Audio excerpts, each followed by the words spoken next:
Chapter 1. The Omnispiritual Body. I hope the results of evolution do not disappoint me.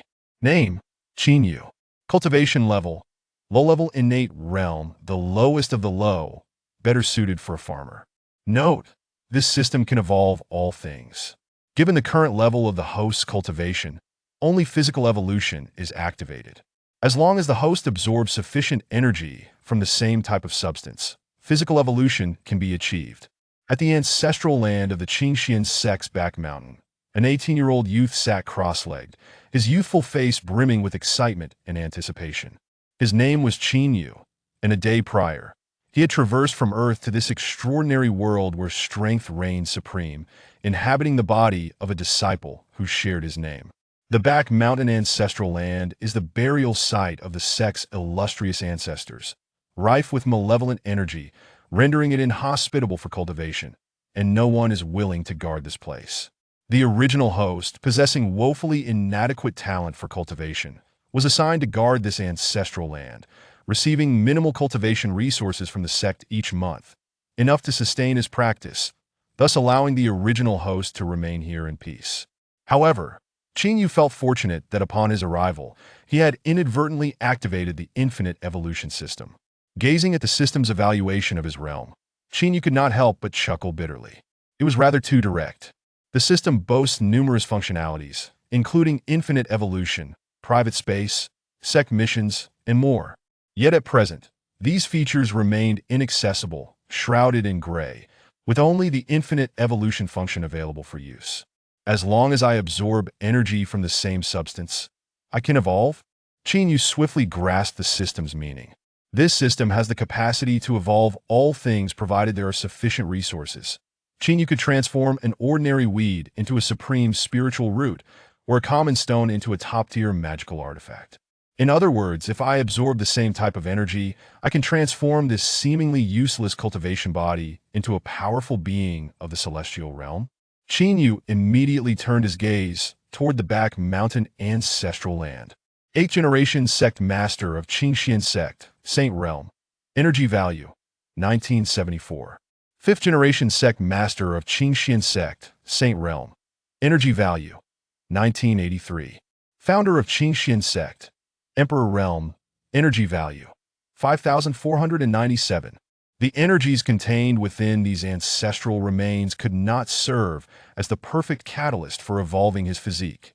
Although the Xixi sect was currently a minor sect, it had once basked in glory thousands of years ago, producing numerous formidable beings, all now resting in the back mountain ancestral land.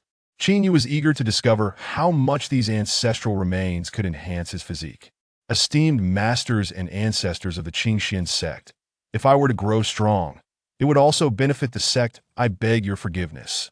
Qinyu rose and bowed slowly before the spirit tablets of the ancestral land. System: commence evolution. With a gentle command resonating in his mind, Qinyu felt as though he had become the center of a swirling vortex, an invisible force surging from all directions into his body, gradually transforming him. As time elapsed, Qinyu sensed his body melding with the surrounding environment, his spiritual awareness seemingly departing his physical form, allowing him to distinctly perceive the continuous evolution and strengthening of his physique as the system absorbed energy. Congratulations, host, for evolving into an innate spiritual body. Congratulations, host, for evolving into an omnispiritual body. The system's emotionless voice echoed intermittently in Qinyu's mind. Upon evolving into the omnispiritual body, a faint halo enveloped his form, akin to a deity descending upon the earth. Simultaneously, the sky above the Xixi sect suddenly darkened, winds howled, and thunder rumbled. A colossal phantom, obscuring the sun, abruptly appeared, spanning the heavens and exuding an oppressive aura that struck fear into the hearts of all. What is happening? An anomaly of heaven and earth? Is there a legendary treasure emerging? Countless disciples of the Xixi sect looked upon the celestial phenomenon, their faces painted with astonishment. Sect Master Qin Yin gazed upward in shock, and after a moment seemed to recall something, exclaiming, "The manifestation of the omnispiritual body. And judging by the direction, it must be one of our disciples." A chorus of gasps erupted among the other elders of the sect. Is it the physique of the Xixi celestial emperor? One of the rarest physiques in the world? Is there truly someone within the sect who has awakened such a physique? Is this a divine blessing for our Xixi sect? After an unknown passage of time, the sect leaders finally regained their composure, each filled with uncontainable excitement. Throughout the annals of history, the occurrences of the omnispiritual body have been exceedingly rare. Those endowed with such physiques have invariably proven to be extraordinary individuals, ultimately becoming titans in their respective realms. The Xixi sect's dominance thousands of years ago was largely attributed to its then sect master, the Xixi celestial emperor, who also possessed the omnispiritual body. Though the Xixi sect now languished in obscurity, the emergence of the omnispiritual body signified their potential return to former glory. Qin Yan's expression was one of unrestrained elation as he eagerly addressed the elders. We possess such a genius in our midst, and as sect master, I was utterly unaware. Do any of you know who it is? Hurry. Bring him forth. I wish to accept him as my direct disciple and establish him as the sect's holy son. The elders exchanged glances, none daring to speak. Logically, if a prodigious talent emerged within the sect, they would have been well aware. However, the reality was that they, like sect master Qin Yan, were entirely ignorant of this genius identity, as if he had appeared from thin air. When tasked with locating him, they were at a loss as to where to begin. Understanding the gravity of the situation, Qin Yan raised his voice in frustration. This is of utmost importance. We must find this individual at once. Yes, the Xixi sect is situated in the eastern region of the Xingyun Empire. The eastern realm is vast and boundless, home to countless sections. The Jiulong divine sect, located millions of miles from the Xixi sect, is one of the premier sects in the eastern region. At this moment, within a palace near the heavens of the Jiulong divine sect, a middle-aged man, resplendent in attire and exuding an imposing aura, stood in contemplation. He gazed toward the astonishing phenomenon in the direction of the Xixi sect, appearing outwardly calm, yet internally roiling with tumultuous waves. A Xixi sect that had nearly faded into oblivion was suddenly manifesting the omnispiritual body, a physique that defied the heavens. It is crucial to understand that individuals with such physiques, once they mature, could potentially alter not only the dynamics of the Eastern realm, but even the landscape of the Xingyun Empire. Ancient Master. After the initial shock subsided, the middle-aged man's gaze ignited with fervor, uttering a soft command. Immediately, a figure clad in purple robes emerged from the rippling space behind him. What is your command, Master? The purple-robed man inquired, bowing in respect. Go to the Xixi sect and bring back the one who triggered this phenomenon. The middle-aged man commanded coldly. A talent like the omnispiritual body cannot be trifled with by a mere minor sect like the Xixi sect. Only a grand sect like the Jiulong divine sect can harness its full potential. Surely, the Xixi sect would recognize the gravity of the situation. If they do not, such a small sect could be easily obliterated. Chapter 2 of Visit. Understood. The purple-robed man clasped his hands in salute before vanishing into the fabric of space. Unbeknownst to Qin Yu, who was oblivious to the events unfolding outside, a profound joy illuminated his countenance upon receiving the system's notification. The omni-spiritual body draws near. The great Tao unfolds. Heaven cherishes the omni-spiritual body, unparalleled in the world. He had indeed acquired the omni-spiritual body. The original host's memories contained information regarding this physique. It is one of the most elite physiques in existence. The founding ancestor of the Xixi sect, the Xixi celestial emperor, possessed such a physique. To think that the energies left behind by the ancestors of the Xixi sect were so potent, allowing him to evolve into an unparalleled physique. The cultivation levels in this world are categorized as follows: innate realm, spirit opening realm, Dan transformation realm, creation realm, life and death realm, reincarnation realm, saint realm, emperor realm, celestial emperor realm. The Xixi celestial emperor was once a figure of the emperor realm. This implies that, barring unforeseen circumstances and with the system's assistance, Qin Yu could undoubtedly surpass the celestial emperor realm in the future. When that time comes, in this vast world, where shall I not go? Qin Yu's eyes sparkled with excitement, ambition igniting within him. Who would dare to claim he was devoid of talent now?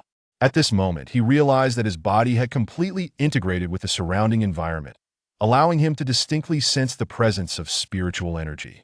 It seemed that as long as he desired, this spiritual energy would continuously flow into him. Eager to experience the might of this physique, Qin Yu promptly activated his previous cultivation technique, and the surrounding spiritual energy began to surge into his body uncontrollably. This body originally possessed the cultivation level of the second layer of the innate realm, having stagnated at this point for 2 years. Yet within moments, the spiritual energy within him reached its current capacity. Remarkable! I have advanced a minor realm so swiftly. Qin Yu marveled at the prowess of his newly evolved physique. However, an ancient text recorded that the omnispiritual body is not the strongest physique. There are many other extraordinary physiques beyond it, especially the 12 celestial bodies, which even the heavens must regard with caution, termed as forbidden bodies. Qin Yu pondered aloud, stroking his chin. If I could evolve into a physique of such caliber, perhaps this realm would not be able to contain me? Though filled with anticipation, Qin Yu did not indulge in unrealistic aspirations, understanding the necessity of taking one step at a time. There were still some energies from the ancestral remains remaining to be absorbed. He promptly ceased his cultivation to continue evolving his physique. Though these energies may not suffice for a more formidable evolution, he did not wish to squander them. In the Qingxian Sect's council hall, 5 days had elapsed since the manifestation of the omnispiritual body that a congregation of elders once again gathered, their faces etched with expressions of despair. Have we still not located the prodigy of the Wanling celestial body? The sect leader, Qing Yin, spoke in a somber tone, his countenance grave. An elder, his hair as white as snow, rose and said, "Sect leader, we have scoured the vicinity of the sect for miles, yet have found not a trace." Another elder, appearing somewhat younger, voiced his concerns. "Sect leader, even if we were to find this individual, I fear the sect would be unable to protect him." Qing Yin and the other elders composed themselves, a sense of melancholy creeping into their hearts as their expressions dimmed. Indeed, the Wanling celestial body is a rarity in the world. The spectacle of that day was magnificent and overwhelming, a sight not solely witnessed by the Qingxian sect. The major sects would undoubtedly not remain indifferent to such a phenomenon. They would either seek to claim it for themselves or obliterate it entirely. Otherwise, in this brutal world where the strong prey upon the weak, allowing others to grow powerful could very well lead to one's own destruction. With the Qingxian sect's meager strength, it was impossible to contend with those formidable sections. What then would become of the Qingxian sect? It seems that this individual wishes to remain hidden, harboring his own apprehensions. After a prolonged silence, Qing Yin let out a heavy sigh. These concerns had crossed his mind since the moment the phenomenon had occurred. Had they been able to locate this genius promptly and provide protection, there might have been a glimmer of hope. Yet now he found himself at a loss. Just as the members of the Qingxian sect were at their wits' end, a powerful aura emerged from the distance, causing those present to stiffen in surprise. In the next moment, the space within the great hall shimmered, and a man clad in a robe embroidered with 9 dragons materialized before them. The Jiulong divine sect. Upon seeing the visitor, Qing Yin involuntarily gasped in astonishment. The Jiulong divine sect is one of the most prestigious powers in the eastern region. Their delegation to the lesser Qingxian sect made Qing Yin instantly aware of their intentions. Reluctantly, Qing Yin bowed in respect. "I pay my respects to the esteemed elder." "Where is the Wanling celestial body located?" The ancient elder remained expressionless, his voice icy and devoid of emotion. Qing Yin and the other elders quickly grasped the implications of his words, although they had anticipated this. A chill ran through their hearts. However, the situation was beyond their control, and the Qingxian sect dared not defy the Jiulong divine sect.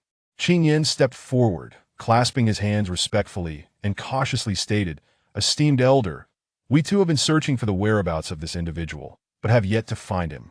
"Yet to find him?" The ancient elder's cold gaze bore down on Qing Yin until he felt a shiver run through his body. prompting him to command, "Summon every member of the Xixi sect." "Understood, esteemed elder.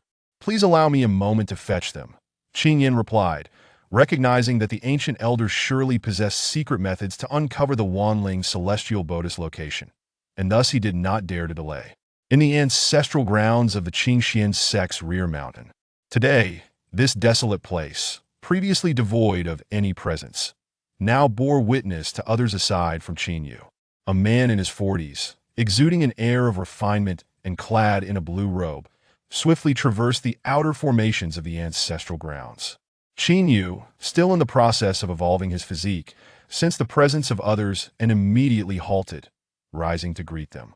Upon seeing the visitor's face, Qin Yu's expression brightened with joy. "Father, what brings you here?" The visitor was none other than Qin Jinghua, the original owner's father. The sect has given rise to an unparalleled genius of the Wanling celestial body, and the Jiulong divine sect has come to claim him. The sect leader has ordered all members to assemble. "You must come with me, you err." Qin Jinghua cast a loving glance at his son, then added with a hint of regret, "I apologize for making you endure hardship here, but rest assured, your father will find a way to get you out of this situation." Upon hearing the words Wanling celestial body, a flicker of astonishment crossed Qin Yu's eyes. Yet he quickly masked it, expressing his gratitude. "Thank you, father." In his heart, Qin Jinghua did not truly feel like his father. Yet the profound paternal affection he displayed filled Qin Yu with warmth. Previously, in an effort to secure the original owner's place in the sect, Qin Jinghua had taken risks and made sacrifices, ultimately sustaining grave injuries that rendered him unable to cultivate. Nevertheless, he had tirelessly worked for his son's sake, giving nearly everything he had. Should an opportunity arise in the future, Qin Yu vowed to repay him, honoring the debt he owed for occupying this body. Chapter 3. An inevitable outcome. Foolish child, why are you still being so polite with me? There is little more that I can do for you. From now on, you must rely on yourself. Let us depart. A profound sense of resignation and melancholy was etched upon Qin Zhenghua's countenance as he turned with Qin Yu and made their way outside the ancestral grounds. "Father, how did the sect and the Jiulong Shenzong discover the Wanjing Tianti?" Qin Yu inquired curiously as they walked. When such a rare constitution manifests in the world, it is always accompanied by extraordinary phenomena. Just a few days ago, the manifestation brought forth by the Wanjing Tianti was so grand that it is likely known to all in the eastern region. Thus, the Jiulong Shenzong came seeking the individual. However, the elders of our sect searched for quite some time and could not locate this genius. Consequently, they had to call everyone together and let the Jiulong Shenzong find him themselves. Qin Zhenghua explained patiently. Upon hearing this, Qin Yu raised an eyebrow slightly. The ancestral grounds of the Xixi sect are protected by formations, rendering it impossible for him to perceive the situation outside. Additionally, he had been engrossed in the evolution of his constitution at the time, unaware of the phenomena. Yet, how could the sect have searched for so long without finding this individual? It seemed that everyone had forgotten about the ancestral grounds and had failed to search there. Even if they had not forgotten, it was unlikely anyone would consider that the infamous waste could be that genius. If Qin Zhenghua had not remembered him, it is probable that no one would have come to inform him to gather. How could the Jiulong Shenzong find him when our sect could not? Qin Yu posed another question to Qin Zhenghua. The Jiulong Shenzong has a long-standing heritage. They must possess certain secret methods. Otherwise, they would not have summoned our sect's disciples, Qin Zhenghua mused, seemingly struck by a joyful thought. A subtle smile graced his face. Although he did not understand why that genius remained hidden, joining the Jiulong Shenzong would be beneficial for him. After all, the Jiulong Shenzong was far superior to the Xixi sect. With the support of the Jiulong Shenzong, the speed of his growth and the heights he could achieve would be incomparable. Should this individual grow into a formidable figure and remember the Xixi sect's nurturing, his assistance would be a tremendous boon for the sect. However, upon hearing this, Qin Yu secretly shook his head. He knew that the Xixi sect would undoubtedly yield to the pressure from the Jiulong Shenzong and hand over the person. While it might seem advantageous for that genius from an outsider's perspective, Qin Yu harbored a different view. The Jiulong Shenzong may be powerful in the eastern region, but in the grand scheme of the Xingyun Empire, particularly across the entire Xintian continent, they were hardly significant. The Jiulong Shenzong would not allow the Xixi sect to grow stronger, and there were other, even more formidable forces that would prevent the Jiulong Shunzong from gaining strength. At present, Qin Yu possessed no means of self-preservation. Joining the Jiulong Shunzong could very well lead to his doom. Therefore, he would not only refrain from joining the Jiulong Shunzong, but also ensure that no one learned of his constitution. After all, with the evolution system at his disposal, he could grow without relying on others. System, can you conceal my constitution so that it remains undetected? Qin Yu asked the system gravely in his heart. Yes, concealment successful. The system's voice echoed, and then silence ensued. Qin Yu was aware of the system's power. Since it claimed the concealment was successful, even if an immortal emperor were to arrive today, he would not be able to discern his Wanjing Tianyi. Such a constitution could be deemed a rarity, appearing once in a millennium. Who would have thought that in his lifetime, he would witness such a phenomenon, especially within his own sect? This, too, could be considered an honor. Qin Zhenghua, lost in his own elation, suddenly noticed Qin Yu's silence and the seriousness in his expression. Assuming he had misspoken, he quickly halted and comforted Qin Yu, saying, the complexities and dangers of this world far exceed your imagination. A talent that is too exceptional also brings forth greater risks. It may not necessarily be a blessing. There is merit in being ordinary and stable. Qin Yu understood that his father was concerned he might feel inferior. He nodded gently, choosing not to speak further.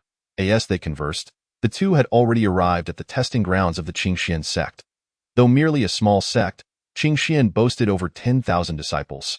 At this moment, all the disciples had gathered in the square, creating a lively atmosphere. Why has the sect suddenly called everyone together? Could it be to announce the identity of that unparalleled genius from a few days ago? Of course. Who else could warrant such a grand assembly? The Wanjing Tianyi. How enviable! Now our Qingxian sect can once again shine with former glory. Upon arriving at the square, Qin Yu overheard the excited discussions surrounding the Wanjing Tianyi. Filled with envy and a sense of shared honor, he smiled silently, standing quietly in a corner with Qin Zhenghua. After a moment, Qing Yin and an ancient figure clad in the robes of the Jiulong appeared on the viewing platform of the square.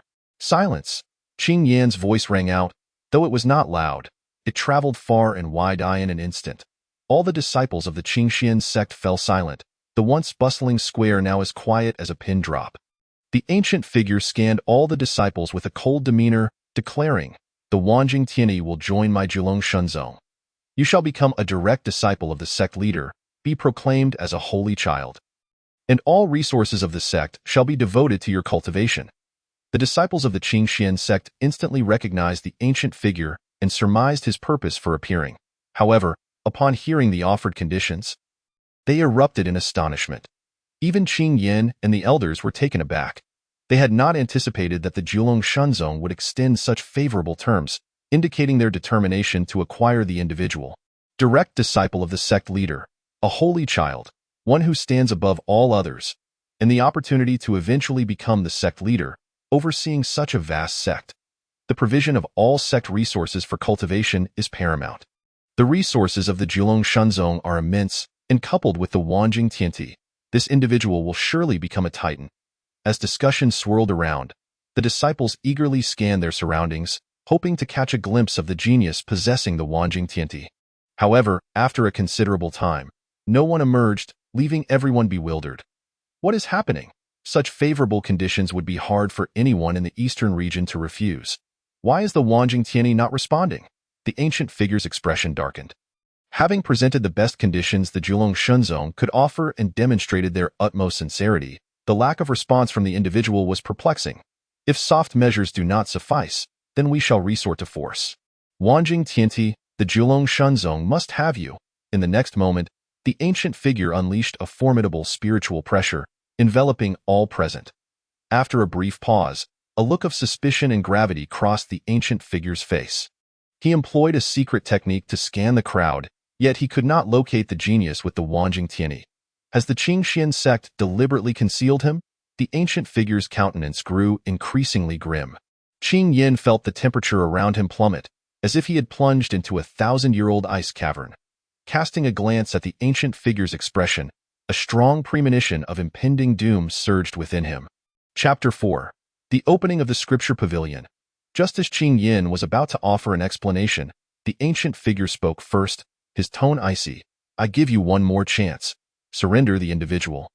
Qing Yin, panic-stricken, stammered, "Senior, it's a misunderstanding. Everyone in the Qingxian sect is present here.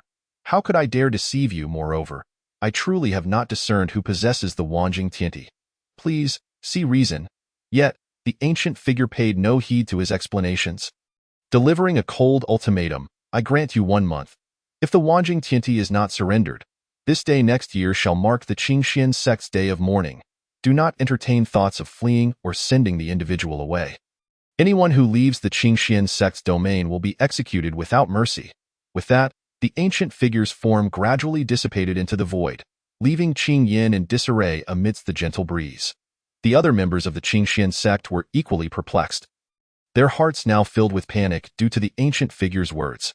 Why won't this person reveal themselves? Are they trying to doom us all? This individual clearly intends to remain hidden. What should we do? Only a month remains. The Jiulong Shenzong could obliterate the Qingxian sect with a mere word, and I do not wish to perish, however. Venting their frustrations did not change the reality that they lived in a world where the strong prey on the weak. If the Jiulong Shenzong declared their intent to annihilate them, they would undoubtedly follow through, and they had no capacity for resistance. Gradually, despair began to cloud many faces, and some timid individuals even began to weep.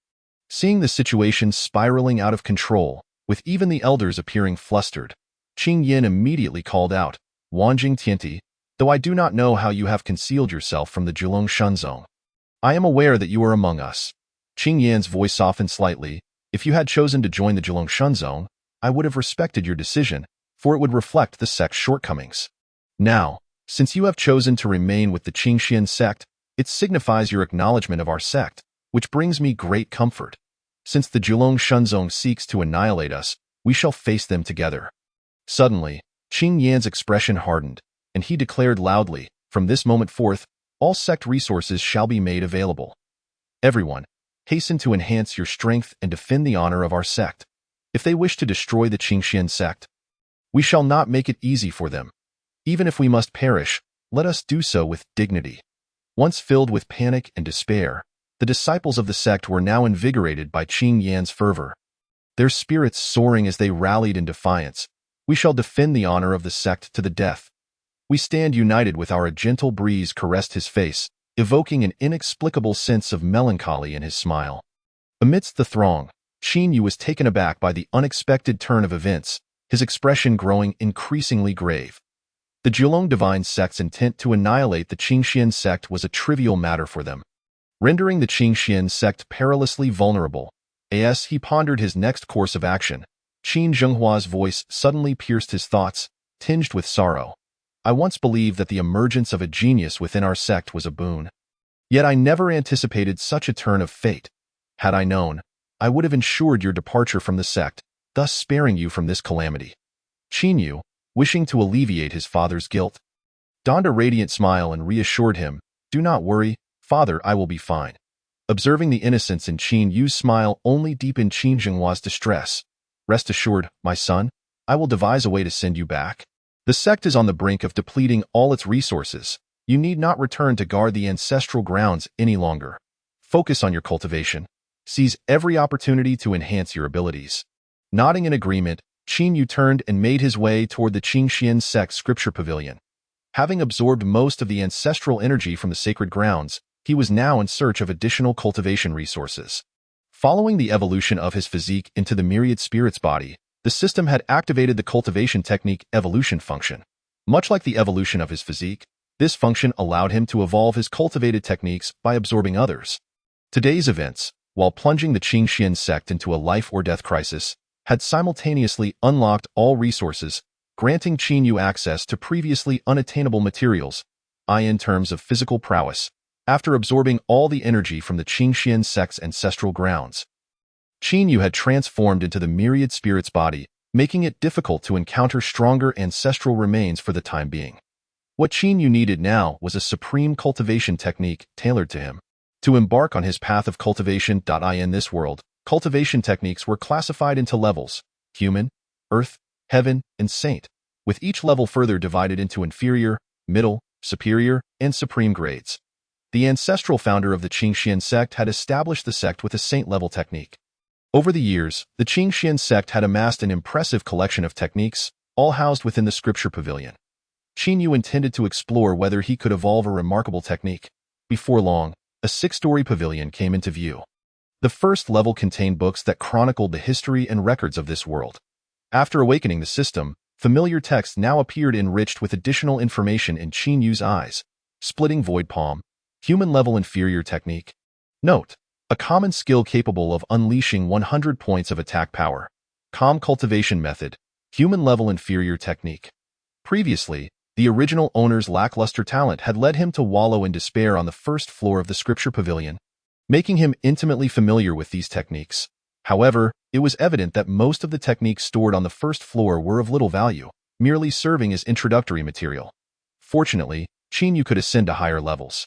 As he approached the staircase leading to the 3rd floor, a mocking voice suddenly rang out from behind him.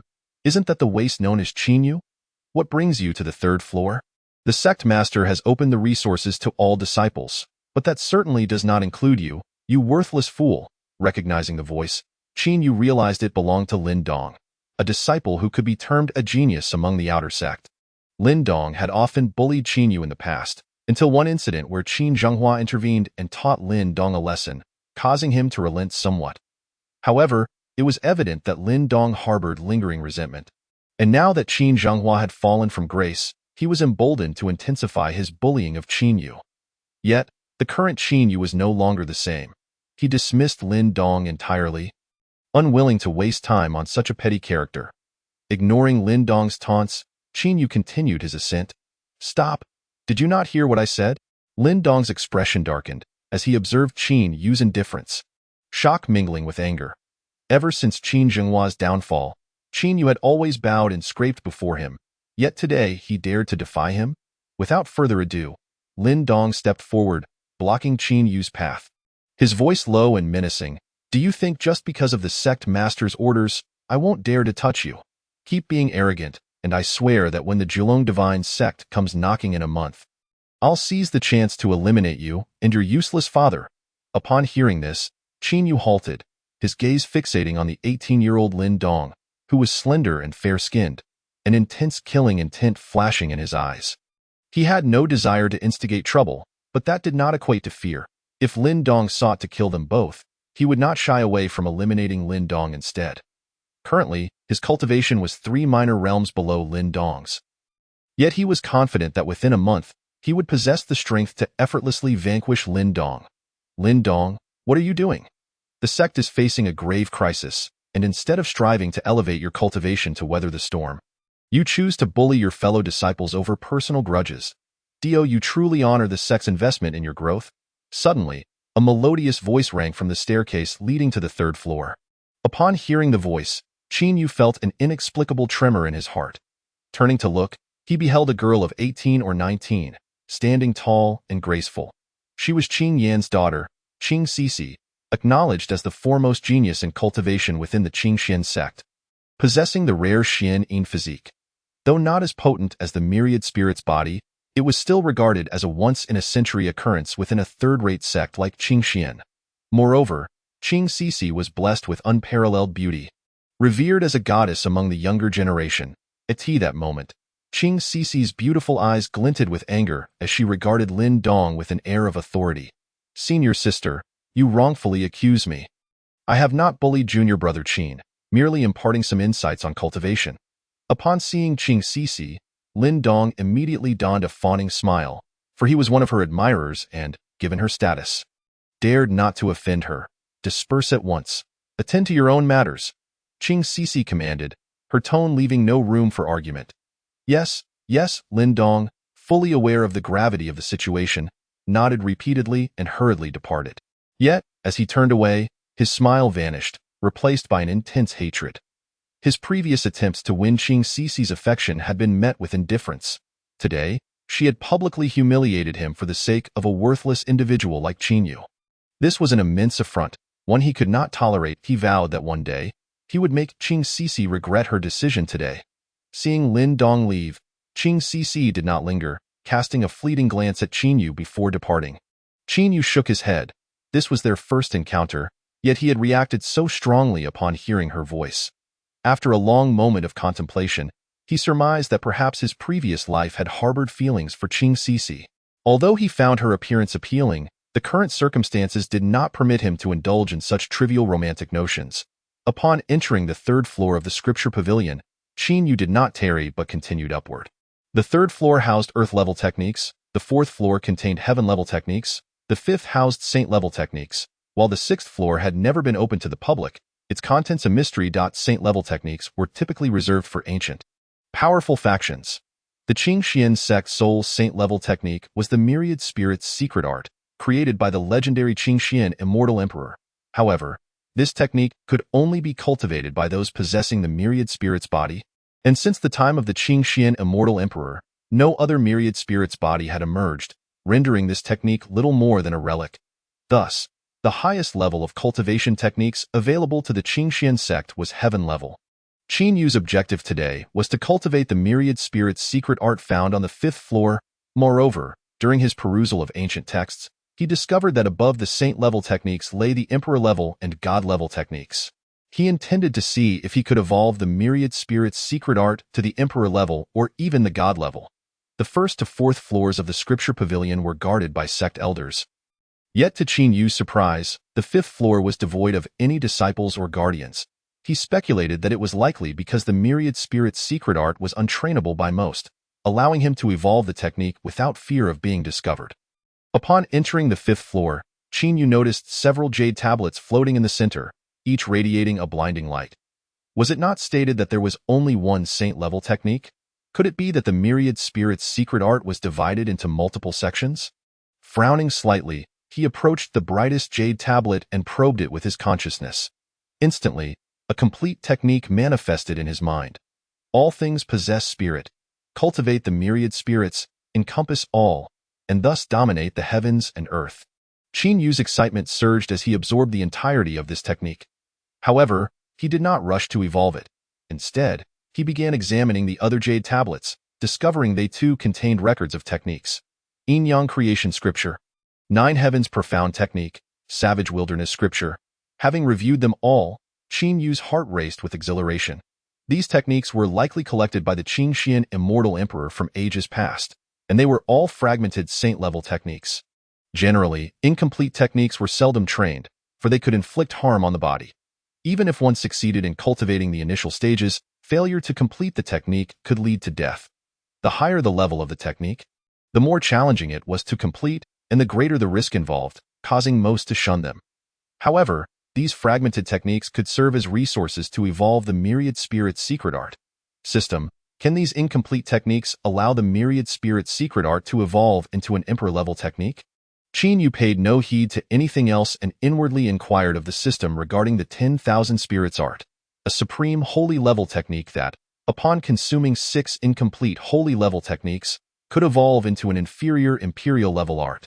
After hearing the system's explanation, Yu felt a sense of relief. If these incomplete techniques could not facilitate the evolution of the 10,000 spirits art to the next tier, he would have no choice but to consume the sect's lower-level techniques. However, that would inevitably attract suspicion, and the excessive consumption of lower-level techniques might lead some disciples of the sect to find themselves without suitable methods to cultivate. Ding! A notification sounded, indicating that on the 6th floor lay an inferior divine-level technique.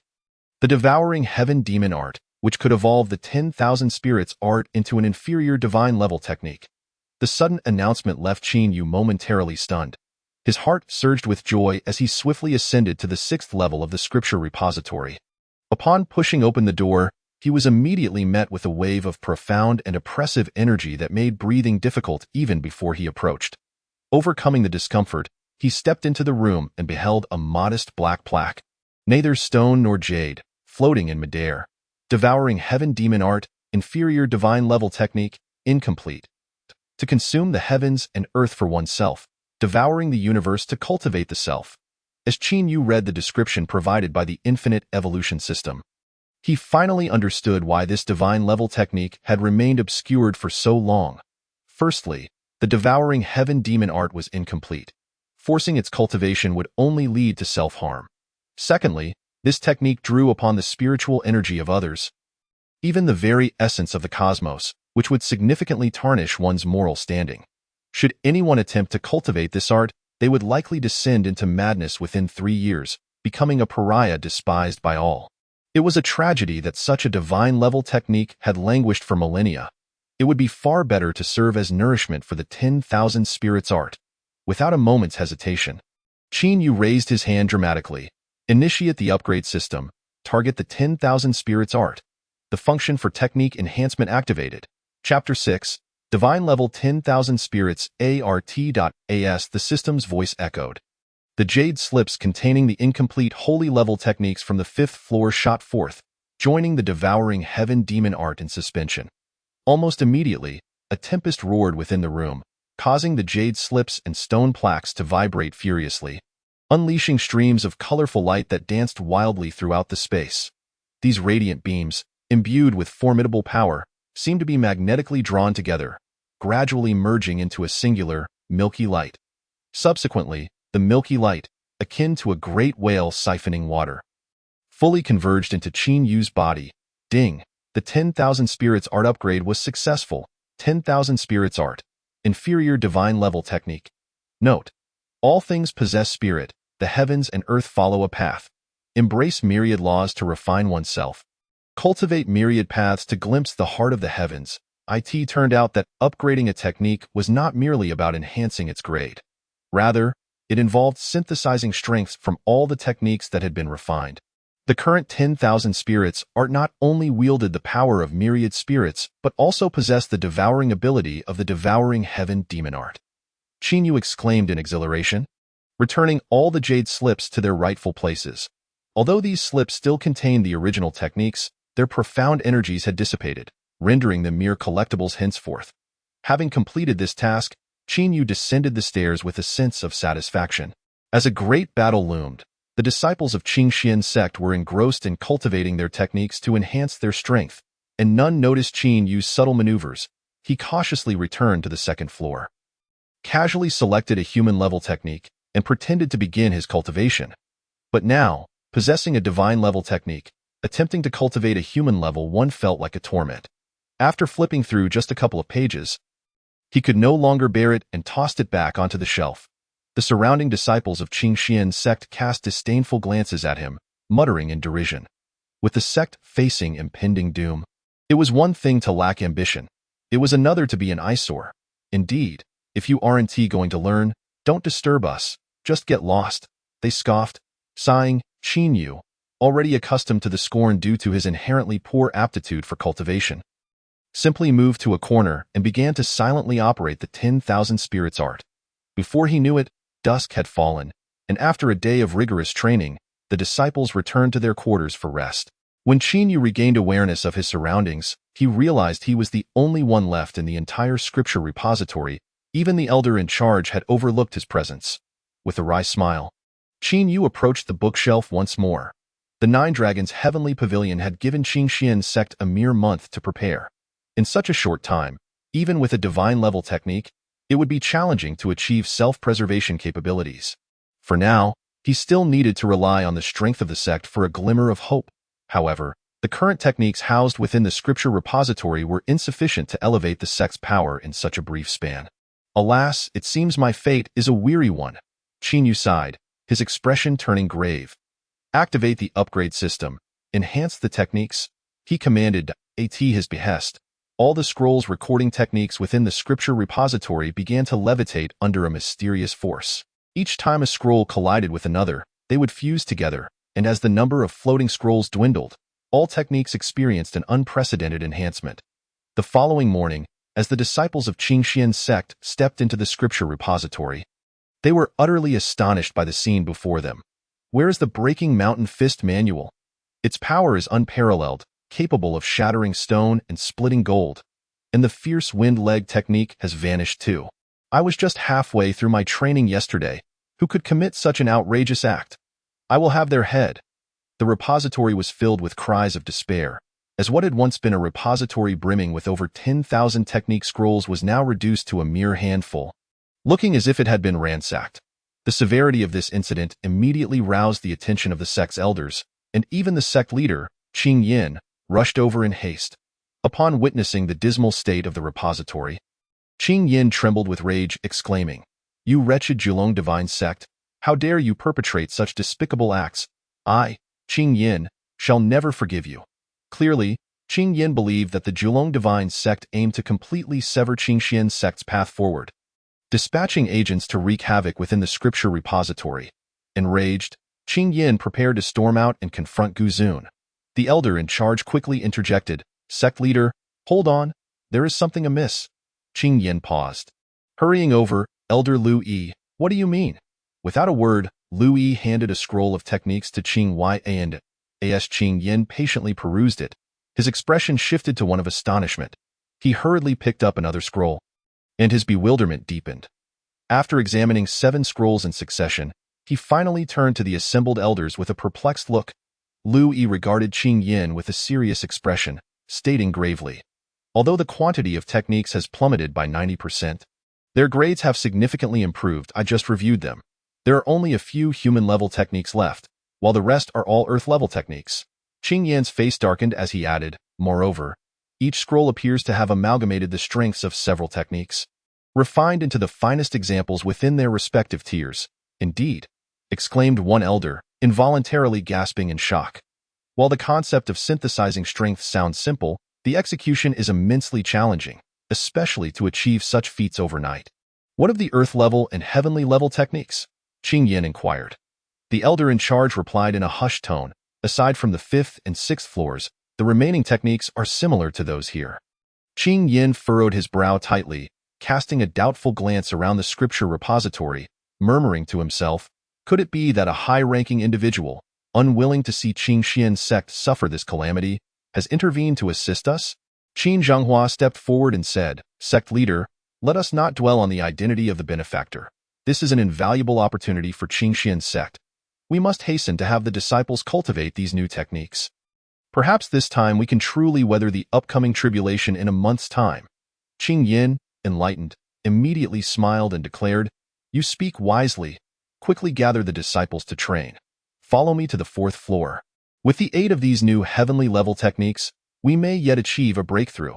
Observing the fervor of his comrades, Qin Yu was satisfied as he exited the scripture repository. "Train hard.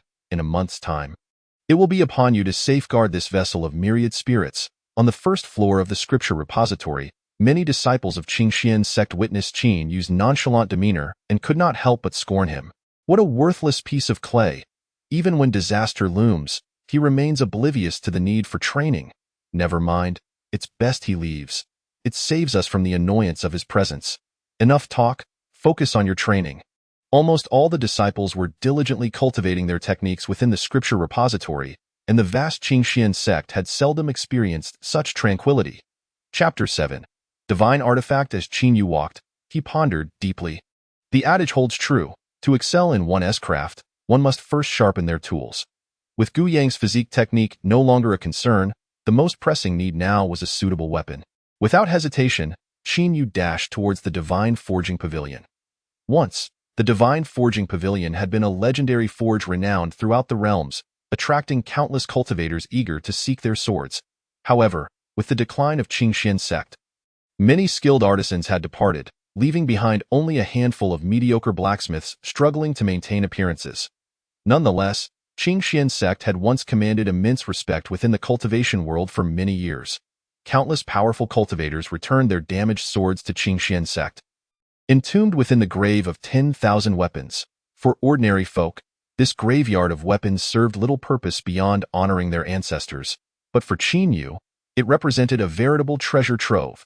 Upon arriving at the Divine Forging Pavilion, he observed several brawny men wielding gleaming hammers, forging weapons with fervor. The furnace blazed fiercely, waves of heat surging forth, resembling a purgatory. Upon the arrival of Qin Yu, none among the crowd bestowed him with a welcoming countenance. "What brings you here?" inquired a scarred middle-aged man, blocking Qin Yu's path. Qin Yu clasped his hands in salute. "I pay my respects, Master Duan. I seek a weapon." A young blacksmith nearby spurted out his drink. Incredulous. "Surely the furnace temperature is not high today. Am I hallucinating? Did he just say he wants a weapon?" "You heard correctly. This so-called number 1 waste of the world, the most useless disciple of the Xixi sect in a millennium, seeks a weapon. Laughter erupted from the smithy, drowning out even the heat waves. Master Duan furrowed his brow in annoyance. The Jiulong divine sect is about to strike. The entire Xixi sect is united in resolve, and we at the Divine Forge are fully engaged in preparing weapons. There is no time for your nonsense. Be gone. Unfazed, Qingyu persisted. What you say is absolutely true, Master Duan. Yet I too am a member of the Xixi sect and wish to contribute to our defense. Enough! With your ineptitude, even if given a divine weapon, you couldn't slay a mere chicken. It would be best for you to return to the ancestral hall and clean the tables. This place is unsuitable for you.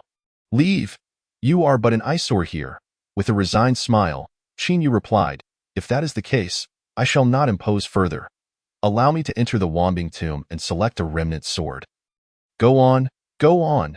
Just don't trouble us. Master Duan waved him off as one would a pesky mosquito. The Wambing tomb's reputation had diminished over time, filled with countless abandoned relics. Naturally, no one returned to pay homage. As Qingyu expressed his gratitude and slipped through a side entrance into the grave of weapons, he suddenly turned back, his gaze sharpening. Am I being overly sensitive? Why do I feel as if someone is watching me? In a dense forest several dozen miles away from the Divine Forge, a young man clad in a purple robe frowned suddenly. Strange. How did that boy's aura vanish so abruptly? One of his companions chuckled. Perhaps that boy is simply too weak, his presence overshadowed by the remnants of weapons within the Wambing tomb. Why should the young master concern himself with the waste of a disciple? The purple-robed man remained silent for a moment, then asked in a deep voice, how are our arrangements progressing? The companion responded with a bow. The first batch of disciples has secretly infiltrated the Xixi sect and lies in ambush. The follow-up troops are also prepared. No oversights, I trust? Rest assured, young master. That old fool Guzun, so full of himself, has already returned to the Jiulong divine sect. Excellent. The purple-robed man exhaled in relief. The Jiulong divine sect has been in conflict with our 7-kill hall for a century. We cannot allow the Wanling body to fall into their hands. Otherwise, we would find ourselves at a disadvantage. Inform everyone to remain hidden and not to give away a hint. 1 month from now. When the Jiulong divine sect and Xixi sect engage in fierce battle, we shall seize the opportunity to abduct the Wanling body. Understood, young master. I shall attend to it immediately. Unbeknownst to Qingyu, he was being targeted by a faction whose power rivaled that of the Jiulong divine sect. At this moment, he was wholly absorbed in navigating the remnants of weapons, searching for his own divine blade. The tomb was suffused with an aura of death. The chilling wind seemed to carry the lamentations of the forsaken weapons. Qingyu could not suppress a shiver, vigorously rubbing his arms. Good heavens! This place is even more oppressive than the ancestral hall. Truly the grave of weapons. System. Scan all weapons within the Wambing tomb and select the most suitable one for upgrading. Ding. Detection system activated. Please hold on. A glow visible only to Qingyu spread out, swiftly traversing the sea of weapons. After a brief moment, the system announced, detection complete. Targets identified. Following the system's guidance, Qingyu climbed a mountain of swords, clearing away a heap of rusted metal until a long sword, encrusted with rust, came into view. He picked it up, inspecting it with curiosity. Him. The sword's intent seemed utterly extinguished, even with multiple upgrades. It would remain a hunk of useless metal. Could it be that other weapons were inferior to this scrap? The system, sensing Qinyu's doubts, promptly revealed the sword's information. Lonely Swan Sword, the personal sword of the Sword Sect's revered master. The Lonely Swan Sword, immortal, 1,000 years ago. Destroyed in the war of righteousness and evil, its sword intent obliterated, and its spirit lies dormant. A spirit? Qingyu gasped in astonishment. Among all divine weapons, regardless of rank or might, possessing a weapon spirit is the highest standard for assessing its worth. The description indicated that while the sword's intent had been destroyed, the spirit remained dormant. Dormancy implied that the spirit was still alive. If he could awaken the spirit, both the sword intent and aura could be cultivated anew. I've struck gold, Qingyu exclaimed, leaping with excitement. System, upgrade it immediately. The remnants here can serve as materials. We must awaken the weapon spirit. The upgrade system initiated, commencing the enhancement. A vortex centered around Qingyu erupted, enveloping the entire Wanbing tomb in an instant. Countless energy clusters surged forth from the remnants of weapons, converging upon the lonely swan sword. The rust on the lonely swan sword gradually peeled away, revealing its former brilliance. Moments later, congratulations, host. The lonely swan sword has successfully upgraded. The weapon spirit is awakened. Qinyu, brimming with exhilaration, immediately channeled his spiritual energy into the lonely swan sword. The sword's information flooding into his mind. Lonely swan sword level. Low-grade divine artifact note. Forged from sun god gold. Upon striking a target, it will inflict continuous damage for a brief period. Simultaneously, he noticed, amidst a sea of white mist, a glimmer of azure light flickering.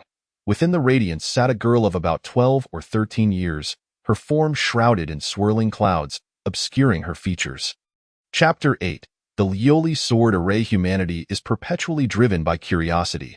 The more obscure something is, the more it ignites the thirst for knowledge. Qinyu squinted, gazing intently for an extended period. Yet he could not discern the girl's visage amid the mist. Resolving to draw nearer for a clearer view, he parted the clouds. At last, the true appearance of the girl was revealed. Her skin was as translucent as fine porcelain. Her features exquisitely beautiful, embodying a charming innocence at the tender age of 12 or 13. With clouds of hair cascading like a waterfall, she wore a flowing green gown, cinched at the waist with a jade belt. Though her eyes were closed in tranquil repose, she radiated an aura of vitality. Taken by her charm, Qinyu could not help but reach out to pinch her cheek. Suddenly, the girl seemed to sense his presence. Snapping her eyes open, the moment he beheld her gaze, Qinyu's body froze in place. Her large, bright eyes sparkled with clarity, akin to the pristine waters of a mountain stream.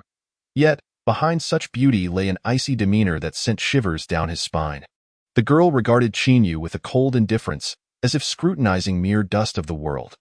They stared at each other for a prolonged moment until the girl's gaze fell upon Qinyu's hand, which was inching toward her face. Oh no, this is bad.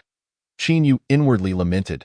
Indeed, the girl's cold eyes suddenly flickered with a hint of disdain. Though slight, it was a pure and unadulterated loathing. A soft huff escaped her lips. Imbued with the girl's unique sweetness, before Qinyu could react, a blinding flash of sword light erupted forth. In an instant, Qinyu felt as though his body had been pierced by 1,000 blades. He was sent flying 10 zhang away, crashing heavily to the ground.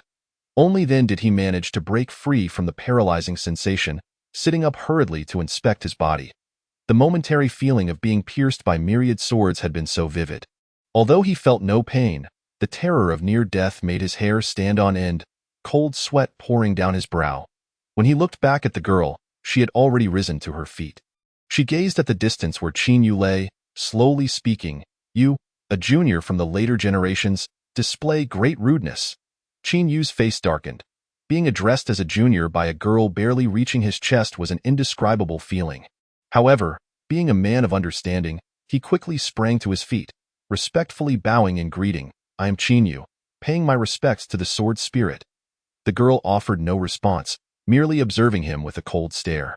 Her expression remained impassive, yet Qinyu felt as if he were being scrutinized by 1,000 daggers.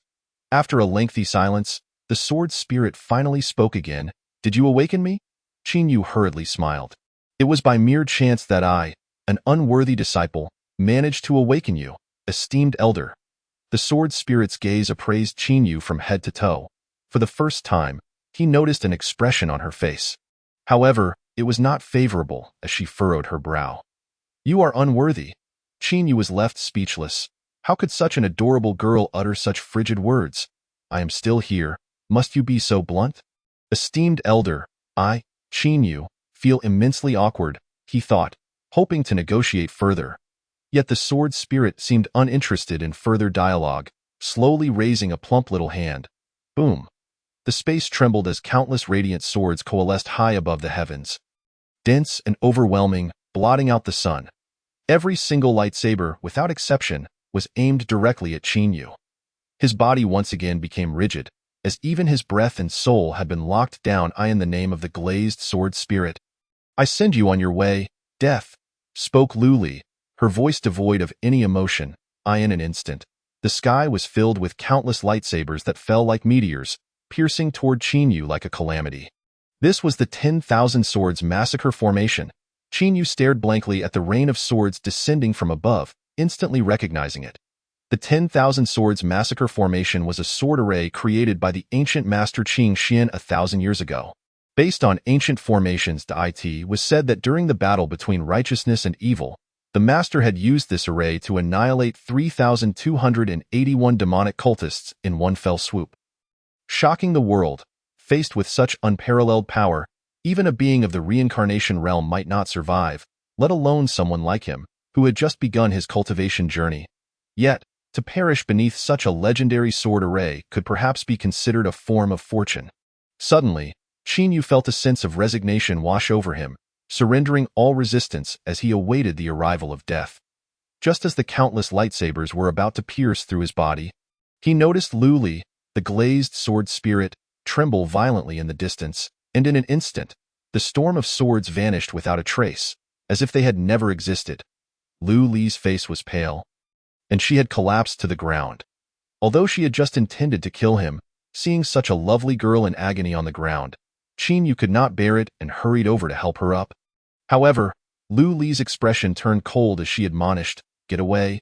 Do not touch me." Embarrassed, Qin Yu retracted his hand, uncertain of what to say. Lu Li struggled to sit up, sorrowfully stating, "After years of slumber, I never expected even the 10,000 Swords Massacre could not be sustained. How ridiculous! Alas, being awakened by you is the greatest misfortune of my life. Just kill me." Insulted repeatedly, Qin Yu felt a surge of anger. Damn it. Why is this sword spirit's tongue so venomous? If it weren't for her cuteness, I would have long since given her a piece of my mind. Suppressing his frustration, he smiled and said, "So, Lu Li, you say my talents are mediocre and that I am unworthy to be your master?" "Indeed," Lu Li insisted stubbornly. "What if I were indeed the extraordinary talent you speak of? Would you then acknowledge me as your master? Just you?" Lu Li looked at Qin Yu with disdain filling her eyes. At that moment, Qin Yu completely lost his composure, jumping up and shouting, "All right, you said it. Don't regret it. System, lift the seal and show this stubborn sword spirit my true potential." The seal on his potential was lifted. In a mere instant, an overwhelming aura surged forth from Qin Yu's body, filling the entire sword spirit realm and causing the mist enveloping Lu Li to dissipate as if it had encountered the morning sun. Lu Li, seated before Qin Yu, faced this immense aura, her indifferent expression replaced by sheer astonishment. "You are the 1,000 spirit celestial body. You are the one prophesied to save the world from calamity." With unparalleled shock, Lu Li exclaimed, nearly losing her composure. She then knelt before Qin Yu, as reverently as a shaman praying to the heavens. Startled, Qin Yu asked, "What are you doing?" "Get up." Lu Li looked up at Qin Yu, her large eyes brimming with tears, as if gazing at a long-lost friend. "In the name of the glazed sword spirit Lu Li, I pledge eternal loyalty. I shall serve my sword master Qin Yu, cutting through thorns and obstacles for you, until the sword shatters and the soul departs." Chapter 9. The method to break the dilemma. A radiant light emanated from Lu Li. Qin Yu felt a surge of bloodline power merging with his body. He understood this was the sensation of a sword spirit acknowledging its master. Without hesitation, Qin Yu opened his heart and accepted Lu Li's pledge. Moments later, the sword spirit realm vanished from his sight, and Qin Yu found himself back in the tomb of 10,000 weapons. The seal on his potential had not genuinely been lifted, or rather, it had not been released in the real world.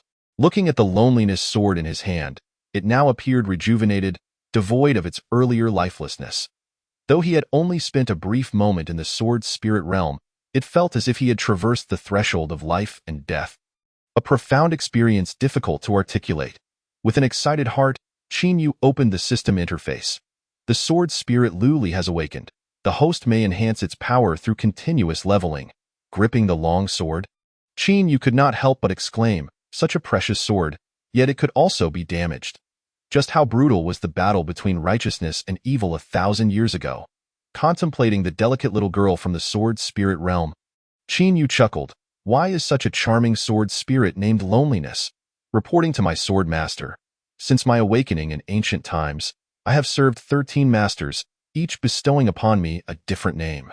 Loneliness was given by my last master, the true man Qing Xian." The sudden voice startled Qin Yu. "How can you still speak to me?" Luli replied. I am a sword spirit of 10,000 years. I have long awakened my intelligence. Now that I have awakened, it is only natural that I can speak. I see. Qin Yu nodded thoughtfully. This was beneficial. Within the entire Qingxian sect, there was only his father with whom he could converse. Now that Luli had awakened, she could serve as a companion for conversation. At least she would not mock him. Having experienced the tomb of 10,000 weapons, Qin Yu felt he had gained much. In the world, there were precious few swords with sword spirits. Delighted, Qin Yu carried the loneliness sword and walked out. Upon seeing Qin Yu emerge, the disciples of the divine forging pavilion all cast their eyes upon the long sword in his hand. Ha ha ha! After holding back for so long, they finally burst into laughter. I can't take it anymore. My stomach hurts from laughing. Did you see that sword? Though it is not scrap metal, its blade is utterly devoid of luster. This is clearly a dead sword. Does he think he is one of those martial practitioners? How can he wield such a sword? Hey, Qin Yu, don't tell anyone you're a disciple of our Qingxian sect. We can't afford to lose face. Ignoring them, Qin Yu walked straight out of the divine forging pavilion. The Qingxian sect was quiet, and Qin Yu, carrying the long sword, found a secluded spot to begin cultivating the 10,000 spirits decision. Sensing this divine-level technique, Lu Li's respect for Qin Yu increased threefold. With such talent and technique, he still maintained a heart of utmost sincerity and goodness, not stooping to quarrel with those lacking vision. It was truly admirable. Little did she know, Qin Yu was not inherently virtuous but had merely grown accustomed to it. His previous life had been fraught with criticism. Had he been unable to endure even the recent insults, he would have likely gone mad long ago. Moreover, Qin Yu felt no sense of belonging to the Qingxian sect. Those who insulted him were merely pawns in his eyes. Point 1. Might ask how a person could be angered by the taunts of mere pieces on a chessboard? Indeed, the divine-level technique was extraordinary. After just an afternoon of cultivation, Qin Yu made significant progress, advancing from the third layer of the innate realm directly to the fifth layer.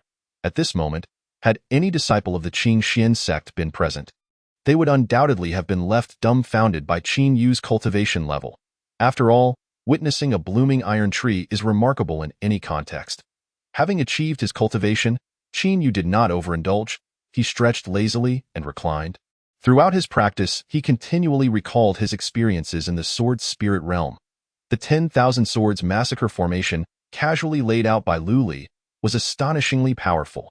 Once one stepped into the formation, even opponents of higher realms might find it impossible to resist. Suddenly, a spark of inspiration struck Qin Yu, and he sprang up. The formation. The Qingxian sect was once a formidable sect 1,000 years ago. Just the mountain-guarding formation alone had left countless enemy sects in despair. With the 9 Dragons Divine Sect set to attack the Qingxian sect in a month, it was a pipe dream to expect those lacking vision among the disciples and elders to cultivate effectively within such a short time. However, if he could restore the mountain-guarding formation, perhaps those from the 9 Dragons Divine Sect would face a significant challenge.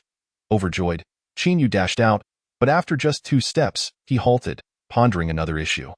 Since acquiring the system, every action Qin Yu had taken had been shrouded in secrecy. The 10,000 spirits celestial body, upgrading the 10,000 spirits decision, and possessing the loneliness sword with a sword spirit. Each had granted Qin Yu immense benefits, yet all had transpired in the shadows, at least unbeknownst to outsiders. Qin Yu was acutely aware that the rules of this world could bring him substantial trouble due to his 10,000 spirits celestial body. Until he had amassed sufficient power, he could not afford to expose himself too early to the public eye. The mountain guarding formation had been established by the Master Qingxian. Despite the passage of a millennium, its power was now greatly diminished. Nevertheless, it remained a trump card for the Qingxian sect's self-preservation. To outsiders, Qin Yu was still the most useless disciple. If he rashly attempted to repair the mountain guarding formation, it would likely raise suspicions. No, he needed to contemplate this thoroughly. Qin Yu sat back down, furrowing his brows in deep thought. Why now? The sun was setting, and the disciples in the scripture pavilion had concluded their day of cultivation. Preparing to return to their quarters for rest as they passed Qin Yu, they all revealed disdainful expressions. Look at him, he's slacking off again, still frowning as if he's deep in thought. One might think he's worried about the sect's safety. I truly don't understand why the sect leader allowed him to leave the ancestral hall. People like him should be confined there for life, so we wouldn't have to be annoyed. Forget about him. Those who are near vermilion turn red. Those who are near ink turn black. Let us focus on Sister Xixi. That will motivate us to cultivate. Being around Qin Yu too long might just infect us. As soon as the disciples finished speaking, they hastily quickened their steps to depart, seemingly genuinely afraid of being infected by Qin Yu's nonchalance. Xixi. Upon hearing this name, a sudden spark of inspiration ignited within Qin Yu. Indeed, Xixi is the daughter of the sect master and wields significant influence within the Xian sect. If he could secure her assistance, restoring the protective mountain formation would surely be a matter of ease. Of course, engaging with her would require a careful strategy. He could not approach her as Qin Yu. After all, although Xixi did not openly criticize him like the ordinary disciples, she would not believe that he possessed the capability to restore the protective formation. He must present himself as an individual of extraordinary prowess, someone with legitimate reasons to aid the Xian sect. Chapter 10. A friend from nothing. Qin Yu stroked his smooth chin, pondering for a considerable time, until an idea suddenly struck him. This shall be the course of action, he exclaimed with delight and jogged back to his quarters. As night descended, the disciples who had been cultivating throughout the day had slipped into a deep slumber. Qin Yu quietly rose, covering his face as he stealthily exited his room. According to the memories of his predecessor, Xixi had always been the most talented and diligent disciple of the Xian sect. In addition to her daytime practices, she would meditate by the Mingyue pond on the sect's rear mountain every night, absorbing the essence of the moonlight to enhance her cultivation. The Mingyue pond was a unique sanctuary for Xixi, where disturbances were rare. This presented the perfect opportunity for Qin Yu. If all went according to plan, he could gain Xixi's trust tonight, and through her, facilitate the restoration of the formation. Qin Yu held a favorable impression of Xixi, though for the sake of his grand scheme, he would have to exploit her to some extent. He suppressed all his aura and silently approached the thicket near the Mingyue pond. Cautiously peeking out, he was indeed greeted by the sight of a young maiden clad in a light azure dress, sitting cross-legged by the water's edge. The moonlight cascaded like grains of sand upon Xixi, and beneath the luminous orb, she appeared as if a celestial being descended from the heavens, radiating an enchanting beauty that left even Qin Yu momentarily entranced. Shaking his head vigorously, he finally snapped out of his reverie. Reminding himself that he was here for a significant purpose and had no time to be distracted by beauty. Following the plan, Qin Yu shed his night attire and propped up a silhouette with branches. Placing it beneath a tree, he then retrieved the solitary sword, placing it within the folds of his robe. "Luli, are you truly all right?" Qin Yu inquired with unease. Since Qin Yu had revealed his wanling celestial body, Luli had been completely captivated, showing him great respect, yet at this moment, she seemed somewhat impatient. "Swordmaster, you have already confirmed with me 13 times since we arrived. There is absolutely no issue.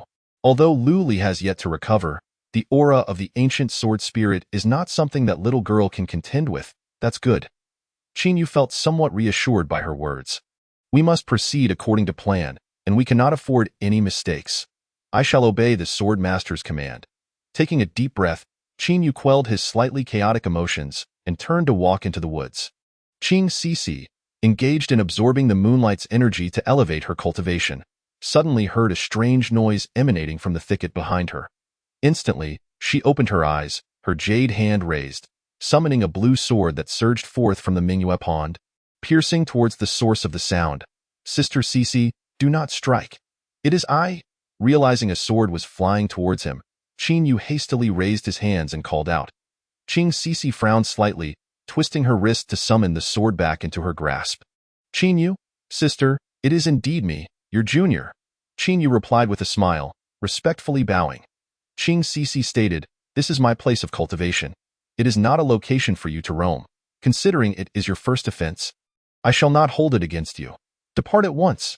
Qin Yu felt a sigh of relief within. Indeed, she was the only one in the Xian sect who did not discriminate against him. Although she had issued an eviction order, there was no hint of unwillingness to communicate. He had already planned everything. Being able to converse was sufficient. He bowed once more, earnestly stating, "I apologize for disturbing your cultivation. Yet my presence here is not intentional. Someone wishes to see you, and I have been sent to convey this message on their behalf." "Someone wishes to see me?" Xixi questioned, her expression one of confusion. She was well aware of the elders within the Qingxian sect. If they had matters to discuss, they could approach her directly, so why would they send someone else? Furthermore, with Qin Yu's poor reputation within the sect, who would seek his assistance for such a task? Despite her thoughts, Xixi still asked, which esteemed elder is seeking me? It is not any of the elders within the sect, Qin Yu replied. He claims to be a senior who departed the Qingxian sect a millennium ago. Today, upon hearing that the Jiulong divine sect intends to bring harm to the Qingxian sect, he has specifically returned to offer assistance, a senior who left the sect a millennium ago. Xixi's brows furrowed even tighter. It was evident that she did not believe Qin Yu's fabrications. A millennium ago marked the peak of the righteous and demonic wars, during which the ancestors of the Qingxian sect fought valiantly, their heroic deeds echoing through the realms. How could anyone have left the sect during such tumultuous times? Anticipating her skepticism, Qin Yu commanded the system to lift the seal on his cultivation. The wave of spiritual energy emanated from him. Though not overwhelmingly potent, it was undeniably real. Xixi's indifferent demeanor shifted to one of astonishment. You have reached the 5th level of the innate realm. Qin Yu's reputation within the Qingxian sect was notorious. Nearly everyone was aware of his perceived lack of talent. Even the kitchen staff knew that. Despite spending 2 decades in the sect, he had only reached the 3rd level of the innate realm. Yet here he was, unveiling a 5th level of cultivation before Xixi.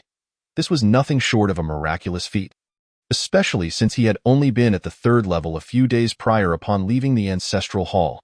Xixi approached him swiftly, examining him thoroughly several times, and only then did she finally believe that this stubborn rock had truly awakened. Qin Yu, invigorated, continued, "Sister, you must understand. My innate talent is not suitable for cultivation. I had long since given up. However, a few days ago, while wandering by the stream, I fortuitously encountered a senior. He casually imparted a few insights on cultivation methods, and I thus learned how to absorb the essence of heaven and earth. This senior possesses profound cultivation and extraordinary insights. Perhaps he can help our Qingxian sect navigate through these trials." At this moment, Xixi was half convinced. She glanced towards the direction from which Qin Yu had emerged from the woods and continued. "If this senior truly possesses such prowess, he should seek my father to discuss strategies for safeguarding the Qingxian sect. Why would he come to find me?" Qin Yu shrugged. The senior only mentioned that he feels unworthy to appear before the current elders of the sect. Hence, he can only seek counsel from the younger generation of disciples like us. "Sister, you are aware that I am insignificant. Even if the senior possesses strategies capable of changing the tide, I am powerless to assist him in implementing them. Therefore, I thought to request your help." Xixi nodded. Although Qin Yu's reasoning did not entirely convince her, the dire situation facing the Qingxian sect left no room for hesitation. If that senior truly had a means to protect the sect, she was willing to try, regardless of the cost. "Very well, lead me to this senior." "Yes, I shall comply. Please follow me, sister." Qin Yu felt a wave of relief wash over him as he turned to lead her deeper into the woods. Chapter 11. The protective mountain formation. The two quickly arrived at the location where the solitary sword was concealed. Xixi had already spotted the figure shrouded in a cloak behind the tree and immediately performed a respectful bow. Disciple Xixi pays respects to the esteemed elder of the sect.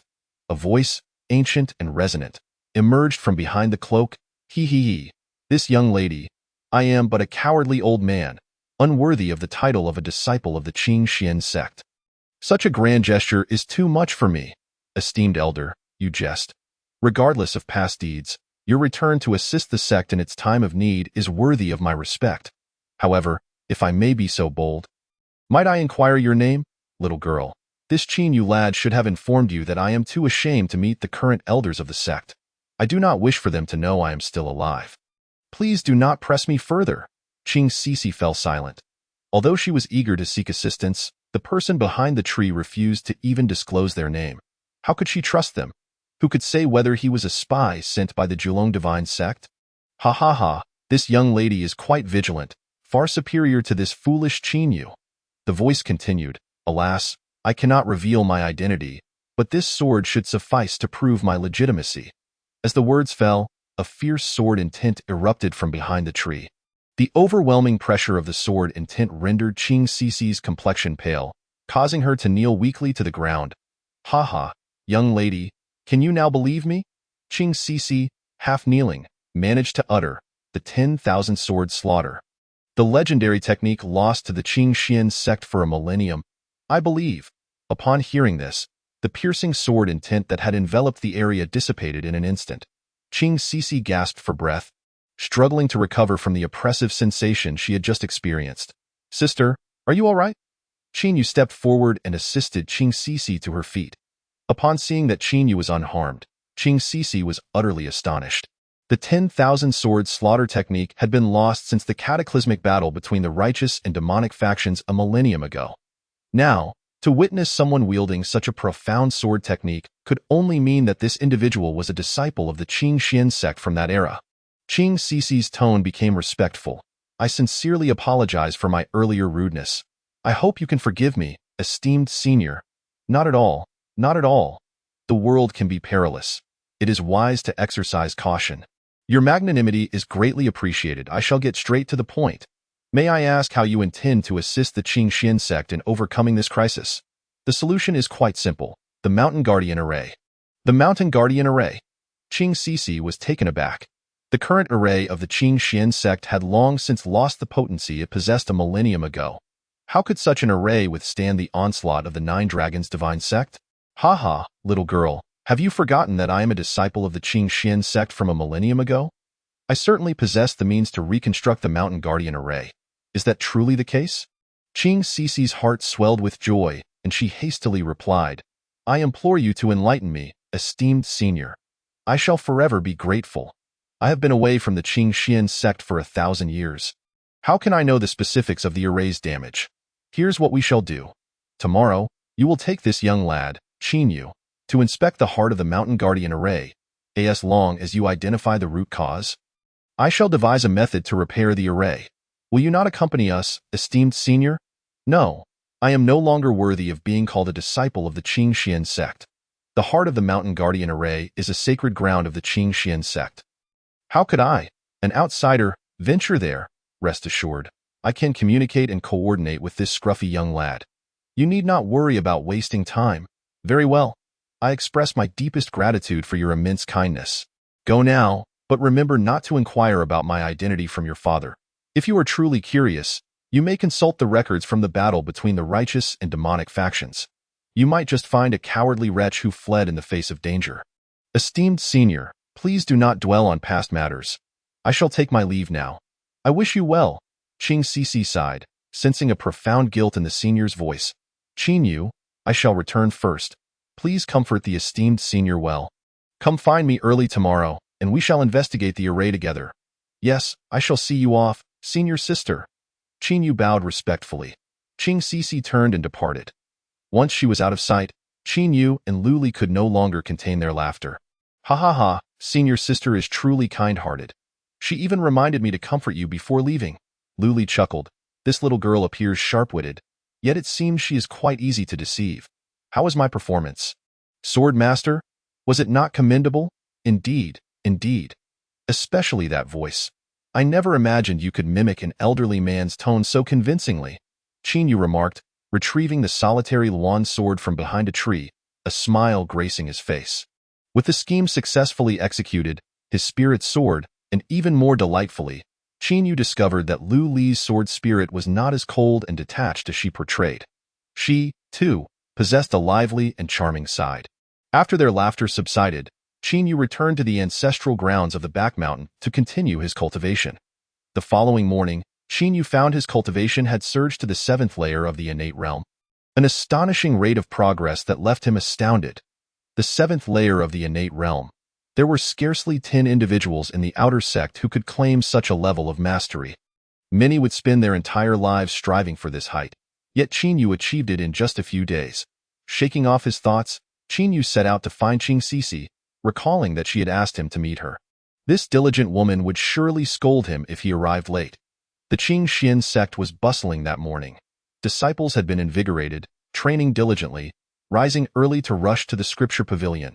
As he walked alongside them, Xinyu could not escape their taunts. He paid them no mind and, upon reaching the entrance to the female disciples' dormitory, took a detour inside. This scene left many in shock. The male and female disciples of the Xixi sect were separated by a mountain, and it was uncommon for a male disciple to venture into the female dormitory. Seeing Qinyu suddenly head towards the female dormitory, the other disciples quickly stepped forward to block his path. "Qinyu, why are you abandoning the back mountain to run to the female dormitory?" "I'm looking for someone," Qinyu replied helplessly. "Weren't you all eager to rush to the scripture pavilion to train? Why suddenly meddle in your own affairs? Looking for someone? Who in the Xixi sect would want anything to do with you? If you ask me, you're just looking to indulge in some sordid business." "Humph. Qinyu, it's one thing to be incompetent, but now you dare to create trouble? I see he has given up hope, wanting to do things he never dared to attempt while still alive." The male disciples hurled insults at Qinyu, while the female disciples displayed expressions of disgust. Though Qinyu typically dismissed their mockery, he could not tolerate being falsely accused without any evidence. "Dear brothers and sisters, though I, Qinyu, may lack talent, I am still aware of propriety and integrity. Today, I am merely seeking someone. I ask that you refrain from slandering me." Chapter 12. The might of a single fist slandering you? Ha ha ha. It seems that in just a few days, Qinyu's eloquence has improved. Lin Dong laughed heartily as he emerged from the crowd. "Not this fool again." Qinyu sighed inwardly. Lin Dong approached Qinyu, his eyes filled with disdain. "Since you claim we are slandering you, do enlighten us. Who do you intend to find in the female dormitory?" "I am looking for senior sister Xixi. She invited me here for a matter." The onlookers erupted in laughter. "Qinyu, has your brain turned to mush? Senior sister Xixi is like a cloud to your mud. How could she possibly have any dealings with you, let alone extend an invitation? Don't even dream of using her as a shield," Lin Dong mocked. "What kind of person is senior sister Xixi? If she were to invite you, I would change my last name. Haha, this fellow must be out of his mind. Trying to pursue the senior sister." The crowd laughed heartily. Seeing Lin Dong's mocking expression, Qinyu's face twisted in disdain.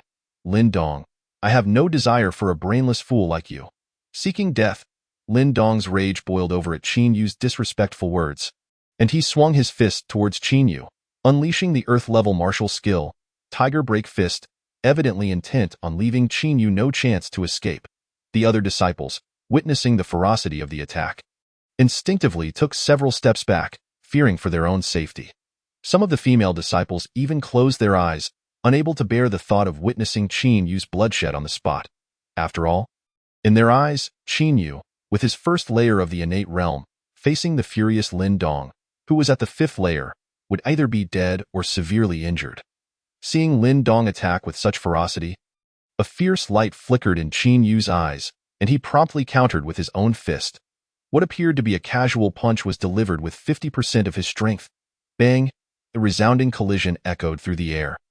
And immediately afterward, Lin Dong was sent flying backward like a cannonball. This is absurd. Am I still dreaming? The outer sect's talented disciple has been sent flying by the worthless Qinyu with a single punch. Did Lin Dong skip breakfast last night? Many disciples could hardly believe their eyes, with some pinching themselves to confirm whether they were dreaming. My hand. Moments later, Lin Dong's anguished cries jolted everyone back to reality. After being helped up by several disciples, Lin Dong glared at Qinyu, questioning, "Qinyu, did you use some sort of dark sorcery? How could you, with your first layer of the innate realm, possibly injure me? Fool, take a good look at my level of strength." As the words fell, Qinyu deactivated the system's concealment, and the oppressive aura of the seventh layer of the innate realm swept through the area in an instant. Hiss! Upon sensing Qinyu's power, gasps of astonishment filled the air. The seventh layer of the innate realm. Lin Dong's face turned ashen as he realized the vast difference in their levels, regretting his decision to provoke Qinyu. Though he did not understand why Qinyu had concealed his strength, it was evident that Qinyu's prowess surpassed his by 2 whole realms. Provoking him was a foolish endeavor. Why is everyone gathered here? Just as Lin Dong pondered how to apologize to Qinyu, a clear voice rang out. Xixi had arrived outside the crowd unbeknownst to anyone. The crowd erupted in delight, quickly turning to bow in greeting. "We pay our respects to senior sister." Lin Dong, hearing this, became even more agitated, rushing forward. "Senior sister, Qinyu has injured my hand. Please seek justice for me and punish him for harming a fellow disciple." Having spoken, Lin Dong glanced back at Qinyu, a smug expression on his face. "Xixi, well aware of Lin Dong and Qin Yu's conflict, had little faith in Lin Dong's words. Ignoring him, she reproached Qin Yu. Qin Yu, why have you arrived so late? The safety of the sect rested on Qin Yu's shoulders. It was not just a matter of Qin Yu injuring Lin Dong's hand. Even if he had killed Lin Dong, punishing Qin Yu would have to be delayed. Lin Dong's expression darkened to an extreme. Senior sister, please help me. Go find an elder for treatment. Do not delay my important matters, Xixi replied coldly. With that, she bypassed him and approached Qin Yu, casting a glance at his seventh layer of the innate realm. She exclaimed, time is of the essence. We must hurry. Understood. Qin Yu clasped his hands in a respectful gesture and, with a sly grin, glanced at Lin Dong, announcing, esteemed senior brothers and sisters, I shall take my leave now. Brother Qin Dong, farewell. Ha ha ha. The disciples, who usually had a contentious relationship with Lin Dong, laughed heartily, reveling in the moment. Sister, do you know where the core of the protective mountain formation is located? Not long after departing, Qin Yu inquired, of course I do. In Xixi Sect, there is nothing beyond my capabilities. Xixi, striding ahead of Qin Yu, had her flowing hair dancing in the wind, occasionally brushing against Qin Yu's face, stirring a sense of restlessness within him. The two arrived at the Spirit Beast Hall and borrowed a flying beast, the Radiant Bird, to soar directly towards the main peak of Xixi Sect. Approximately half an hour later, the Radiant Bird halted before a colossal stone tablet. After Xixi leaped off the Radiant Bird, she produced a token and placed it into a crevice in the stone tablet.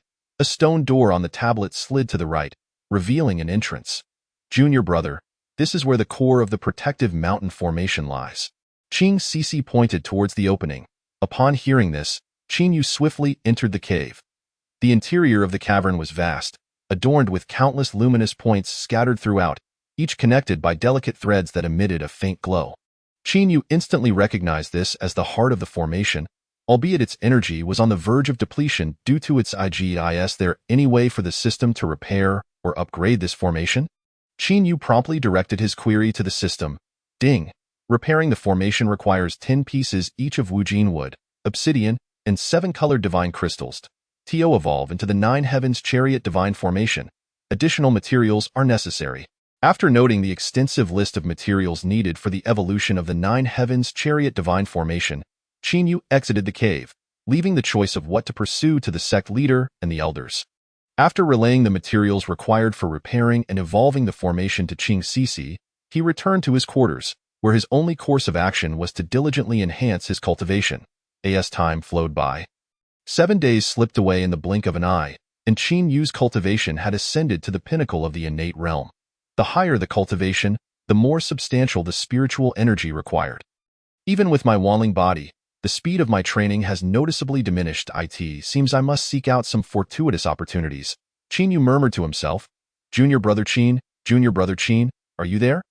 One day, just after Qin Yu finished his training, he heard Xixi's hurried voice calling from outside his room. He quickly stepped out, smiling, sister. What brings you here in such haste? Junior brother Qin, my father has informed me that the elder sent to gather materials for the formation has returned to the sect. According to that elder, the prices for those 3 materials are exorbitantly high, far beyond what our Xixi sect can afford. Is there any chance you could persuade that senior to consider alternative solutions? Xix's expression was fraught with anxiety, her eyes filled with worry. Seeing her distress, Qin Yu sighed inwardly. The original owner of this body had never felt a strong sense of belonging to Xixi sect. And as a transmigrator, Qin Yu felt even less attachment that if necessary, he could simply take Qin Zhonghua and leave, allowing Xixi sect and Jiulong Shenzong to contend with each other.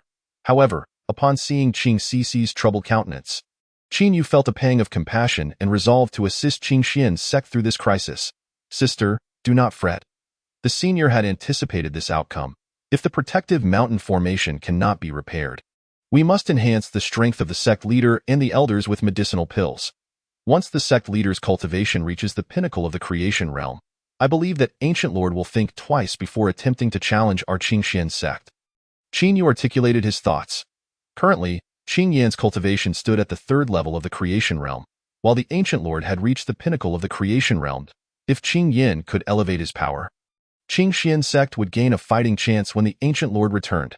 Junior brother Qin, that is indeed a sound idea. Ever since our sex techniques were upgraded by that mysterious figure, my father has been training tirelessly and has broken through to the 4th level of the creation realm.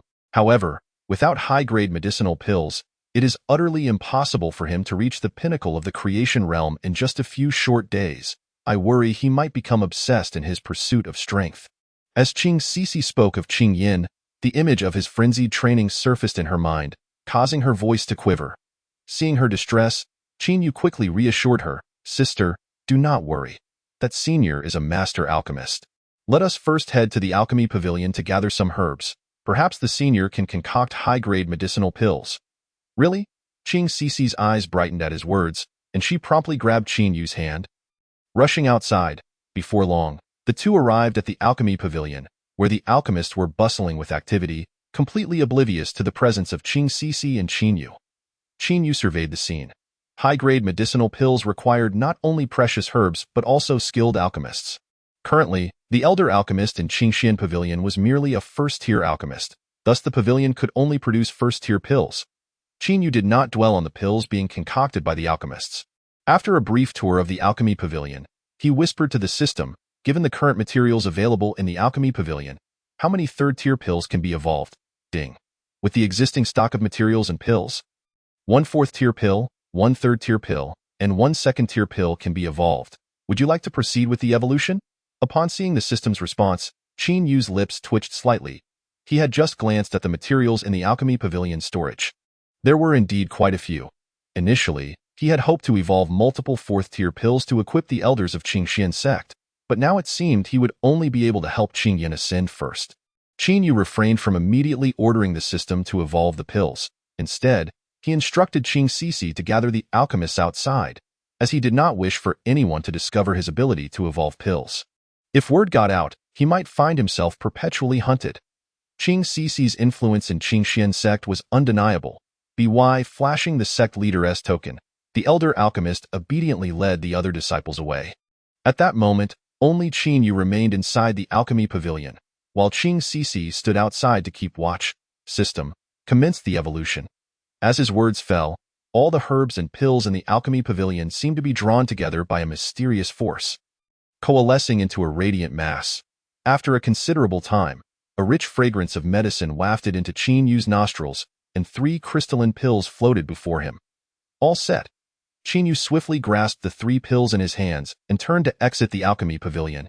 Meanwhile, heavens, how can there be the fragrance of a 4th-tier pill? The elder alchemist exclaimed upon catching a whiff of the aroma wafting from within the pavilion. Could that young man have actually concocted a 4th-tier pill? Impossible. I know that guy.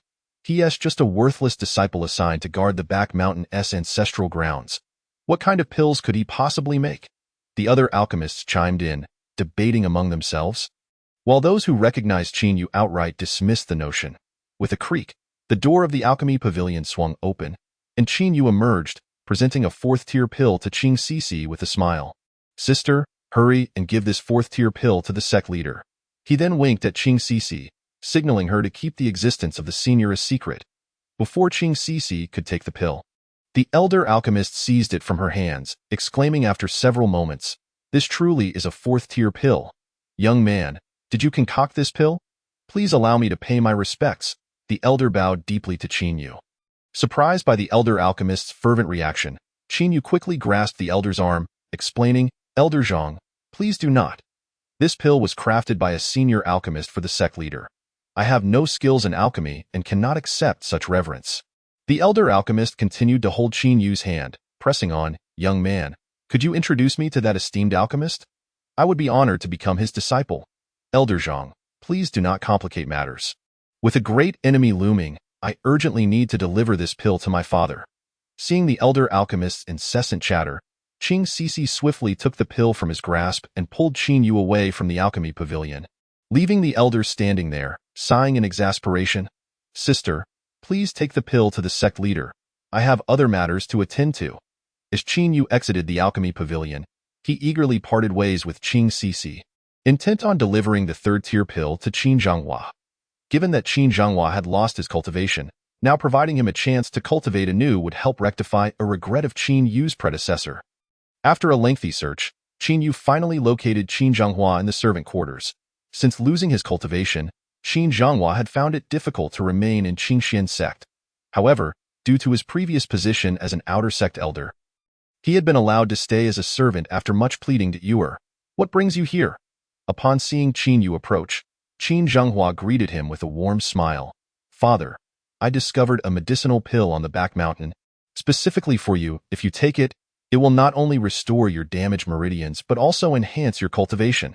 Qin Yu gazed at the aging figure of Qin Zhonghua, his heart brimming with warmth. Although Qin Zhonghua had lost all his cultivation, he could very well live a tranquil life as an ordinary person in the secular world. Yet, for the sake of Qin Yu, he willingly chose to remain here as a menial worker rather than leave the Qingxian sect. Upon noticing the elixir in Qin Yu's hand, Qin Zhonghua's pupils constricted. As a former outer sect elder, he possessed remarkable discernment. He swiftly pulled Qin Yu into the room and closed the door.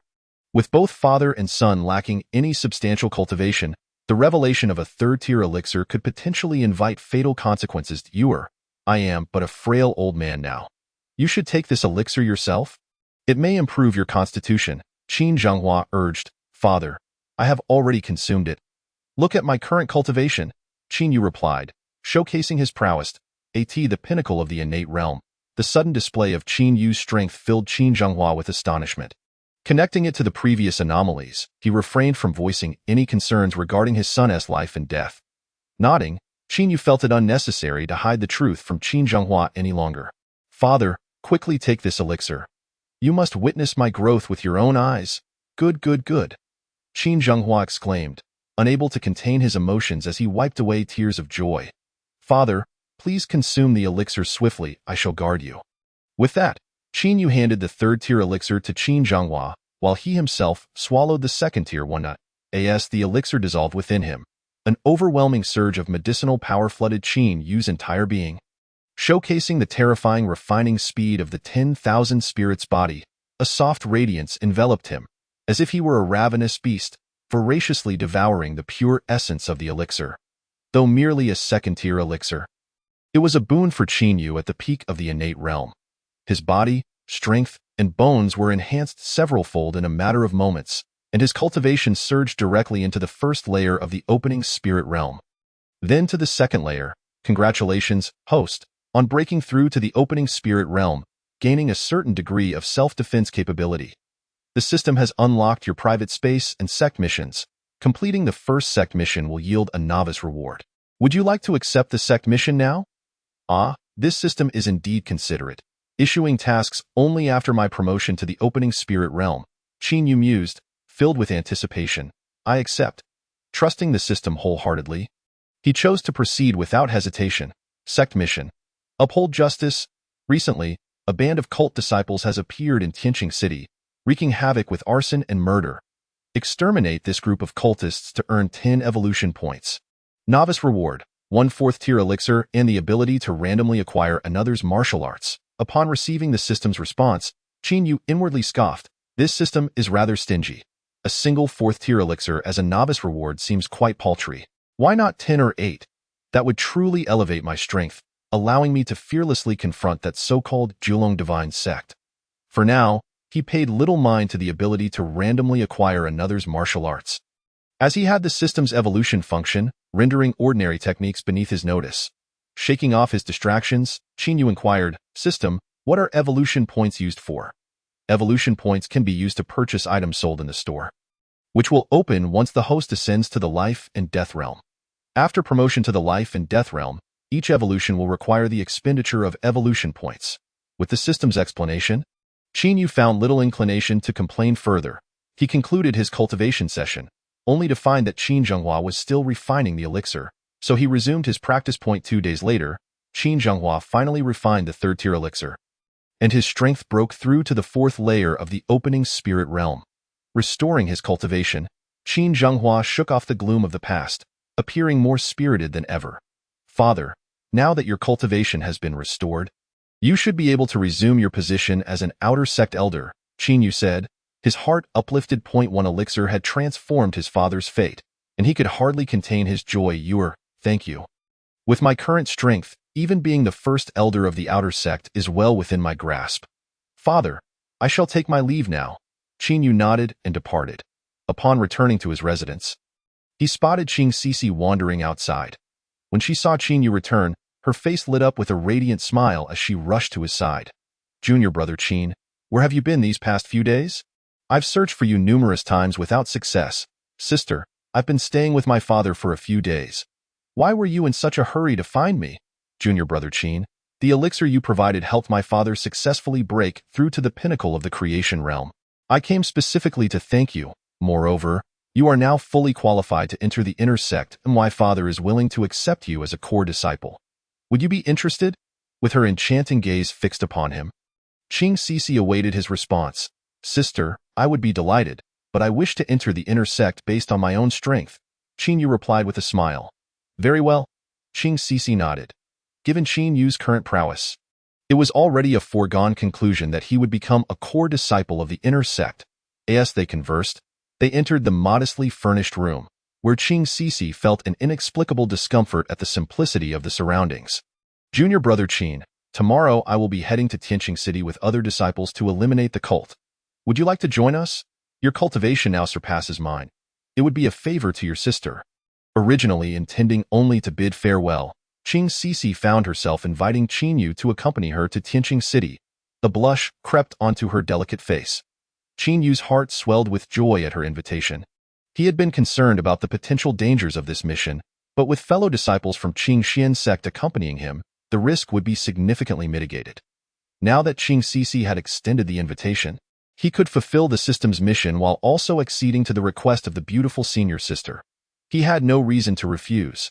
"Since sister has invited me, I shall certainly accompany you." With Yu's affirmative response, Xixi skipped away, leaving the ancestral grounds. Once she departed, Yu immediately commenced his cultivation. For him, absolute strength was the only means to ensure stability in this world.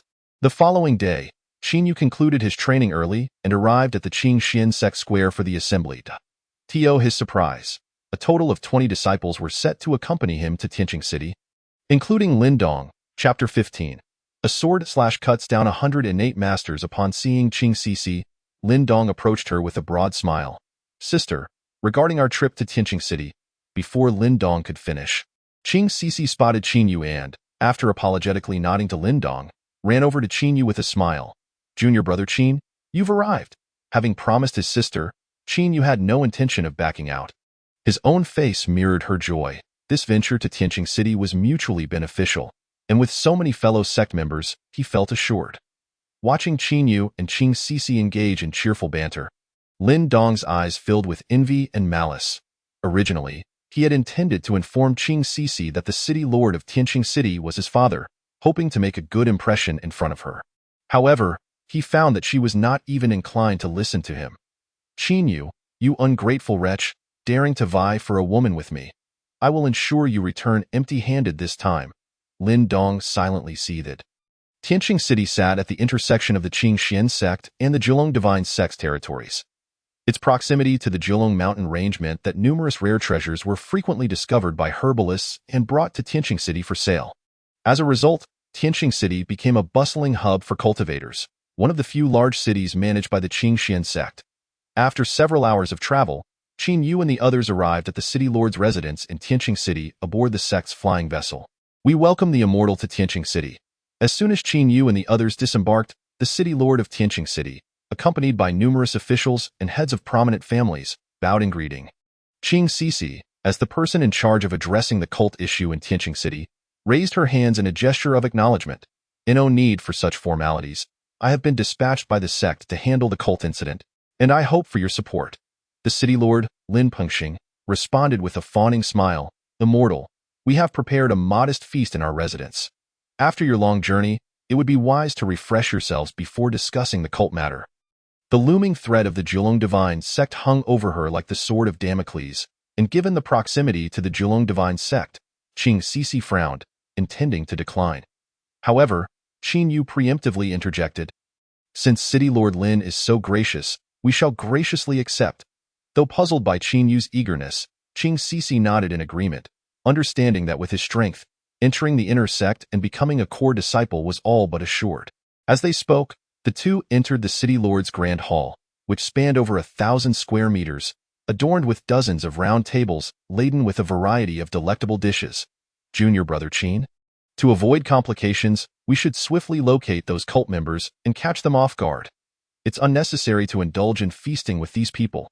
As Lin Pengxing busied himself, Xixi whispered to Qin Yu, "Sister, rest assured. As long as Lin Pengxing is here, locating the cult members will be a trivial matter." Upon hearing this, Qin Yu smiled faintly, adopting an air of confidence. The moment he laid eyes on Lin Pengxing, the spirit of the Guhong sword, Liuli, cautioned Qin Yu that something was amiss. Despite possessing the strength of a first-level spirit awakening, Lin Pengxing had employed secret techniques to project the illusion of being merely at the third level of innate realm. Qin Yu was taken aback to find that the strategy he frequently employed had been mirrored by Lin Pengxing. He promptly consulted the system, which revealed that Lin Pengxing had cultivated a form of demonic art, specifically designed to enhance one's cultivation by feeding on human blood. It was evident that the sinister cult in Tianqing City was intricately linked to Lin Pengxing. Since Lin Pengxing was inclined to play this charade, Qin Yu decided to patiently indulge him, eager to discern his true intentions, ideally luring all members of the cult to him, thereby saving himself the trouble of tracking them down. After 3 rounds of toasting, Qin Yu instructed Lin Pengxing to arrange accommodations, and after ensuring everyone was settled, he hastily took his leave. A short time later, Lin Pengxing appeared in a dimly lit grand hall. This chamber was located beneath the Lord's mansion, its architecture comparable in size to the mansion itself. With his head bowed, he addressed a cloaked figure donning a mask, saying, "Elder Gao, the Qingxian sect has dispatched a total of 20 disciples, led by the daughter of Qingyin, who possesses peak innate realm cultivation. The others range from the 4th to the 8th levels of innate realm. I have already administered the mind-altering drug into their wine as per your instructions." The masked man could not suppress his laughter. "Ha ha, a troop of buffoons dares to extinguish my shimming sect. They truly overestimate themselves. Had I known it would be this easy, I wouldn't have exerted such effort. A mere flick could obliterate this lot of innate realm waste." Lin Pengxing wore a fawning smile, slightly bowing. "Elder, your wisdom is unmatched. The disciples of Qingxian sect would never suspect that the branch of my shimming sect is concealed beneath the Lord's mansion of Tianqing City. I shall now escort the disciples of Qingxian sect to their demise, and as for the daughter of Qingyin, I shall deliver her to the sect master for his enjoyment." Upon hearing this, a glimmer of greed flickered in the masked man's eyes. "Ha ha, Lin Pengxing, you understand me well. It is said that the daughter of Qingyin is the most beautiful in the Qingxian domain. Quickly bring her to me."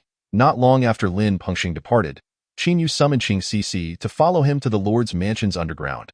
Upon witnessing an intruder, the guards of Shimming Sect shouted, "Who dares to trespass in our forbidden grounds?" One guard exchanged glances with another, signaling him to inform their comrades within. However, before the second guard could make a move, the Guhong sword in Qin Yu's hand whistled through the air, cleaving towards the heads of the 2 guards. Pushing the door open revealed a spacious courtyard, where over 100 individuals were drinking and boasting, oblivious to the arrival of Qin Yu and Xixi. "Liuli, these individuals possess strengths within the innate realm. Can you ensure a swift resolution?" Qin Yu immediately communicated with the sword spirit Liuli, as he was still unaware of the full extent of Shimming Sect's power and deemed a rapid victory essential. "Master, a single strike will suffice." With that, the Guhong sword autonomously flew forth, circling the courtyard before silence enveloped the area. The next moment, over 100 heads rolled to the ground. One sword strike, and 100 innate realm adversaries lay slain. Ding. Evolution points 1. Evolution points 1. After dispatching these disciples of the Shimming Sect, Qin Yu heard a surge of prompts in his mind, culminating in a total increase of 102 evolution points. This scene was witnessed by Lin Pengxing, who had just exited. His pupils constricted, and he screamed, You clearly only possess the strength of the 5th level of innate realm. How could you, ha ha? Lin City Lord, do you not also possess the strength of the 1st level of spirit awakening? As the Lord of Tianqing City, colluding with a sinister cult to harm your own citizens is truly deserving of death. Qin Yu laughed heartily at Lin Pengxing's disarray. Chapter 16. Mission accomplished. Damn it, pretending to be a fool and now exposed. Time to flee. Upon realizing that Qin Yu had unveiled his true strength, Lin Pengxing's mind raced with thoughts of escape. He immediately revealed his spirit awakening capabilities, maximizing his speed to converge with the High Elder of the Shimming Sect in search of survival. Still attempting to flee? I'm keen to see where you think you can escape to. Observing Lin Pengxing's flight, Qin Yu followed at a measured pace. Junior brother Qin, we have yet to ascertain the full situation. It would be wiser to gather the other brothers first before formulating a plan. Although still reeling from Qin Yu's sword strike, Xixi was pulled back to reality by his words. Ha, a mere pair of dead rats. I alone can handle them. Qin Yu waved his hand, as the sword spirit Liuli had already grasped the situation within. Aside from Lin Pengxing, there remained only one individual at the third level of spirit awakening. With the Guhong sword in hand, Qin Yu felt an unwavering confidence.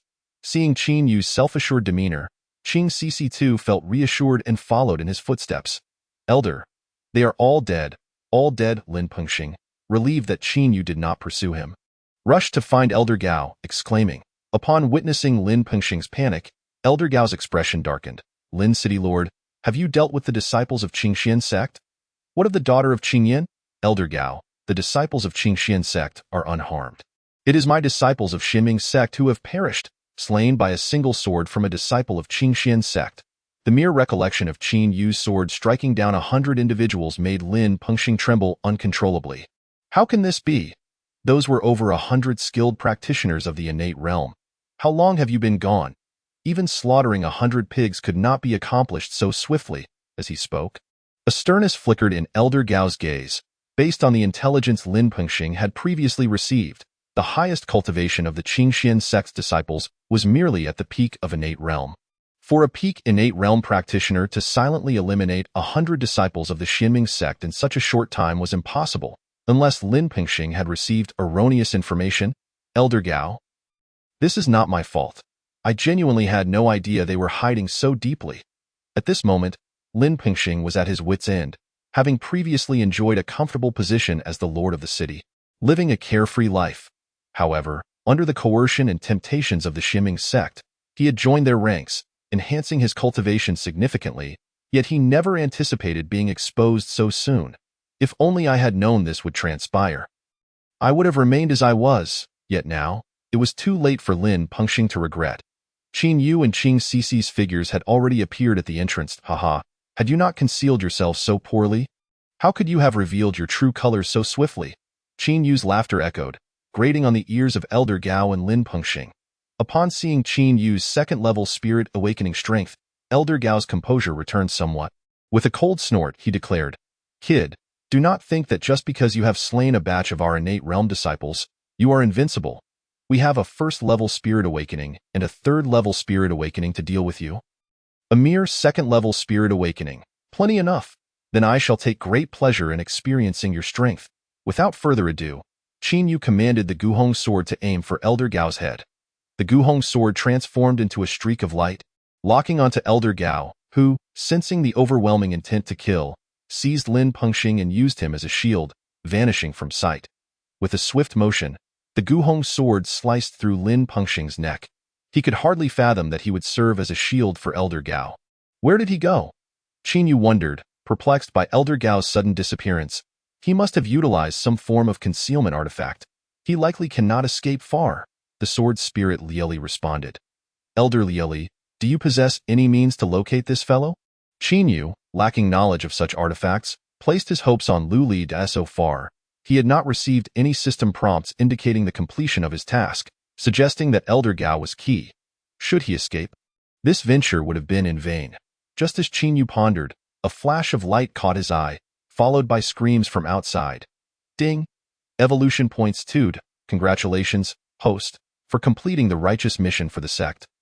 Evolution points 10. 1 4th grade medicinal herb obtained, and the ability to randomly acquire others' cultivation techniques. Mission accomplished. Qin Yu, momentarily disregarding the system's rewards, made his way into the courtyard. At that moment, Elder Gao had been impaled by the Guhong sword.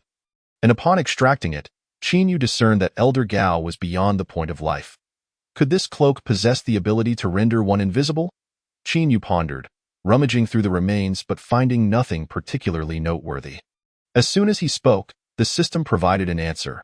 Low-grade artifact can render the user invisible for 30 seconds, during which they cannot utilize spiritual energy, stowing the invisibility cloak into the system space.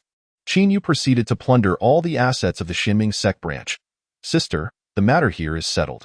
Please lead the other brothers to search for any remnants of the Ximing sect within the Lord's mansion. I will organize today's spoils and reunite with you shortly." Upon hearing this, Xixi nodded. "Junior brother, once you finish, come find me. As Qin Yu and Xixi were each engrossed in their respective tasks, Lin Dong remained in a chamber, his entire body trembling incessantly. After arriving at the city lord's mansion, he discreetly contacted Lin Pengxing, and upon learning of Lin Pengxing's scheme, Lin Dong was overwhelmed with excitement. He had already conceived a plan in his mind to eliminate Qin Yu and the other disciples, subsequently staging a heroic rescue to save Xixi from peril, thereby winning her affection. However, what he did not anticipate was that instead of receiving good news from Lin Pengxing, he encountered a wisp of remnant soul from Elder Gao.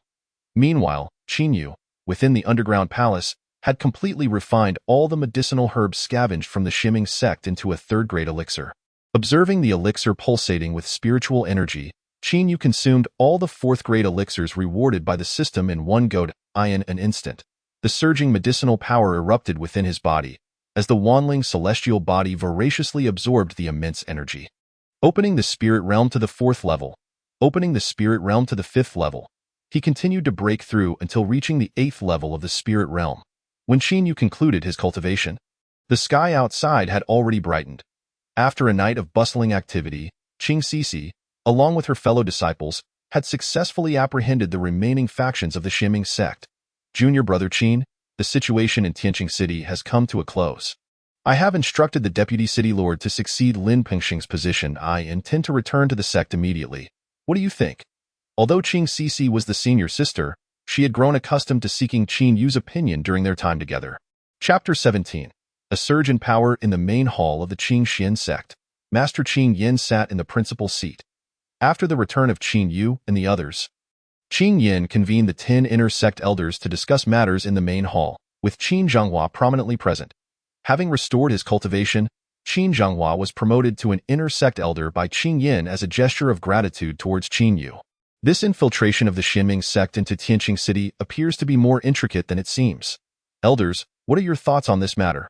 Qin Yin opened the discussion. The Ximing sect originally resided within the Dao domain of the Nine Dragons Divine Sect. Their incursion into Tianqing City is undoubtedly related to the Nine Dragons Divine Sect. Master, the Nine Dragons Divine Sect has been excessively overbearing.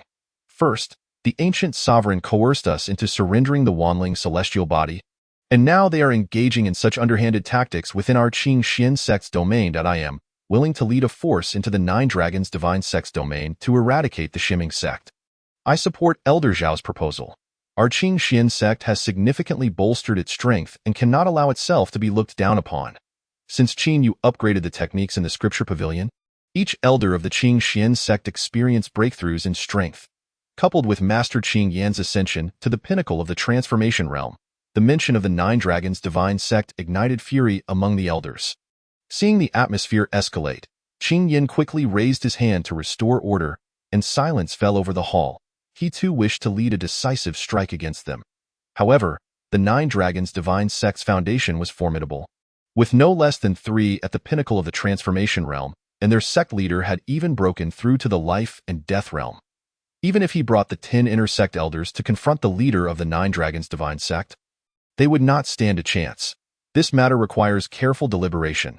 We must dispatch more personnel to Tianqing City to prevent another incursion by the Ximing sect. You should all return and diligently cultivate, striving to surprise the Nine Dragons Divine Sect with a grand display in half a month's time. Understood. Qin Yin issued his orders, and the elders, with no other option, promptly departed from the main hall. The heavens intend to doom my Xingxian sect. I truly have no face to meet our ancestors. Once the elders had left, Qin Yin gazed towards the ancestral grounds on the rear mountain. Speaking to himself, as Xixi entered the grand hall, she overheard Qin Yan's mutterings. Observing her father's forlorn figure, she offered comforting words. "Father, there will surely be a way when the cart reaches the mountain. There is no need for you to be overly pessimistic. You now possess the same peak strength in the transformation realm as the ancient sovereign. Perhaps next time he visits our Xingxian sect, he will reconsider attempting to seize the Wanling celestial body." Gazing at his obedient daughter, Qin Yan's eyes were filled with affection. After ruffling Xixi's hair, he laughed. "Ha ha, with my daughter's auspicious words. My Qingxian sect shall undoubtedly weather this storm. Upon returning to the Qingxian sect, Qin Yu devoted himself to cultivation. After several days of arduous effort, his cultivation had broken through to the 9th level of the spirit realm. Without the assistance of spiritual herbs, my progress remains painfully slow, he murmured after concluding his training.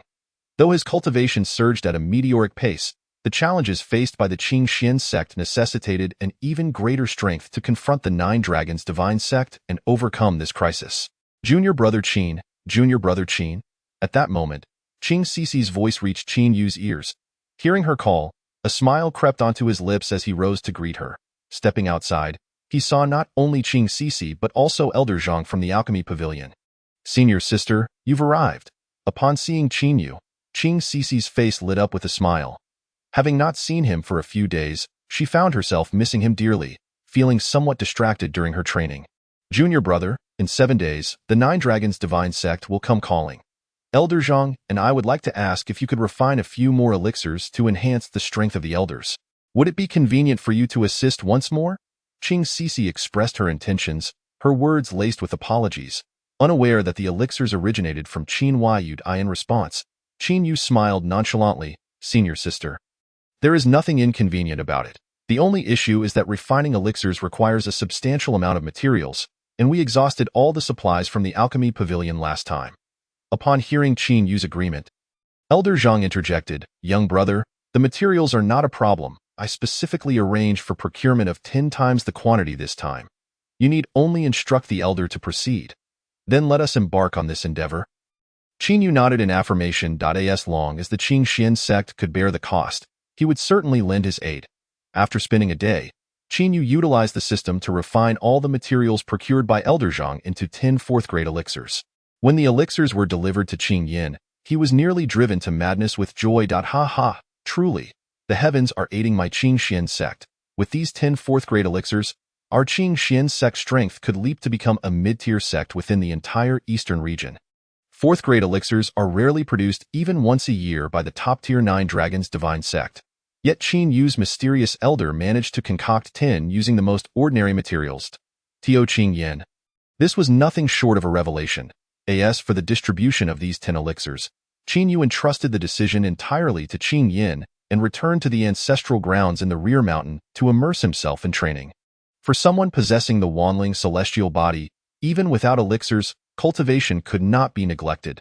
Time flew by like a fleeting shadow, and in the blink of an eye, it was the final day of the deadline set by the ancient sovereign for the Qingxian sect. Qin Yin gathered all the disciples of the Qingxian sect in the plaza. After Qin Yu upgraded the techniques in the scripture pavilion, although all disciples experienced varying degrees of cultivation growth, they stood no chance against the formidable 9 Dragons Divine Sect. A month has passed, and the sect leader and elders have yet to locate the Wanling celestial body. Indeed, who among us awakened the Wanling celestial body yet dares not admit it? Now, we are all bound to share in the consequences.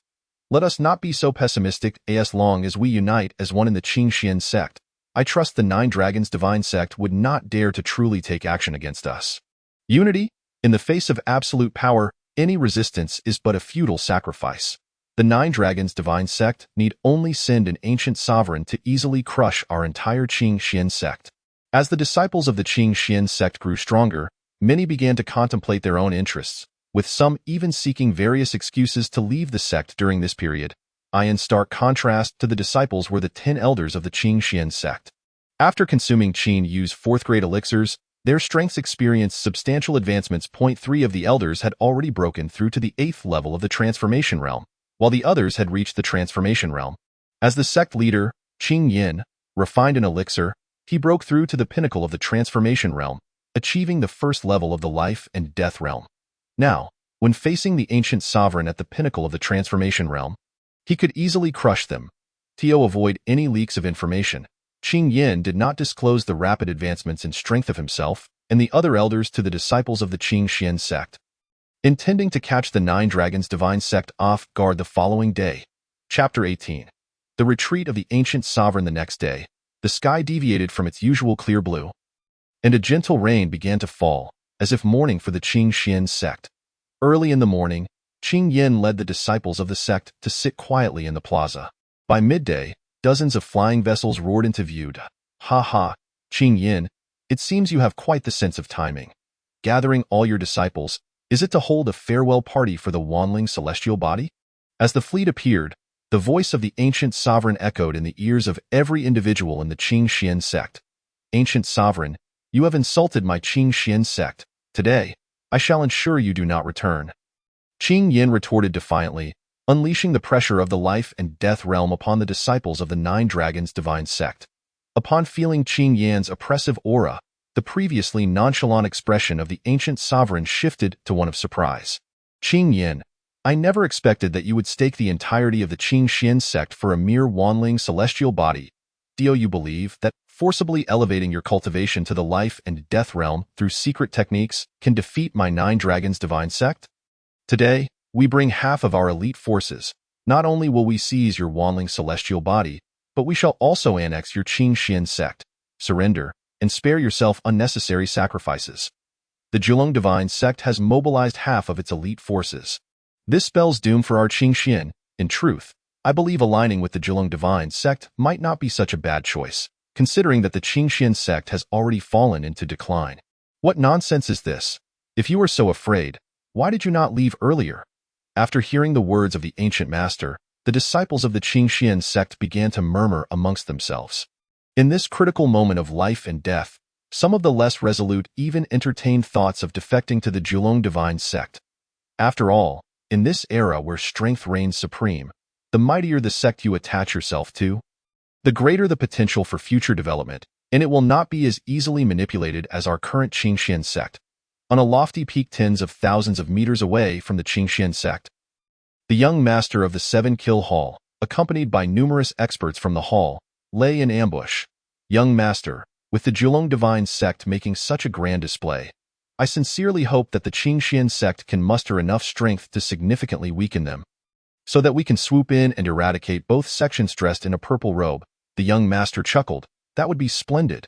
Regardless of the cost, we must ensure that the Jiulong divine sect does not succeed.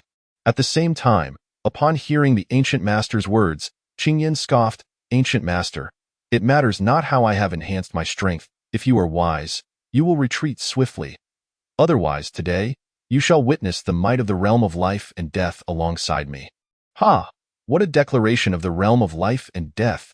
Today, I shall bathe the entirety of Qingxian Mountain in blood.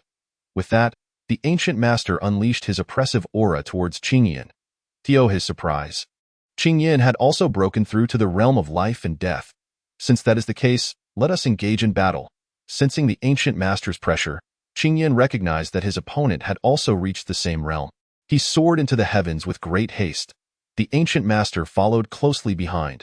Upon entering the realm of life and death, they possessed the power to move mountains and fill seas, to avoid harming their respective disciples. They had no choice but to relocate their battlefield to the sky. Before long, violent energy fluctuations erupted above the firmament, followed by the 10 elders of the Qingxian sect rushing towards the flying vessels of the Jiulong divine sect. The battle was about to ignite. The experts of the Jiulong divine sect, both in the creation realm and the profound pill realm, found themselves held back by the 10 elders of the Qingxian sect. The remaining disciples leapt from their vessels, charging towards the disciples of the Qingxian sect. At this moment, Qin Yu blended in among the disciples of the Qingxian sect. He could not partake in battles above the profound pill realm. But below that threshold was his domain. As the disciples of the Jiulong divine sect approached, Qin Yu wielded the Guhong sword and advanced. Evolution points 1, evolution points 1. Soon, he heard the system's notification. Each evolution point represented one disciple of the Jiulong divine sect slain. An extraordinary scene unfolded. Many disciples of the Qingxian sect had yet to make a move, yet hundreds of disciples from the Jiulong divine sect below the profound pill realm had been entirely exterminated. It was as if a sword god had graced the world. When did our Qingxian sect produce such a master of the sword? Our Qingxian sect is on the rise. Qin Yu was completely immersed in the system. As the disciples of the Jiulong divine sect fell, his evolution points reached 500.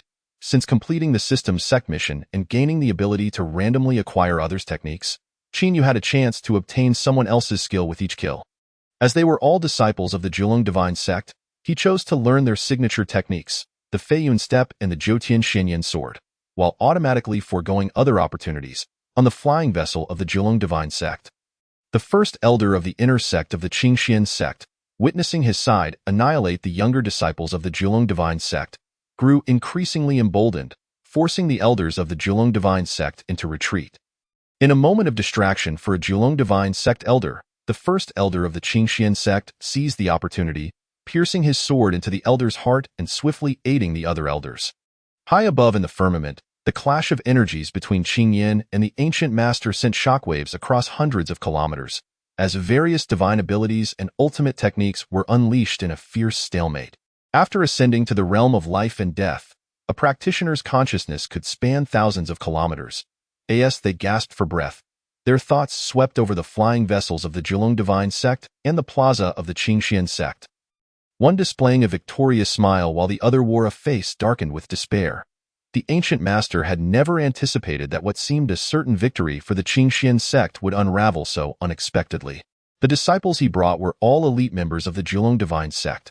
This battle had effectively halved their strength, potentially relegating them from the ranks of super sections after a brief respite. Sensing the elders of the Xixi sect advancing towards them after decimating the Jiulong divine sect, the ancient master's expression turned icy as he bellowed, "Qingyin, today, either you die or I shall with that." He radiated a brilliant glow, sending a massive sword aura hurtling towards Qingyin. Faced with the ancient master's full-force attack, Qingyin did not dare to slacken. He gathered all his strength and similarly conjured sword energy to counter the ancient master's strike.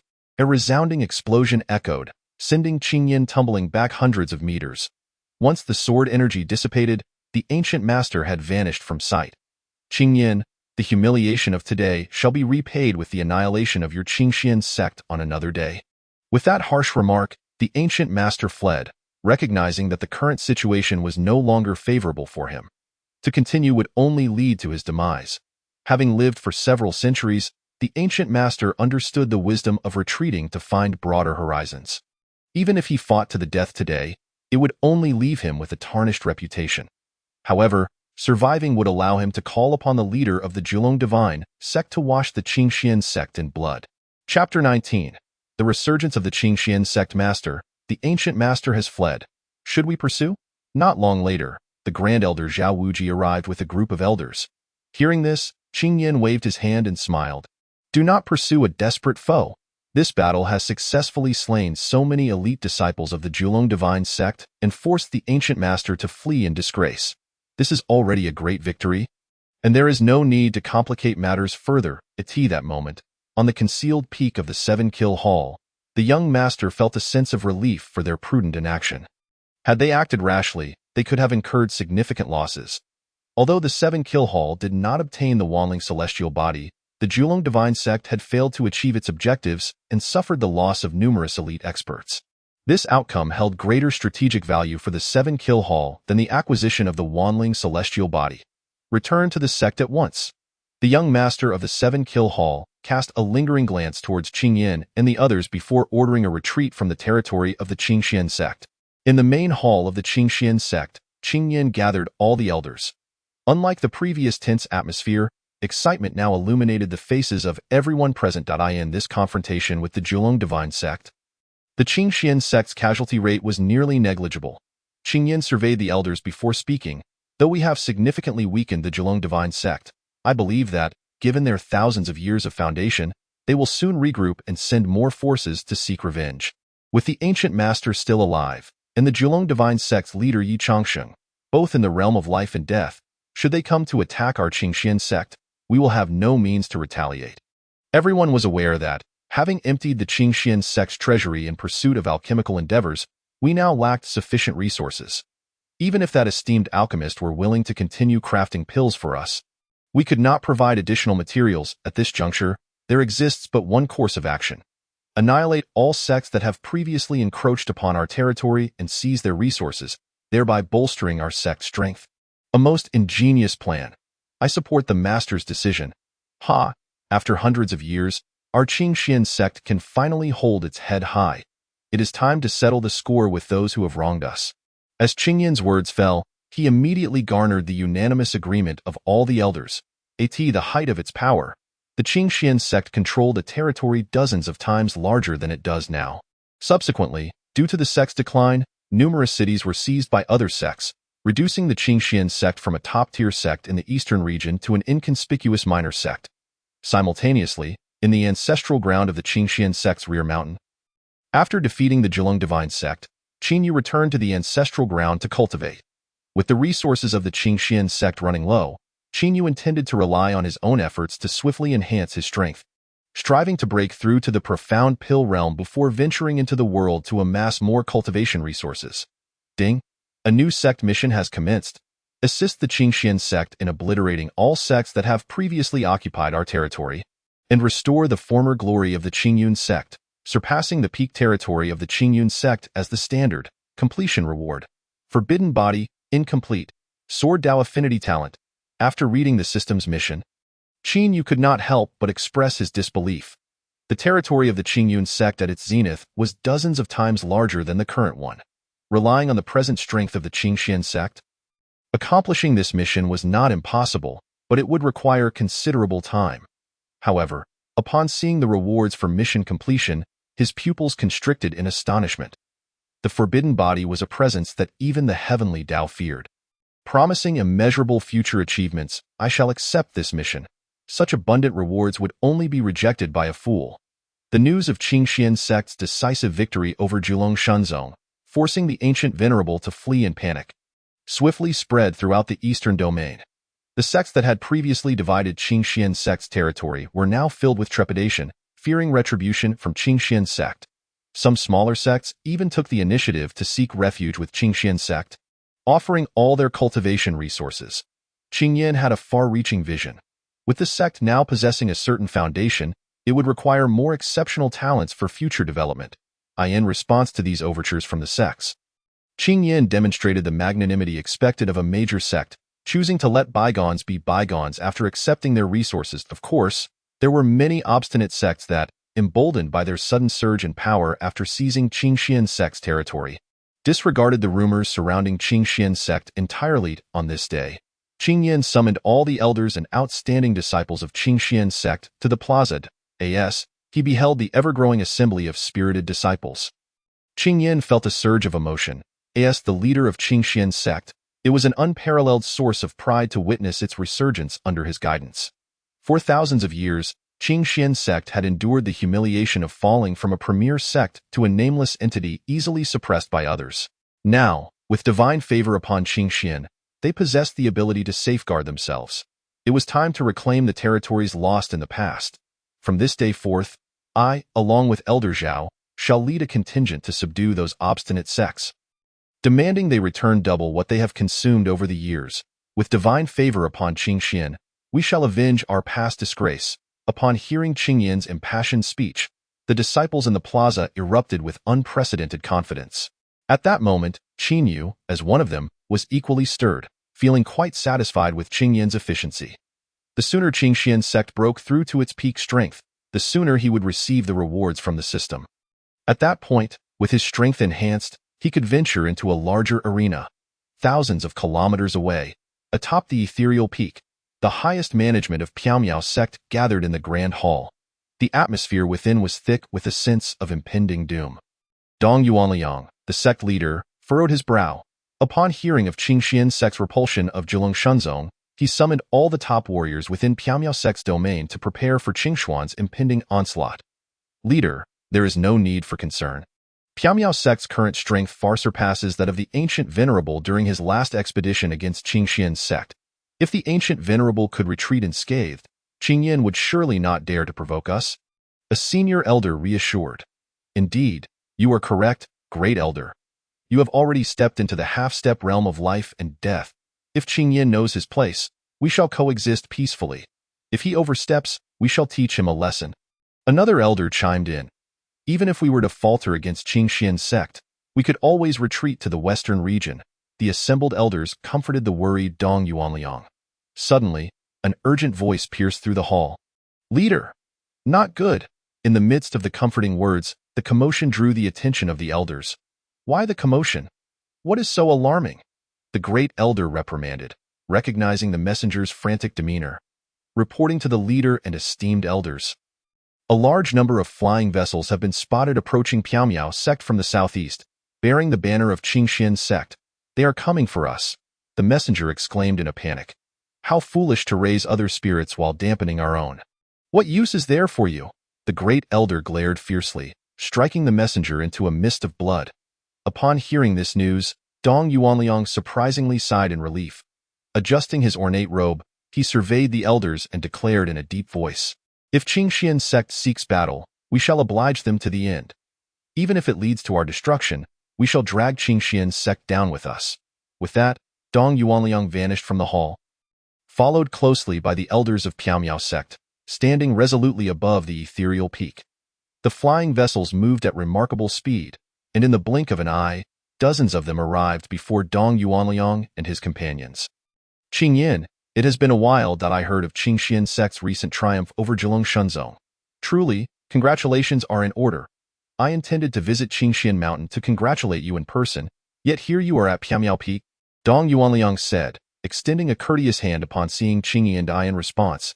Qingyin replied nonchalantly, "Dong Yuanliang, I waited for you at Qingxian Mountain for quite some time, as you failed to appear. I had no choice but to come to Piaomiao Peak myself." Dong Yuanliang chuckled, Qingyin, I was just discussing with the elders about preparing a grand gift for you. I did not expect you to arrive so promptly. You shall take it back with you." Observing Dong Yuanliang's pretentious demeanor, Qingyin scoffed disdainfully, "Dong Yuanliang, I did not come merely to collect a gift. I intend to bring back every single head from your Piaomiao Sect. You have occupied the territory of Qingxian Sect for thousands of years. It is time to return what you owe in full." With those words, Qingyin directed his flying sword straight at Dong Yuanliang. The speed of the sword was astonishing, seemingly cleaving through space, arriving before Dong Yuanliang in an instant. "Ha ha, Qingyin, a mere waste who stumbled upon an opportunity thinks he can sweep the world. Today, let me show you the might of the half-step realm of life and death," Dong Yuanliang sneered, his body surging with spiritual energy as he leapt into the sky. "What a display of the realm of life and death.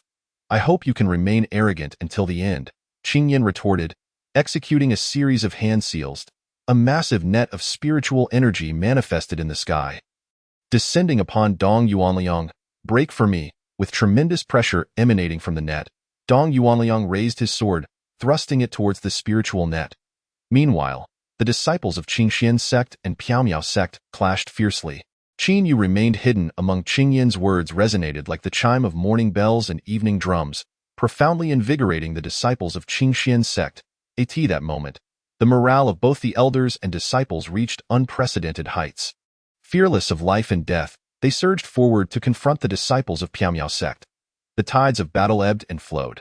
Dong Yuanliang's fall plunged all disciples of Piaomiao Sect into despair. Despite their numbers being several times greater than those of Qingxian Sect, they were steadily pushed back. Soon, the flames of conflict engulfed the entirety of Piaomiao Peak, transforming the once beautiful mountains into a hellish battleground. The battle raged for nearly an hour, resulting in the complete annihilation of Piaomiao Sect's disciples. As Qin Yu surveyed the mountain strewn with corpses, his heart remained untouched by any emotion in this world where power reigns supreme. Those lacking strength are destined to be slaughtered. The history of Qingxian Sect serves as a testament to this truth. Had he not emerged, Qingxian Sect might have faced a similar fate of being devoured in the near future. Once the battle concluded, Qingyin swiftly dispatched individuals to locate the treasury of Piaomiao Sect. Upon entering, the sight of elixirs, spirit stones, and various medicinal herbs dazzled Qin Yu's eyes. The resources of a mid-level sect were simply beyond what Qingxian Sect could compare to. With this trove of resources, Qin Yu felt confident that he could enable all the elders of Qingxian Sect to break through to the realm of life and death. Qingyin ordered the entire cache to be transported away, and they returned to Qingxian Sect aboard the flying vessel left by Jiulong Shenzong. Another team led by Elder Zhao also obliterated a sect, bringing back a substantial haul of cultivation resources. Meanwhile, after several days of flight, Gu Zun finally returned to Jiulong Shenzong in the realm beyond life and death. Practitioners could already soar through the skies, though their speed paled in comparison to vessels powered by spirit stones. Within the opulent palace, the leader of Jiulong Shenzong gazed sternly at the kneeling Gu Zun. "Master, Qingxian Sect has inexplicably acquired some fortuitous opportunity, as Qingyin and the elders have experienced a dramatic surge in their cultivation. All personnel from Jiulong Shenzong who ventured to Qingxian Sect, save for myself, have perished. I am a sinner of Jiulong Shenzong. Please, Master, impose your judgment. Even with the loss of nearly half the sect's disciples, Bu Tianlu, the leader of Jiulong Shenzong, displayed no signs of distress, nor did he express any blame towards Gu Zun. Chapter 21. The Yinyang Bagua Inner Elixir, a mere insignificant sect, managed to reverse kill nearly half of my Jiulong Shenzong's disciples. What transpired behind Qingxian Sect? Is it merely due to a wanling celestial body? Absolutely impossible. How intriguing, Bu Tianlu murmured, a faint smile gracing his lips, as if the loss of nearly half his disciples was of little consequence. Gu Zun's heart raced upon hearing Bu Tianlu's words. After all, he bore significant responsibility for the immense loss inflicted upon the sect. Jiu Zun, relay this command. Notify all top-tier experts within Jiulong Shenzong's Dao domain to gather at Jiulong Mountain within half a month. We shall eradicate Qingxian Sect. I demand to uncover the secrets behind the wanling celestial body and Qingxian Sect. Bu Tianlu's expression was grave, his tone unyielding. Understood, Gu Zun replied, relieved, and bowed as he exited the palace. In the ancestral grounds of the back mountain, Qin Yu meticulously sorted through all the spoils of war. Although the slain were all disciples below the Dan transformation stage, the sheer number of storage rings amassed contained elixirs and herbs that towered like a mountain. Observing the resources before him, a smile crept upon Qin Yu's lips. All the resources seized from Piaomiao Sect's treasury would be funneled into Qingxian Sect's vault, while he would have the liberty to allocate the resources he extracted from those disciples as he pleased. Qin Yu had long devised a plan to evolve these resources into elixirs, dividing them equally with Xixi, the current Grand Senior Sister of Qingxian Sect, whose peak innate realm cultivation was indeed lacking in comparison. Commence evolution. Without hesitation, Qin Yu commanded the system to initiate the process. Soon, the room was filled with surging spiritual energy as the mountain of elixirs and herbs visibly diminished at an astonishing rate. Time passed, and two translucent fourth-grade elixirs gradually took shape, their rich fragrance intoxicating to the senses. Ha! This system is truly remarkable. It knows that I am on the verge of breaking through the Dan transformation stage and has provided me with a Hunyuan Dan. What perfect timing! With a 100% success rate for elixir creation, mostly utilizing the most basic herbs, such a feat, if known, would surely incite frenzy across the continent. Grasping the two fourth-grade elixirs in his hands, Qin Yu couldn't help but burst into laughter. He never anticipated that traversing into this fantastical world would require him to enhance his cultivation through bloodshed and plunder. Regaining his focus, Qin Yu accessed his system panel. Name: Qin Yu Cultivation. Peak opening spirit realm, just beginning to cultivate, advisable to continue in hiding. Technique: Wanling Ju. God level lower tier technique, Feiyun Step, Jiuqian Xuanhua Sword Art, and Mad Blade Technique. Note: this system can evolve all things. Given the current cultivation level of the host, further functions remain unopened. Gazing at the system's latest assessment, Qin Yu's lips twitched slightly. It seemed he was destined to become the king of hiding. With no other choice, Qin Yu closed the panel and promptly swallowed the Hunyuan Dan. Having traversed to this world, it was not in his nature to remain concealed. Thus, he must swiftly elevate his strength. The Hunyuan Dan melted upon entry, and the Wanling Ju activated automatically, guiding the spiritual energy to Qin Yu's lower abdomen, forming a white vortex. The white vortex gradually shrank, ultimately condensing into a droplet of spiritual liquid the size of a thumb's cap. Qin Yu understood that this was a precursor to the Dan transformation. At that moment, Qin Yu felt a slight jolt as a stream of black gas was drawn into his body by an overwhelming force. After being refined by the Wanling Ju, it coalesced into a black vortex within his lower abdomen. The sudden change momentarily stunned Qin Yu, who then observed that the black vortex and the white vortex of spiritual energy were both coalescing into a droplet the size of a thumb's cap. The interplay of white and black forces within him formed the structure of a Yinyang Bagua. The instant the Yinyang Bagua took shape, Qin Yu sensed a substantial reserve of remaining spiritual energy, compelling him to continue operating the Wanling Ju toward higher realms. Dan Transformation Stage 1, Dan Transformation Stage 2. He surged forward until he reached the fourth level of the Dan transformation stage. Thoroughly digesting the spiritual energy from the Peiyuan Dan, casting a glance at his newly attained cultivation, Qin Yu nodded in satisfaction. He was quite pleased with this pace of advancement. After concluding his cultivation, Qin Yu took the fourth-grade elixir to seek out Xixi. Upon finding her, he noticed Lin Dong embroiled in a dispute with Xixi. Witnessing this, Qin Yu's brow furrowed slightly, a flicker of jealousy igniting within him. Senior sister. Qin Yu deliberately raised his voice a notch. Upon hearing Qin Yu's call, Xixi's previously furrowed brow instantly unfurled into a radiant smile.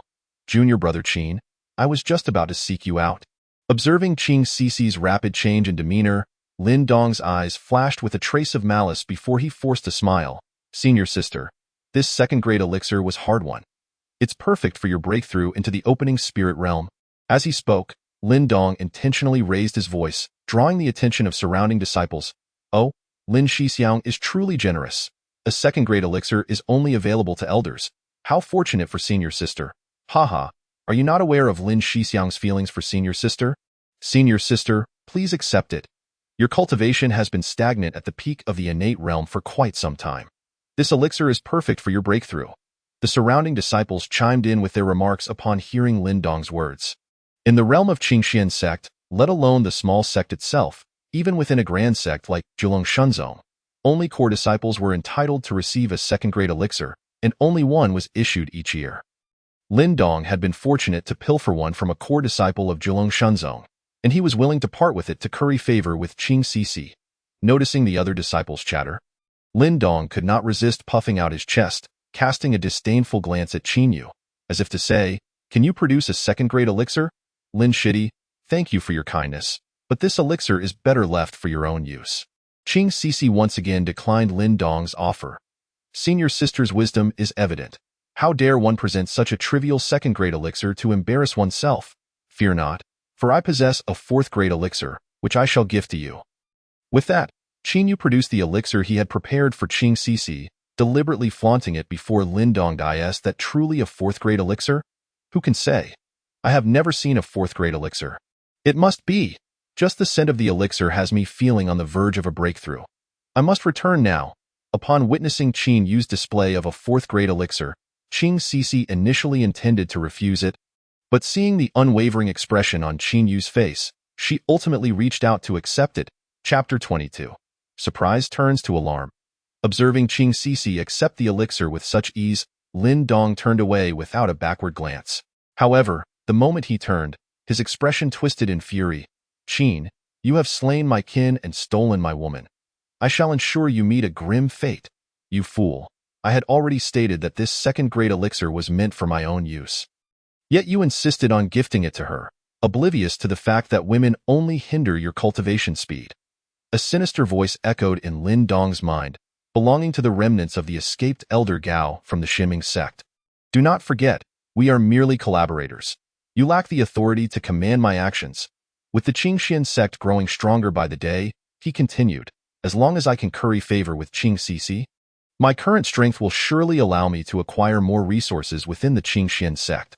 Only by becoming powerful can I hope to offer you the chance to reconstruct your physical form. Lin Dong retorted through gritted teeth. Upon hearing this, Elder Gao let out a cold snort. Humph, youngster, since we are in a cooperative relationship, you ought to heed my counsel. The Qingxian sect is currently waging war against other sects. You should seize this opportunity to enhance your cultivation using the Bloodlight Divine Transcription of my Shiming sect. After accepting the elixirs, Lin Dong learned through inquiry that Xixi had summoned the senior behind Qin Yu to concoct pills at the behest of Qing Yin. Following discussions among the higher-ups of the Qingxian sect, they decided to exchange a portion of their precious resources from the two sects to repair the protective mountain array, while the remaining lesser resources would be entrusted to the senior behind Qin Yu for the refinement of fourth-grade elixirs, thereby further elevating Qing Yin and the other elders' power. The news of the Jiulong Divine Sect rallying the top experts of the Dao domain reached the Qingxian sect, necessitating Qing Yin to prepare contingencies for greater odds of success. Junior brother Qin, I sincerely apologize for always troubling that esteemed senior. With the grave threat looming, I can think of no other way for the Qingxian sect to continue its existence. Xixi expressed with a face full of remorse on the way to the Alchemy Pavilion.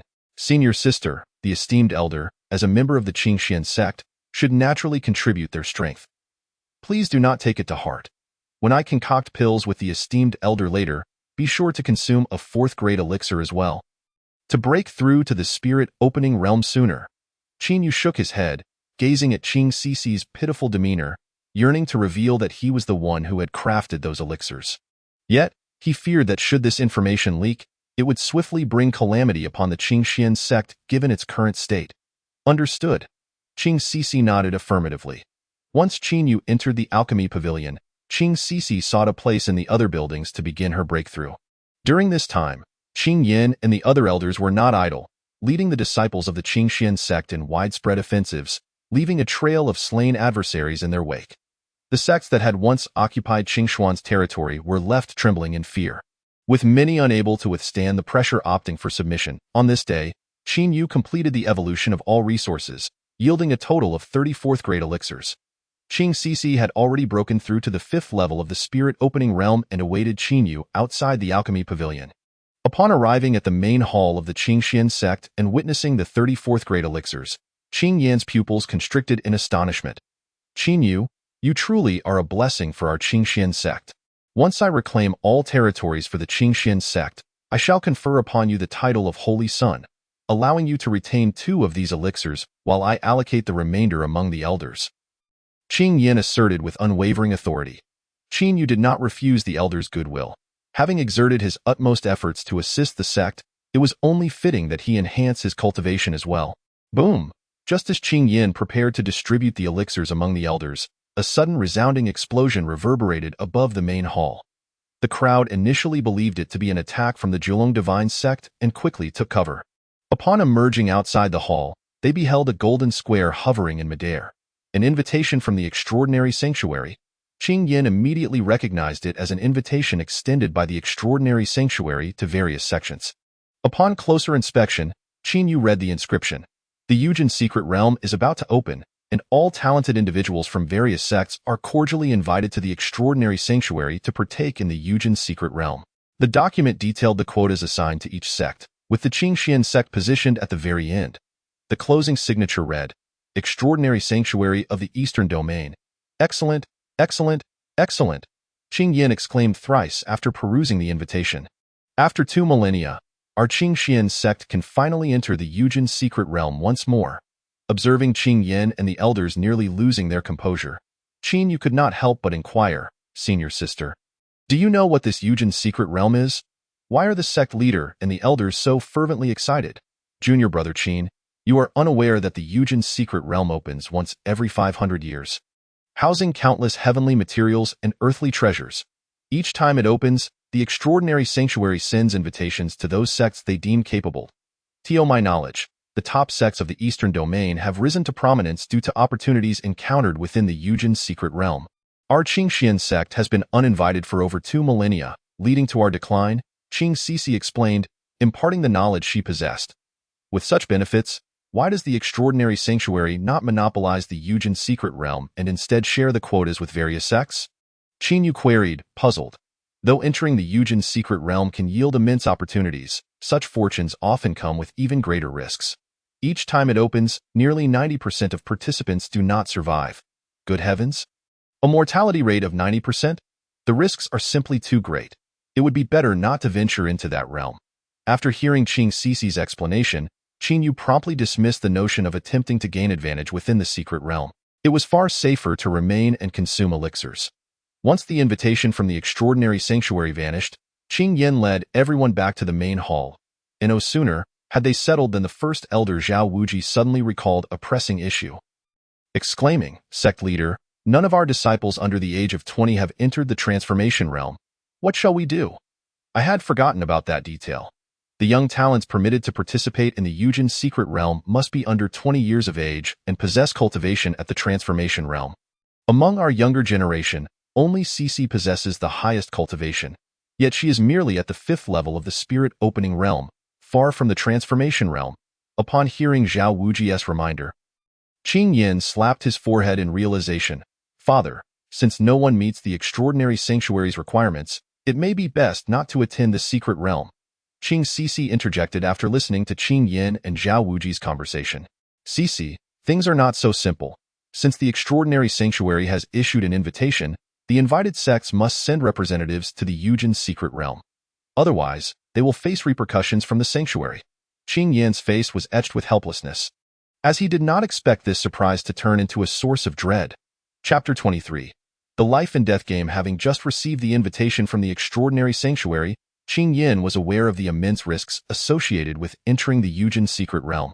However, the issuance of an invitation signified that the top powers of the Eastern Domain recognized the Qingxian Sect.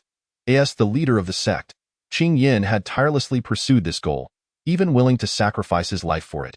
Yet now, with this goal barely attained, the lack of suitable candidates for the expedition brought about the sanctuary's wrath, filling him with profound frustration.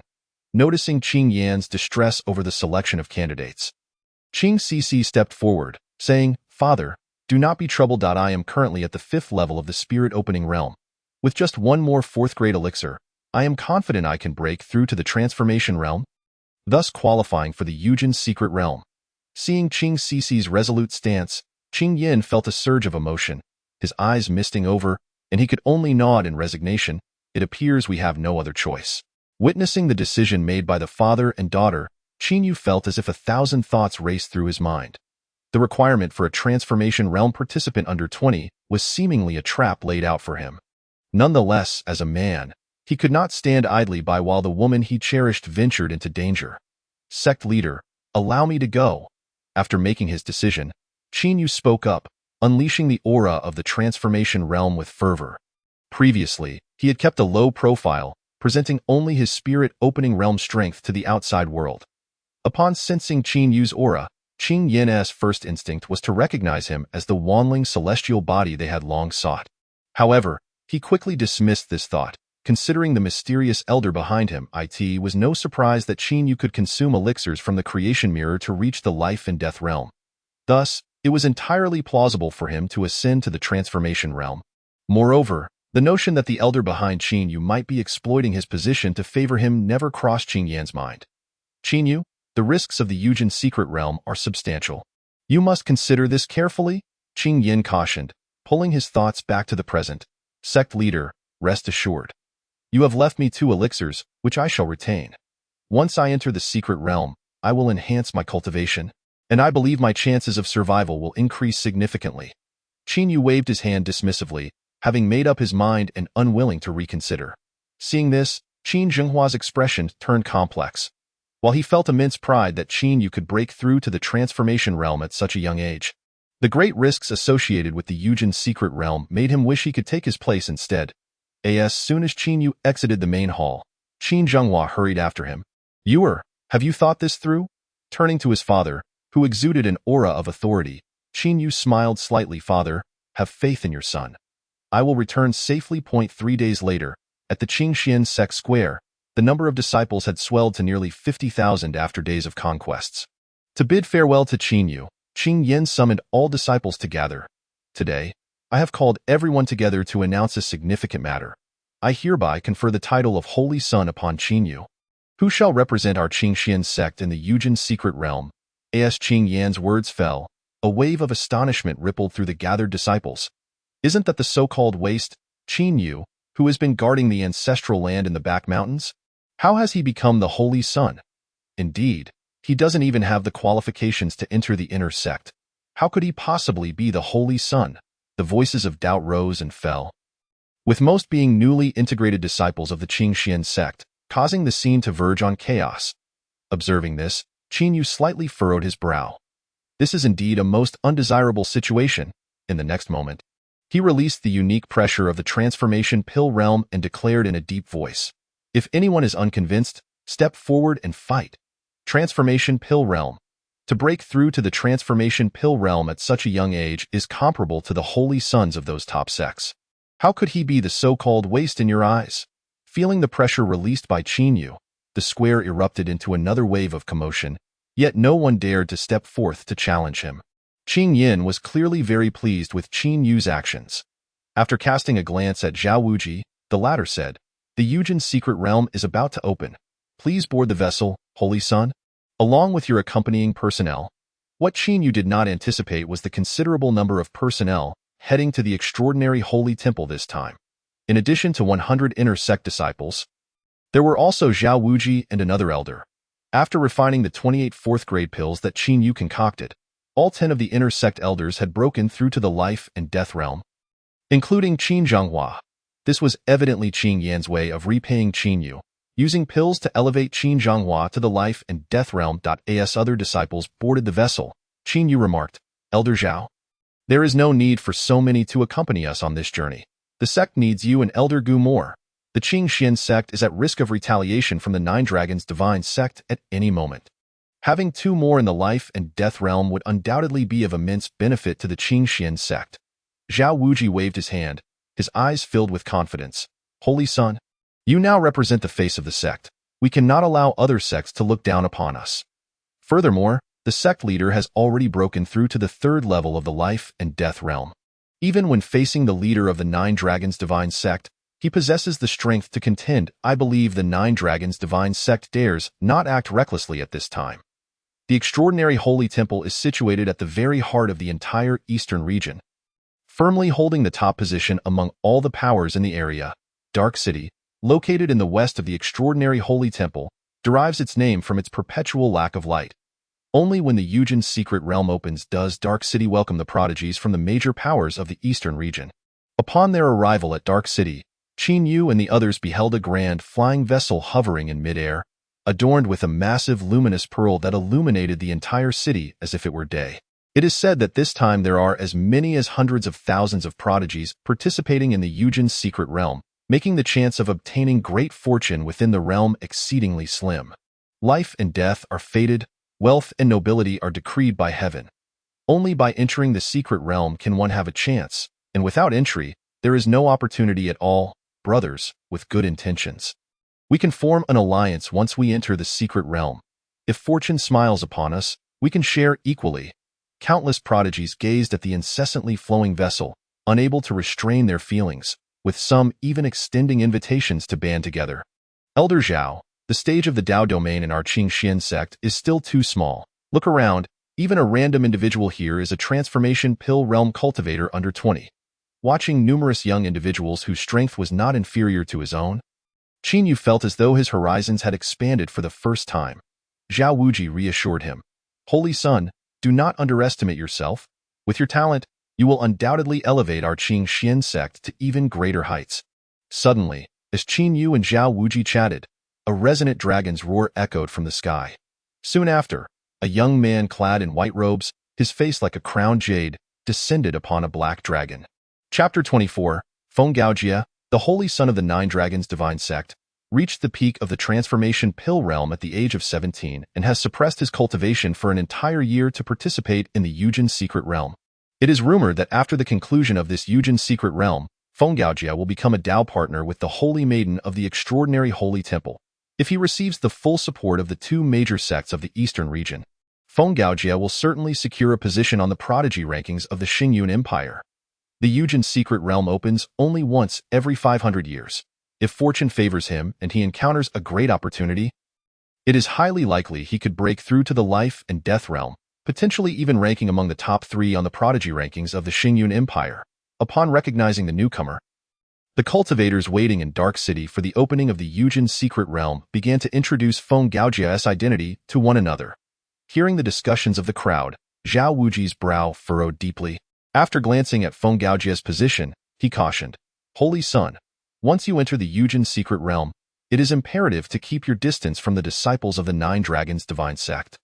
They have sent dozens of disciples this time, and should you encounter them, I fear you may be at a disadvantage. Witnessing the formidable presence of the Nine Dragons Divine Sect, Zhao Wuji even began to harbor second thoughts. Qin Yu is now the hope of the Qing Xian sect. Should any mishap occur in the Yujin secret realm, it would be an unbearable loss for the Qing Xian sect. Qin Yu nodded in response. Elder Zhao? Rest assured, I will not initiate any provocations. Without needing Zhao Wuji's reminder, he would not seek trouble for himself. As long as he could provide the extraordinary holy temple with a satisfactory account, he would find a way to depart the Yujin secret realm. As soon as Qin Yu's words fell, Feng Gaojia scanned the surroundings, his gaze landing on the position of the Qing Xian sect's vessel. His eyes filled with disdain as he remarked, Listen well, people of the Qing Xian sect. I do not know what sort of luck you stumbled upon to receive an invitation, but I assure you that I will make it impossible for your holy son to exit the Yujin secret realm. Seeing Feng Gaojia attempting to belittle him, Qin Yu's blood surged, and he shouted, "Feng Gaojia, do not overstep your bounds. Even a cornered rabbit will bite. Do not forget how Gu Zun fled like a dog from my Qing Xian Sect's territory last time."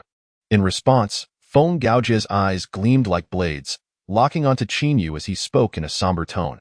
"If it weren't for the rules of the extraordinary holy temple prohibiting battles in Dark City, you would already be a corpse.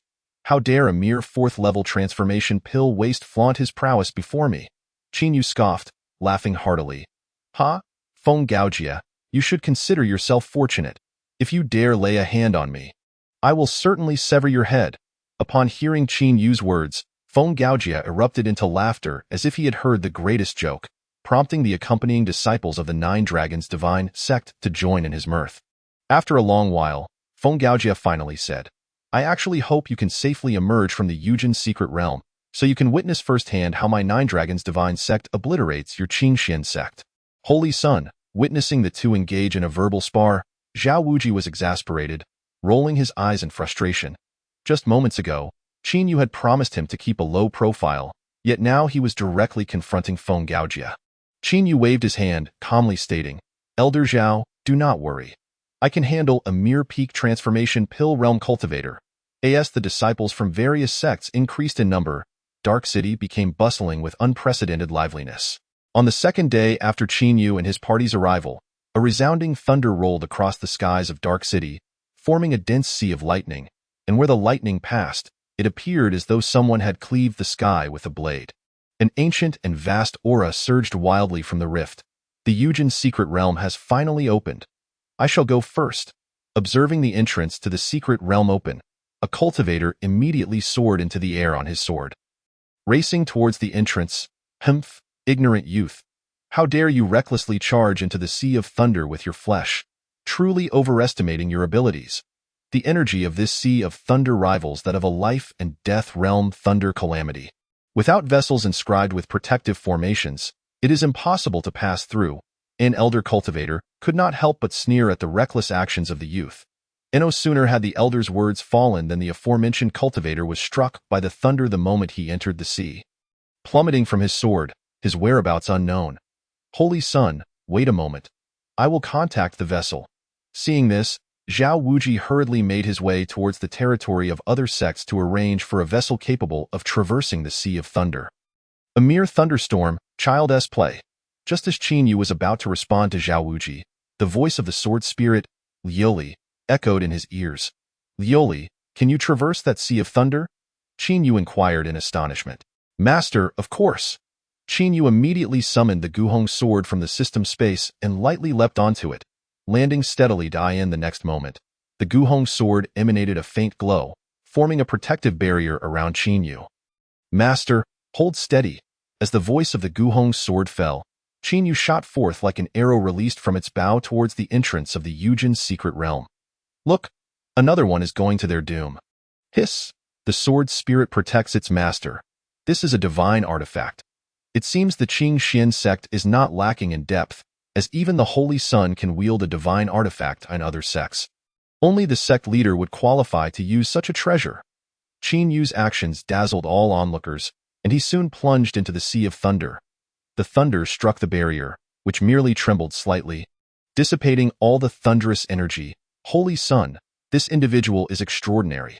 We must find a way to eliminate him within the Yujin secret realm." Seeing this scene, the accompanying elder of the Nine Dragons Divine Sect solemnly instructed Feng Gaojia, "Elder Zhou, rest assured. Given that sword of his, he cannot be allowed to leave the Yujin secret realm alive." Feng Gaojia gazed at Qin Yu's retreating figure, his eyes brimming with a covetous gleam. Upon finishing his words, he turned to the other disciples and commanded, "Notify all the prodigies of the Jiulong Shenzong's Dao domain that upon entering the Yujin secret realm, their foremost task is to eliminate Qin Yu." Understood. Qin Yu had not anticipated that this act would render him the arch-nemesis of all sects within the Jiulong Shenzong's Dao domain. After traversing the Thunder Sea for nearly an hour, he finally succeeded in entering the Yujin secret realm. Once inside, Qin Yu felt as though he had stepped into a world devoid of color, resembling a place ravaged by flames. As the wind swept through, dust swirled about, akin to the sandstorms he had encountered on Earth before his journey. After a considerable time, he faintly heard the sounds of others. Evidently, some had crossed the Thunder Sea via flying vessels and entered the realm as well. Without further delay, Qin Yu chose a random direction and urged his solitary sword, Guhong, to soar forth. Chapter 25. Are we to perish? Eventually, the environment before Qin Yu underwent a dramatic transformation. The space was now teeming with vitality, and the spiritual energy was even denser than that at the Qingxian sect's mountain gate. He believed that, should he cultivate here for a year or so, even without the aid of heavenly materials and earthly treasures, his cultivation could reach an astonishing level. Roar. As he passed through a lush forest, Qin Yu was startled by a tremendous roar emanating from within. Shortly thereafter, the clashing sounds of blades and swords reached his ears. How did these people get ahead of me? Is it possible that everyone's teleportation point differs upon entering the Yujin secret realm? Qin Yu focused his gaze and discovered dozens of individuals besieging a third-tier Iron Lion beast. The cultivators present ranged from the first to the third level of the transformation pill realm, nearly on par with the third-tier beast. However, to their astonishment, this Iron Lion beast, measuring 5 to 6 meters in length, appeared to be toying with the group as if engaging in a game of cat and mouse. Their attacks left not a single mark upon its body, akin to mere scratches. These beasts are truly terrifying. Even with similar cultivation, we cannot even breach its outer skin. Everyone, think of a strategy. If we continue like this, we shall all be crushed to death by the Iron Lion beast. This is utterly unfair. We might be devoured by this beast without finding any opportunities. Had I known, I would have never entered this Yujin secret realm. The dozens of cultivators unleashed their most potent attacks upon the Iron Lion beast while simultaneously discussing countermeasures. Each had envisioned acquiring wondrous opportunities within the Yujin secret realm, yet they had not anticipated encountering such a formidable beast immediately upon entry. Their beliefs were shattered, as the cries of despair echoed. Several warriors fell victim to the beast's might within a brief span of time. Those still standing were engulfed in hopelessness. The nearest individuals, noticing the Iron Lion's attention diverted to a few others, attempted to flee, yet they barely managed to escape when the beast lunged, swallowing one whole. This beast is merciless. We are doomed regardless. Let us fight together. The remaining few, realizing escape was futile, gritted their teeth and resolved to hold their ground. At that moment, a group of individuals, several hundred meters distant within the forest, chuckled as they observed the beleaguered crowd encircled by the Iron Lion. One among them, addressing a young leader, said, "Third senior brother. Among these individuals are several old adversaries from our Jiulong Shanzong's 7 Kills Hall. Shall we seize this opportunity to eliminate them all?" The young leader, Yi Jiangnan, the third-ranking disciple of the Jiulong Shanzong's inner sect, waved his hand dismissively. Why the haste? The inner core of this third-tier beast is equivalent to a third-grade elixir. Let them exhaust its spiritual energy first. It will be far more advantageous for us to collect the spoils afterward. With that, Yi Jiangnan reclined against a tree trunk, appearing to have found a comfortable position. He continued, typically, where such powerful beasts roam, spiritual herbs are bound to be found. Once we dispatch this Iron Lion, we ought to thoroughly search the vicinity for unexpected treasures. No sooner had Yi Jiangnan's words left his lips than another disciple approached with a round box in hand. "Third senior brother, we have received word from the Saint's son. He inquires about our precise location. Ignore him. If we align ourselves with him, what chance do we have of acquiring any fortunes within this secret realm?" Yi Jiangnan retorted, curling his lips. As the third-ranked disciple among the younger generation of Jiulong Shenzong, he harbored his own ambitions. Should he uncover a monumental opportunity within this realm, he might even surpass Feng Gaojia. The sounds of battle attracted more and more individuals to the scene. Those still standing, their cultivation at the third level of the transformation pill realm, spotted the hidden observers and called out, "In the spirit of our shared sect, we implore everyone to lend assistance. Our 7 Kills Hall shall forever remember your kindness today. Our Tai Xian Mountain will likewise hold your life-saving grace in high regard. Our Red Fire sect humbly requests your aid." Disciples representing their respective sects, each with significant standing, had thought that invoking their sects would prompt others to intervene. To their dismay, however, no faction was willing to assist. Leaving them in despair once more, they had come to the Yujin secret realm in search of opportunities. With fewer survivors, Others' hopes grew stronger. Entrusting their fates to others now seemed an utterly foolish endeavor. Brothers, it is indeed a twist of fate to fight the Iron Lion Beast alongside you all in this Yujin secret realm. Soon, I shall employ the secret technique of our 7 kills hall to bind the beast, while you assist my 2 junior brothers in escaping. A stout man clad in a white brocade robe spoke up. This man, Rong Hongsheng, was an inner disciple of the 7 kills hall, wielding a treasured blade with great might. Managing to withstand nearly half of the Iron Lion's onslaught alone, at this moment, Rong Hongsheng was battered and bruised, his body marked with deep claw impressions, revealing bone beneath. Senior brother, you must not. Either we all survive together or perish together. Senior brother, we will never abandon you to face this beast alone. The 2 fellow disciples from the 7 kills hall vehemently opposed Rong Hongsheng's proposal. The remaining disciples from Taishan Mountain and Red Fire Sect, trembling yet resolute, advanced towards the Iron Lion Beast. Though fear coursed through their veins, Rong Hongsheng's unwavering determination ignited their courage. They would not flee even in death. Roar! Rong Hongsheng's bravery seemed to enrage the Iron Lion, which roared furiously and lunged at him. With a smirk, Rong Hongsheng nimbly dodged the beast's attack. He then unleashed a series of incantations, causing his form to swell like a balloon, doubling in size. The Iron Lion, unable to land a hit, glanced back at the now magnified Rong Hongsheng. Sensing a hint of danger, it let out another roar, its fur bristling as it launched an even fiercer assault on him.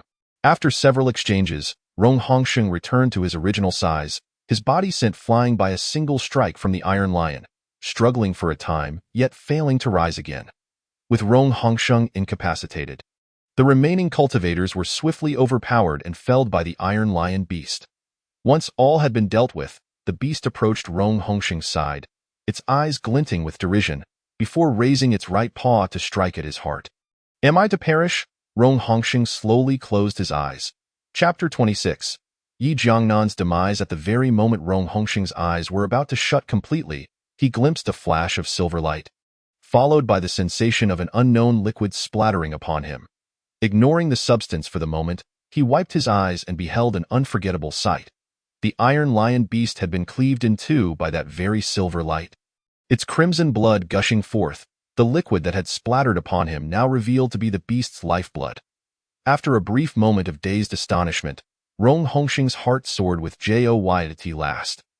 A kind soul had intervened to slay the Iron Lion, allowing their group to escape death. In the next instant, he saw a figure clad in azure descend, moving beside the Iron Lion to procure its inner core. This individual was none other than Xixi, who had initially intended to wait until Rong Hongsheng and the others were dispatched before intervening. However, the latter's words had tugged at his sense of compassion, and since he needed the beast's inner core, he had seized the opportunity to save Rong Hongsheng.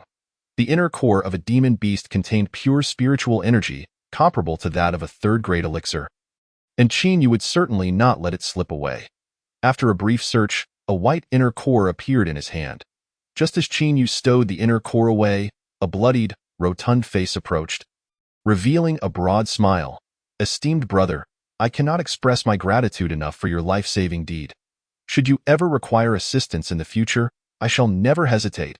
Others soon followed suit, expressing their gratitude to Xixi. Now, let us attend to your wounds. Xixi waved his hand dismissively, not taking the matter to heart. After speaking, he dashed off in a particular direction. Following the reminder from the sword spirit, Lu Li, he sensed a strong fluctuation of spiritual energy a few hundred meters away, likely the spirit herb guarded by the Iron Lion Beast. Upon reaching his destination, Xinyu's gaze fell upon a vivid red herb, and his pupils constricted suddenly. Reincarnation grass. In the next moment, his breath quickened. To break through from the death realm to the reincarnation realm required the aid of reincarnation pills, and reincarnation grass was the primary ingredient for crafting these pills. Its rarity had driven the prices at major auction houses to astronomical heights. Many cultivators in the death realm, unable to afford the reincarnation pills, could only watch helplessly as their lifespans dwindled to nothing. Xinyu never anticipated stumbling upon such a rare reincarnation grass upon his arrival in the Eugene's secret realm. Elated, just as he was about to reach out to pluck it, he felt a sword chi surging towards him from behind. Brother, be careful. Someone is launching a sneak attack. The voice of Rong Hongsheng echoed in his ears. Damn it, no code of honor. Qin Yu cursed under his breath, swiftly maneuvering the solitary swan sword to counter the attack while simultaneously plucking the reincarnation grass and stowing it away in his system space. Boom! A tremendous explosion resonated as energies collided. Turning around, Qin Yu noticed he was already surrounded by a group of people. Oh, who would have thought it would be you? Truly, you tread the path of heaven unbidden. While hell has no door yet you seek to enter. Hand over the reincarnation grass, and I may show mercy and leave you with a whole corpse. After recognizing Qin Yu's face, Yi Jiangnan stared at him as if he were a corpse, his eyes brimming with mockery. Originally, he had dismissed the order to kill Qin Yu issued by Feng Gaojia, believing that with Qin Yu's mere 4th level of the Dan transformation realm, he could easily subdue him with any of the talents pulled from the Jiulong divine sect. Little did he expect to encounter Qin Yu shortly after entering the Eugene's secret realm. Naturally, he thought it wise to eliminate him, thus gaining merit in front of Feng Gaojia. Regarding Qin Yu's earlier slaying of the Iron Lion Beast, Yi Jiangnan believed he could replicate such a feat, especially since he had brought along several companions who were also in the 4th to 5th levels of the Dan transformation realm. He had never considered the possibility of being outmatched by Qin Yu. You belong to the Dao domain of the Jiulong divine sect? Upon hearing Yi Jiangnan's words, Qin Yu recalled Feng Gaojia's command and immediately deduced that the other was indeed from the Jiulong divine sect. Yi Jiangnan laughed heartily. Ha, kid, you're not foolish. The holy son of the Jiulong divine sect is my senior brother. Your Qing Xin sect is already our sworn enemy, and now you dare to seize my opportunity. I can think of no reason to let you leave the Eugene's secret realm. Ha, confidence is commendable, but do you know that those who chatter excessively often meet their demise faster? Qin Yu scoffed, directing the solitary swan sword towards Yi Jiangnan. After slaying the Iron Lion Beast with a single strike, Qin Yu had gained a rough estimate of his own strength. Rong Hongsheng and a dozen other cultivators in the transformation realm had been unable to defeat the Iron Lion Beast. Yet he had done so with ease. Thus, although his cultivation was only 1 level above Rong Hongsheng's, he felt confident in facing opponents several levels higher. Among Yi Jiangnan and his companions, he was the strongest. Having reached the 7th level of the Dan transformation realm, if he could take Yi Jiangnan down, the rest would no longer pose a threat. Furthermore, with Rong Hongsheng and others present, the remaining adversaries would hardly be able to stir up any trouble. With this thought in mind, Qin Yu wielded 8/10 of his strength with the intent to eliminate Yi Jiangnan in one strike. Why Yi Jiangnan had not anticipated Qin Yu's outright aggression. He had intended to play the role of a cunning adversary, yet found himself immediately under attack. However, with a 3-tier gap in their realms, Yi Jiangnan did not regard Qin Yu's strike as a threat. Instead, he began to calculate how to suppress Qin Yu with a single move and force him to kneel and surrender. At that very moment, Yi Jiangnan noticed that Qin Yu's sword strike was swift, fierce, and precise, reaching him in the blink of an eye in a panic. He had no time for further thought and hastily raised his long sword to defend himself. As both swords were imbued with spiritual energy, their collision produced a violent explosion of energy. To Yi Jiangnan's astonishment, the light emanating from the spiritual energy overflowing from his sword was instantly extinguished by Qin Yu's strike. As he attempted to channel his energy to resist, the solitary swan sword had already severed Yi Jiangnan's long sword and cleaved his body in two. Why Yi Jiangnan died without ever realizing that his own overconfidence had led to his demise. Brother, magnificent! Upon witnessing Qin Yu cleave Yi Jiangnan in half, Rong Hongsheng leaped for joy. The 7 Kills Hall had always been at odds with the Jiulong divine sect. Their encounter in the secret realm was bound to lead to a clash. And now that Qin Yu had slain Yi Jiangnan, it was as though he had saved their lives. Qin Yu's lips twitched as he approached Yi Jiangnan's corpse and retrieved the storage ring. The remaining disciples of the Jiulong divine sect, witnessing this, finally snapped out of their shock. Undeterred, they brandished their weapons, ready to avenge Yi Jiangnan. Hemph, if you seek death, I shan't be held responsible. Qin Yu scoffed coldly, immediately activating the flying cloud steps to their utmost. Chapter 27. The unforeseen change in a flash, the disciples of the Jiulong divine sect fell to the ground, each with a slender line of blood marking their throats. Does anyone still wish to claim the reincarnation grass? After dispatching the Jiulong divine sect members, Qin Yu's voice echoed hauntingly. Seeing that the Jiulong divine sect members had not even been able to stir the waters, no one dared to step forward, despite any lingering desires they might have for the reincarnation grass. They certainly did not wish to test the sharpness of Qin Yu's divine sword with their own bodies.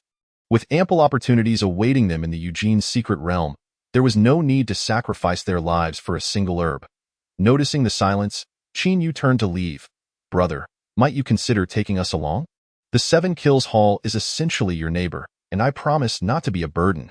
Just as Qin Yu was about to depart, Rong Hongsheng hurried after him. After the earlier skirmish, he had cleaned the blood off his person and donned a pristine white robe. If you are not afraid of the Jiulong divine sect, then follow me. Qin Yu was not keen on wasting time on him, leaving behind a curt remark before taking flight on his sword.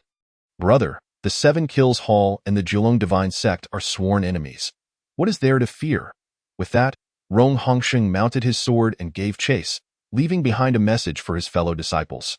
You guys find a way to regroup with the young master or seek a place to hide. Wait until the time is right to exit. Time flew by, and in the blink of an eye, 3 days had passed. During this period, Qin Yu had hunted down 5 third-tier demon beasts and 1 fourth-tier demon beast.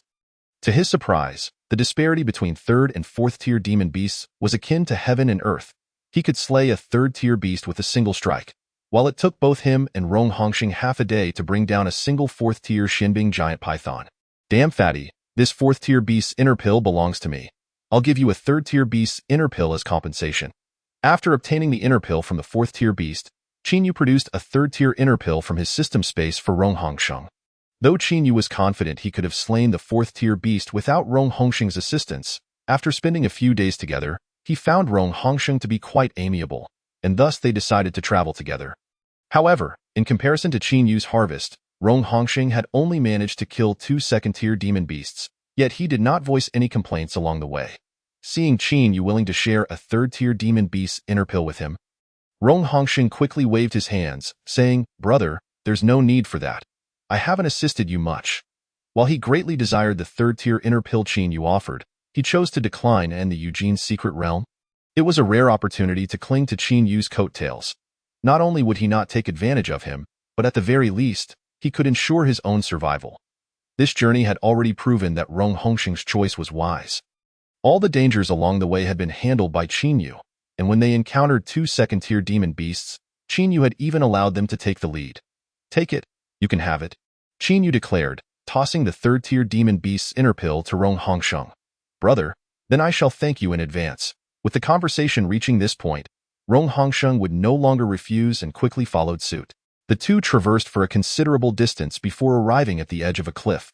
Qin Yu noticed a massive cave within the cliff face and, after slipping inside to inspect, remarked, Fatty, the further we go in, the more dangerous it becomes. I intend to undergo a breakthrough here. What are your plans, brother? Why don't I join you in your breakthrough? My cultivation has been stuck at the 3rd level of the Dan transformation realm for quite some time. Refining a 2nd-tier demon beast's inner pill should allow me to break through. Upon hearing the words, Rong Hongsheng swiftly made a decision. He resolved to follow Qin Yu steadfastly, believing that if Qin Yu were to encounter a significant opportunity within the secret realm, even the slightest benefit shared with him would prove to be immensely advantageous. Qin Yu, upon hearing this, ceased to linger on the matter. The increasingly formidable beasts within the secret realm posed a growing threat, and he needed to guard against potential treachery from the Jiulong Shenzong. It was imperative that he elevate his cultivation to the pinnacle of the Huadan realm to ensure his safety. Upon entering the cave, Qin Yu plunged the solitary Hong sword into the earth. He had already communicated with the sword spirit, Liuli, assuring it that he would focus on his breakthrough. Qin Yu retrieved a 3rd-tier beast core, grasping it in his hand, and commenced the operation of the Wanling Ju. The luster of the beast core dimmed at an observable rate, ultimately reducing to mere ashes. After refining a 3rd-tier beast core, Qin Yu's cultivation barely ascended by 1 level. To his astonishment, the energy required for subsequent breakthroughs increased significantly. Only after refining 5 3rd-tier beast cores did Qin Yu's cultivation reach the 8th level of the Huadan realm.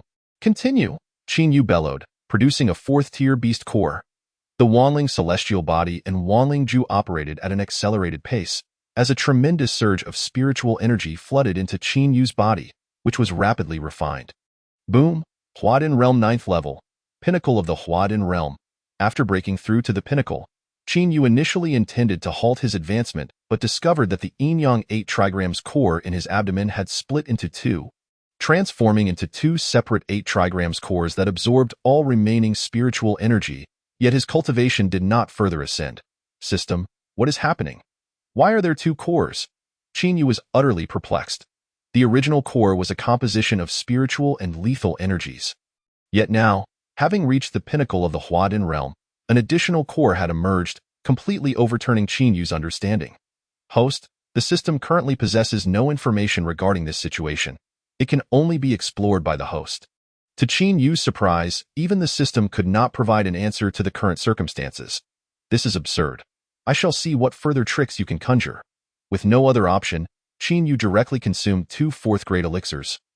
Driven solely by the desire to comprehend the emergence of two cores within his body, leaving all else behind.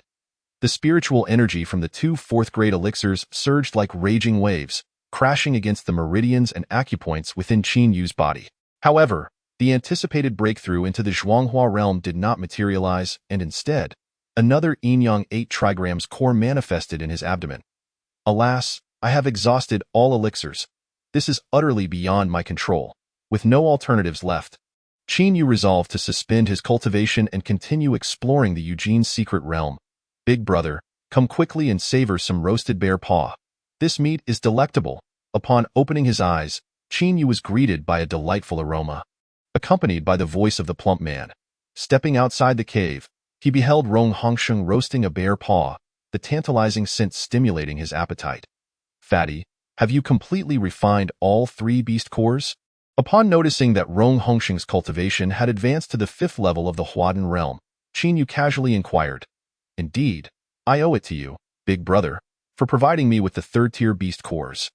Otherwise, I could have only achieved the 4th level at most, Rong Hongsheng said, his mouth full and words muddled. Chapter 28. Tasting the flavor of absorption, Qin Yu nodded, joining Rong Hongsheng in consuming the roasted bear paw. Just as the two were about to depart, a commotion of fighting erupted outside. From a distance, Qin Yu observed several men pursuing a group of white-clad women. Due to the overwhelming disparity in strength, the fleeing women were rapidly falling, leaving only two remaining. Haha, why bother? If you had surrendered the night withering vine sooner, we could have enjoyed ourselves without the need for so many deaths, sneered a young man clad in white, holding a long flute as he gazed at the last two young women with unrestrained glee. The two women, now pale with fear, were paralyzed by the situation. One of them, resolved, spoke softly, if we hand over the night withering vine to you, those from the Qinghai sect will not spare our lives either. Given your self-serving dual cultivation techniques, should we fall into the hands of such scoundrels, our cultivation would surely be drained. Haha, but we are in the Eugene's secret realm now. You no longer hold the luxury of choice. The young man in white twirled his flute, his gaze greedy as he scrutinized the two women. Senior sister, this person may appear charming, yet he harbors wicked intentions.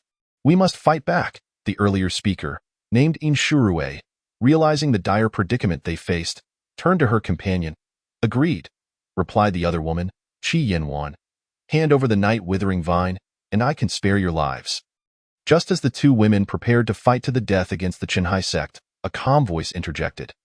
Qin Yu's figure appeared before the two women. Initially, he had no intention of meddling, but upon hearing that the Qinghai sect sought to seize the night withering vine, he decided to intervene. A single night withering vine was equivalent to a 4th-grade elixir. Having encountered it, he could not allow it to fall into others' hands. Your actions are no different from those of the bandits from the Qinghai sect, Qi Yanwan retorted, her expression unperturbed. After all, a 4th-grade spiritual herb was immensely precious to them. If not for their desperate situation, they would never consider relinquishing it. Hemph. Feel free to act as you wish, Qin Yu scoffed, stepping back several paces. Observing how the two disciples of the Xintian sword sect treated his presence as inconsequential, Meng Qingxing's expression darkened to the point of dripping water. He raised his flute and shouted, You fool! Do you not comprehend the situation? These disciples of the Xintian sword sect are ours. You may all engage first. Once you are finished, I shall intervene. This night withering vine is a necessity for me. Qin Yu's demeanor remained calm. Among the Qinghai sect disciples, Meng Qingxing possessed the strongest cultivation at the 5th level of the Huadin realm. Yet Qin Yu did not place him in high regard.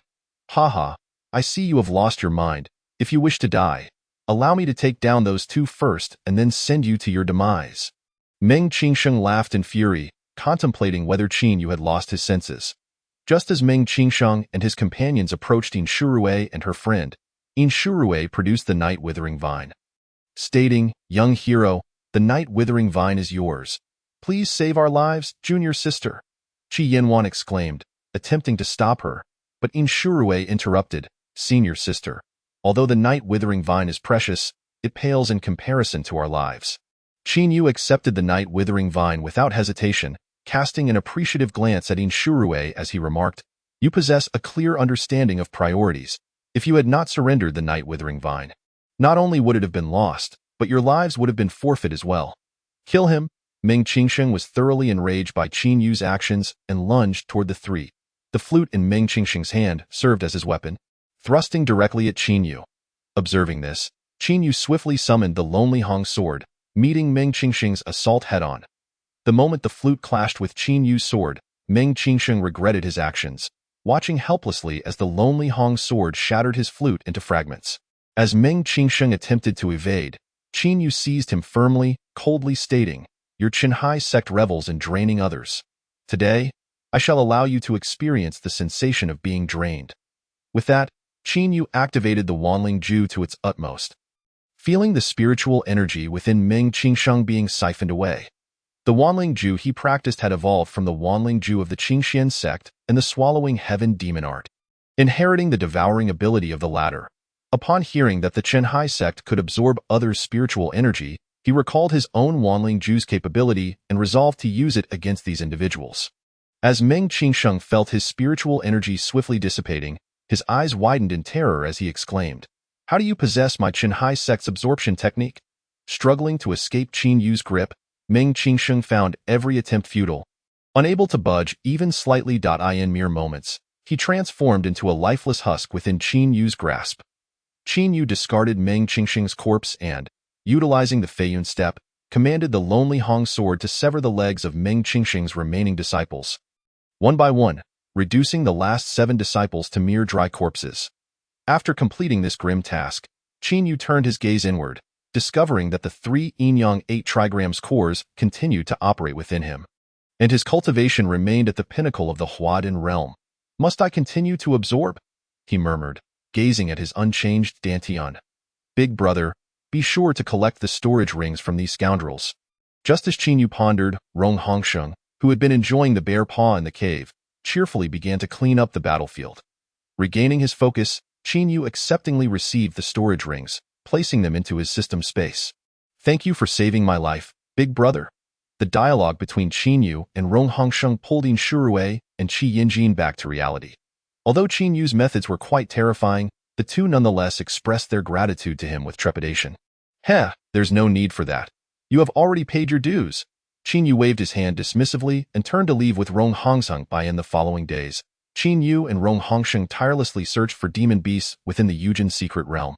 Qin Yu discovered that, although he had not experienced a breakthrough, he could now slay 4th-level demon beasts with a single sword strike, marking a remarkable increase in efficiency compared to before.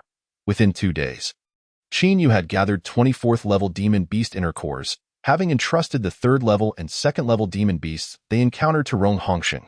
On the summit of a mountain in the Yujin secret realm, Qin Yu carved out a cave for himself. At this moment, he was seated cross-legged within, refining the 4th-level demon beast inner cores he had acquired during this time. Originally, Rong Hongsheng had intended to refine the inner cores he collected into cultivation as well. But after 7 days, he had completely refined all of his inner cores and had reached the 9th level of the transformation core realm. Noticing that Qin Yu had yet to make a move, Rong Hongsheng stood by, providing protection for him. This venture into the Yujin secret realm had proven highly beneficial for Rong Hongsheng, as he had ascended 6 realms in cultivation, second only to the young master of the 7 Kills Hall. He was immensely grateful to Qin Yu, for without him, Rong Hongsheng would have long since met his demise at the jaws of the Iron Lion beast, and would not have survived to this day. Meanwhile, Qin Yu's attention was fully focused on the Dantian in his abdomen. Despite refining all the demon beast inner cores, his cultivation remained at the pinnacle of the transformation core realm, yet he had accumulated 6 Yin-Yang Bagua inner cores. bringing the total to 9.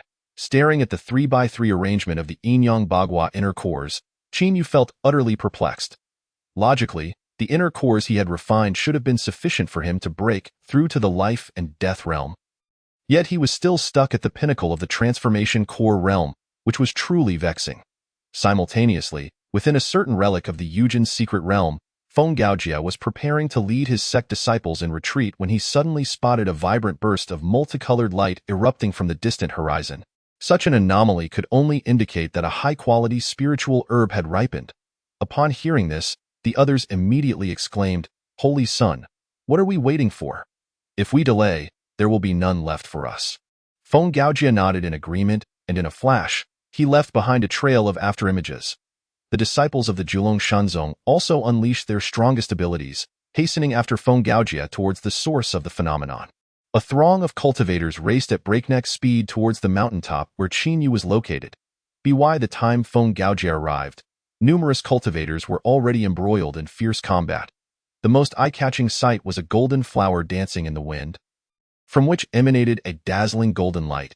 This was the 5th-tier spiritual herb, the Qi flower. Upon seeing this golden blossom, Feng Gaojia's pupils constricted. The Qi flower was the primary ingredient for concocting the Qi pill, which, when consumed, could forge the Qi body, enabling an ordinary cultivator's physical strength to surpass that of demon beasts of the same tier. The instant he laid eyes on the Qi flower, Feng Gaojia's mind flooded with thoughts of its immense value. For cultivators, aside from the techniques they practiced and the weapons they wielded, the strength of their own bodies was also of paramount importance. Some body cultivators even specialized in refining their physiques, achieving power comparable to ordinary cultivators. If an ordinary cultivator were to obtain a Qi flower to forge their Qi body, they would essentially attain invincibility among their peers, and could even battle beyond their tier with ease. "Kill them!" Casting aside any distractions, Feng Gaojia issued the command to his disciples. Setting aside the effects of the Qi flower, a mere 5th-tier spiritual herb warranted his involvement. Feng Gaojia had long suppressed his cultivation at the pinnacle of the transformation core realm, ready to break through to the creation realm at any moment. With the Qi flower, not only could he forge the Qi body, but there was also the possibility of directly entering the late stage of the creation realm. With Feng Gaojia's participation, the number of cultivators vying for the Qi flower diminished rapidly. In the end, only 3 cultivators remained: Yushuahan from the Ice Fortress, Wei Hetizi from the Tianming Villa, and Yuan Feibai from the Du Yuan Sword Sect, each at the pinnacle of the transformation core realm. Their circumstances were on par with Feng Gaojia, as they had intentionally suppressed their cultivation to enter the Yujin's secret realm.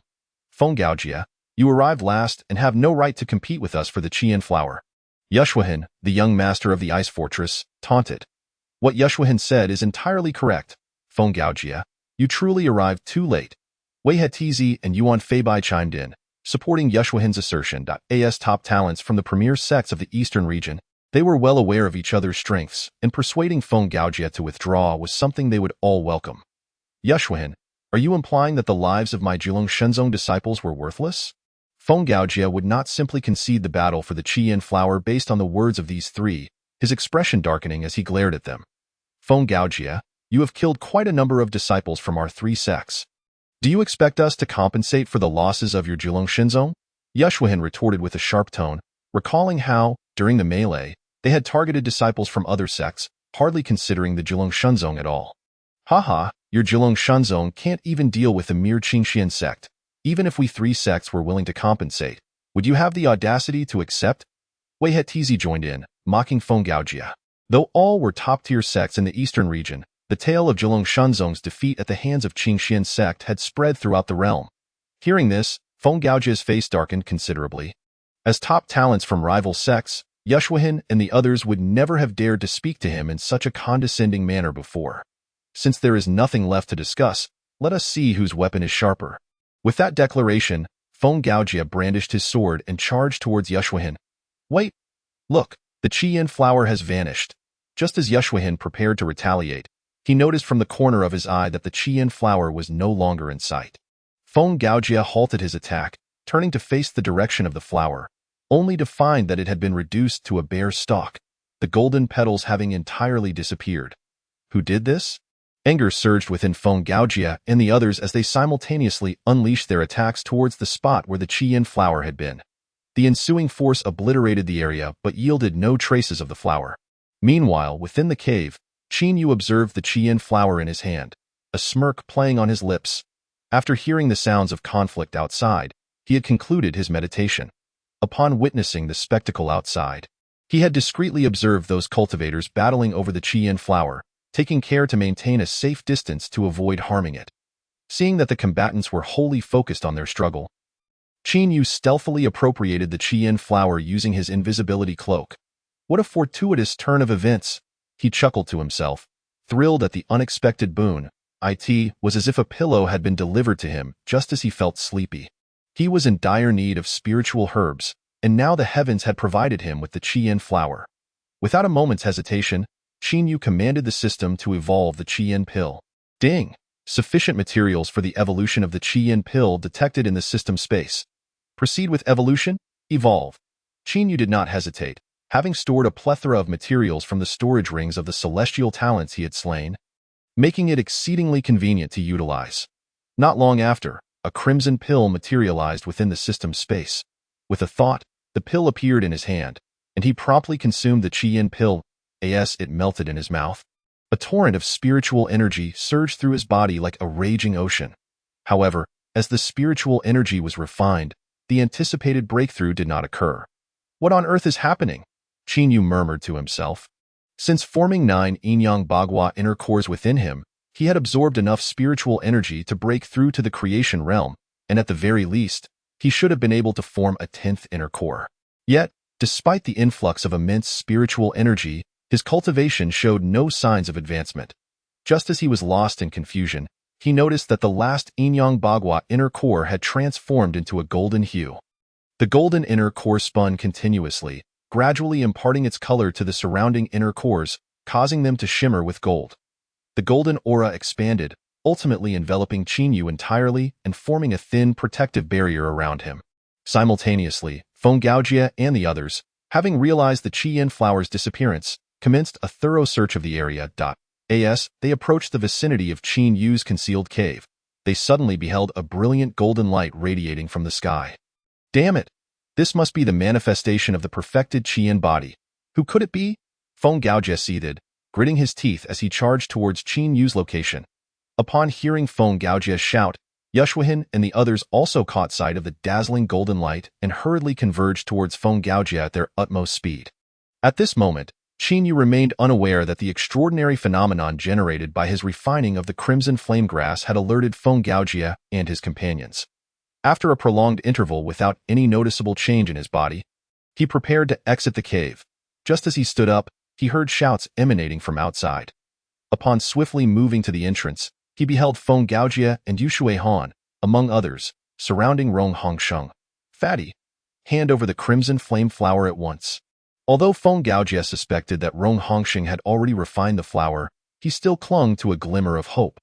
Feng Gaojia, are you out of your mind? I don't possess any crimson flame flower.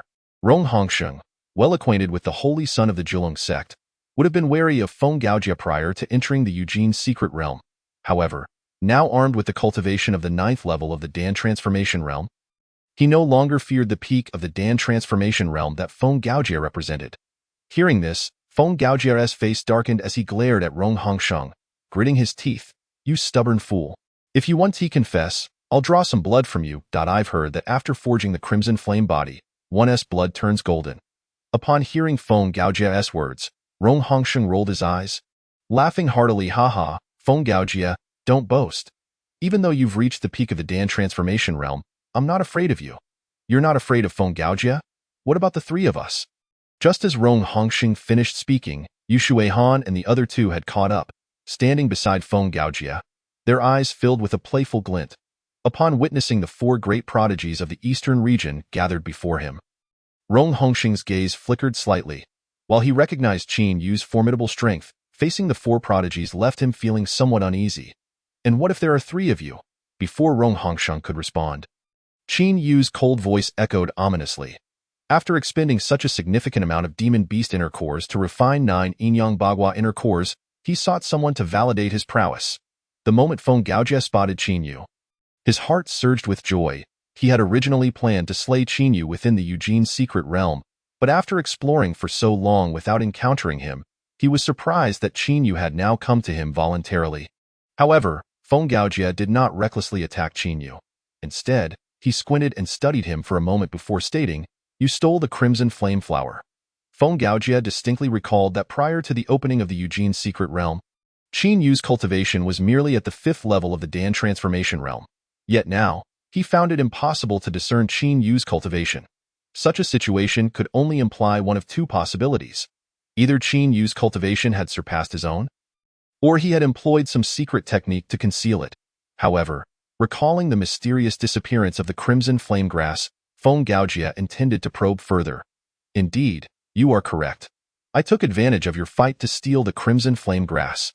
Qinyu replied with a laugh, his expression unperturbed. "Good lad, you have some guts to dare steal our crimson flame grass. Then, you shall pay with your life." As soon as Feng Gaojie finished speaking, he unleashed the Jiulong sect's secret technique, Jiulong's death grip. With a series of hand seals, Qinyu witnessed 9 azure dragons materializing in the sky above them, formed from condensed spiritual energy. The moment the azure dragons took shape, a resounding dragon's roar erupted, shaking the very heavens.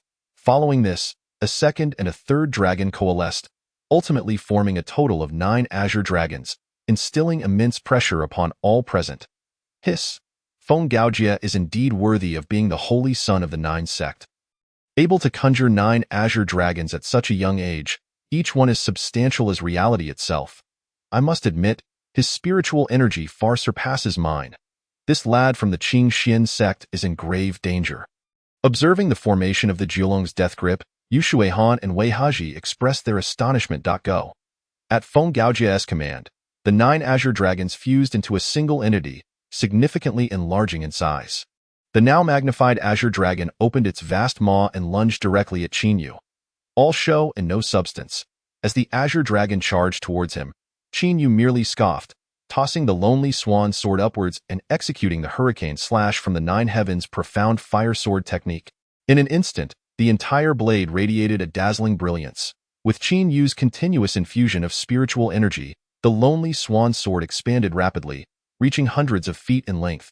The dragon and the sword collided under their respective masters' control. Boom! The tremendous sound of energy colliding resonated as Qinyu's lonely swan sword shattered Feng Gaojie's azure dragon into countless fragments. Biffed! Feng Gaojie himself spewed forth a mouthful of blood. How is this possible? His spiritual energy is so formidable. Feng Gaojie was utterly astonished, unable to comprehend the reality before him. There's nothing impossible. It's time for you to reunite with your disciples. Qinyu coldly chuckled, continuing to direct the lonely swan sword towards Feng Gaojie. As he beheld the approaching sword, Feng Gaojie shivered violently. In a moment of desperation, he hastily performed a series of hand seals, unleashing a torrent of spiritual energy to form a protective shield above his head. Boom! The sound of a massive impact echoed as Feng Gaojie's shield crumbled like paper, offering not a shred of resistance against the lonely swan sword. Chapter 31. Counterattack against the 4 great prodigies as Qinyu's lonely swan sword pierced through Feng Gaojie's spiritual shield. Yu Shuihan suddenly sprang into action, simultaneously urging Wei Haji and Yuan Feibai together.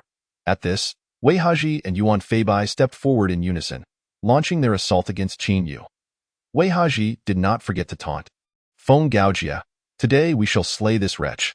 You must express your heartfelt gratitude to us afterward. Feng Gaojie, who had already sunk into despair, felt a flicker of hope upon witnessing Wei Haji and the others willing to assist him. Gritting his teeth, he declared, "If you help me take him down, I shall reward each of you with 2 4th-grade elixirs." After facing off against Qinyu, Feng Gaojie regretted provoking him, as the holy son of the Jiulong sect. He could have relied on the sect's resources to become a dominant figure. However, if he were to perish today, all would be in vain. He never anticipated that the Qinyu he had once so casually dismissed could grow at such an astonishing pace. Thus, Feng Gaojie was no longer inclined to weigh other considerations and offered a reward too enticing for Wei Haji and the others to refuse. With their support, Feng Gaojie felt confident that with their combined strength, they could certainly defeat Qinyu. Ha ha, it's settled. Wei Haji laughed heartily, immediately unleashing the wind thunder fist towards Qin Yu with great force. Since you are so calculating, let me send you to your death first. Qin Yu, upon hearing this, merely scoffed and activated the myriad spirits technique to its utmost. In the next moment, Wei Haji witnessed Qin Yu's stature soaring by over a meter, his entire being radiating a golden glow. Faced with Wei Haji's incoming punch, Qin Yu calmly extended his palm and struck downward. Combining the myriad spirit's body with the crimson flame body, what appeared to be an ordinary strike transformed into a massive palm shadow spanning dozens of feet. Crashing down upon Wei Haji, boom! Under the immense pressure, Wei Haji's body erupted into a cloud of blood mist. How is this possible? The remaining attackers, Feng Gaojie and his companions, were left stunned, their actions halting in disbelief. They could not fathom that the Eastern Domain's number one prodigy had been reduced to mere blood mist by Qin Yu.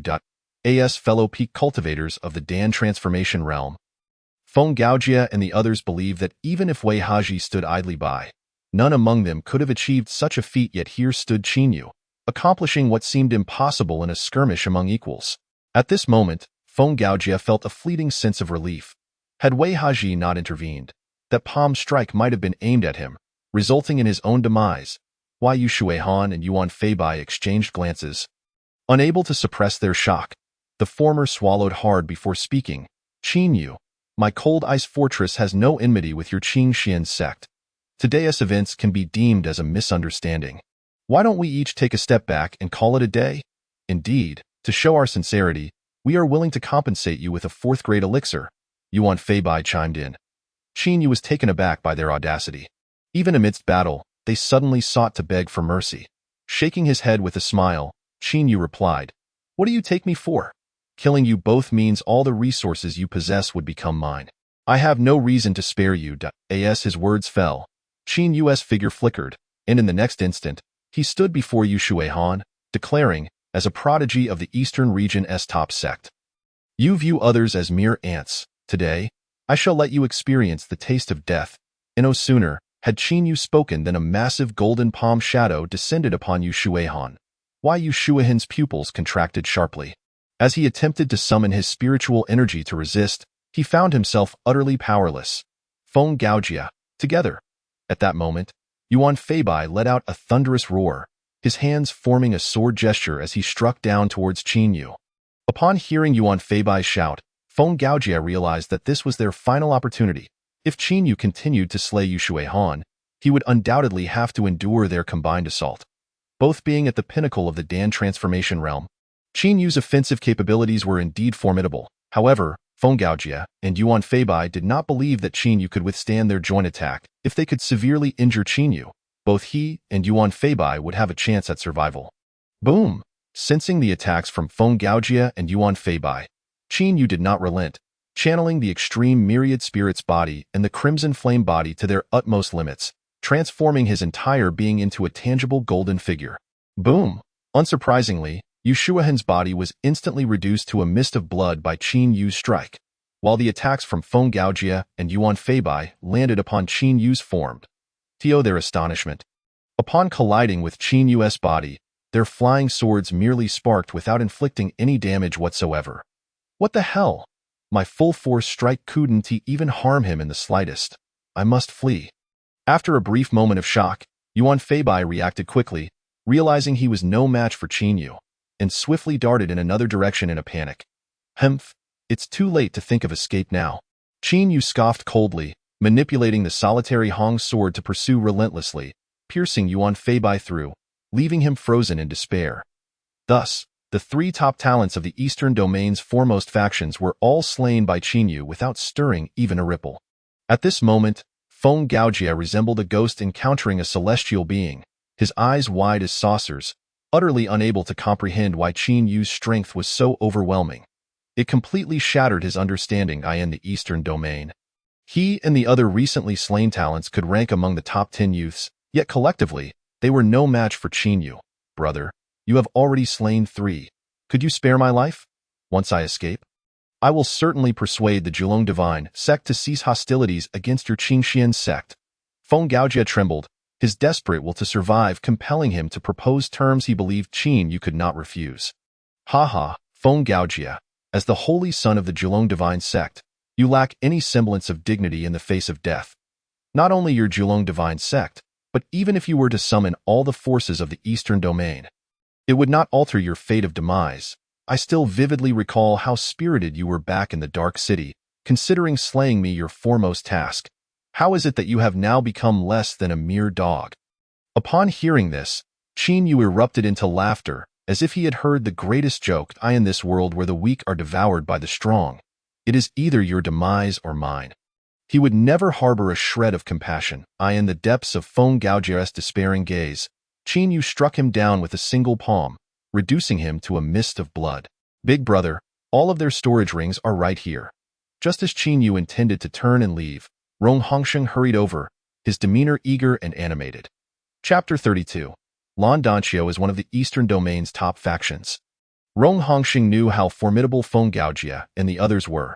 Yet, he had not anticipated that the four of them together would be utterly powerless against Qin Yu. Make way. Observing Rong Hongsheng's obsequious expression, Qin Yu shook his head in exasperation and proceeded deeper into the Yujin's secret realm. Meanwhile, in the ancestral hall of the Jiulong divine sect, a disciple was in the process of clearing the life and death tablets of the core disciples. Due to the overwhelming number of disciples in the Jiulong divine sect, it was impossible to erect life and death tablets for each one. Among the younger generation, only the disciples of the Jiulong divine sect possessed a life and death tablet of their own.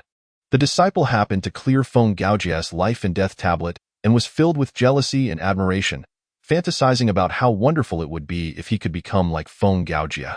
However, just as he was lost in his daydreams, the life and death tablet in his hand snapped with a crack. The disciple's pupils contracted sharply upon witnessing this, and he hurriedly rushed to the Jiulong divine sect's council hall. Trembling with fear, "Master, it's terrible. The Holy Sun has perished in the Yujin's secret realm." At that moment, Bu Tianlu was listening to the ancient elder's plan to attack the Qingxian sect. Upon hearing this report, his expression darkened immediately. "Elder, contact the elders in the Dark City at once. We must locate and eliminate whoever killed the Holy Sun. Irrespective of which faction's disciple it is, they shall be put to death without exception." Understood. The elder bowed slightly and quickly exited. Feng Gaojie was not only vital to the inheritance of the Jiulong divine sect, but also to its reputation. The slayer of their holy son must not be allowed to escape easily. A similar scene unfolded at the Ice Fortress, Tianming Mountain Manor, and the Diyuan Sword Sect, as all three top factions dispatched their experts to Dark City for a thorough investigation of the incident. Not long after Qin Yu and the others departed, a group arrived at the site where he had just battled Feng Gaojie and the others. Leading them was a woman clad in a long dress adorned with white orchids, her slender waist encircled by a flowing veil, resembling a celestial being descending to the mortal realm. If Feng Gaojie were still alive, he would undoubtedly be overjoyed at her arrival, for she was Lan Danqiu, the holy maiden of the extraordinary sacred hall and Feng Gaojie's future partner. Holy maiden, the stench of blood here is overwhelming. A fierce battle between Pinnacle Dan transformation experts must have just occurred. A woman behind Lan Danqiu spoke. Given the recent manifestation of a 5th-grade spirit herb, it was predictable that the young talents from other sects would contend fiercely for it. It's a pity we arrived a bit too late. Lan Danqiu sighed softly. They had rushed to the scene after witnessing the anomaly in the sky from other areas of the secret realm, only to find they had come too late. Holy maiden, did not the saint bestow upon you a mirage stone before our departure? Why not utilize it? We have searched this secret realm for so long. It is the first time a 5th-grade spirit herb has appeared. And I am quite curious who has taken it. If it were to fall into the hands of Holy Son Feng Gaojie, you could conveniently have him surrender it as a betrothal gift. Duan Xiaoji mischievously winked and continued. Xiaoji, are you itching for trouble? In the future, when there are no outsiders, refrain from mentioning Feng Gaojie.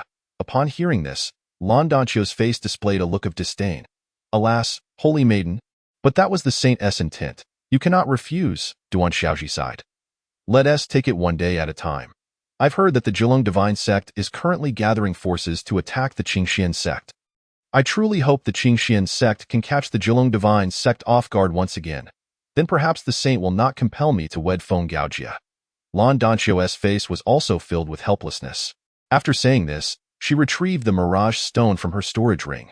The mirage stone attracts spatial energy, imprinting events that occurred at specific locations not long ago. The Mirage Stone in Lan Danxio's hand had been purchased at a high price by the saint of the extraordinary sacred hall. Had it not been for her intense curiosity about the recent occurrences and the involvement of a fifth-grade spirit herb, she would not have used it lightly. Taking out the Mirage Stone, Lan Danxio began to infuse her spiritual power into it. As she did so, the originally black Mirage Stone transformed into a translucent gem, faint wisps of white gas being slowly drawn into the stone. In the next moment, the surface of the Mirage Stone projected the scene of Qin Yu battling Feng Gaojie and the others. After witnessing the entire process, Lan Danxio, Duan Xiaozhi, and the other disciples of the extraordinary sacred hall fell silent. As fellow talents from the same domain, they were well acquainted with Feng Gaojie and Yu Shuihan. It was fair to say that with the four of them joining forces, they could dominate young talents of similar strength in the Xingyun Empire. Yet, the young man within the Mirage had single-handedly slain all four of them. It appears that a new era is dawning in the Eastern Domain. I wonder which sect this young talent hails from. Upon returning, I must inform the saint to make every effort to draw him in. Lan Danxio murmured to herself. Duan Xiaozhi, upon hearing this, mischievously winked and said, "Holy maiden, in my opinion, only this young man is worthy of you. Why not directly form a partnership with him?" Upon hearing this, Lan Danxio was infuriated, exclaiming, "What a bold Xiaozhi, daring to jest with this holy maiden." After saying this, Lan Danxio felt a deep sense of relief within herself.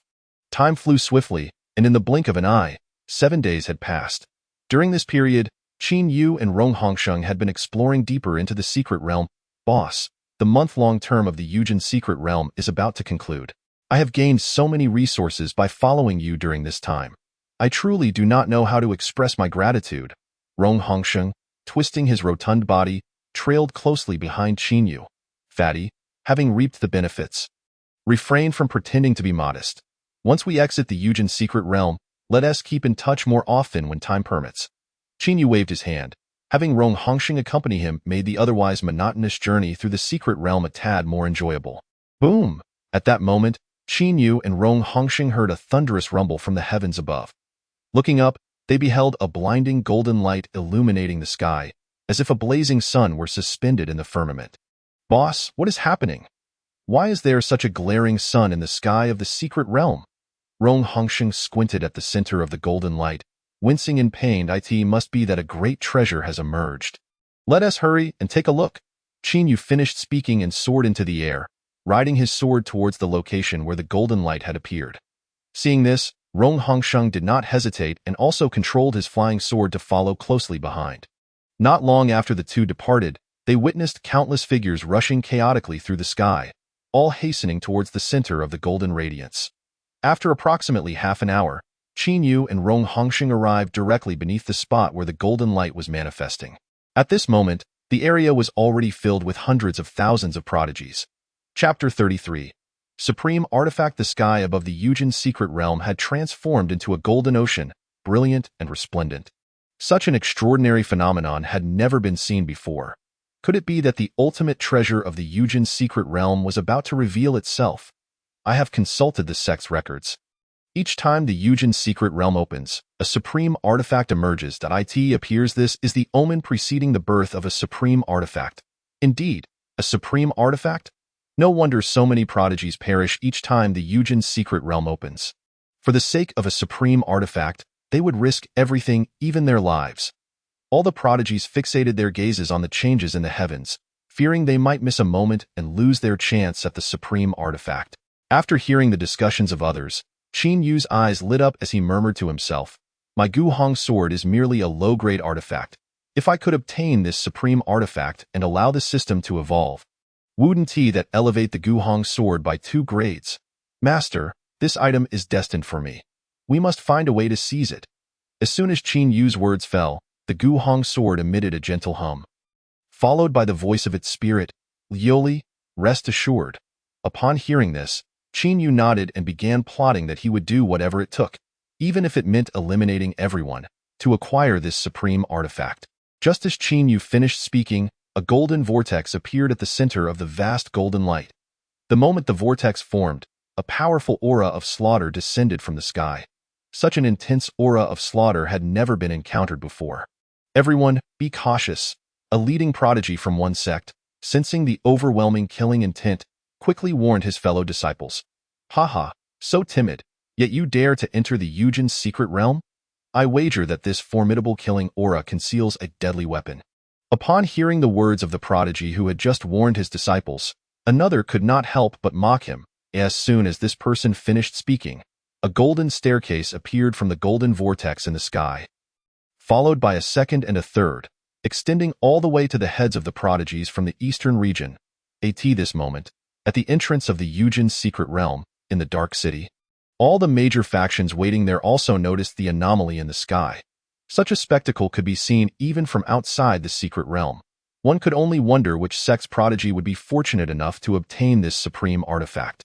With this supreme artifact, our eastern region would gain another top-tier power. Once that person emerges from the secret realm, we must find a way to forge closer ties. Listening to the discussions of others, the elders from the Jiulong divine sect, the Ice Fortress, and the Destiny Mountain Manor had faces as dark as soot, and no matter how powerful this supreme artifact was, it no longer had anything to do with their sections. They had already received news from their sect that the most outstanding disciples they had sent had perished. Now, they remained only to identify and eliminate the culprits responsible for the deaths of their disciples. In the Eugen's secret realm, the stairs are laid out. The supreme artifact must be within this vortex. I shall go first.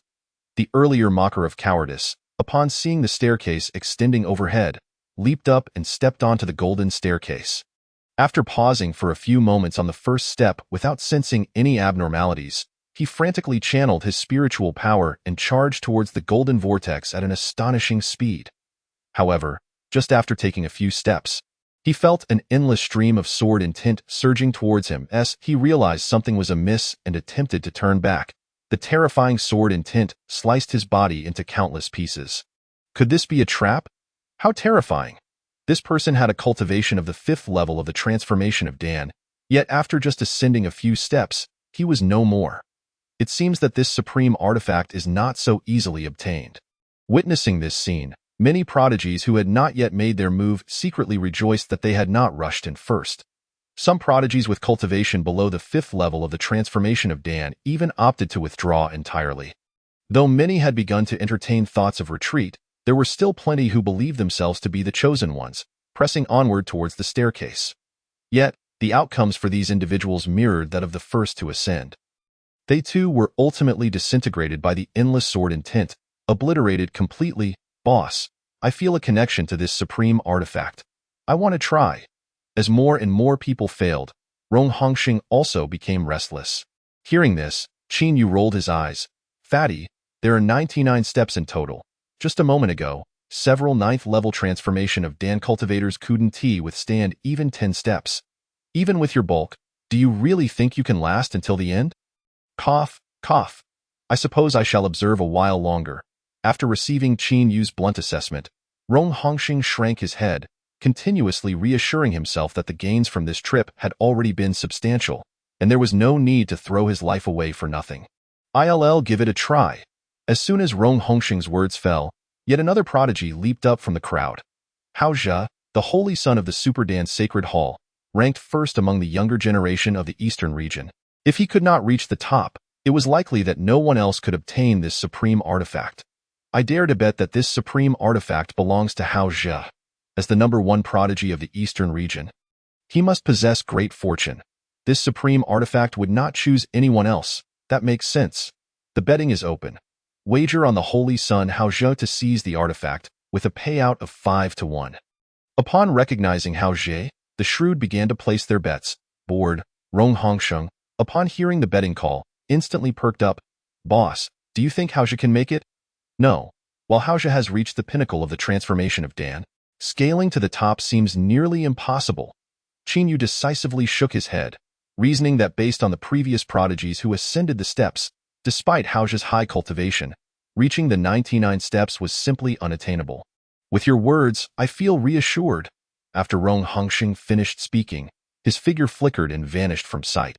Seeing this, Qin Yu could not help but shake his head, knowing the fellow had likely gone to place his bet.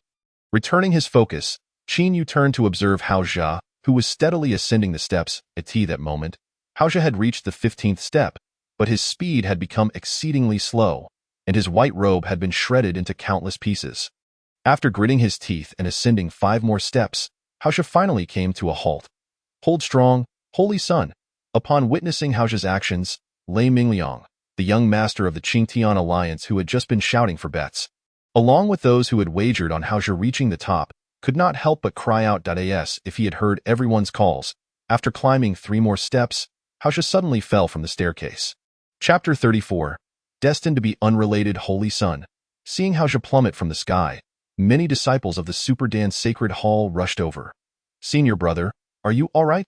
Lan Danqiu, the holy maiden of the Super Dan Sacred Hall, hurried over as well. Junior sister, I'm fine.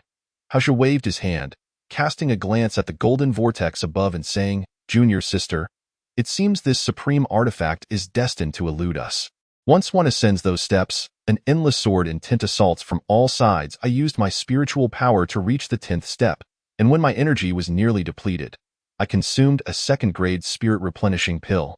At first, 1 pill could barely allow me to ascend another step, but the higher I climbed, the more I needed, eventually requiring 2 pills just to ascend 1 step. After exhausting all my spirit replenishing pills, I had no choice but to give up. Hao Jia recounted his recent experience to Lan Danqiu, hoping to dissuade her from attempting to reach the top. After all, as the Holy Sun and Holy Maiden of the Super Dan Sacred Hall, it would be extremely disadvantageous for him if she achieved what he could not. After listening to Hao Jia, Lan Danqiu could not help but exhale deeply. She possessed a similar number of 2nd-grade spirit replenishing pills as Hao Jia. If he could only reach this level, she too lacked the confidence to ultimately ascend the 99 steps and obtain the supreme artifact. Hao Jia's words were heard not only by the disciples of the Super Dan Sacred Hall, but also by Qin Yu, who had been paying attention to him. If ascending 10 steps relies on spiritual power, I have 9 yin-yang 8 trigrams inner pills. My spiritual power should be several times that of an ordinary person. As for the spirit replenishing pills, I killed numerous prodigies earlier, and their storage rings should contain quite a few. Qin Yu murmured to himself, then commanded the system to evolve all the spoils in the system space. Once the evolution was complete, Qin Yu had acquired 33rd-grade spirit replenishing pills. With these spirit replenishing pills, along with the 9 yin-yang 8 trigrams inner pills and the scarlet flame body, I should be able to reach the top. In the depths of his heart, Qin Yu meticulously calculated. To ensure absolute success, he must prepare thoroughly. Having accomplished all this, he gently leapt, instantly finding himself upon the 1st step of the staircase. Who is this fellow? He dares to charge forward even after both he Jia and others have failed. Never seen him before. I wonder which sect has produced such a fool, seeking to draw attention without fear for his own life. Haha, why the hurry? If this guy is willing to court death, we shall simply enjoy the spectacle. Upon witnessing Qin Yu's emergence, many talented individuals began to voice their derision. Wow, just after exchanging for spirit stones? Rong Hongsheng felt an immense excitement upon realizing that the one attempting to reach the summit was Qin Yu, and he immediately exclaimed, The betting begins! The betting begins! Bet on this individual succeeding at the summit for a 1-to-1 payout, and a 10-to-1 payout if he fails. Rong Hongsheng's eyes twinkled as he envisioned this golden opportunity to profit. Over time, his admiration for Qin Yu had reached a blind level, for this was a being capable of slaying those at the pinnacle of the transformation pill realm. Fatty, have you lost your mind? Aren't you just handing out money to everyone? Handing out? I believe this fellow is merely scheming to swindle us and flee with our principal. Rong Hongsheng's actions soon drew skepticism from the crowd. Shut it! I am Rong Hongsheng, a disciple of the 7-Kill Hall. How could I stoop to such despicable deeds? In response, Rong Hongsheng shot a glare at the cultivator, questioning his integrity, unleashing the pressure of his 9th-layer transformation pill realm without reservation. After hearing Rong Hongsheng's words, Lei Mingliang approached him. You just won 50,000 spirit stones from me. I bet 50,000 that this person will fail to reach the summit. Haha, young Master Lei is generous. It seems you didn't lose everything just now. Rong Hongsheng cheerfully accepted Lei Mingliang's spirit stones. With Lei Mingliang leading the charge, many cultivators pressed forward, eager to wager on Qin Yu's failure to ascend. As Qin Yu experienced the sword intent on the 1st step, he felt little harm and continued his ascent using the crimson flame body. Progressing through the 2nd, 3rd, and right up to the 10th step. He sensed the sword intent growing increasingly intense. At this moment, he had also maximized the operation of the crimson flame body, transforming his entire being into a golden hue. Upon reaching the 15th step, Qin Yu realized his body's endurance had reached its limit. He hastily mobilized the spiritual energy from his dantian to counter the relentless sword intent. With the support of this energy, he felt a significant reduction in pressure. Seizing this moment, he surged upward, arriving at the 25th step.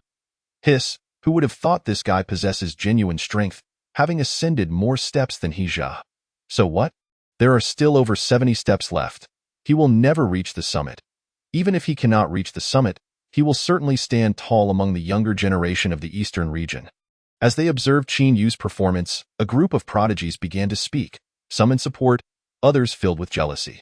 Your Highness, look, it's that person. Hearing their discussions, Duan Shaoji lifted her gaze towards Qin Yu's direction. Luan Danqiu, who had been conversing with Xixi, turned to follow Duan Shaoji's gaze towards Qin Yu, now climbing the steps. Upon seeing Qin Yu enveloped in golden radiance, Luan Danqiu's pupils constricted slightly. It truly is him. Xixi's countenance darkened to the point of nearly dripping with water upon hearing the crowd's chatter. After hearing Luan Danqiu's words, he inquired, Junior sister, do you know this individual? Luan Danqiu nodded. Indeed? Brother. Thereafter, she recounted everything she had seen on the illusion stone to Xixi. Could it be that such a prodigy exists in our eastern region? With his current strength, he must rank among the top 10 young talents in the entire Xingyun Empire. Upon hearing Luan Danqiu's words, an incredulous expression crossed Xixi's face, yet he understood that Luan Danqiu would never lie, so he could only let out a sigh of amazement.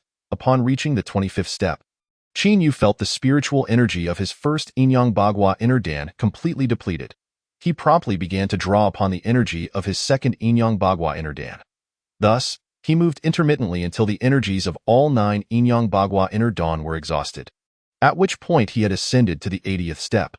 Noticing his spiritual energy was on the verge of depletion, Qin Yu swiftly produced 3 third-grade spirit replenishing pills and consumed them.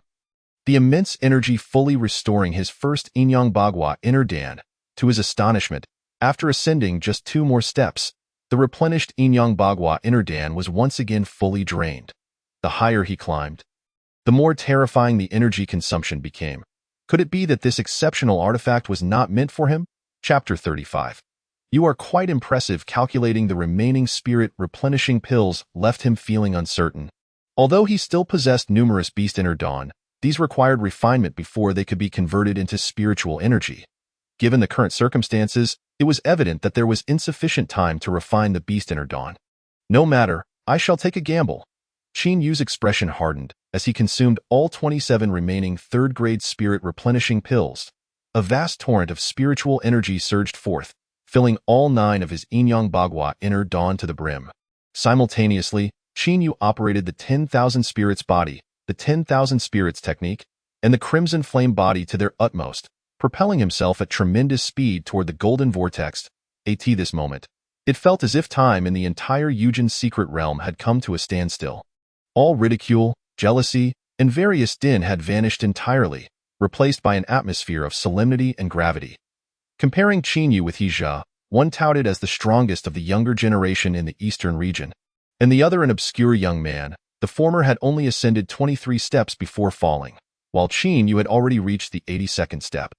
This was no longer a matter that could be described merely by strength.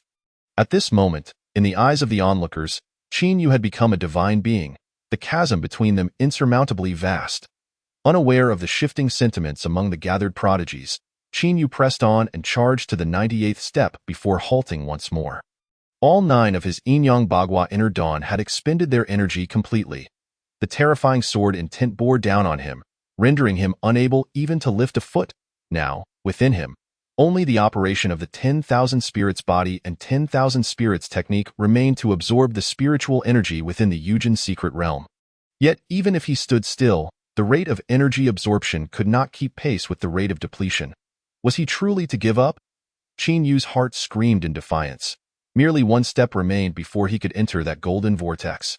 Even if he had managed to evolve just 1 more third-grade spirit replenishing pill at that moment, he might have still been able to ascend to the 99th step.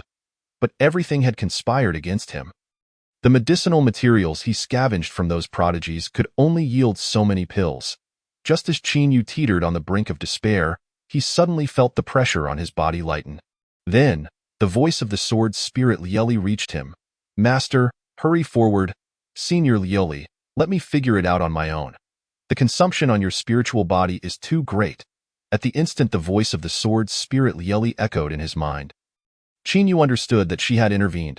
However, given Lieli's current state of recovery, excessive expenditure could potentially harm her spiritual body. "Master, we've come this far. Do not hesitate, seize the moment and charge ahead." Though touched by Qin Yu's concern, the sword spirit Lieli chose to act without reservation. Upon hearing her words, Qin Yu gritted his teeth and stepped onto the 99th step. As soon as he steadied himself, he felt his body lighten, vanishing from his previous location. Time seemed to elapse without notice until he regained his ability to see, discovering that he had arrived in a small courtyard. Within the courtyard stood 2 thatched cottages, with smoke curling lazily from the chimney atop the roofs in the southeast corner of the courtyard. Several gourd vines hung with a few green gourds. Strangely enough, the golden staircase had been suffused with an endless, terrifying sword intent. How could this serene place exist behind it? Puzzled, Qin Yu stepped towards the house. To think there truly is a 9 transformation in her Dan. Just as Qin Yu took a step forward, a voice resonated from within the house. "Senior, I am Qin Yu, a junior from the Yujin secret realm. I hope you will forgive any disturbance." Hearing a voice from inside, Qin Yu clasped his hands in greeting. Introducing himself, no sooner had he spoken than an elderly man with white hair and beard emerged from within, chuckling heartily. "Ha! It has been nearly 2,000 years since a worthy prodigy has graced the Yujin secret realm. You are quite impressive." The elder's words left Qin Yu utterly astounded. Based on his own experience, without the aid of an extraordinary system, it would have been impossible for him to traverse these 99 steps. From the elder's words, it was evident that a prodigy had visited this place 2,000 years prior. What kind of monstrous individual must have possessed such strength? It must be noted that those who enter the Yujin secret realm cannot exceed the age of 20 and must be limited to the transformation pill realm. "Senior, you flatter me. I have come today upon hearing that by traversing these 99 steps, one can obtain an exceptional artifact. I wish to know if this rumor holds any truth." Qin Yu continued. No one has come to my abode in 2,000 years. Since you have arrived here, it signifies our fateful connection. Today, I shall present you with a grand surprise." Upon the elder's gentle wave of his hand, a gourd soared from the distance. After 2 millennia of solitude, this gourd, which nurtured swords, had nearly become a plague. "Aside from bestowing upon you this fated divine sword, I shall also grant you a sword chi capable of severing the cycle of reincarnation. It may save your life in a critical moment. Thank you, esteemed elder." Qin Yu accepted the sword-nurturing gourd, channeling his spiritual energy to probe within, where he discovered a long sword floating elegantly, surrounded by a quivering sword chi. As Qin Yu finished speaking, he beheld the elder's gentle wave of his hand, and in an instant, he found himself back in the Yujin secret realm. The moment all the prodigies witnessed Qin Yu's return, they were simultaneously struck by a blinding light, all being teleported back to the Dark City. Just as Qin Yu materialized, Zhao Wuji approached, accompanied by disciples from the Qingxian sect. "We are grateful for the protection of the ancestor of Qingxian, allowing our holy son to return safely," Zhao Wuji exclaimed with fervor. Ever since Qin Yu entered the Yujin secret realm, he had been consumed by anxiety, and now that Qin Yu had returned unscathed, he finally felt relief. "Holy son, to prevent any unforeseen troubles from the Jiulong divine sect, we should hasten our return to the Qingxian sect." Upon hearing this, Qin Yu nodded. After having vanquished so many prodigies within the Yujin secret realm, it would indeed be prudent to depart from this realm of disputes as soon as possible.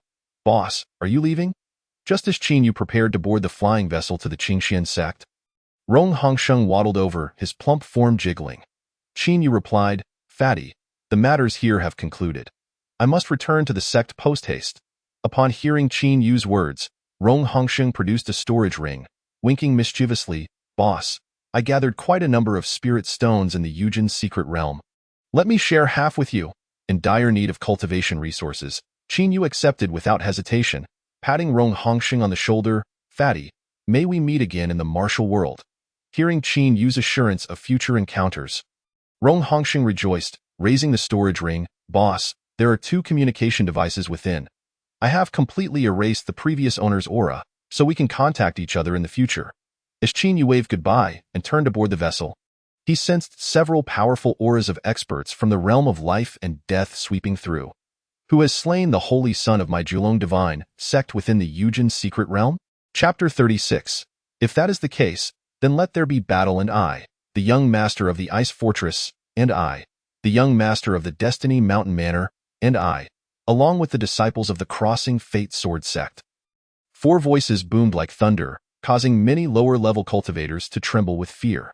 The Jiulong Divine Sect, the Ice Fortress, and the Destiny Mountain Manor were among the most elite forces in the eastern region, with their strongest disciples in the Yujin secret realm reaching the pinnacle of the transformation pill realm. Yet, what use was their strength? Every time the Yujin secret realm opened, countless prodigies perished. These individuals were merely making a fuss. If one feared death, they should stay obediently within their sects. A powerful sect naturally could not suffer in silence, and it was uncertain if any connection existed between the deaths of these prodigies. If a single individual was responsible, that person would have landed in grave trouble. Could it be that the prodigy who obtained the supreme artifact did this?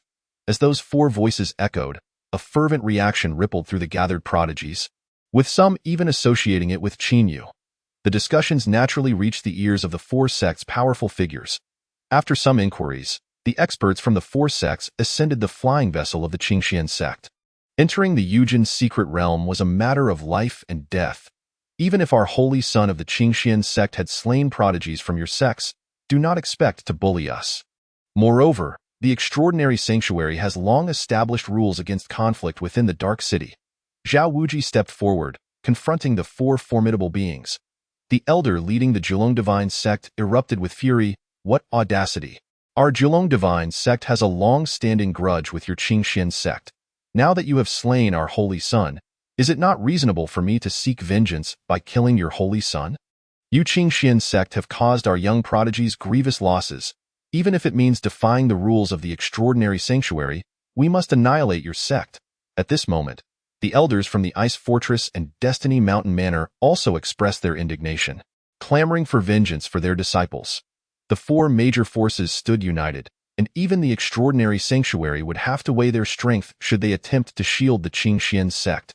After the inquiries, the experts from the Jiulong Divine Sect and Ice Fortress had learned that Qin Yu had obtained a supreme artifact from the Yujin secret realm. A supreme artifact, even within the greatest sect of the Xingyun Empire, could serve as a treasured heirloom.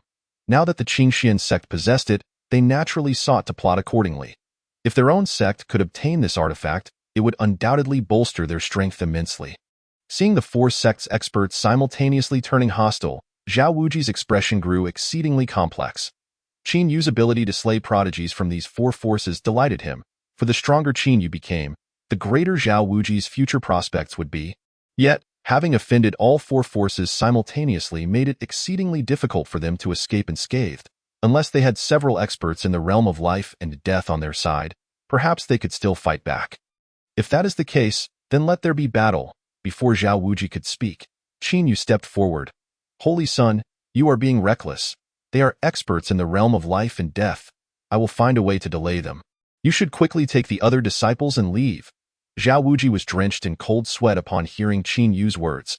Although Qin Yu had continually surpassed expectations, he would never arrogantly believe that a peak transformation pill cultivator could slay an expert in the realm of life and death.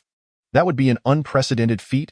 Elder Zhao, we all came to the Dark City together, so we shall return to the Qingxian sect together. Qin Yu waved his hand, unwilling to heed Zhao Wuji's suggestions. Having experienced so much within the secret realm, he yearned to ascertain the extent of his own strength. Even if he could not defeat the experts in the realm of life and death, he still possessed the sword qi gifted by the elder from the Yujin secret realm, which he believed would suffice for self-preservation. The elder from the Jiulong Divine Sect could not help but chuckle at Qin Yu's words. Ah, such ambition! No wonder you are the inheritor of a supreme artifact. Allow me to send you on your way. My Jiulong Divine Sect's forces are already on their way to Qingxian Mountain. It won't be long before you reunite with the underworld. Upon hearing this, The image of Xixi flashed through Qin Yu's mind, prompting him to cease any further conversation with these individuals. He directly retrieved the sword-nurturing gourd from his system space, preparing to subdue the elder of the Jiulong divine sect. Stop! At that moment, an elder clad in a gray brocade robe descended gracefully, positioning himself between Qin Yu and the elders of the Jiulong divine sect and Ice Fortress. The rules of our extraordinary sanctuary have not been broken for millennia. Do you four truly intend to act recklessly today? As he settled into place, the elder inquired sternly, Elder Yu, it is not our intention to breach the rules of the extraordinary sanctuary. It is merely that the Qingxian sect has been too overbearing, slaughtering our disciples who entered the Yujin secret realm without mercy. If we do not repay this grievance, where shall we place our dignity? The elder of the Jiulong divine sect showed no regard for the elder's authority, with the others echoing his sentiments. Today, the combined strength of their four sects far surpassed that of the extraordinary sanctuary, and they paid little heed to Elder Yu's warning. Understanding their intentions, Elder Yu's expression darkened. Even if you have the upper hand today, do you not fear the repercussions from our extraordinary sanctuary come autumn? Elder Yu, we have reached this point. If you insist on supporting the Qingxian sect, we will have no choice but to offend you, and we shall seek forgiveness from your lord after the fact. The elder of the Jiulong divine sect had lost all patience, saluting Elder Yu before preparing to strike. Ha! A sect on the brink of decline dares to speak such arrogance, disregarding even the super pill sanctuary. What of my 7-kill hall? As the words fell, Rong Hongsheng, the young master of the 7-kill hall, and an elder joined the flying vessel of the Qingxian sect. Upon seeing Qin Yu, Rong Hongsheng winked at him, as if seeking praise. After aligning with the 7-kill hall members, Rong Hongsheng recounted everything that had transpired to the young master and accompanying elder. Seeing the Jiulong divine sect confront Qin Yu, Rong Hongsheng urged the young master of the 7-kill hall to lend assistance. With his recent surge in strength, Rong Hongsheng had nearly caught up to the young master of the 7-kill hall, Ping Xiuxian, granting him a degree of influence. Moreover, with Elder Yu of the extraordinary sanctuary taking a stand, Ping Xiuxian could not refuse Rong Hongsheng's request. Since you, an insignificant insect, seek death, I shall send you on your way. Chapter 37. I shall send you on your journey. After repeated provocations, the elder of the Jiulong divine sect could no longer contain himself and launched a punch at Ping Xiuxian. Ping Xiuxian, sensing the impending attack, swiftly dodged to the left, granting the stage to the elder behind him. Just as the elder of the 7-kill hall was about to intervene, he witnessed a figure already darting forward. This figure was none other than Qin Yu, who, at that moment, had activated his crimson flame body to its utmost potential, seamlessly blending it with the flying cloud step as he charged toward the elder of the Jiulong divine sect. Bang! As two fists collided, Qin Yu retreated several steps, yet the elder of the Jiulong divine sect remained utterly unyielding. Despite this, Shi Mingxiu was taken aback. He had exerted 50% of his strength in that punch. However, the peak of the transformation pill realm, Qin Yu, had withstood his blow without sustaining even the slightest injury. Nevertheless, seasoned from countless battles, Shi Mingxiu quickly regained his composure. Realizing that such a monstrous talent as Qin Yu could not be allowed to leave alive, he made a decisive move and lunged towards Qin Yu once more. At that moment, Zhao Wujing was already prepared, and the two engaged in fierce combat. After exchanging dozens of blows, they ascended into the air and continued their fierce battle amidst the clouds. Once grounded, Qin Yu shook his right arm, pondering. The scarlet flame body is indeed formidable. With 80% of my strength, I can withstand a blow from a life and death realm expert without injury. If I were to attain the late stage of the creation realm, I would undoubtedly be able to confront a life and death realm adversary head-on. Do you three still wish to fight? At this juncture, Elder Yu turned his gaze towards the elders of the Ice Fortress and the Tianming Mountain Villa. The three elders exchanged glances and simultaneously shook their heads. If the four major factions could perhaps entertain a glimmer of hope in confronting the extraordinary Sacred Hall, the emergence of the 7-kill hall, whose strength rivaled their own, compelled them to weigh their options carefully.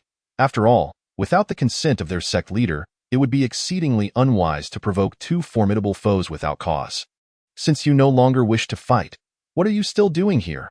Rong Hongsheng declared with an air of arrogance.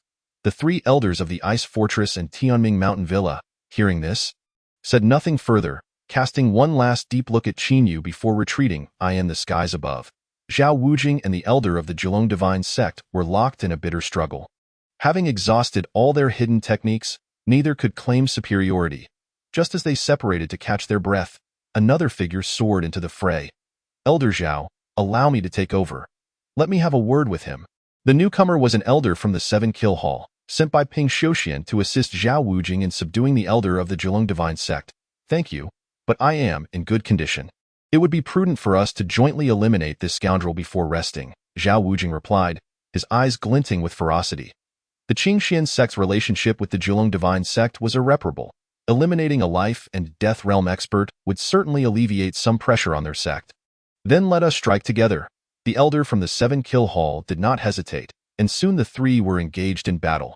The elder of the Jiulong divine sect, already worn down, found himself utterly outmatched against two life and death realm experts. After barely managing to fend off a dozen exchanges, he was ruthlessly subdued by Zhao Wujing and his companion. The remaining disciples of the Jiulong divine sect, upon witnessing their elder's demise, dared not utter a word and fled Dark City as if pursued by demons. With their thoughts lingering on their sect, Qin Yu and his companions bid farewell to Elder Yu and boarded their flying vessel to return to the Qingxian sect. As the vessel took flight, Qin Yu returned to his chamber, retrieving the sword-nurturing gourd from the system's space. The moment he grasped it, information flooded into his mind. Supreme artifact, sword-nurturing gourd. Note: with sufficient time, even a piece of scrap metal can be transformed into a supreme artifact within the sword-nurturing gourd. Upon reading the note, Qin Yu's pupils constricted. Was this not a quintessential artifact-nurturing device? Calming his thoughts, Qin Yu infused his consciousness into the sword-nurturing gourd, sensing the gentle hum emitted by the supreme artifact nestled within. Detected supreme artifact, willow leaf, which can be utilized as an evolution material to elevate the grade of the solitary swan sword to a superior artifact. Do you wish to evolve?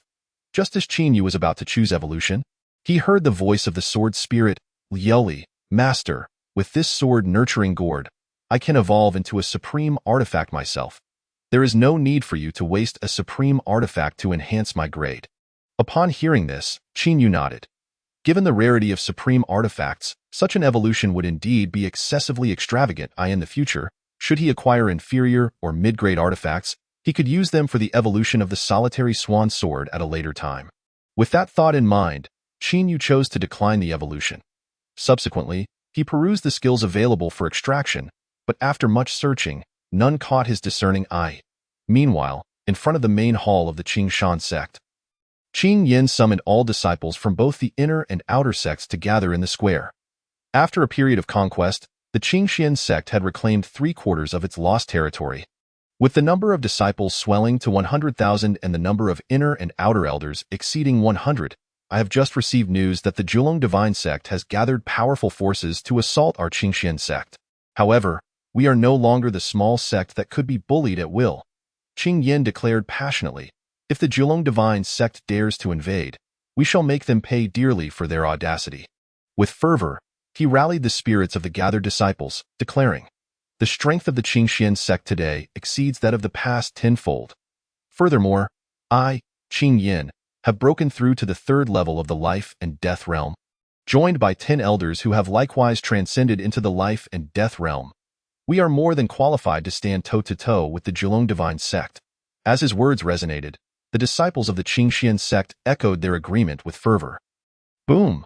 Just as the atmosphere was charged with enthusiasm and confidence, a sudden thunderous roar erupted from the heavens. Master, that sound seems to be the thunder arc of the Jiulong divine sect. An elder spoke up, turning to Qing Yin. The thunder arc was the personal flying vessel of Bu Tianlu, the leader of the Jiulong divine sect. His personal involvement in this assault indicated that he was determined to conquer the Qingxian sect. Qing Yin nodded, his expression revealing a complex mix of emotions. Although he had spoken with bravado, the prospect of facing Bu Tianlu instilled considerable pressure upon him. After all, the latter was a seasoned life and death realm expert. And with the entirety of the Jiulong divine sect mobilized, the Qingxian sect's chances of victory were slim. The Jiulong divine sect boasted a legacy of thousands of years, while the Qingxian sect was still but a fledgling. Haha, Qing Yin, your Qingxian sect is quite accommodating, gathering everyone here. I shall deliver you all to the afterlife." As Qing Yan's words fell, Bu Tianlu's derisive laughter rang out. Chapter 38. The Outbreak of War. As Bu Tianlu spoke, the Thunder Ark hovered above the square of the Qingxian sect, flanked by over 100 ordinary flying vessels, with their total numbers exceeding 50,000. Seeing this, Qing Yan exchanged glances with the remaining 9 inner elders before ascending into the air. The 9 inner elders following closely behind Bu Tianlu. "You have truly gone to great lengths to deal with my Qingxian sect. I can only imagine the cost you've incurred to assemble such a formidable force," Qing Yan remarked, a smirk gracing his face as he hovered in the AI. In response, Bu Tianlu, instead of displaying any anger, replied unhurriedly, "Qing Yan, you are absolutely correct. Just to invite the esteemed Lord Jiad, I spent 100 million spirit stones and 10 fourth-grade elixirs, all in the hope of eradicating your Qingxian sect." Bu Tianlu's words caused Qing Yan's brow to furrow slightly. He had not anticipated that they had even invited Lord Jiad. Renowned for his notorious reputation in the eastern region, Lord Jiad possessed the strength of the 5th level of the life and death realm and had committed numerous misdeeds. Noticing the change in Qing Yan's expression, Bu Tianlu chuckled. "Qing Yan, if you are frightened, just obediently surrender the Wanling celestial body and your sect's secrets, in a short span of time." The rapid emergence of so many life and death realm experts was indeed highly suspicious. It would be hard for him to believe that they had no secrets to hide. Qing Yan's heart raced upon hearing this. He had not expected Bu Tianlu to perceive so keenly. Compared to the Wanling celestial body, the mysterious figure behind Qing Yu was of far greater significance to the Qingxian sect, and now Bu Tianlu had set his sights on it. "Bu Tianlu, let us see if you possess the ability to make me reveal it." With that, Qing Yan formed a hand seal, summoning a long sword that transformed into a dazzling beam of sword light. Hurtling towards the Thunder Arkansas Himph, a mere 3rd level of the life and death realm dares to be so brazen before me. An old man beside Bu Tianlu scoffed. With a flick of his hand, he unleashed several seals, and a sphere of crimson light surged forward, colliding with Qing Yan's long sword. Boom! In the next instant, the clash of the Great Sun and Universe seal and Qing Yan's long sword resulted in a violent collision. And within moments, Qing Yan's long sword was sent flying, crashing down onto the square of the Qingxian sect. "Qing Yan, in the face of absolute strength, you are destined to create no ripples. I advise you to surrender and submit to my Jiulong divine sect, lest the entire Qingxian sect perishes due to your foolishness." Bu Tianlu's first strike served as a stark warning to Qing Yan. He immediately began to calculate. If he could subdue the Qingxian sect without conflict, it would be immensely beneficial for his Jiulong divine sect, not only minimizing losses on his side, but also significantly bolstering his sect's strength. Of course, even if Qing Yan willingly surrendered, he would brand the higher-ups with a soul mark for easier control. Once that mark was placed, the secrets of the Qingxian sect would be entirely within his grasp. "Haha, Bu Tianlu, when did you become so arrogant? This is merely the beginning. Today, my Qingxian sect boasts 100,000 disciples. Far from being easily defeated, I would suggest you reconsider your approach. Seeking to obliterate my Qingxian sect will come at a price that your Jiulong divine sect cannot bear." Upon hearing this, Qing Yan let out a wild laugh, his gaze towards Bu Tianlu filled with disdain. "Qing Yan, I am perplexed by your audacity. If that is the case, then the existence of your Qingxian sect is rendered unnecessary.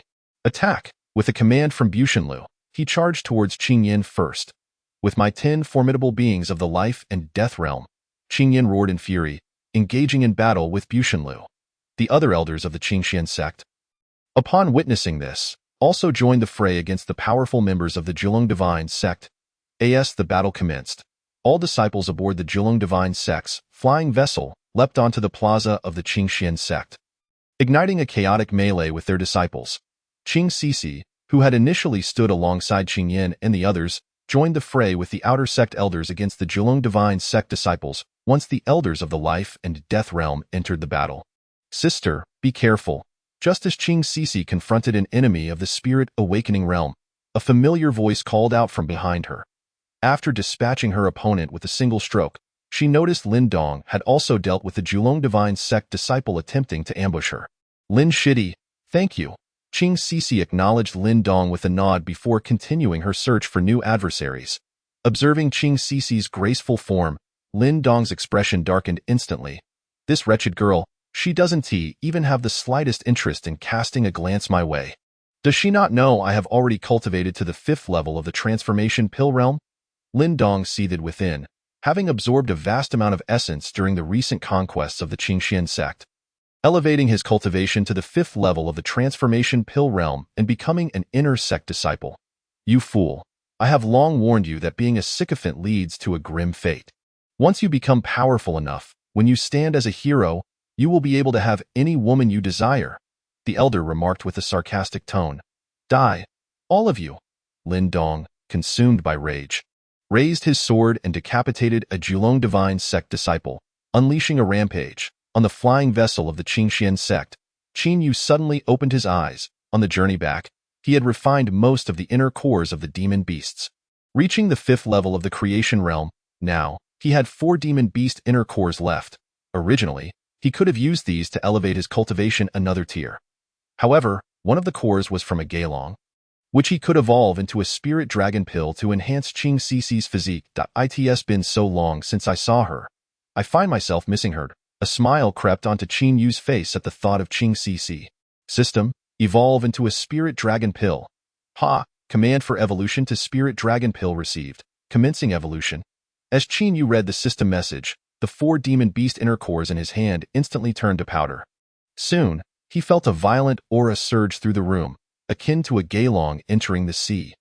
Moments later, he faintly heard a dragon's roar, and the chaotic energy in the room dissipated in the next instant.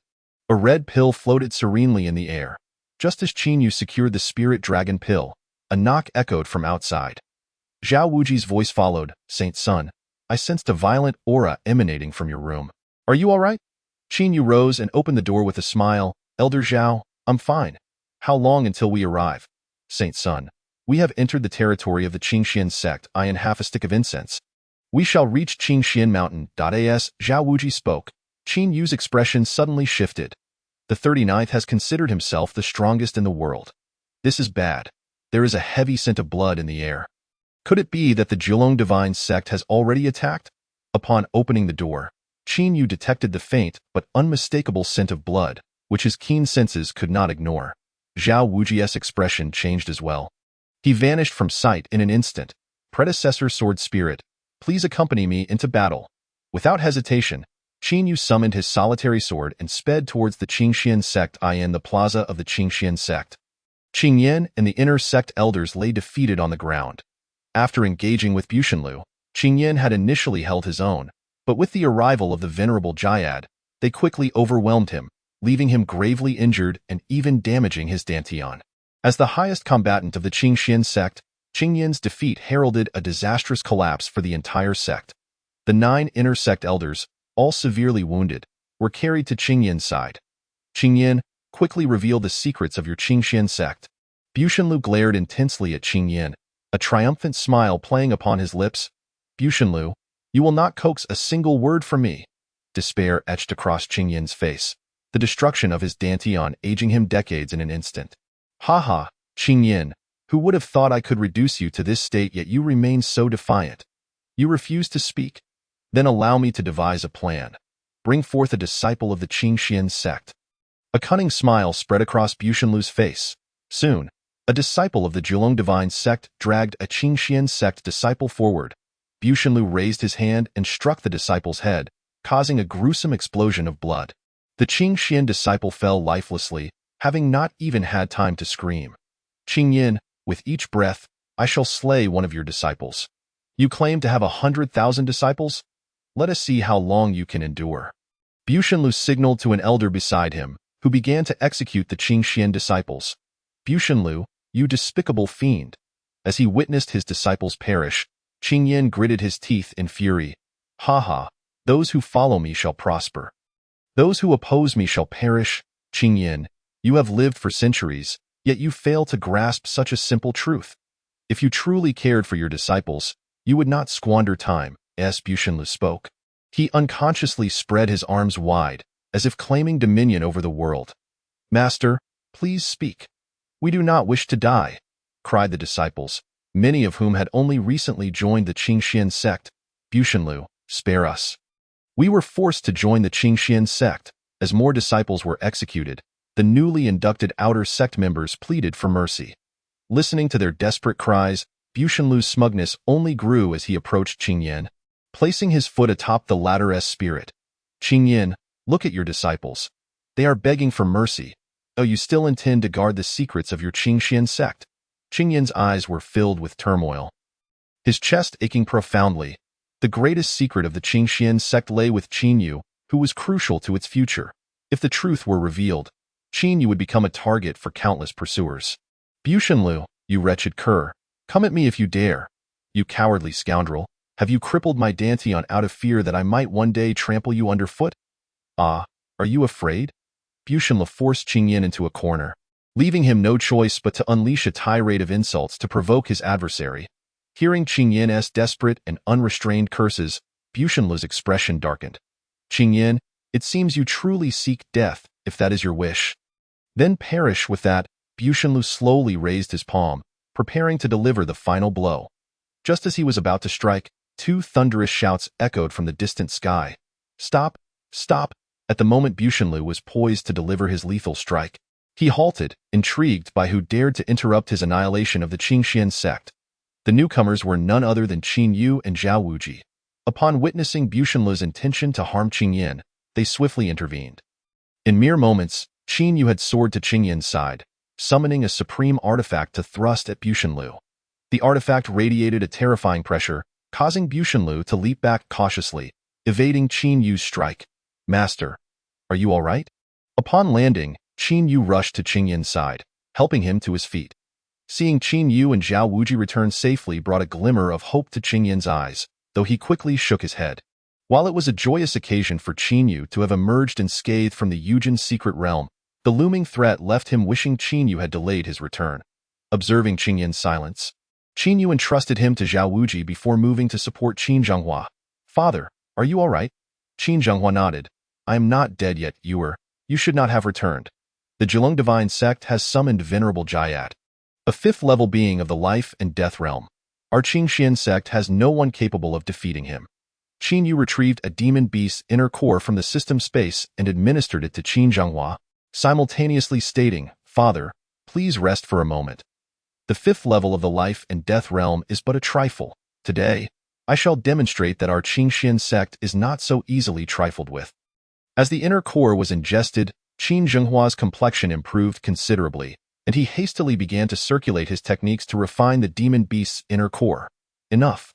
One in the life and death realm and another in the opening spirit realm. Surely you do not believe that merely the two of you can turn the tide? Bu Tianlu observed their actions for a while, his patience already worn thin. You must be the leader of the Jiulong divine sect. I've noticed that your sect members share a most unfortunate habit of considering themselves the foremost experts in the world. That elder Feng Gaojia, who accompanied him to the Yujin's secret realm, was of the same ilk. Alas, they shall never again see the sun rise.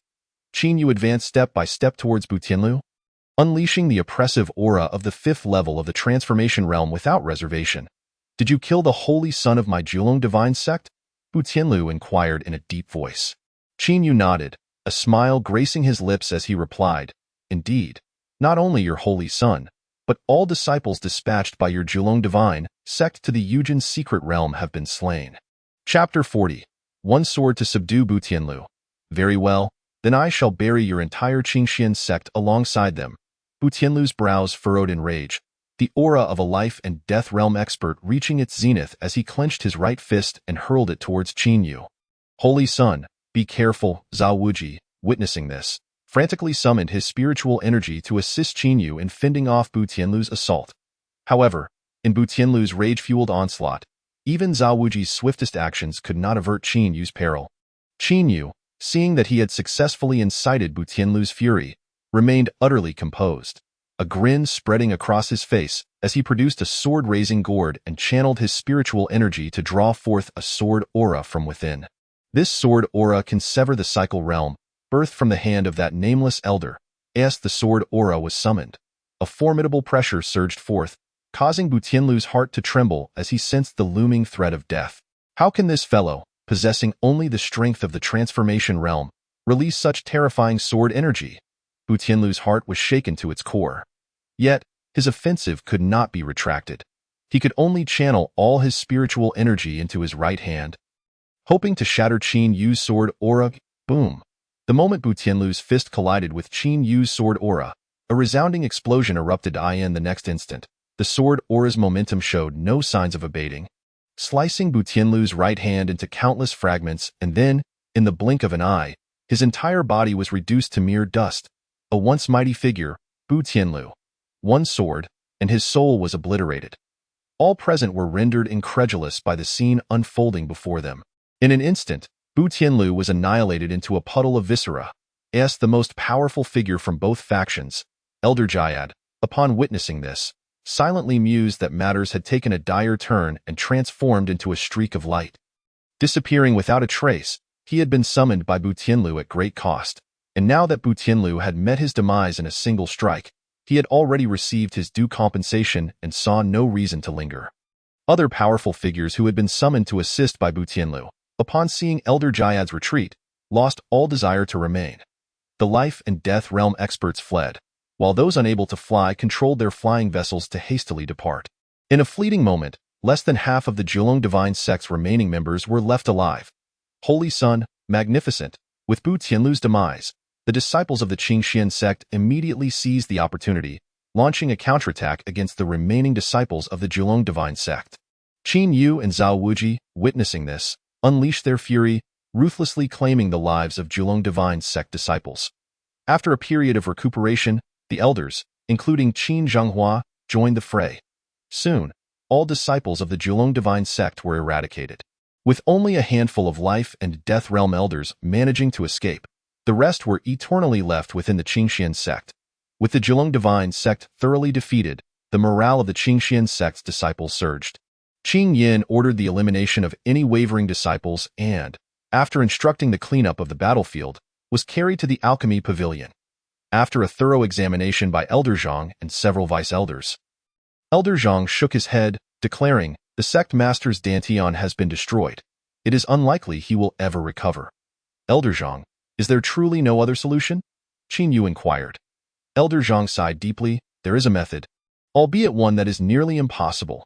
I have read in ancient texts of a transformation body-shaping pill that can repair a damaged Dantian, but the materials required for its concoction are exceedingly rare.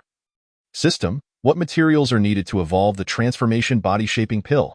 Qin Yu promptly directed the question to the system, confident that the powerful evolution system would facilitate the process. Ding. The foundational materials required for the evolution of the transformation body-shaping pill have been calculated. Ice spirit grass, 5-color light, and bujiaozi. Upon seeing the extensive list of materials laid out by the system, Qin Yu instructed Elder Zhang to fetch paper and pen to record the necessary ingredients. Elder Zhang, as long as you gather these materials, I will handle the creation of the transformation body-shaping pill. Having witnessed Qin Yu's many remarkable feats, Elder Zhang was no longer surprised and promptly ordered the other elders to hasten the gathering of the materials. Qin Yu, I appreciate your efforts. Qin Yu's words rekindled a spark in Qing Yan's once dull eyes. Having just broken through to the life and death realm, Qing Yan was determined not to succumb to despair. Sect Master, you overstate. Focus on your recovery. We all await your guidance to lead us to greatness. Qin Yu waved his hand, understanding that now a part of the Xixi sect, he bore his own responsibilities. Qing Yin continued, Qin Yu, please search for Xixi later. I have not seen her since the battle with Bu Tianlu, and I am anxious for her well-being. What? The senior sister is missing. I thought you had ensured her safety. Qin Yu was taken aback, quickly bidding farewell to Qing Yin before hastily departing. Before long, Qin Yu learned from other disciples that someone had spotted Xixi fighting alongside Lin Dong during the battle. However, when Qin Yu dispatched someone to find Lin Dong, both had already vanished without a trace. All disciples of the Xixi sect, heed my command.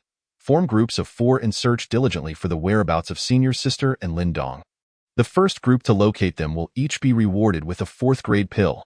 Qin Yu infused his voice with spiritual energy, broadcasting it to every corner of Qingxian Mountain. With Qing Yin severely injured, as the Holy Sun, Qin Yu held the authority to arrange the sex matters, a 4th-grade pill. I must have misheard. You heard correctly. That was indeed the Holy Sun's voice. Hurry, we must find them lest someone else claim that 4th-grade pill. How heartless. You won't seek out Senior Sister unless there's a 4th-grade pill involved. Qin Yu's declaration reverberated like a heavy bomb, prompting the remaining tens of thousands of disciples of the Qingxian sect to spring into action. Fanning out in all directions, Lin Dong, you had better ensure senior sister's safety. Otherwise, I will make you regret ever coming into this world. After dispatching the message, Qin Yu's countenance darkened, his brow furrowed in concern. Holy Son, Elder Zhang has sent word that the materials you required have been gathered. He requests your presence. Just as Qin Yu contemplated his next steps, someone entered to relay the news. Without hesitation, Qin Yu rushed to the Alchemy Pavilion at his utmost speed. Upon seeing Qin Yu, Elder Zhang greeted him with a smile. Holy Son, we have procured a substantial amount of materials during this time. Everything you need is here. Thank you, Elder Zhang. Please have everyone step outside. I shall invite the Elder to concoct the pills. Qin Yu nodded, eager to expedite the evolution of the transformation body-shaping pill. So he could also allocate time to search for Lin Dong. Should he delay any longer, he feared for Xixi's safety. In a certain remote mountain, a figure was racing through the dense woods. This individual bore a woman upon his back, who remained unconscious. They were none other than Lin Dong and Xixi, the very persons Qin Yu sought. Chapter 41. What are your intentions? During the chaos of the battle with the Jiulong divine sect, Lin Dong had remained close to Xixi, and when she was momentarily distracted, he had knocked her unconscious and fled with her. You fool, you are utterly infatuated. Your sole task now should be to revel in slaughter, not to carry a woman away. Elder Gao's lingering spirit seethed with frustration. The blood-soul great art of the Xianming sect required an immense quantity of vitality, and with the Jiulong divine sect and Qingxian sect embroiled in conflict, it presented a perfect opportunity to gather an abundance of blood energy, thereby enhancing Lin Dong's strength. Elder Gao had not anticipated that Lin Dong would take advantage of the distraction to abduct Xixi and escape. Silence! Are you unaware of the current situation within the Qingxian sect? Remaining here would only result in my demise alongside the Qingxian disciples. The Jiulong divine sect had evidently come prepared. The formidable Elder Jayat of the 5th level of the life and death realm loomed like an insurmountable mountain for the Qingxian sect. Having carried Xixi for several hours, Lin Dong was clearly nearing his limits. Hearing this, Elder Gao scoffed, Humph, even if you wish to flee, you cannot bear such a burden. Do you not realize that a woman will only hinder your cultivation speed? I do not require your guidance on how to conduct my affairs. Besides, Xixi serves as my motivation for cultivation. Without securing her, I cannot calm my mind to train. Lin Dong continued to walk for some time before he stumbled upon a wooden cabin constructed by a hunter. He entered and gently set Xixi down. In the Alchemy Pavilion of Qingxian sect, he dismissed everyone present, and Qin Yu promptly activated the evolution system. In an instant, the entire Alchemy Pavilion was illuminated with brilliant light, and the herbs that had been piled up like small mountains began to vanish at a visible pace. After a considerable while, all the herbs had completely disappeared, leaving a golden elixir floating before Qin Yu. Ding! The supreme body refining pill has been successfully evolved. Qin Yu swiftly grasped the elixir and hurried to Qing Yan's chamber. Master, the supreme body refining pill is ready. Please give it a try. After speaking, Qin Yu handed the elixir to Qing Yan. Upon hearing this, Qing Yan's eyes lit up as he quickly accepted the elixir and swallowed it whole, immediately sitting cross-legged on the bed. For Qing Yan, this period felt like an eternity. He was eager to regain his formidable strength. As the elixir entered his mouth, a halo of golden light enveloped his body. The golden radiance flowed gently, ultimately converging at Qing Yan's lower abdomen, continuously cleansing his dantian. With each cycle of cleansing, the fissures in his dantian diminished. The restoration process lasted a full 3 hours, and as a surge of life and death pressure formed, Qing Yan's dantian was finally restored. Qing Yan's appearance also reverted to how it was before the damage had occurred. Qin Yu, thank you. With the resurgence of his life and death realm power, Qing Yan felt an overwhelming excitement within. Master, there's no need for thanks. Now that your body is restored, we must quickly search for the whereabouts of senior sister. Qin Yu gestured dismissively, his mind preoccupied with Xix's safety. After dispatching all the disciples of Qingxian sect, he had yet to receive any news regarding Xixi. Fortunately, Xix's life token remained intact. Otherwise, Qin Yu would have set out personally to find her. All right, let's begin. With that, Qing Yan flicked his thumb against his ring finger. causing a drop of blood to fly from his ring finger and land on a jade pendant. Subsequently, Qin Yu handed a strand of Qing Xixi's hair to Qing Yin, who placed the hair atop the drop of blood. Bloodline tracking technique? Activate. With a loud shout from Qing Yin, the jade pendant imbued with the blood emitted a dazzling glow. In the next moment, the strand of hair began to spin rapidly. After a significant duration, the hair came to a stop, pointing southeast. Wuji, take a few people and go with Qin Yu. You must bring Xixi back. Qing Yin glanced at the direction indicated by the hair, his eyes filled with self-reproach. The bloodline tracking technique was a secret art created by the first-generation master of Qing Xian Sect and could only be performed with close kin. Qing Xixi had only Qing Yin as her relative in this world. Qing Yin, gravely injured, was unable to utilize the bloodline tracking technique, causing him immense guilt. Without waiting for Qing Yin to finish speaking, Qin Yu, upon hearing southeast, summoned the solitary phoenix sword and sped off in that direction. Inside the cabin, Qing Xixi finally regained consciousness. Seeing Lin Dong meditating, she inquired, "Junior brother Lin, where are we, and what has happened to the sect?" Upon hearing this, Lin Dong's expression darkened. "Senior sister, you have finally awakened. We are currently in a remote mountain. Qing Xian Sect has been overtaken by the Nine Dragons Divine Sect, and the master and many elders have perished. I barely managed to rescue you." This was a strategy Lin Dong had long since devised. He intended to keep Qing Xixi in the dark and bring her to Xian Ming Sect before confining her. Upon hearing that Qing Yin and the elders had fallen, tears welled up in Qing Xixi's beautiful eyes. "Junior brother Lin, why did you save me? I should have remained in Qing Xian Sect." Qing Xixi shook her head repeatedly, utterly unable to accept this outcome.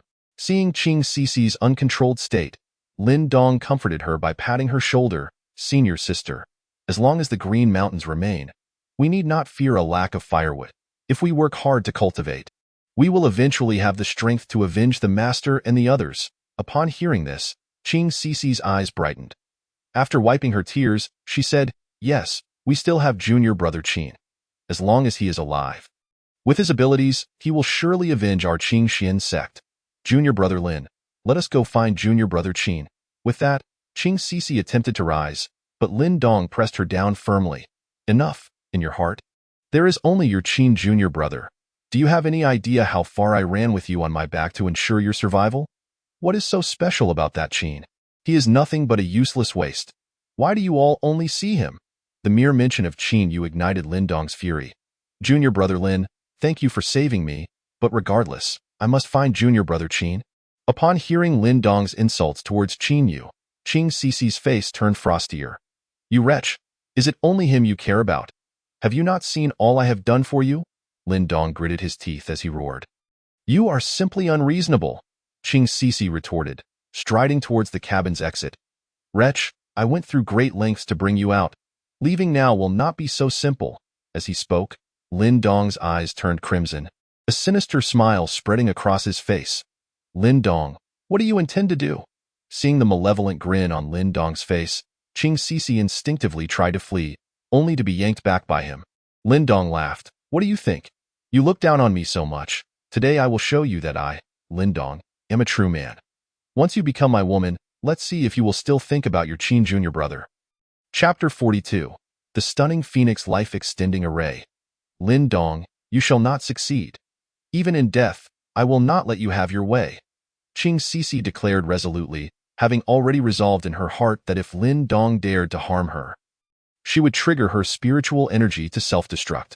Upon hearing Qing Xixi's words, Lin Dong's expression twisted into one of sheer malice. Just then, he heard Elder Gao's voice echoing in his mind. "Kid, I didn't expect this woman to have such a fiery temperament. It seems your efforts have been in vain. Wretch, since I cannot have you, I will not let that Qin benefit either. You shall die." As he spoke, Lin Dong clenched his fist and aimed a strike at Qing Xixi. Unprepared for Lin Dong's sudden aggression, Qing Xixi hastily met his strike with her right palm. Bang! The clash of their palms produced a thunderous sound. Due to the vast difference in their strengths, Qing Xixi was sent flying, crashing through the wooden cabin and creating a human-shaped hole. Upon landing, she coughed up a mouthful of blood, her aura quickly diminishing. "Wretch, what does death feel like? If you agree to be my woman, I might spare your life." A sickly smile crept onto Lin Dong's face as he looked at Xixi, who was gravely injured. You shall not have your way. Xixi gritted her teeth defiantly. Seeing her stubbornness, Lin Dong's anger flared, and he began to form a sword seal to end Xixi's life. Just then, Elder Gao's voice rang out again. Kid, run! 2 powerful auras are approaching. It could be the 9 Dragons Divine Sect pursuing us. Upon hearing this, Lin Dong abandoned all thoughts of Xixi and sprinted toward the Xianming sect. The 2 powerful auras sensed by Elder Gao were indeed those of Qin Yu and Zhao Wuji. After several hours of flying on their swords, Zhao Wuji had consumed several spirit recovery pills. To his astonishment, even though Qin Yu's cultivation was several levels lower than his speed in flying was unwavering, and he had not consumed a single pill. Just how extraordinary is the Saint's Dantian? His reservoir of spiritual energy seems boundless. After consuming another level 1 spirit recovery pill, Zhao Wuji mused, Saint, Xixi is just ahead. No sooner had Zhao Wuji finished speaking than his spiritual consciousness detected Xixi's presence. Senior sister, Qin Yu called out as he accelerated to the utmost speed, racing toward Xixi. Hearing Qin Yu's call, a smile broke out on Xixi's face, but she could no longer hold on and slumped into unconsciousness. In the Alchemy Pavilion of Qingxian Sect, after Qin Yu found Xixi, she remained in a deep coma. Together with Zhao Wuji, they carried her back. The elders of the Alchemy Pavilion employed various methods, but were still unable to awaken her. Elder Zhang, you must find a way to revive senior sister. Seeing the solemn expressions on the elders' faces, Qin Yu implored. Saint, Xixi's life force has dwindled to the extreme. I have exhausted my life's knowledge and can do nothing more. Elder Zhang glanced helplessly at the silent Qing Yin, shaking his head. Elder Zhang, is there truly no way? Think again. I will do whatever it takes to ensure senior sister lives. Qin Yu's face was filled with anxiety, regretting not bringing Xixi with him to Dark City, believing that had she accompanied him, she would not have faced such peril. Saint, I once read in an ancient text of a formation known as the Stunning Phoenix Life-Extending Array, which can defy fate and alter destiny. If this formation can be set up, perhaps Xixi could be saved. Elder Zhang, upon hearing this, proposed a rather desperate solution. As the daughter of the sect leader and the favored disciple of the Holy Sun, he could only adopt a dead horse as a live one approach and give it a try. Upon hearing this, Qin Yu nodded and immediately issued a command to the system. Search for the evolution materials required for the Jinghong life-saving array. Ding! The system has calculated the materials needed for the Jinghong life-saving array. Tianqing lantern, earth core water, black jade essence, immortal tear green gold. Qin Yu glanced at the hundreds of materials listed by the system, promptly recorded them, and said, Elder Zhang, setting up the Jinghong life-saving array requires a plethora of materials. We will need some time to gather them. Before that, can you ensure that senior sister will remain unharmed? Upon hearing this, Elder Zhang furrowed his brows, shook his head, and replied, Holy Son, I have already stabilized Xixi's life force with pills, but I can only maintain this for a maximum of 7 days. If we exceed this time frame, I will be utterly powerless. 7 days is indeed a fleeting period, and I cannot guarantee that we will be able to procure all the materials within that time. Elder Zhang's words plunged Qin Yu into despair once more. Given the current strength of the Qingxian sect, seeking rare materials was exceedingly challenging, reminiscent of his previous attempt to repair the sect's protective array, which had failed due to a lack of materials. The Jinghong life-saving array is even more formidable than the Qingxian sect's protective array, and the materials required will undoubtedly be exceedingly difficult to find. Elder Zhang, I have heard that the ice fortress possesses a Xianbing crystal coffin, which can slow the passage of time for those resting within. Would this be beneficial for Xixi in her current condition? Qing Yin, who had remained silent, suddenly recalled the Xianbing crystal coffin and inquired. Upon hearing Qing Yan's words, Elder Zhang's eyes lit up, and he smiled, saying, if we place Xixi in the Xianbing crystal coffin, we could gain an additional 3 months. However, this coffin is regarded as a personal treasure by the successive masters of the ice fortress, who sleep in it every night to preserve their beauty. If we approach them recklessly, they will undoubtedly refuse. Sect leader, since the Xianbing crystal coffin is indeed useful, let us make a trip to the ice fortress. If the master agrees to lend it, well and good. If they refuse, we shall take it by force. Qin Yu declared resolutely, determined to alter his approach for the sake of saving Xixi. Qin Yu, along with elders Zhao, Wu, and Lin, shall lead 100 inner disciples to the ice fortress to secure the Xianbing crystal coffin. Meanwhile, I will gather the materials required for the Jinghong life-saving array. The other elders will continue leading our Qingxian sect disciples to attack other sects, so that we may restore our sect to its former glory as swiftly as possible. Qing Yin issued the commands, and all the elders sprang into action. The recent victory over the Jiulong divine sect significantly boosted the morale of the disciples of the Qingxian sect, and Qing Yin was eager to revitalize the sect. He understood that to avoid being bullied, one must continuously enhance one's strength. Chapter 43. A forceful strike. Before embarking on their expedition, Qin Yu sought out the elder of the Alchemy Hall and evolved a batch of 5th-grade elixirs, thereby enhancing the strength of each elder to varying degrees. To ensure Qin Yu's safety, Qing Yin had the 4 accompanying elders break through to the 3rd level of the life and death realm. Qin Yu himself experienced a tremendous surge in power, reaching the pinnacle of the creation realm. Had he not been reluctant to consume more pills, Qing Yin had originally intended for him to ascend directly to the life and death realm. It is imperative that we ensure the safety of the Holy Sun during this trip to the ice fortress, Qing Yin stated solemnly as he bid farewell to Qin Yu and the others. Rest assured, the master of the ice fortress is only at the 3rd level of the life and death realm, and most of the other elders have just recently broken through to this realm. With our strength, we could easily overwhelm the entire ice fortress. Zhao Wujing clearly understood the strength of the ice fortress and was filled with confidence about the expedition. Qing Yin nodded and continued, "Even so, we must not let our guard down. Had the Holy Sun not brought back that sword aura from the Eugene secret realm during the recent incursion by the Jiulong divine sect, our Qingxian sect might have already ceased to exist.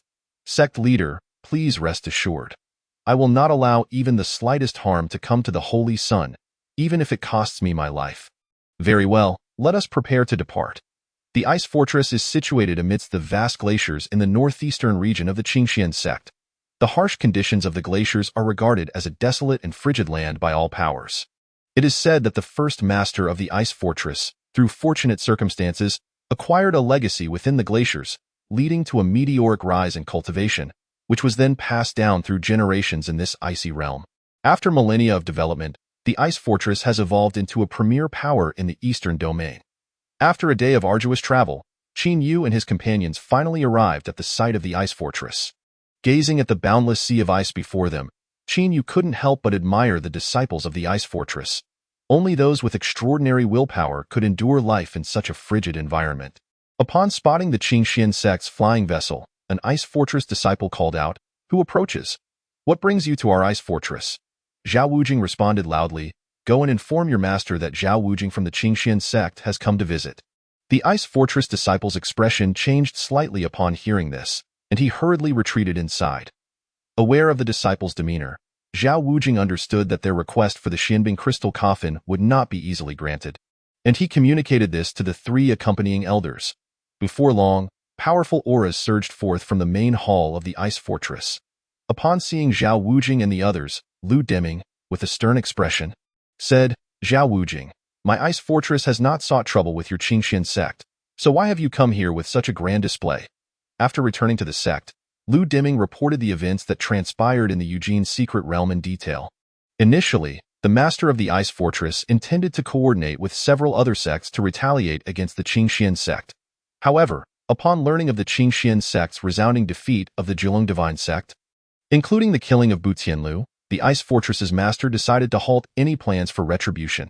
After all, the ice fortress and Jiulong divine sect were roughly equal in strength, and seeing Jiulong divine sect fall from a top-tier sect to a third-rate sect was a cautionary tale. If the ice fortress were to engage in an attack against the Qingxian sect, they might not gain any advantage. Upon hearing this, Zhao Wujing cupped his hands and addressed the strongest presence among them. "Master Un, esteemed elders, please rest assured that we have come to the ice fortress to borrow an item." Upon hearing Zhao Wujing's words, Unwanla frowned slightly and asked, "Zhao Wujing, may I inquire what brings you so far to my ice fortress?"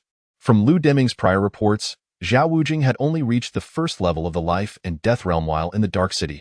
However, after observing the 4 elders leading the Qingxian sect, Unwanla discovered that they had all reached the 3rd level of the life and death realm. It was well known that as one's cultivation level increased, advancing even a small realm became exceedingly arduous.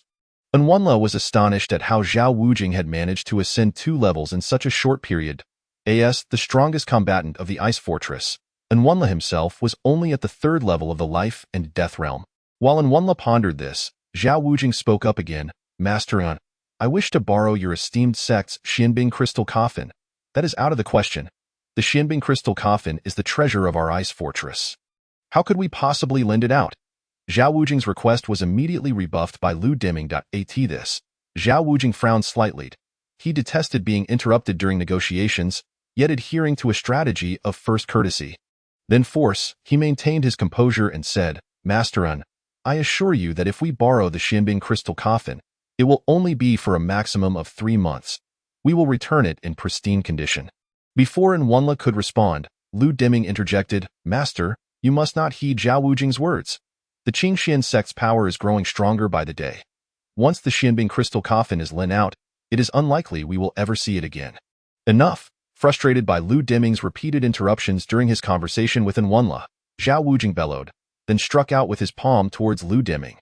Neither Lu Deming nor Enwunla anticipated Zhao Wujing would take such drastic action, and both were momentarily caught off guard. Lu Deming bore the brunt of Zhao Wujing's strike and staggered back a few steps, spitting out a mouthful of blood, accompanied by several internal injuries. Lu Deming pointed a trembling finger at Zhao Wujing, struggling to articulate a coherent sentence, clearly wounded. Facing the furious gaze of Enwunla, Zhao Wujing solemnly stated, Master An, your subordinate simply does not understand the rules, and I am merely offering a lesson. Let me be clear. Today, either you consent to lend us the Xianbing crystal coffin, or we shall be forced to take more extreme measures. With the 4 of us at the third level of the life and death realm present, it would not be a significant challenge to overwhelm the entire ice fortress.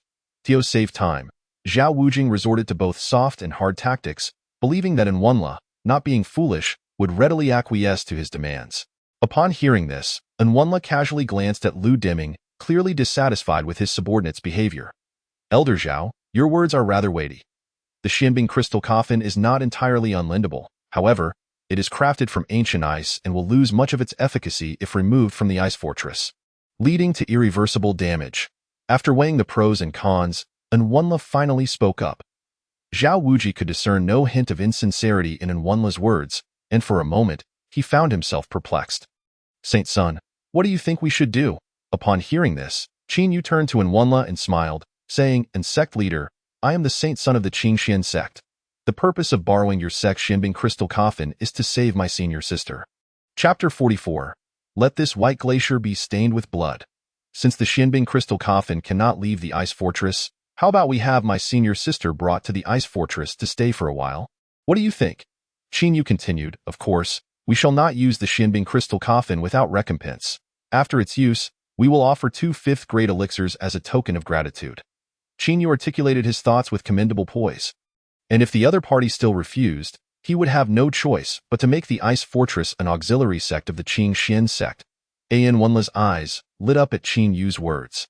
He had not anticipated such audacity in Qin Yu's tone. To start with, offering 2 5th-grade elixirs was no small matter. After all, even a single 4th-grade elixir was seen as a rare treasure among cultivators, let alone the 5th-grade variety. If he could obtain these 2 5th-grade elixirs, Enwunla believed he could elevate his strength to the pinnacle of the life and death realm, if Qin Yu's claims were true. Allowing the use of the Xianbing crystal coffin for a few months would hardly be a significant issue. As for the vendetta over the young fortress master's death, Enwunla felt he could entirely set that aside. He was confident that as long as he was present in the ice fortress, losing a prodigy would not be a grave matter. Regaining his composure, Enwunla asked, Can what the Saint Sun has said represent the will of the sect master of Qingxian sect? It is crucial to note that if your sect fails to produce the 2 5th-grade elixirs, even if it means exhausting all resources against the ice fortress, we will be forced to engage in battle with the Qingxian sect. Upon finishing, Enwunla turned to Zhao Wujing. Though Qin Yu held the esteemed title of Saint Sun, Enwunla still hoped to receive a guarantee from Zhao Wujing. Sect leader, our sect master has long stated that the Saint Sun may represent him in any decisions. Zhao Wujing nodded in agreement. Although the price Qin Yu was offering was substantial, he felt a sense of relief upon considering that the Xianbing crystal coffin was crucial to the safety of Xixi. Encouraged by this, Enwunla hesitated no longer and nodded, Very well, then you should bring your people here as soon as possible. Seeing the matter resolved, Qin Yu let out a sigh of relief. He retrieved a fifth-grade elixir he had saved earlier and handed it to Enwunla, saying solemnly, "And sect leader, this fifth-grade elixir serves as a deposit. The remaining one will be given to you when my senior sister departs. However, I must forewarn you, my senior sister must not have her whereabouts leaked. Should anything untoward happen to her, I will ensure that this white glacier is stained with blood." Upon witnessing that Yu carried such a precious elixir, Enwunla was nearly taken aback. With fervor, he accepted the fifth-grade elixir from Yu and instructed the elders accompanying him, "Relay the message. Today's events must not be disclosed to anyone. Anyone who dares to spread rumors will face execution." "Understood," the elders replied, their expressions filled with trepidation. Following this, Yu used the communication device given to him by Rong Hongsheng to send a message to Qing Yan, urging him to dispatch someone to bring Xixi to the ice fortress as swiftly as possible. Upon receiving the message, Qing Yan wasted no time and sent 2 elders to escort Xixi to the ice fortress.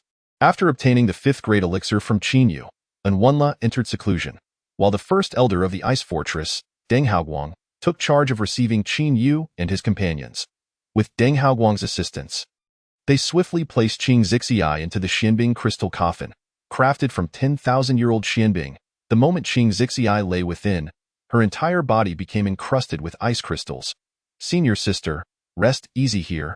It won't be long before I gather the materials needed to revive you." Yu murmured softly, gently brushing the ice crystals from Xixi's delicate brows. It seemed as though Xixi had heard his words, for 2 tears of ice blue flowed from the corners of her eyes, only to freeze into crystals once more.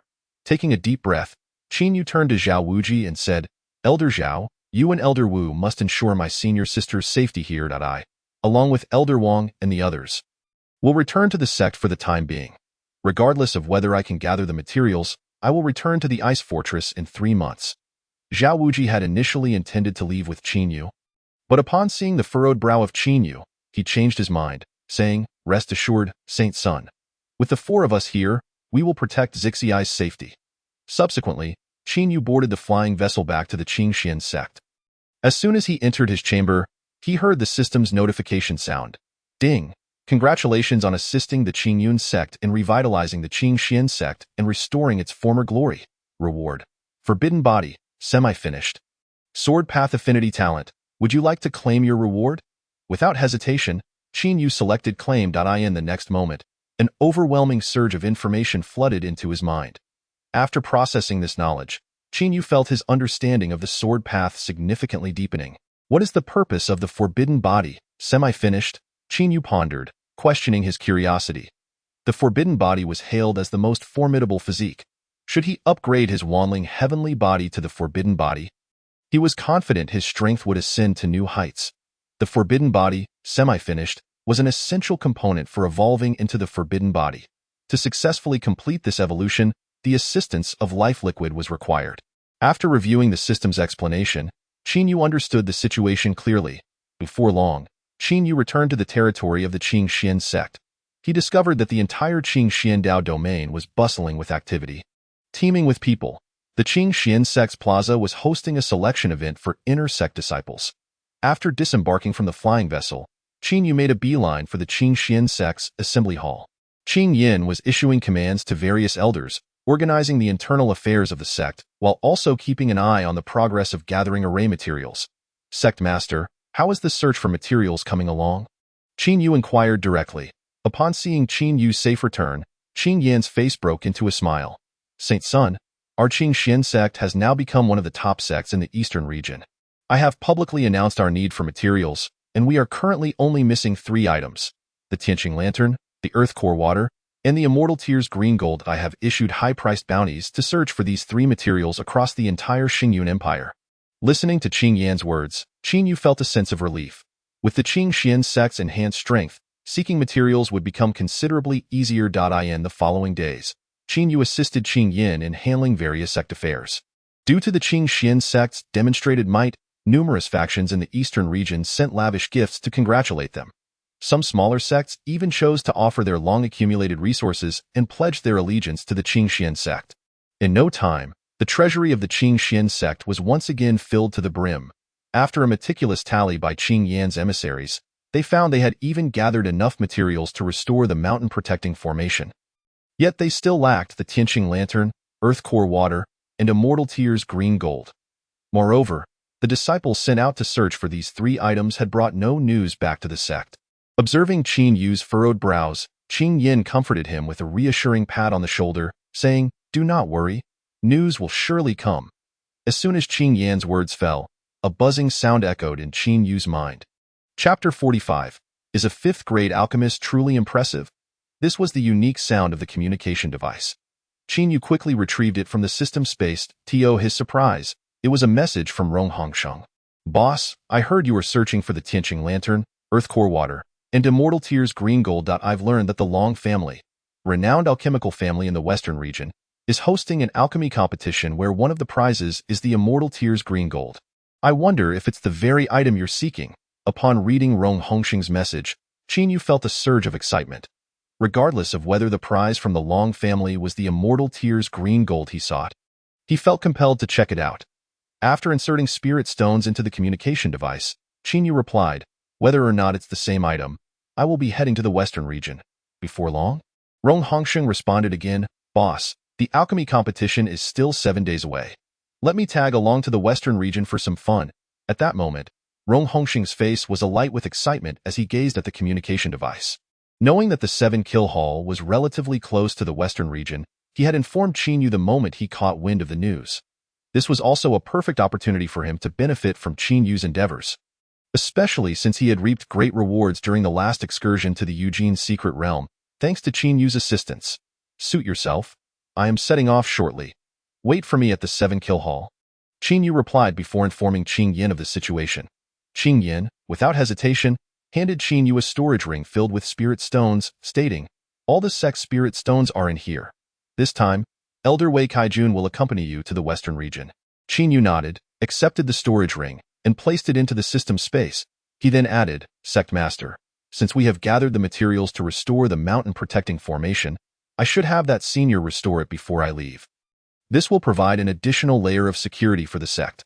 Upon hearing this, Qing Yin nodded in agreement and instructed several elders to deliver all the materials to the formation's core. Upon reaching the core location, Qin Yu recalled his previous visit with Xixi to survey the area, and he couldn't help but feel the weight of the formation's complexities once again.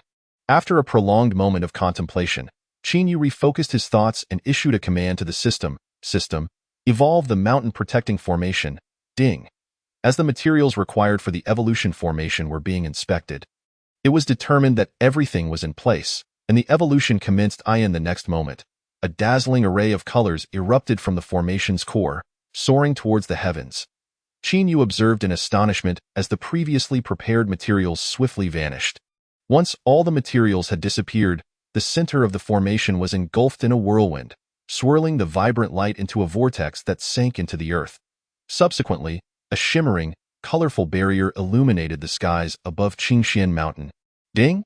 The evolution of the mountain-protecting formation was complete. Without lingering, Qin Yu, empowered by the formation, felt confident that even if several forces from the eastern region united to attack Qingxian Sect, they would gain no advantage. Emerging from the formation, Qing Yin stood outside, his face alight with joy.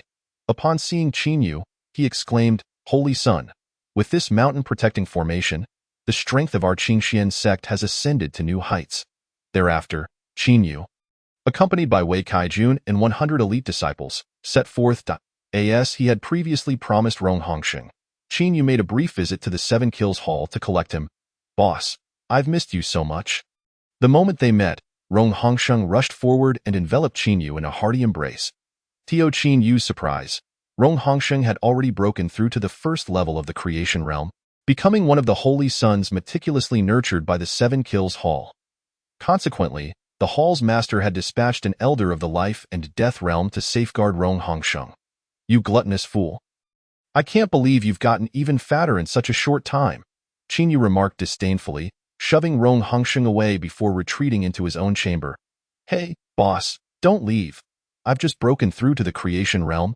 Can't you at least praise me?" Rong Hongsheng called out as he hurriedly followed Qin Yu inside, eager to share his news, which he had been unable to communicate previously due to Qin Yu's preoccupation with Xixi. The Long family, located in Huaishui City of the Western region, stood as the pinnacle of power in that realm. Every decade, the Long family hosted an alchemy conference to scout for talented alchemists to recruit into their ranks. After 2 days of travel, just as Qin Yu contemplated whether to give Rong Hongxing a stern reprimand, their flying vessel finally arrived at Huaishui City. Upon landing, Rong Hongxing exclaimed in astonishment at the multitude of flying vessels occupying the area. My goodness, there must be at least 10,000 flying vessels here. Only Huaishui City in the entire Nebula Empire could possibly gather so many. Qin Yu was equally taken aback and inquired, "Is the Long family really that formidable?" Hearing Qin Yu's question, Rong Hongxing looked at him as if he were a fool. "Boss, the head of the Long family is the only 5th-tier alchemist in our entire Nebula Empire. He has even crafted 6th-tier pills. Even the royal family seeks his services. Is a 5th-tier alchemist really that impressive?" Qin Yu asked, puzzled, as he had easily concocted 5th-tier pills using his system, and presumed that creating 6th-tier ones would not be overly difficult. Rong Hongxing shook his head in disbelief. "Boss, I must say, I'm truly in awe of you. If 5th-tier alchemists weren't remarkable, how could there be only one among our billions within the Nebula Empire?" Qin Yu chuckled, shaking his head in response, and soon they found themselves at an inn in the city, guided by a servant of the Long family. "What? 10,000 spirit stones for just one night's stay? Why don't you just rob a bank?" Rong Hongxing exclaimed upon learning the price. The innkeeper smirked. "Stay or don't. It's your choice. But I must warn you, without lodging here, you won't receive the pass issued by the city lord's mansion.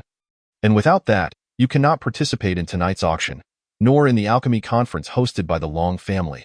"Exactly. Who do you think you are, showing up here without the means to pay? Move along. Don't waste our time," a person in line behind them urged impatiently. Clearly, those attending the alchemy conference were not deterred by the cost. "Fatty, keep your mouth shut. It's just a few 100,000 spirit stones. Hardly worth fretting over," Qin Yu interjected, producing 800,000 spirit stones. "Book me 4 rooms. Rong Hongxing, glaring at the person behind him, hurried to Qin Yu's side and protested, "Boss, that's excessive. 3 rooms will suffice. I want to share a room with you." At this, Qin Yu's mouth twitched, and he kicked Rong Hongxing's rear, shouting, "Get lost." He regretted bringing Rong Hongxing along, as the latter's loud remarks had begun to draw unwanted attention from those around them.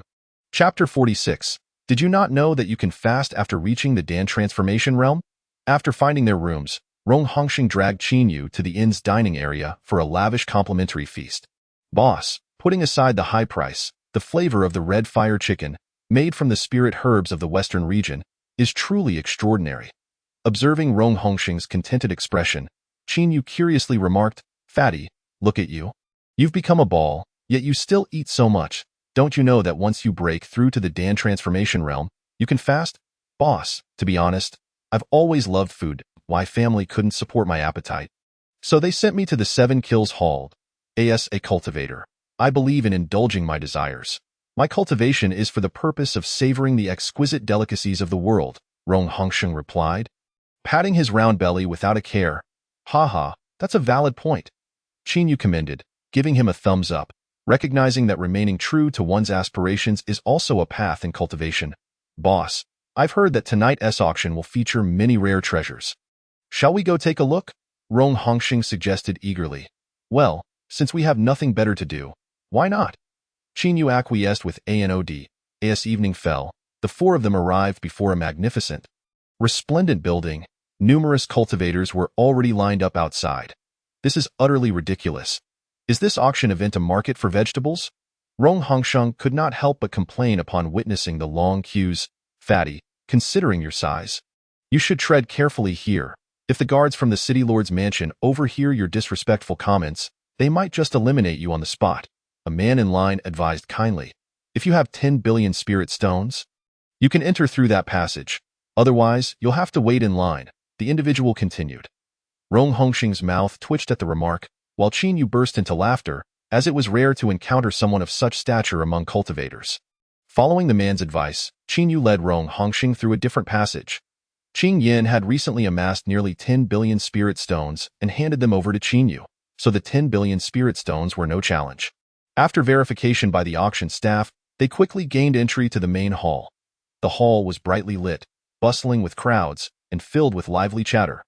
Qin Yu and his companions were ushered to the VIP lounge on the second floor. Esteemed guests, this lounge is shielded by formations to obscure your presence, so you need not worry about being recognized. May you enjoy a delightful evening, the staff member said before bowing and exiting. Before long, a stunningly beautiful host took to the stage, announcing the commencement of the auction.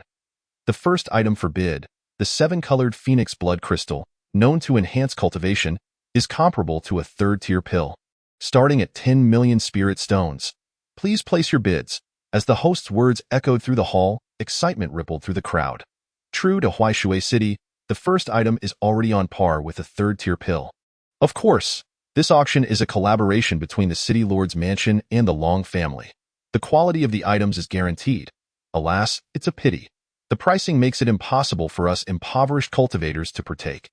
In the blink of an eye, the 7-colored Phoenix blood crystal had surged to 15 million spirit stones. Since both Qin Yu and Rong Hongsheng had already ascended to the creation realm, third-tier pills held little value for them, and they remained in the VIP lounge, observing the bidding. Ultimately, the 7-colored Phoenix blood crystal was secured by a guest in the 7th VIP lounge for 16 million spirit stones. Soon, the second item was revealed, an exquisite supreme cultivation technique, igniting a frenzy among representatives of various minor sects. As item after item was introduced, the auction became increasingly lively, with not a single item left unsold. During this time, Rong Hongsheng successfully bid 600 million spirit stones for a 4th-tier pill. At this juncture, the beautiful host produced a black wooden box. She swept a jade pendant over it, and a radiant glow revealed a golden object akin to gold within. With the appearance of this golden-like item, the temperature in the auction hall plummeted by more than 10 degrees. Geothermal water. Starting price, 1 billion spirit stones. Each subsequent bid must exceed 10 million spirit stones. The host's announcement sent shockwaves through the hall. Geothermal water? I've heard it can restore a cultivator's life soul and enhance both soul and spirit strength. The situation is undeniably explosive. Many prominent figures utilize extraordinary artifacts, each possessing a spirit. With the acquisition of this primordial water, the strength of these spirits can be significantly enhanced, effectively providing these powerful individuals with an added layer of assurance. Alas, how unfair it is that these formidable figures, already so capable, seek to seize this precious primordial water. Given its immense value, the auction venue descended into chaos, and it took considerable effort from the beautiful host to restore order. 2 billion, 3 billion, 4 billion, 5 billion. Just as the hall quieted, voices from various VIP lounges erupted with bids, each increment reaching a staggering billion. The fervor of these bids clearly indicated the desperate desire for this primordial water. 100 billion. The price quickly soared to 100 billion spirit stones. Witnessing such a frenzied scene, Qin Yu furrowed his brow in distress. With only 110 billion spirit stones to his name, and having yet to place a bid, the escalating price of the primordial water was truly vexing. 110 billion. Casting aside distractions, Qin Yu boldly declared his maximum bid and subsequently whispered a few words to the auction staff as he stepped out of the VIP lounge. The staff member hurried away in response. Before long, a cultivator of life and death realm approached, smiling. Greetings, esteemed guest. I am He Chaoqiang, the steward of this auction house. May I inquire what assistance you seek? Aware that Qin Yu had bid 110 billion spirit stones for the primordial water, He Chaoqiang's demeanor was exceptionally respectful. In the entirety of the Nebula Empire, not many factions could readily produce such a sum, given that spirit stones are indispensable for transactions involving cultivation resources, weapons, and techniques. This was precisely why the Qingxian sect had amassed such wealth by raiding the treasure vaults of numerous sections he stewarded. Good day, I wish to inquire the value of a 5th-grade elixir in spirit stones. Qin Yu stated directly. With insufficient spirit stones at hand, he had no choice but to sell the 3 5th-grade elixirs he had refined before his journey to acquire the necessary funds to bid for the primordial water. These 3 elixirs had originally been entrusted to him by Qing Yin for emergencies. Now, faced with the opportunity of the primordial water, he could not afford to let it slip away. Upon hearing Qin Yu's words, He Chaoqiang's pupils dilated. Although their auction house was located in Huaishui City, the domain of the Long family, they could only allocate 1 5th-grade elixir each year for auction. This singular elixir would invariably attract a multitude of factions to vie for it, significantly boosting the auction house's popularity. Now, Considering Qin Yu's previously stated bid of 110 billion spirit stones, it was evident that he needed to sell the 5th grade elixirs to continue bidding. 1/5 grade elixir can be exchanged for 50 billion spirit stones, He Chaoqiang tentatively offered. Very well. I require 100 billion spirit stones in exchange, Qin Yu replied without haggling, promptly presenting 2 5th grade elixirs to He Chaoqiang. Esteemed guest, please hold on, I shall procure the spirit stones immediately. He Chaoqiang, elated by the transaction, swiftly departed after taking the elixirs. Shortly thereafter, He Chaoqiang returned, beaming as he handed Qin Yu a storage ring. Esteemed guest, 100 billion spirit stones are contained within this ring. Qin Yu accepted the ring with a slight nod. At that moment, the price of the primordial water had escalated to 150 billion. Leaving only 2 bidders in contention, I am the son of the Duke of the Protectorate. Who dares to contend with me for the primordial water? Do not blame me for my ruthlessness. Just as Qin Yu was about to place his bid, an irate voice erupted from a nearby VIP lounge. The son of the Duke of the Protectorate? Is that Jing Hutong from the Tongtian Sect? Indeed, Tongtian Sect is one of the top 3 powers in the Nebula Empire. It seems Jing Hutong is determined to acquire the primordial water. Himph. What of the son of the Duke? Fair bidding relies on strength. With Jing Hutong's words, a palpable stir surged through the hall. Within the VIP lounge where Qin Yu sat, Rong Hongsheng seethed with indignation. This is outright bullying. He dares to leverage his status to suppress others in bidding. Is the Duke of the Protectorate truly that powerful? Qin Yu inquired. Saint, both the Duke and the leader of the Tongtian Sect are formidable figures in the reincarnation realm, ranking among the top 10 combatants in the entire Nebula Empire. Elder Wei explained, Boss, do not be intimidated, continue to bid against him. If it comes to it, we can face the consequences together, Rong Hongsheng declared, dismissing the threat, confident that even a reincarnation realm cultivator would not prove a match for Qin Yu for long. Upon hearing this, Qin Yu's lips twitched. To continue bidding would mean antagonizing 2 of the most powerful factions in the Nebula Empire. Such a reckless act would be unthinkable for most. Yet, Qin Yu was not an ordinary individual. For Xixi, he would not hesitate to defy the entire world. 200 billion. Qin Yu stated calmly. The moment his voice echoed, Rong Hongsheng felt a rush of blood to his head, exclaiming, Boss is mighty. Beside them, both Elder Wei and Rong Hongsheng's guard exchanged glances, their expressions twitching, yet none dared to dissuade him. As protectors, their duty was to safeguard their charge, not to interfere with his decisions. I cannot believe someone dares to confront Jing Hutong head-on. Jing Hutong is not the strongest in the realm. We need not fear him. Other factions are not intimidated by him either. Best keep your remarks to a minimum. Jing Hutong is clearly in a rage. Do not provoke him further, as Qin Yu's bid echoed through the hall. Another wave of commotion ensued. Within a certain VIP lounge, Jing Hutong slammed his palm down on the table before him, reducing the ornate decorations to mere dust. Very well. No matter who you are, if you dare oppose me, Jing Hutong, I shall ensure you cannot leave Huaishui City. The beautiful host, evidently unfazed by Jing Hutong's fury, observed the bidding with a composed expression, her previously sullen face now brightened with a smile. After a few moments of silence, with no further bids placed, she declared, the primordial water has been sold for 200 billion spirit stones. With his goal accomplished, Qin Yu had no desire to linger at the auction house. After settling the payment, He Chaoqiang personally delivered the primordial water to him. Esteemed guest, if you have no further business, I recommend you remain in Huaishui City for a few more days. Within this city, due to the influence of the Long family, Jing Hutong would dare not cause a scene. However, once you leave, the Long family's protection will no longer apply. Perhaps due to the immense profit Qin Yu had generated for the auction house, He Chaoqiang took the time to offer several words of caution as Qin Yu departed. Thank you. Qin Yu expressed his gratitude for He Chaoqiang's consideration in pursuit of the immortal tier green gold. He would also need to participate in the Alchemy conference.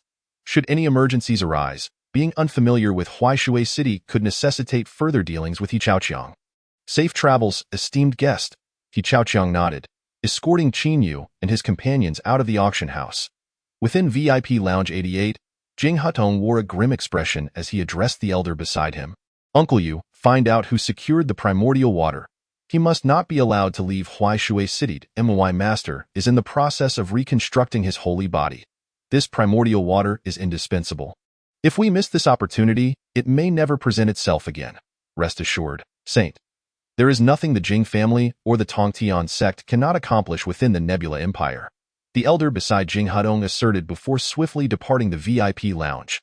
Once outside the auction house, Rong Hongxing appeared to have forgotten the events that transpired within. Observing the bustling streets, he proposed, "Boss, Huaishui City is quite lively at night. Shall we go take a look?" Before Qin Yu could respond, Elder Wei interjected, "Saint, Jing Hudong will not rest easy after losing the primordial water. We should return to the inn promptly and contact the sect leader to arrange for additional protection." In response, Qin Yu nodded, "Fatty, what is there to see? Did you not obtain a 4th-grade elixir? Hurry back and refine it. If Jing Hudong comes looking for trouble, you can at least offer some assistance." With that, the 4 of them made their way back to the inn. Yet, upon their arrival, they encountered an elder standing at the entrance, glaring at them with palpable anger. "Saint, this man possesses formidable strength. I am no match for him. If a conflict arises, I will hold him off while you escape." Elder Wei immediately warned Qin Yu. The elder was the first to speak, to which Rong Hongxing casually chuckled. "What is this so-called Earth's heart water? We know nothing of it." The elder scoffed disdainfully. "Humph, do not attempt to wriggle out of this. In the Nebula Empire, there exists no matter that our protector prince cannot uncover." His gaze was filled with contempt as he continued. "A few insignificant ants dare to compete with our holy sun for the Earth's heart water. Such audacity is truly reckless. Old man, you speak nonsense with your eyes wide open. That Earth's heart water was clearly purchased by us for 200 billion spirit stones. If your holy sun lacks the strength, can you blame us?" Rong Hongxing's expression was one of disdain. He hardly regarded the elder and Jing Hudong with any seriousness. "Very well. I shall observe whether you can remain in this Huaishui city for all eternity. The moment you step beyond its borders, I will ensure that you insignificant ants understand the might of our holy sun."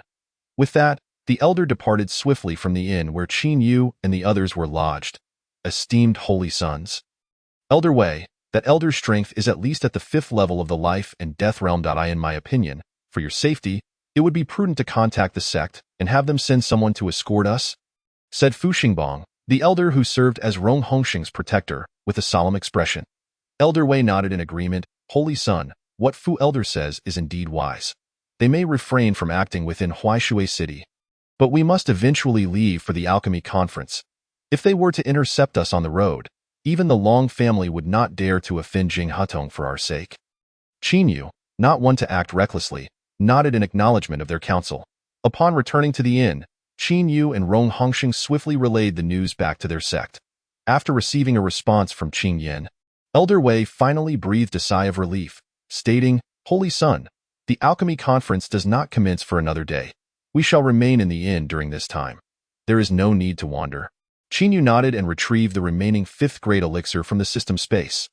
"Elder Wei, take this elixir and refine it promptly. In case Jing Hudong's people act before our reinforcements arrive, it will enhance our chances."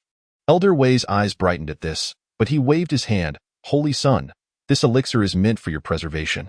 I cannot accept it. Elder Wei, my current strength is far too low. Even if I consume this elixir, it would not suffice against a 5th-level expert of the life and death realm. You, however, are different. This 5th-grade elixir can at least elevate you to the 4th level of the life and death realm. With Fu Elder, who is at the 3rd level, the 2 of you together will stand a chance against a 5th-level opponent. Only in this way will our safety be more assured." Qin Yu's tone left no room for argument. He was never one to withhold from his own. "Very well, since you insist, I shall heed your advice." Elder Wei accepted the elixir and began his breakthrough in Qin Yu's room, another opulent inn. Jing Yu entered the most luxurious suite, where Jing Hudong sat on the couch, flanked by 2 beautiful women who were feeding him fruits. Upon Jing Yu's return, Jing Hudong inquired, "Uncle Yu, did the auction house reveal the identities of those who purchased the Earth's heart water?" "Holy son, the auction house was initially reluctant to disclose the buyer's identity, but after I eliminated a few, they became more cooperative. There were 4 individuals who acquired the Earth's heart water, 2 at the creation realm and 2 at the 3rd level of the life and death realm. How unfortunate. I had anticipated a formidable opponent. Uncle Yu, ensure we keep a close watch on these individuals. The moment they leave Huaishui City, we shall seize back the Earth's heart water. Rest assured." Holy Son, I have already instructed the innkeeper. As soon as these individuals depart, I will be informed. As time flowed on, the day of the Alchemy conference hosted by the Long family arrived. Holding the identification plate, Qin made his way alone to the Long family's estate. Elder Wei and Rong Hongsheng were still in the midst of their breakthroughs, so Qin asked Fu Elder to remain at the inn to protect them. The entire Long family estate was built into the mountains, sprawling over an area larger than Qingxian's Sect.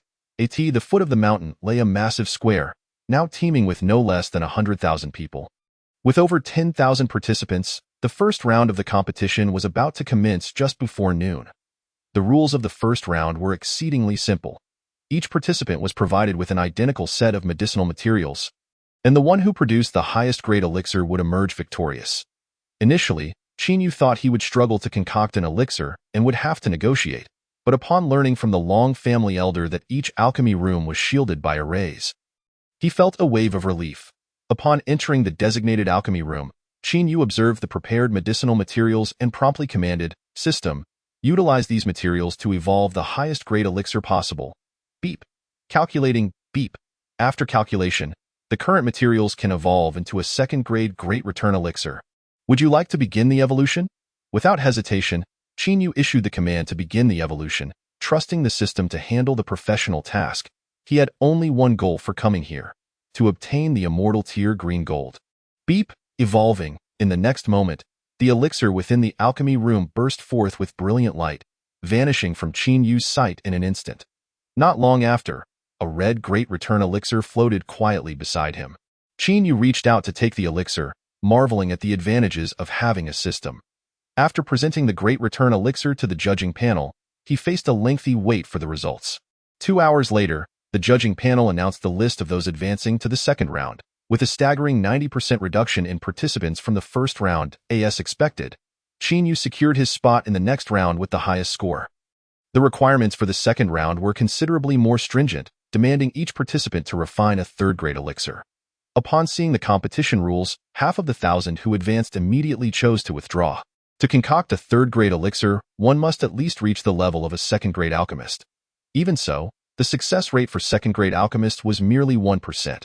For many, the challenge was overwhelming, prompting them to forego participation. Observing these contestants make such a prudent choice, Qin could not help but admire them, as it would save him considerable time. As time progressed, Qin followed the system's provided recipe to acquire the necessary materials from the Alchemy Conference's professional storage. He quickly refined a third-grade elixir.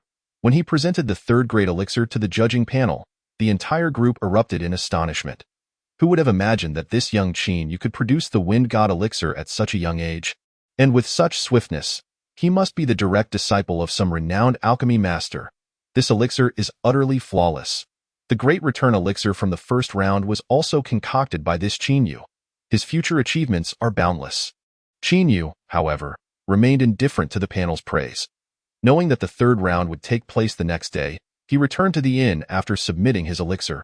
Upon returning, he found that Rong Hongsheng had completely refined the fourth-grade elixir, elevating his cultivation to the second level of the creation realm, while Elder Wei was still in the process of refining. Big brother, the competition must have been quite the spectacle today.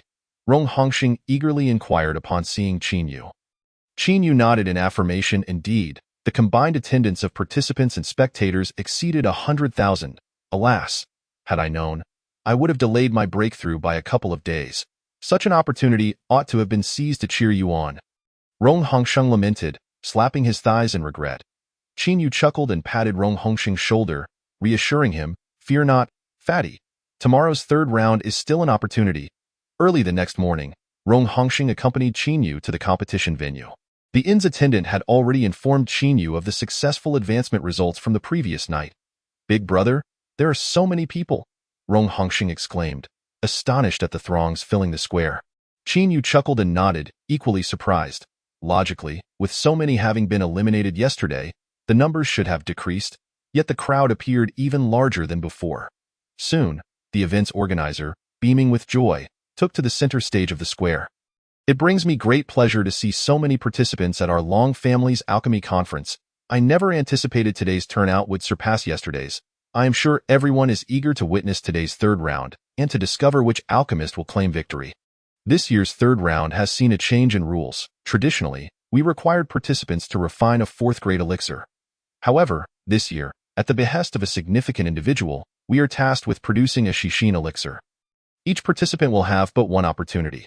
Successful refinement will earn you the immortal tier green gold as a reward from this esteemed figure.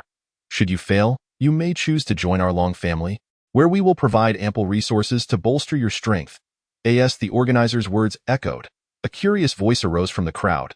If this is at the behest of a prominent figure, why does your long family's patriarch not personally undertake the refinement of the Xixi elixir?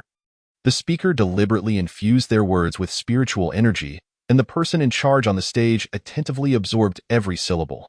After a slight change in complexion, the responsible individual promptly smiled and said, "To be candid with everyone, the refinement of the Xixi pill is exceedingly challenging. That esteemed figure has provided us with a total of 6 medicinal ingredients, yet our family head has attempted to concoct it 3 times, all resulting in failure. If anyone succeeds in refining the Xixi pill today, not only will they be rewarded with the celestial tier's green gold, but they will also ascend directly to the position of elder within our long family." Gasps of astonishment echoed through the square. Theo become an elder of the long family in one fell swoop. What an extraordinary opportunity. Even the family head has failed. Do you truly believe that refining the Xixi pill is such a simple task? To succeed implies that one's prowess must surpass that of the long family head. Would such a figure even covet the title of elder? By the heavens, if only I could refine it.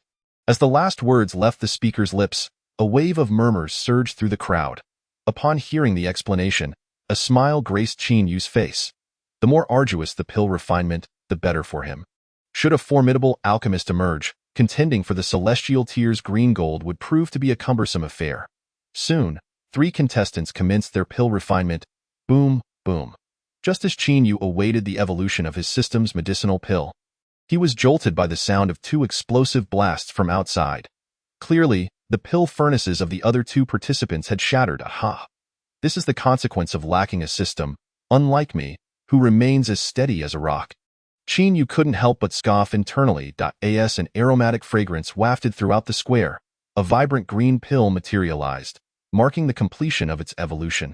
When Qin Yu presented the pill to the judging panel, the event's organizer and an elderly man had already been waiting. The Xixi pill, its appearance is flawless. After the judging panel's appraisal, they unanimously conveyed their approval. The elder beside the organizer's side, upon hearing their words, his eyes sparkled with excitement as he swiftly approached Qin Yu, exclaiming, "Master, I represent the sect leader of my Xiaoyao sect and expressing my gratitude." In response, Qin Yu nodded and smiled. "It was my pleasure. I have successfully refined the Xixi pill. Surely, the first place in this competition is rightfully mine, is it not?" The elder's face broke into a grin. "Your alchemical skills are truly exceptional. The first place is undoubtedly yours. I hereby announce that the first place in this alchemical competition goes to Qin Yu." The organizer proclaimed the results in due course. Subsequently, he personally handed the jade vial containing the celestial tier's green gold to Qin Yu. Upon opening the vial, Qin Yu beheld a swirling green liquid emanating a rich aura of vitality. After placing the celestial tier's green gold into his system's space, he was suddenly called by the organizer. "Master, please hold on. Is there something else?" Qin Yu inquired, puzzled. "I wonder if you might be interested in becoming an elder of our long family?" The organizer gazed at Qin Yu earnestly, hope brimming in his eyes. "Apologies, but I have no interest in the position of elder." Qin Yu firmly declined the organizer's invitation and departed the long family square alongside Rong Hongzheng. As the 2 left, a particular gaze fixated intently on their retreating figures from a certain corner of the square. "Young master, that celestial tier's green gold has been taken by this Qin Yu. What shall we do?" A young man clad in a gray robe inquired of the youth in a brocade robe beside him. This brocade-robed youth was among those who had advanced to the 3rd round of the alchemical competition, having suffered an explosion while refining the Xixi pill. After hearing the gray-robed youth's words, the brocade-robed youth retracted his gaze, his brow furrowed. "Since we were unable to acquire the celestial tier's green gold through conventional means, we must resort to alternative methods. This celestial tier's green gold is vital to the prosperity of our clan. It cannot be allowed to fall into their hands. Keep a close watch on Qin Yu. Once they leave Huaishui City, we shall strike and seize it." Upon returning to the inn, Qin Yu found Elder Wei successfully having broken through to the fourth level of the life and death realm. Engrossed in animated conversation with Rong Hongxing's protective elder, upon seeing Qin Yu, Elder Wei greeted him respectfully, "Holy Son, have you secured the celestial tier's green gold?" "Elder Wei, my master is infallible, among the three alchemists." The other two's furnaces exploded. "Only my master succeeded," Rong Hongxing interjected, his words flowing rapidly. Qin Yu nodded slightly to the two elders and said, "Elder Wei, Elder Fu, our business here is concluded. We must return to the eastern domain at once. I have already contacted our sect. My father and the others will arrive in Huaishui City within a couple of hours." To avoid any unforeseen complications, the four of them promptly vacated their room and hurried towards the docking area of the flying vessel. What Qin Yu and the others did not anticipate was that just as their vessel was leaving the territory of Huaishui City, a vessel twice the size of theirs blocked their path. "Damn it, it's Jing Hitong's people.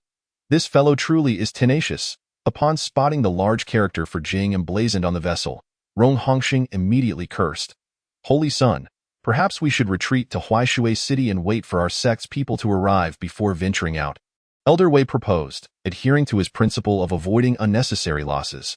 Back to Huaishui City. As soon as Qin Yu's words fell, he noticed another vessel blocking their rear exit. "Boss, this Jing Hitong is pushing their luck. Let us just fight." Rong Hongxing, seeing that the situation was grim, drew his sword, ready to confront Jing Hitong's crew head-on. Qin Yu, witnessing this, slightly twitched his lips and said, "Fatty, my good brother, you stay behind. I want to forget your sacrifice." Upon hearing the first half of Qin Yu's statement, Rong Hongxing was invigorated and prepared to charge toward Jing Hitong's vessel, ready to battle for 300 rounds. However, upon hearing the latter part, he immediately wilted, his face contorted in despair as he grasped Qin Yu's hand. "Boss, no. How could I possibly stand against them alone?" Qin Yu, with an expression of disdain, withdrew his hand from Rong Hongxing's grasp, saying, "Enough. I see that the powerful individuals on their vessel are not numerous.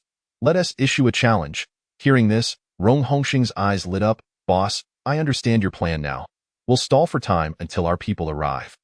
With that, Rong Hongxing cleared his throat and shouted, "Jing Hitong, you defeated hound. What is your intention in blocking our way?" On Jing Hitong's vessel, he furrowed his brows upon noticing the suddenly appearing vessel behind them. "Uncle Yu, what is the situation with that vessel?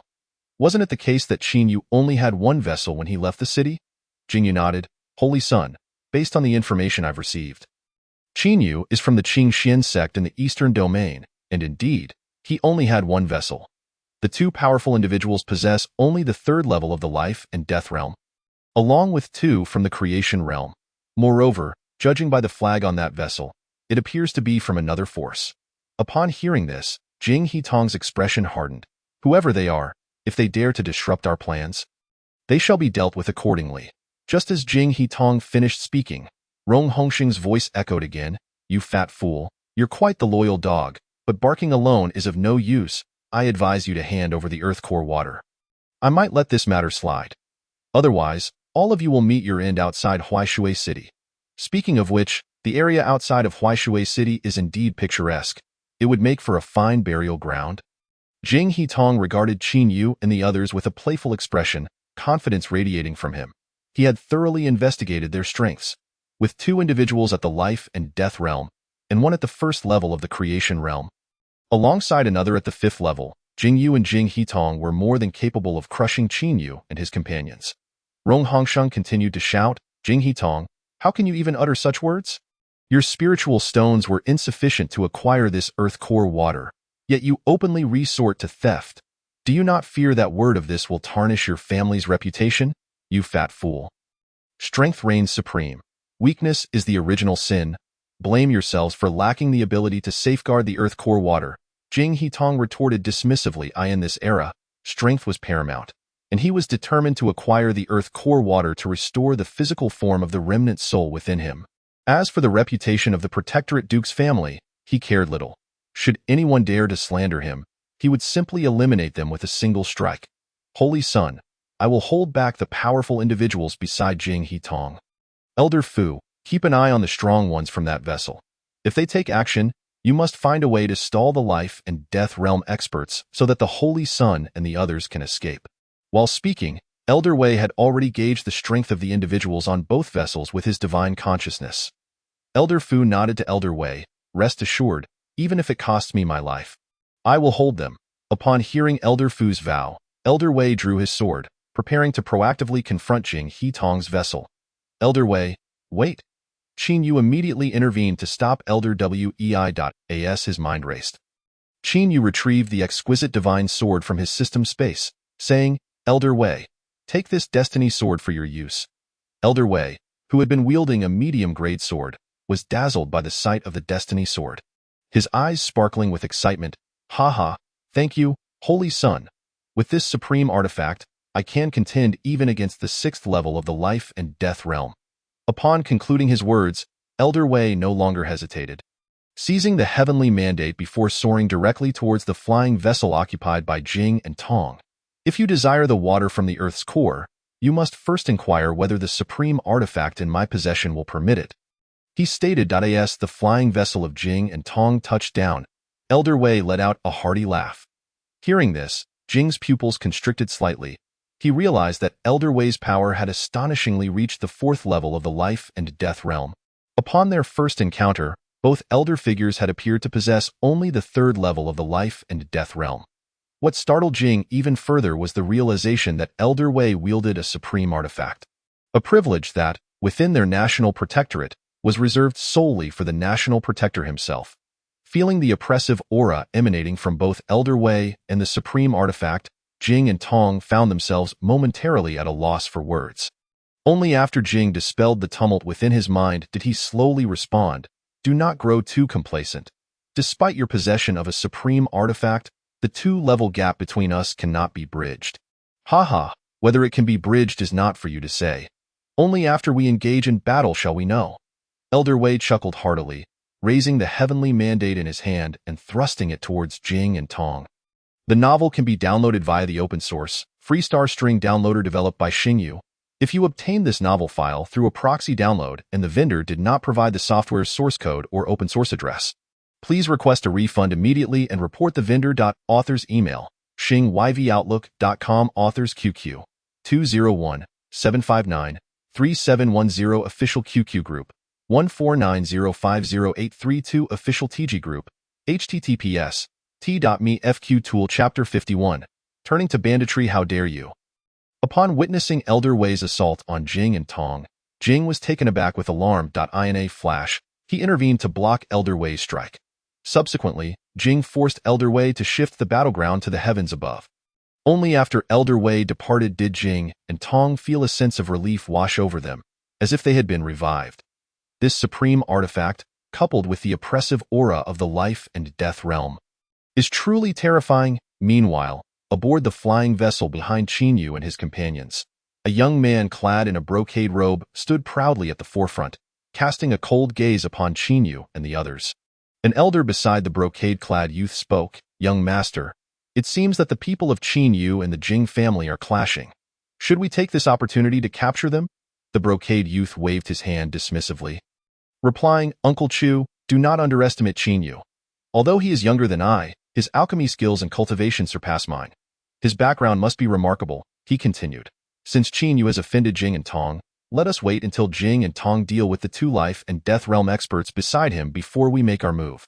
Uncle Chu smiled ingratiatingly. The young master is wise.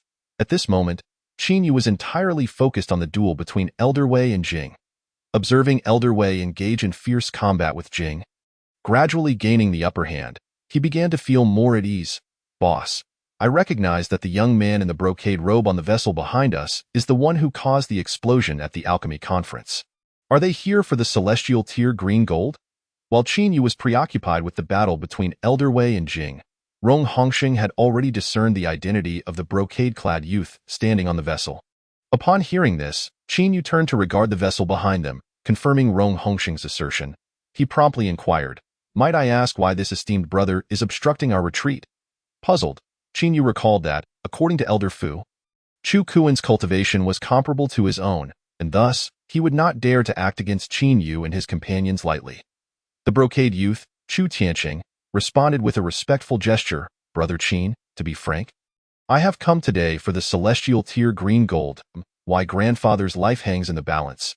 He requires it to prolong his existence. I wonder if Brother Qin might part with it?" Upon hearing this, Qin Yu's expression darkened considerably, but before he could respond, he heard Rong Hongxing's voice.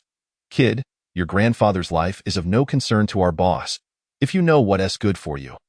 Scram, or I'll smash your head in." Chu Tianqing, unaccustomed to such humiliation, instantly turned livid and bellowed at Uncle Chu, "Uncle Chu, I want that fatso's head to feed to the dogs." "Yes, young master," Uncle Chu proclaimed before launching himself into the air, charging towards Rong Hongsheng. Without a moment's hesitation, Elder Fu also took to the skies, engaging Uncle Chu in a fierce confrontation. As the heavens echoed with the sounds of energy explosions, Rong Hongsheng stretched his limbs and remarked to Qin Yu, "Boss, both elders have gone to confront the enemy. Since I have yet to face a worthy opponent after breaking through to the transformation realm, why not let us have a little fun with these two? That jade-faced brat wishes to feed my head to the dogs. I'll make sure to take his head instead. Fatty, be cautious. If you find yourself at a disadvantage, retreat immediately." Qin Yu nodded, feeling relatively unconcerned as the power levels of Chu Tianqing and Rong Hongsheng were nearly equal. His greater worry lay with Jing and Tong, whose cultivation had reached the 9th level of the transformation realm, a full 4 levels above him, making them a formidable challenge. "Ding, you have a new mission?" Just as Qin Yu hesitated, a notification from the system rang out. Upon checking the panel, he saw, "Overlevel combat. Slay an opponent with a cultivation level 3 realms above your own. System rewards unknown." Note: the greater the level difference between the two individuals, the more substantial the reward. Seeing the unknown section for the rewards, Qin Yu couldn't help but twitch his mouth. It was as if the system was explicitly urging him to slay Jing and Tong. The lack of specific rewards was tantalizingly vague. After venting his frustration, Qin Yu summoned the Lonely Swan Sword and flew towards Jing and Tong. Observing that the life and death realm expert beside Qin Yu had been drawn away, Jing and Tong was already itching for a fight. However, he hesitated, wary of potential hidden experts aboard Qin Yu's vessel, and thus had refrained from advancing. Now that Qin Yu had come forward, he would not let this opportunity slip away. Upon landing, Jing and Tong noticed that Qin Yu wielded yet another extraordinary sword, causing his pupils to constrict with greed. "Qin Yu, your resources truly exceed my expectations. Even as the holy son of the Tong Tian sect, and with my grandfather being the national protector of the Xingyun Empire, I am not qualified to wield artifacts. Yet, you carry 2 supreme artifacts with you." Seeing the avarice in Jing and Tong's eyes, Qin Yu derisively replied, "Jing and Tong, your shamelessness knows no bounds.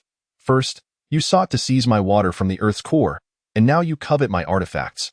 Perhaps you should abandon your role as the holy son of the Tong Tian sect and consider a career as a bandit instead." "Qin Yu, I have no desire to engage in further banter. With the life and death realm experts beside you occupied, you may as well prepare to meet your demise." With that, Jing and Tong unleashed the full weight of his 9th level transformation realm power. Leaving no reservations, Jing and Tong was utterly confident in his ability to slay Qin Yu, especially since he had an ace up his sleeve that Qin Yu was unaware of. Qin Yu chose not to waste further words on Jing and Tong. After stowing the Lonely Swan Sword into the system space, he charged forward, launching a powerful fist towards Jing and Tong. Feeling insulted by Qin Yu's act of sheathing the artifact, Jing and Tong retaliated with a punch of his own.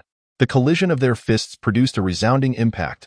To Jing and Tong's astonishment, the tremendous recoil forced him to stagger backwards several steps, while Qin Yu merely took a single step back before regaining his footing. "This is outrageous.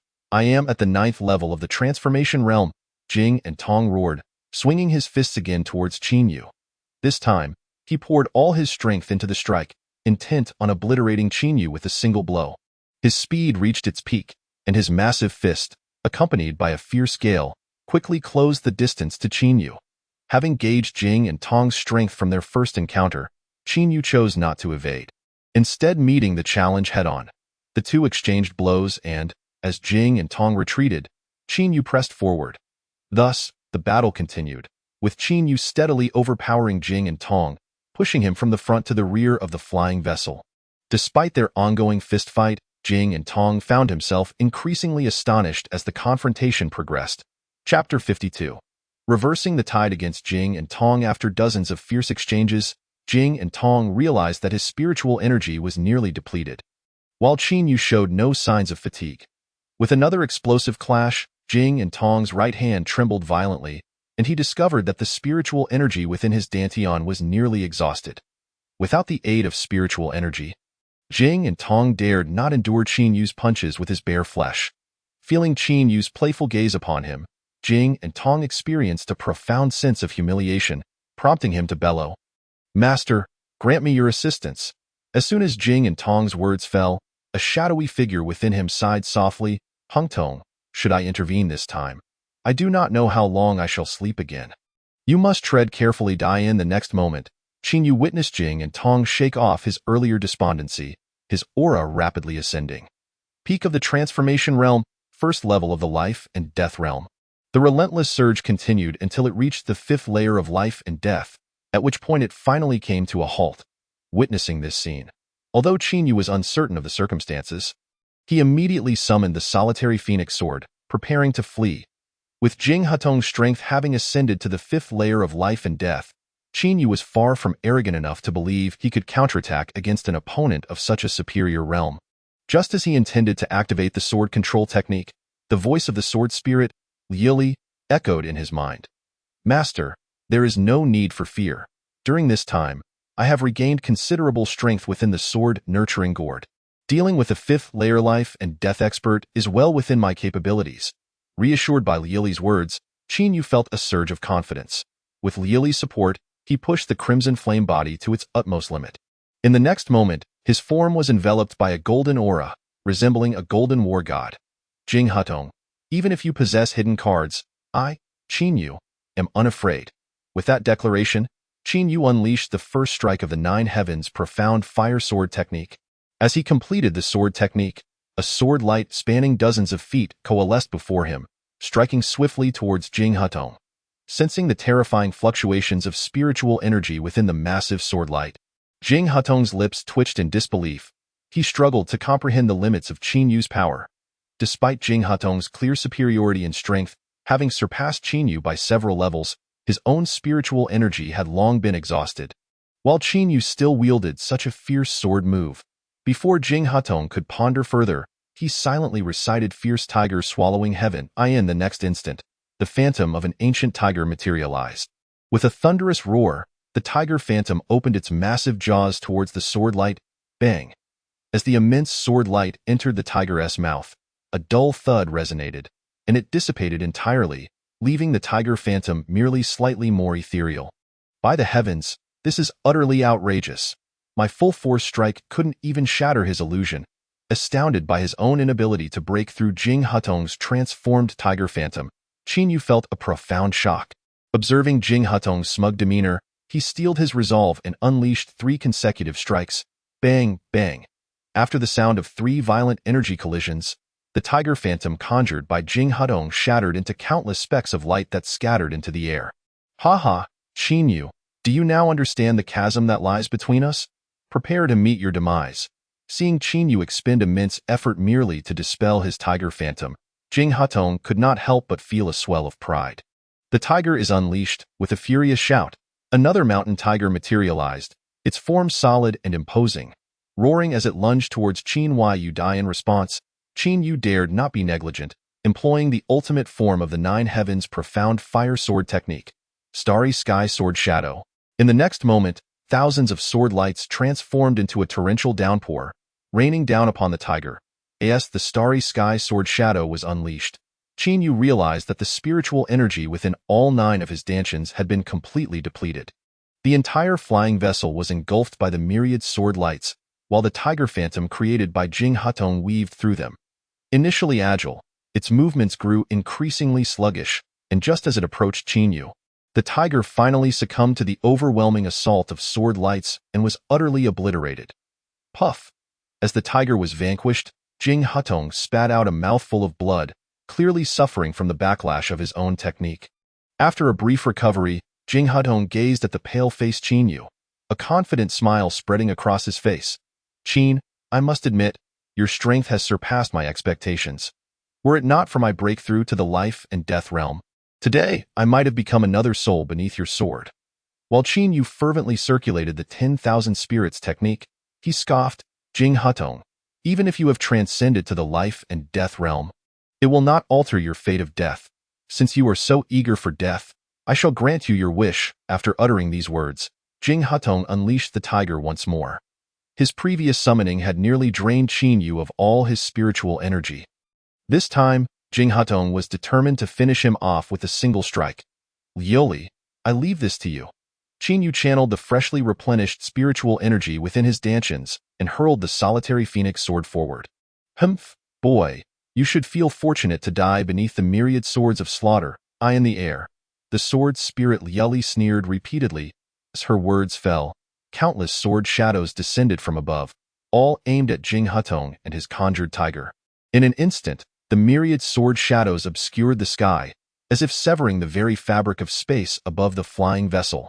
Jing Hutong found himself immobilized, akin to a puppet bound by an unseen force, with only his thoughts able to function. How can this be? This is impossible. It was supposed to be Qin Yu facing death. Why is it like this? In despair, Jing Hutong was torn to shreds by the onslaught of the myriad swords, while the solitary phoenix sword, having fulfilled its mission, returned to Qin Yu's side. Without hesitation, Qin Yu stowed it away within the sword-nurturing gourd. Reflecting on his initial encounter with the sword spirit Lieli, when she had been unable to fully unleash the myriad swords of slaughter, he marveled at how much she had grown during her time in the gourd, capable now of vanquishing a master of the life and death realm. Qin Yu could not help but feel fortunate.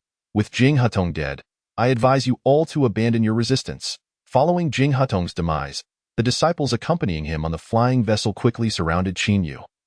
Seeing this, Qin Yu shouted urgently, both to intimidate the disciples of the Tongtian sect and to signal Elder Wei to take decisive action. As if on cue, the moment Qin Yu's words left his lips, Jing Yu revealed a flaw and was promptly decapitated by Elder Wei's sword. After the confrontation between Qin Yu and Jing Hutong began, Jing Yu had been closely Rong Hongsheng waved his hand dismissively, clearly unconcerned about the matters at hand.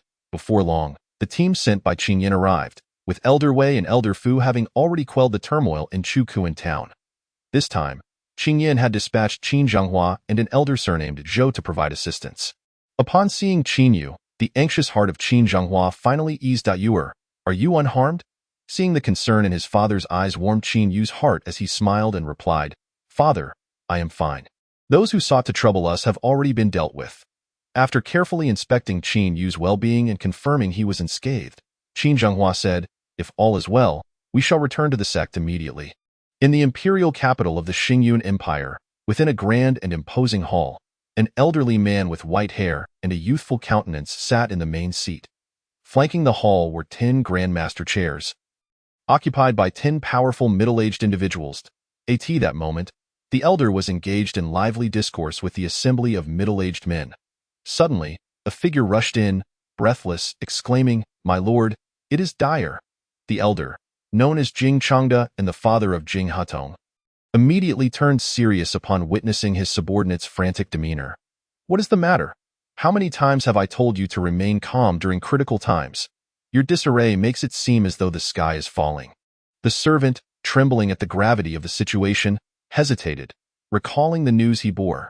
Despite Jing Changda's seemingly harmless appearance, he was a man capable of merciless wrath. After a resigned sigh, the servant stammered, My lord, the life tablet of the young master has shattered. What? Repeat that. Jing Changda seized the servant by the collar, his eyes wide with fury. My lord, I just witnessed the shattering of the young master's life tablet. The servant could only repeat his words. Who dares disturb the peace on my son's head? I shall annihilate his entire clan to avenge my son. Upon receiving confirmation, Jing Changda hurled the servant aside, his figure flickering before vanishing from sight. He reappeared in the ancestral hall of the Jing family, and upon seeing the broken life tablet of Jing Hutong, he erupted in maniacal laughter. Ha ha ha, it seems I, Jing Changda, have remained dormant for too long, and my son Hutong has perished in the Xingyun Empire. In that case, I shall show the world what a powerful figure in the cycle realm truly is. With that declaration, Jing Changda's figure vanished once more, returning to the grand hall. At this moment, All the middle-aged men knelt on one knee, and upon seeing Jing Changda, they pledged, "My lord, we are willing to seek justice for the young master." Jing Changda raised a hand and solemnly commanded, "Heed my orders. Immediately find the culprit who killed Hutong. Regardless of their identity or faction, I shall ensure that all those connected to this villain and their forces pay the price alongside Hutong. Remember, leave no one associated with Hutong's death unpunished. Do not concern yourselves with the number of casualties. I want the world to know that the Jing family is not to be trifled with." With the orders given, the group of middle-aged men departed the hall, swiftly boarding their airships towards Huaishui City, marking the beginning of a bloody storm. Unbeknownst to Qin Yu, the death of Jing Hutong had ignited a massive slaughter. Chapter 54. Qin Taitsong. At this moment, Qin Yu was in a room, meticulously sorting through the spoils of battle. After investigation, he discovered that the resources within the storage rings of Jing Hutong and Chu Tiancheng were sufficient to refine a 5th-grade pill. Without a moment's hesitation, Qin Yu commanded the system to evolve all resources in the system space into a 5th-grade pill. Once the pill was refined, Qin Yu accessed the system panel, locating Jing Hutong's page to extract the Imperial-level combat technique, the Tiger's Respecting Fist, used by Jing Hutong. After the extraction, a new technique was imprinted in Qin Yu's mind, and he found himself able to wield it with proficiency. Upon reaching the 7 Kills Hall, Qin Yu presented the 5th-grade pill to Rong Hongsheng. Receiving the pill, Rong Hongsheng embraced Qin Yu tightly, choking on his words, "Boss, you are truly too good to me. I wish to be with you forever." Sensing the peculiar glances from Elder Wei and the others, Qin Yu kicked Rong Hongsheng away angrily, exclaiming, "Get lost." Seeing Qin Yu's anger, Rong Hongsheng quickly donned a smile once more, saying, "Boss, I will inquire about the news regarding the black gold as soon as I return to the sect, and I will inform you immediately upon receiving any information." Nodding in acknowledgement, Qin Yu urged him to leave quickly. After bidding farewell to Rong Hongsheng, Qin Yu approached Qin Zhonghua, saying, "Father, we only lack one material, the black gold, to set up the surging Phoenix Life Continuation Array. Have you ever heard of this material?" Upon hearing this, Qin Zhonghua fell deep into thought but, after a considerable time, could not recall where he had heard of such a material. Noticing the slight furrow in Qin Yu's brow, Qin Zhonghua reassured him, Although I have not heard of it, the artifact elder of Qingxian sect is well-versed and must surely know of this material." Thanks to Qin Yu, Qin Zhenghua's cultivation had now reached the 4th level of the life and death realm, making him second only to Qing Yin within the Qingxian sect. Seeing Qin Yu so invested in matters concerning Xixi, Qin Zhonghua felt a swell of pride. If Qin Yu and Xixi were to unite in marriage, their families standing in the Qingxian sect would undoubtedly rise. As they spoke, their airship had already arrived above the Qingxian sect. Just as Qin Yu and the others disembarked, a disciple hurried over, exclaiming, "Elder Qin, you have returned at last. A family member has come to report that your kin are now under the control of the Shiming sect and are in grave danger." Taken aback, Qin Zhonghua exclaimed, "Where are my kin?" Reporting to Elder Qin, "Your family is currently resting at Qinghua Peak." After hearing the disciple's words, Qin Zhonghua shot into the sky, heading straight for Qinghua Peak. Seeing this, Qin Yu summoned the Guhong sword and addressed Elder Wei, "Elder Wei, I will make a trip to Qinghua Peak first. In the meantime, please report to the sect master and request assistance in locating the whereabouts of the black gold." "Saint Sun, leave everything to me. You may go with peace of mind." Before Elder Wei could finish, Qin Yu had already soared into the air. From the words of his family member, Qin Yu learned that the Qin family in Qingmu City had been seized by the Shiming sect. A particular young man, seemingly bearing a grudge against Qin Yu, would publicly execute a member of the Qin family each day, proclaiming, "Qin Yu, aren't you quite the formidable one? I will eradicate all of your kin to relieve my hatred." After absorbing the news relayed by his kin, Qin Yu pondered for some time, unable to unravel the reasons behind it. Previously, when he had annihilated the disciples of the Shiming sect in Tianqing City, he had left no survivors, and no one knew it was Qin Yu who had eradicated that branch of the Shiming sect. "Our family is in peril. If I lack the power to assist, that would be one thing, but now that I have become an elder of the Qingxian sect, I must return when trouble befalls my family." Qin Zhenghua's face was grim. Having become a mere shell of his former self for Qin Yu, he now felt compelled to ensure the safety of his family. "Father, let us go together. I am on the verge of ascending to the life and death realm, and since the Shiming sect dares to come knocking, we shall eradicate them once and for all." Upon hearing this, A playful smile appeared on Qin Yu's face. Ascending to the life and death realm required a substantial amount of resources, and he resolved to obliterate the Shimming Sect and seize their treasures. Qin Yu's words filled Qin Zhenghua with immense pride, and he laughed heartily. Then let us father and son join forces to sweep away the Shimming Sect. Just as Qin Yu and his father prepared to seek counsel from Qin Yan, Elder Wei and Elder Zhou had already arrived at Qinghua Peak. Upon seeing Qin Zhenghua and his son, Elder Wei smiled. Saint Son, Elder Qin, I have informed the sect master about the search for black gold. Upon learning of the troubles facing your Qin family, the sect master has specifically tasked me and Elder Zhou to accompany you back to Qingmu City. Upon hearing this, Qin Zhenghua immediately bowed his head respectfully, saying, Thank you, sect master. Subsequently, the four of them boarded the airship once more, where 100 elite disciples who had previously accompanied Qin Yu to Huaishui City awaited them.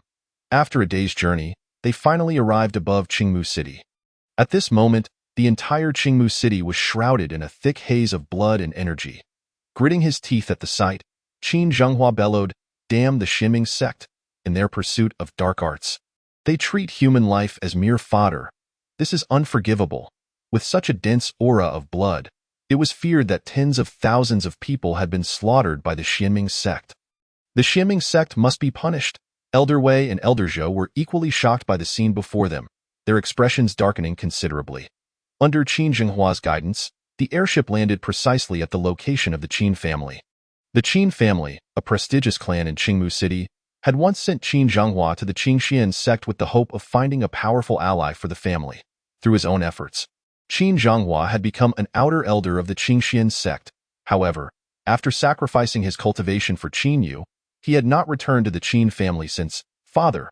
Upon descending from the flying vessel, Qin Zhenghua made his way directly to the Qin family's conference hall. At that moment, within the hall, a masked man was seated arrogantly in the position of the family head. Beside him knelt an elderly man with snow-white hair, Qin Taizong, the current head of the Qin family and also the father of Qin Zhenghua. The other members of the Qin family were trembling in fear, kneeling both in the conference hall and in the plaza outside. Old Qin, the masked man taunted, how can your Qin family be so utterly useless? With tens of thousands of descendants, you've been reduced to this state by merely a few hundred of my Shimming Sect. He lightly slapped Qin Taizong's face, his eyes gleaming with boundless malice. Bah! Qin Taizong spat at the masked man, his voice cold as ice. You despicable scoundrel, you cannot contend with my son, Qin Yu, and instead seek to vent your frustrations on us. If you dare, kill us all. Bullying us mere innate realm practitioners with your death realm prowess is hardly a feat. Chapter 55. Despairing death in the face of Qin Taizong's provocation, the masked man did not display any anger. Rather, he erupted into laughter. Qin Taizong, do you wish to die? I shall deny you that pleasure. Each day, I will slay a Qin family disciple, forcing you to witness your kin perish before your very eyes while you remain powerless. Monster! Qin Taizong roared. Bring forth Qin Taizong's son. I want him to experience. Upon hearing this, Qin Zhenghua immediately addressed Qin Taizong, saying, Father, please ensure the safety of our kin first. Once I have eradicated the remnants of the Shimming Sect, we shall converse further. With that, Qin Zhenghua, along with Qin Yu and others, departed from the council hall.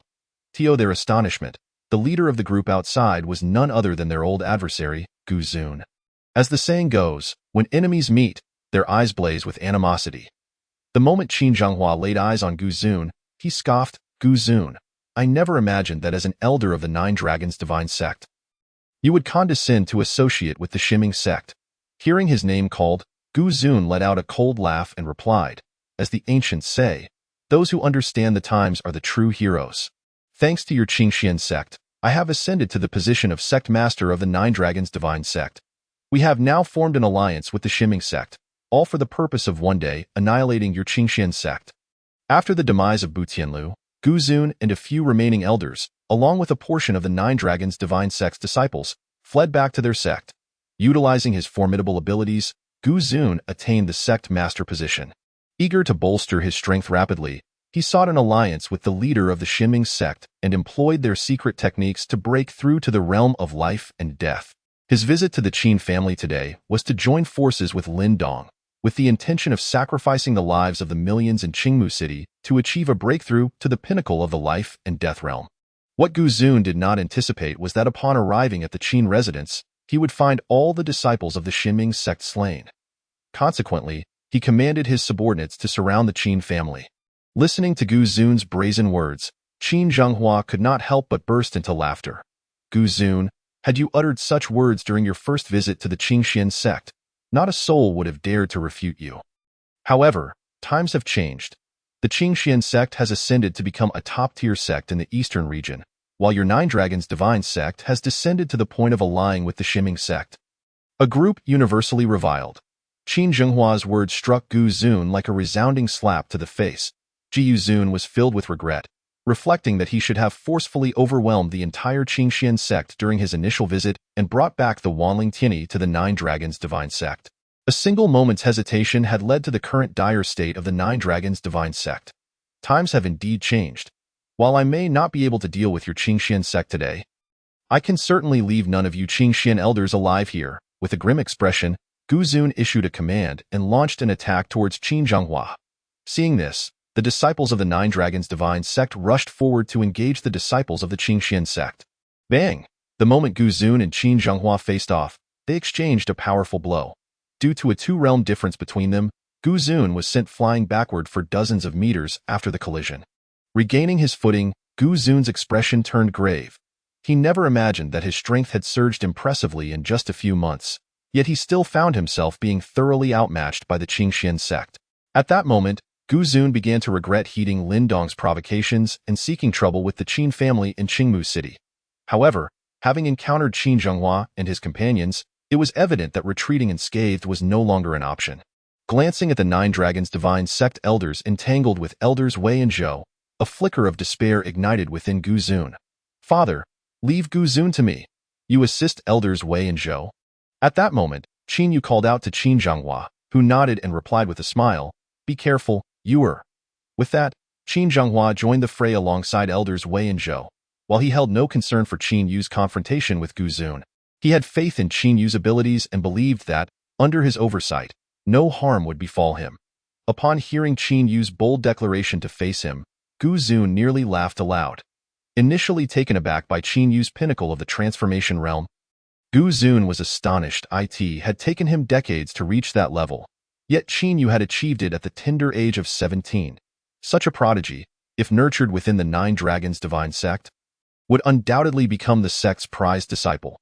Though astonished, Gu Zun was acutely aware that regardless of Qin Yu's exceptional talent, he had no ties to the Nine Dragons Divine sect.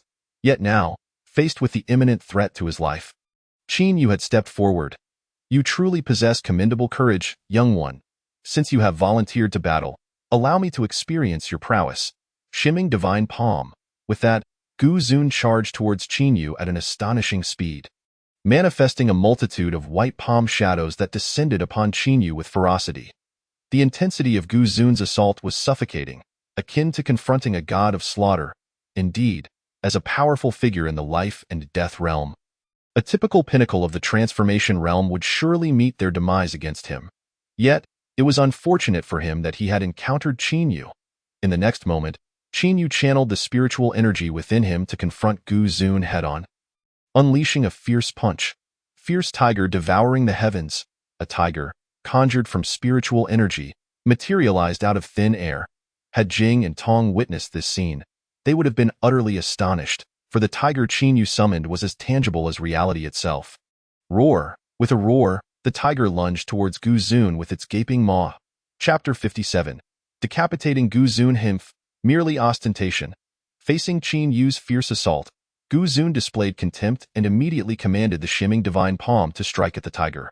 Having ascended to the life and death realm, his strength and spiritual energy had multiplied several times compared to the transformation realm, and Gu Zun felt confident he could easily dispatch Qin Yu before finding a chance to escape. Boom! The myriad palm shadows collided with the tiger, resulting in an earth-shattering explosion. The shockwave flattened the entire council hall. What Gu Zun did not anticipate was that before the dust had settled, the tiger conjured by Qin Yu surged forth once more.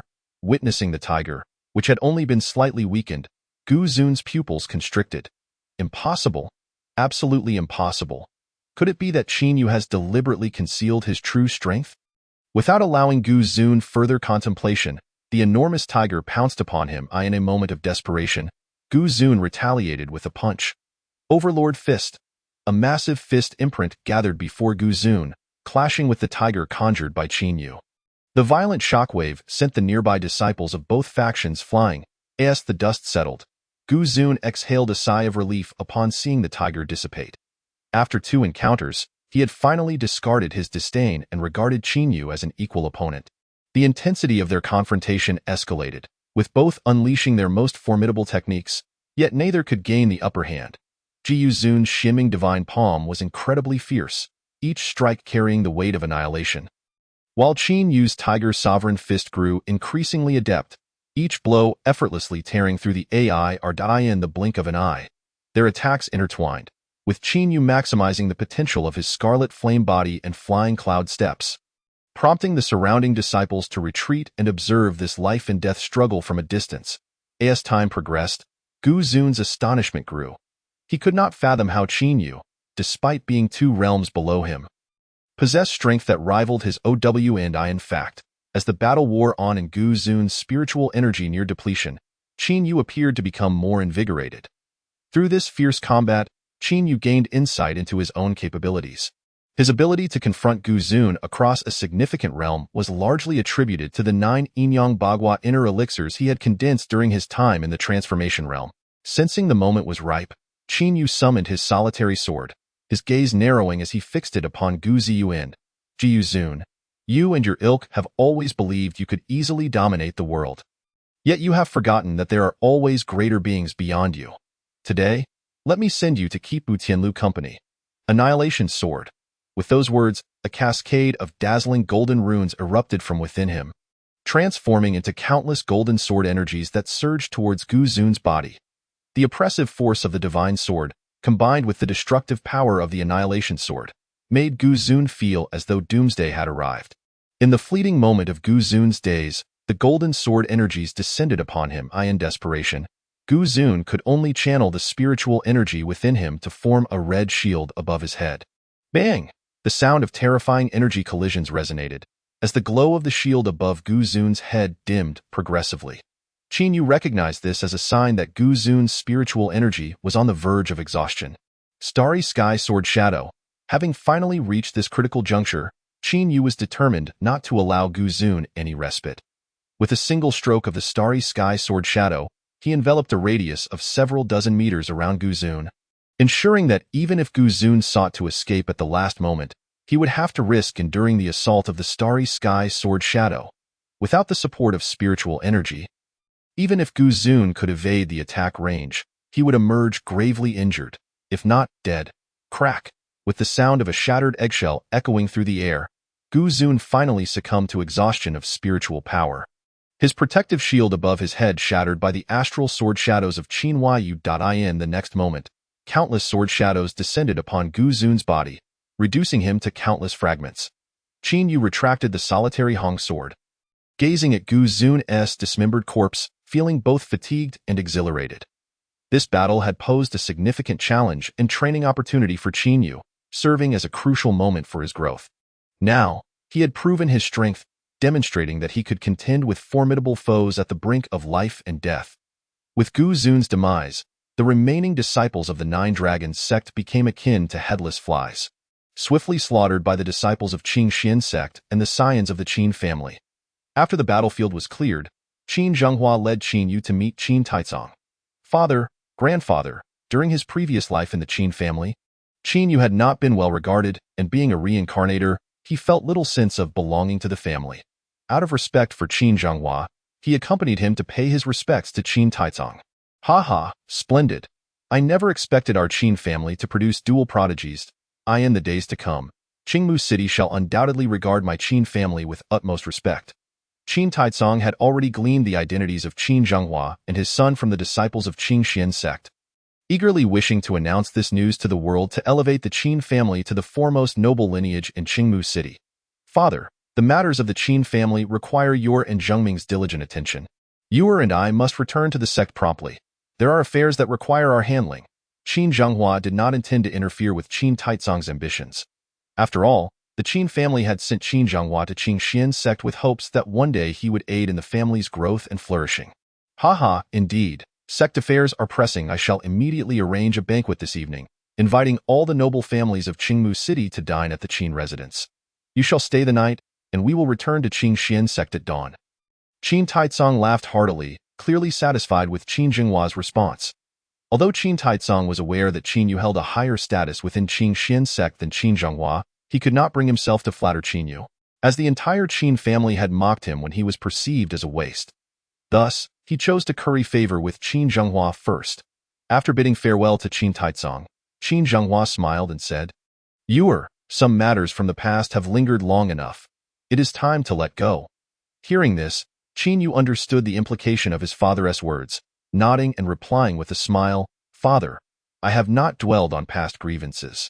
What I think about now is that since grandfather wishes to remain in Qingmu City, we must thoroughly resolve the Nine Dragon sect, lest they cause trouble for grandfather in the future." Qin Zhenghua wholeheartedly agreed with Qin Yu's sentiment, nodding before saying, "Yuer, let us linger here for a few more days. After tonight's banquet concludes, we shall eradicate the Nine Dragon sect." Qin Yu waved his hand and said, "Father, you need only attend tonight's banquet. I will take Elder Wei and Elder Zhou to deal with the remnants." Chapter 58. Entering the Wushuang rankings, seeing Qin Yu's resolute determination, Qin Zhenghua refrained from further persuasion, merely cautioning him to remain vigilant. Qin Yu then summoned Elder Wei and Elder Zhou, along with disciples of Qin Xian's sect, and set off towards the Nine Dragons sect. After 3 fierce battles, the remaining forces of the Nine Dragons sect had nearly been obliterated, and Qin Yu felt no apprehension about the sect rising again. However, he remained uncertain about the situation with the Shiming sect, and both he and Qin Zhenghua were reluctant to recklessly decide to annihilate it. Soon, they arrived at the gates of the Nine Dragons sect aboard a flying vessel. Elder Wei and the others spared no words, cutting through to the main hall of the Nine Dragons sect with little resistance. Guided by the disciples of the Nine Dragons sect, Qin Yu quickly found the sect's treasure vault, only to discover it in utter disarray. Clearly, Gu Zun, after taking on the role of sect master, had neglected the management of the sect, resulting in the disciples emptying the treasure vault. By the time Qin Yu and his entourage returned to Qingmu City, it was already the afternoon of the following day. They gathered with Qin Zhenghua before heading back to Qin Xian's sect.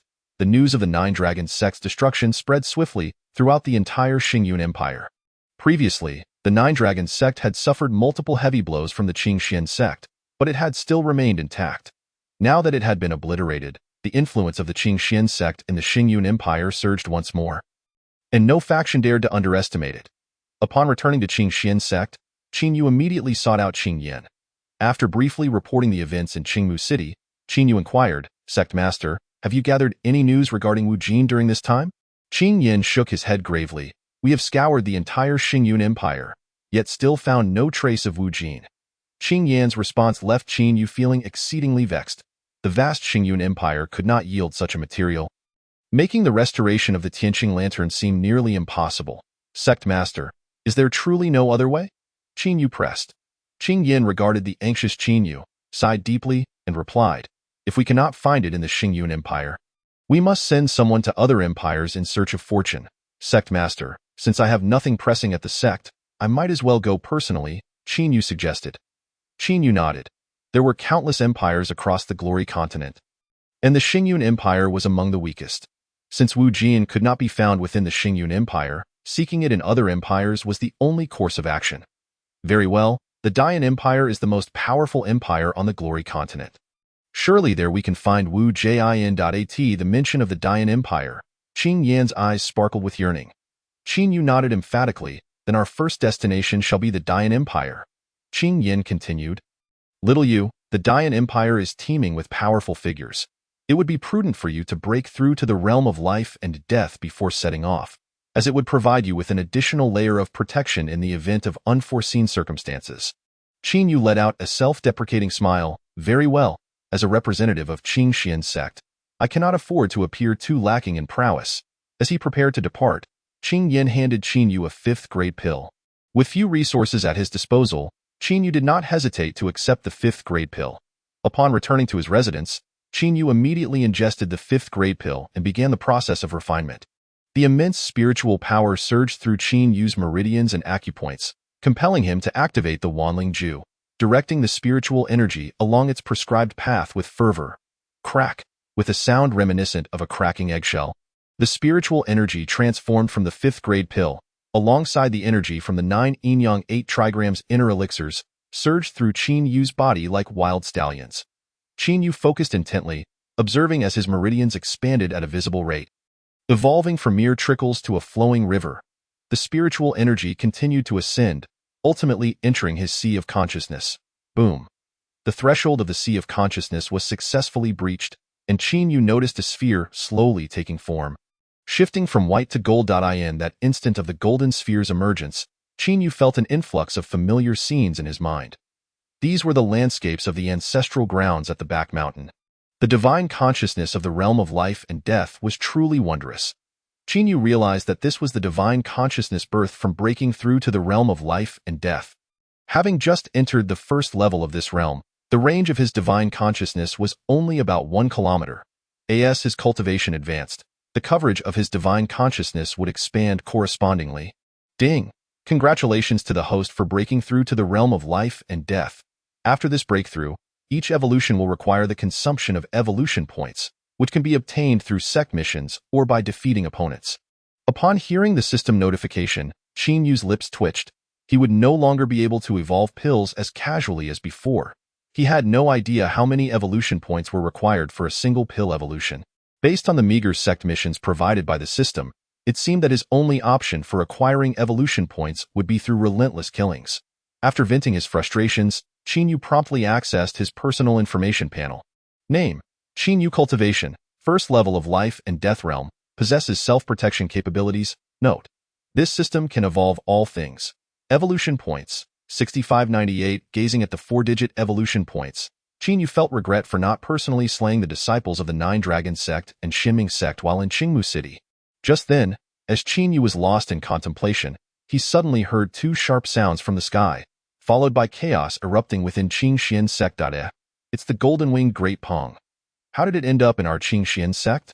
The golden-winged Great Pong was a divine beast, found only in the top 3 empires of the Glory Continent. Could it be that some empire sought to confront our Qingxian Sect? You read truly short-sighted. I've read in ancient texts that the golden-winged Great Pong could very well be here to deliver good tidings. Could it be that one of our elders has experienced a significant rise in power and entered the heavenly rankings? The appearance of the golden-winged Great Pong immediately captured the attention of everyone in Qingxian Sect, and the square erupted into a cacophony of chatter. Qing Yin and the elders of Qingxian Sect, sensing the commotion, soared into the air. We are unsure of the elder's intentions in visiting Qingxian Sect. Qing Yin, as the esteemed leader, immediately discerned the extraordinary origin of the 2 golden-winged Dapings and respectfully inquired. One of the golden-winged Dapings exhibited a moment of confusion in its gaze, but after a few moments, regained composure. The unparalleled list of the Glory Continent has been updated. Qin Yu of the Qingxian Sect has secured the 10th position. 7 days hence, he shall journey to the Dayan Empire to participate in the sacred land selection. Qing Yin expressed his heartfelt gratitude to the elder for delivering such joyous news. Upon hearing the words of the golden-winged Daping, Qing Yin was so overwhelmed with excitement that his speech faltered. Chapter 59.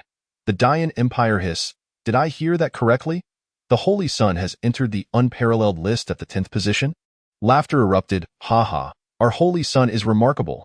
The 10th position on the unparalleled list signifies that he stands among the 10 most exceptional talents across the entire continent. It seems our Qingxian Sect is destined to become the foremost power in the Xingyun Empire. Remove the word seems. As long as the Holy Sun successfully joins the sacred land, our Qingxian Sect will undeniably ascend to the pinnacle of the Xingyun Empire. Once the golden-winged Daping departed, the Qingxian Sect Plaza erupted into chaos. Sect Master, our Qingxian Sect shall rise. Sect Master, it has been nearly 2 millennia since anyone from our sect has entered the unparalleled list. Not only our Qingxian Sect, but the entire Xingyun Empire has also not seen anyone on the unparalleled list for nearly 2 millennia. The elders too wore expressions of exhilaration. Although the Qingxian Sect had reclaimed its former territories, their current strength could only be considered a significant power within the Xingyun Empire. outside the confines of the Xingyun Empire. The Qingxian sect would merely be regarded as a third-rate sect. Yet now, with Qin Yu ascending the unparalleled list, should he succeed in joining a sacred land, his capabilities would surely propel him to great heights. Once Qin Yu grows stronger, with just a little assistance, the Qingxian sect need not worry about its future. At this moment, Qin Yu had also arrived at the Qingxian sect plaza. Upon seeing Qin Yu, Qingyan's eyes brimmed with admiration. "Little Yu, you have entered the unparalleled list. You must depart immediately for the Dian Empire to participate in the sacred land selection in 7 days." Hearing this, Qin Yu furrowed his brow slightly and replied, "Sect Master, what relevance does the unparalleled list hold for me? I only wish to find Wu Jin as swiftly as possible." Qin Yu's singular focus on finding Wu Jin moved Qingyan, yet also caused him considerable concern. On one hand was his own daughter, and on the other, the future of their sect. After contemplating for a few moments, Qingyan said, "Little Yu, perhaps you are not well acquainted with the sacred lands. Our glory continent boasts 9 sacred lands, each possessing a depth of resources tenfold that of the Xingyun Empire. Should you join one of these sacred lands, your search for Wu Jin would undoubtedly be expedited." Qingyan's words indeed resonated with Qin Yu. He held no apprehension regarding strength, but with time of the essence, perhaps leveraging the influence of a sacred land would facilitate a quicker search for Wu Jin to restore the Tianqing lantern. "Sect Master, if that is the case, I shall set off at once." Having made his decision, Qin Yu wasted no time and promptly departed for the Dian Empire. To ensure Qin Yu's safety, Qingyan dispatched Elder Wei to accompany him. "Farewell, Holy Son." As Qin Yu and his companions left, all disciples of the Qingxian sect bowed in respect. The Dian Empire is situated at the very heart of the Glory Continent. Due to its geographical location, half of the continent's formidable figures congregate here.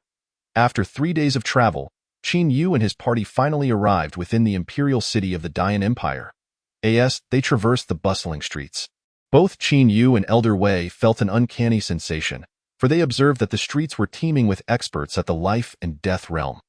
Even more astonishingly, the innkeeper at their lodging possessed cultivation at the transformation realm. "Holy Son, this is simply outrageous. This innkeeper could easily overpower all the inner disciples of our Qingxian sect." Elder Wei was utterly astounded by the scene before him. "Humph, where did these country bumpkins come from? It's obvious they have never seen the world." Although Elder Wei deliberately lowered his voice, it was still overheard by others. Turning around, he noticed a young couple, and the taunting remark had come from the young man. Adhering to the principle of avoiding conflict, Elder Wei awkwardly chuckled, "My friend, we indeed hail from a humble place. Please forgive our naivety. Since you acknowledge your humble origins, you ought not to dwell among us. It is rather detrimental to our mood." The young man's arrogance only intensified despite Elder Wei's concession. "You there? Mind your words. Should you continue in this manner, I shall have someone escort you back to your sect." Before Qin Yu and Elder Wei could respond, the young man, by Jiashu, was sharply reprimanded by his companion, Bai Shuanger.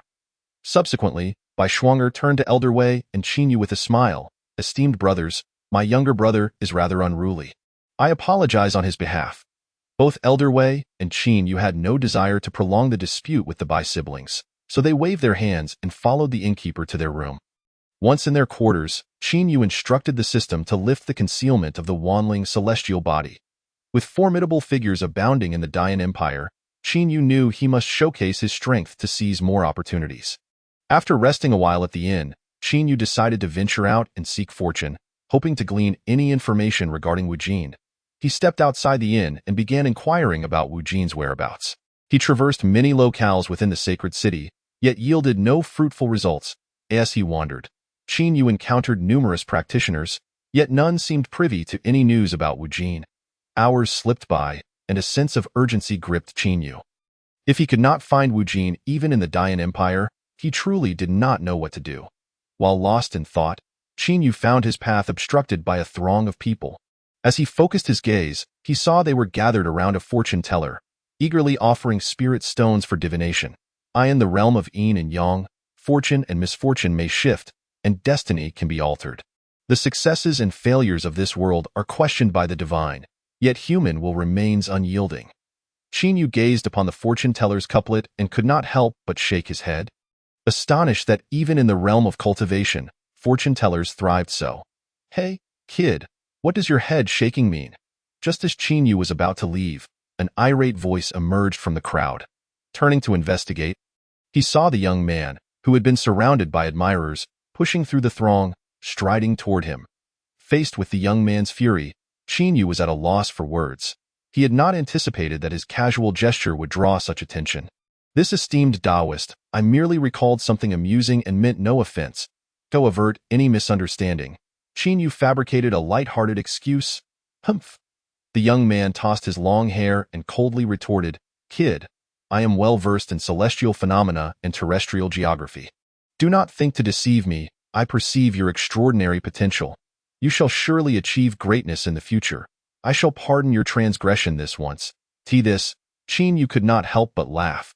This was undoubtedly a classic ploy. Was the next line to be an offer of some supreme secret technique? Seeing that he had not yet finished his sentence, Qin Yu burst into laughter, inciting the young man's ire. Kid, are you not in haste to find a certain item? I curse you to never fulfill your wish. Chapter 60. Wuxin upon hearing the young man's words. Qin Yu's pupils contracted. He could ascertain that he had never encountered this young man before. Although he had inquired about Wu Jin's whereabouts from many, it was implausible for someone to set such a trap for him upon his arrival in the Dayan Empire. It was evident that this young fortune-teller had divined Qin Yu's quest for an important item through his own abilities. Realizing this, Qin Yu immediately smiled. Esteemed Taoist, I truly recalled something amusing. And if I have caused any offense, I hope you can forgive me. The young fortune-teller, clearly pleased with Qin Yu's demeanor, paused before addressing the crowd awaiting their fortunes. Today's session concludes here. Please return tomorrow. The crowd, evidently respectful of the young fortune-teller, offered no complaints as they dispersed. Once the crowd had thinned, the young fortune-teller donned a more amiable expression and said, Esteemed brother, I am known as Wuxin. Not only do I know you seek a particular item, but I am also aware you do so to save a dear friend. Upon hearing this, Qin Yu fixed his gaze on Wuxin for several moments, confirming he had never encountered him before, and replied, Wuxin Taoist, since you have divined so accurately, could you inform me where I might locate that item? Should you reveal its whereabouts, I am willing to offer a substantial amount of spiritual treasures in exchange for your secret technique.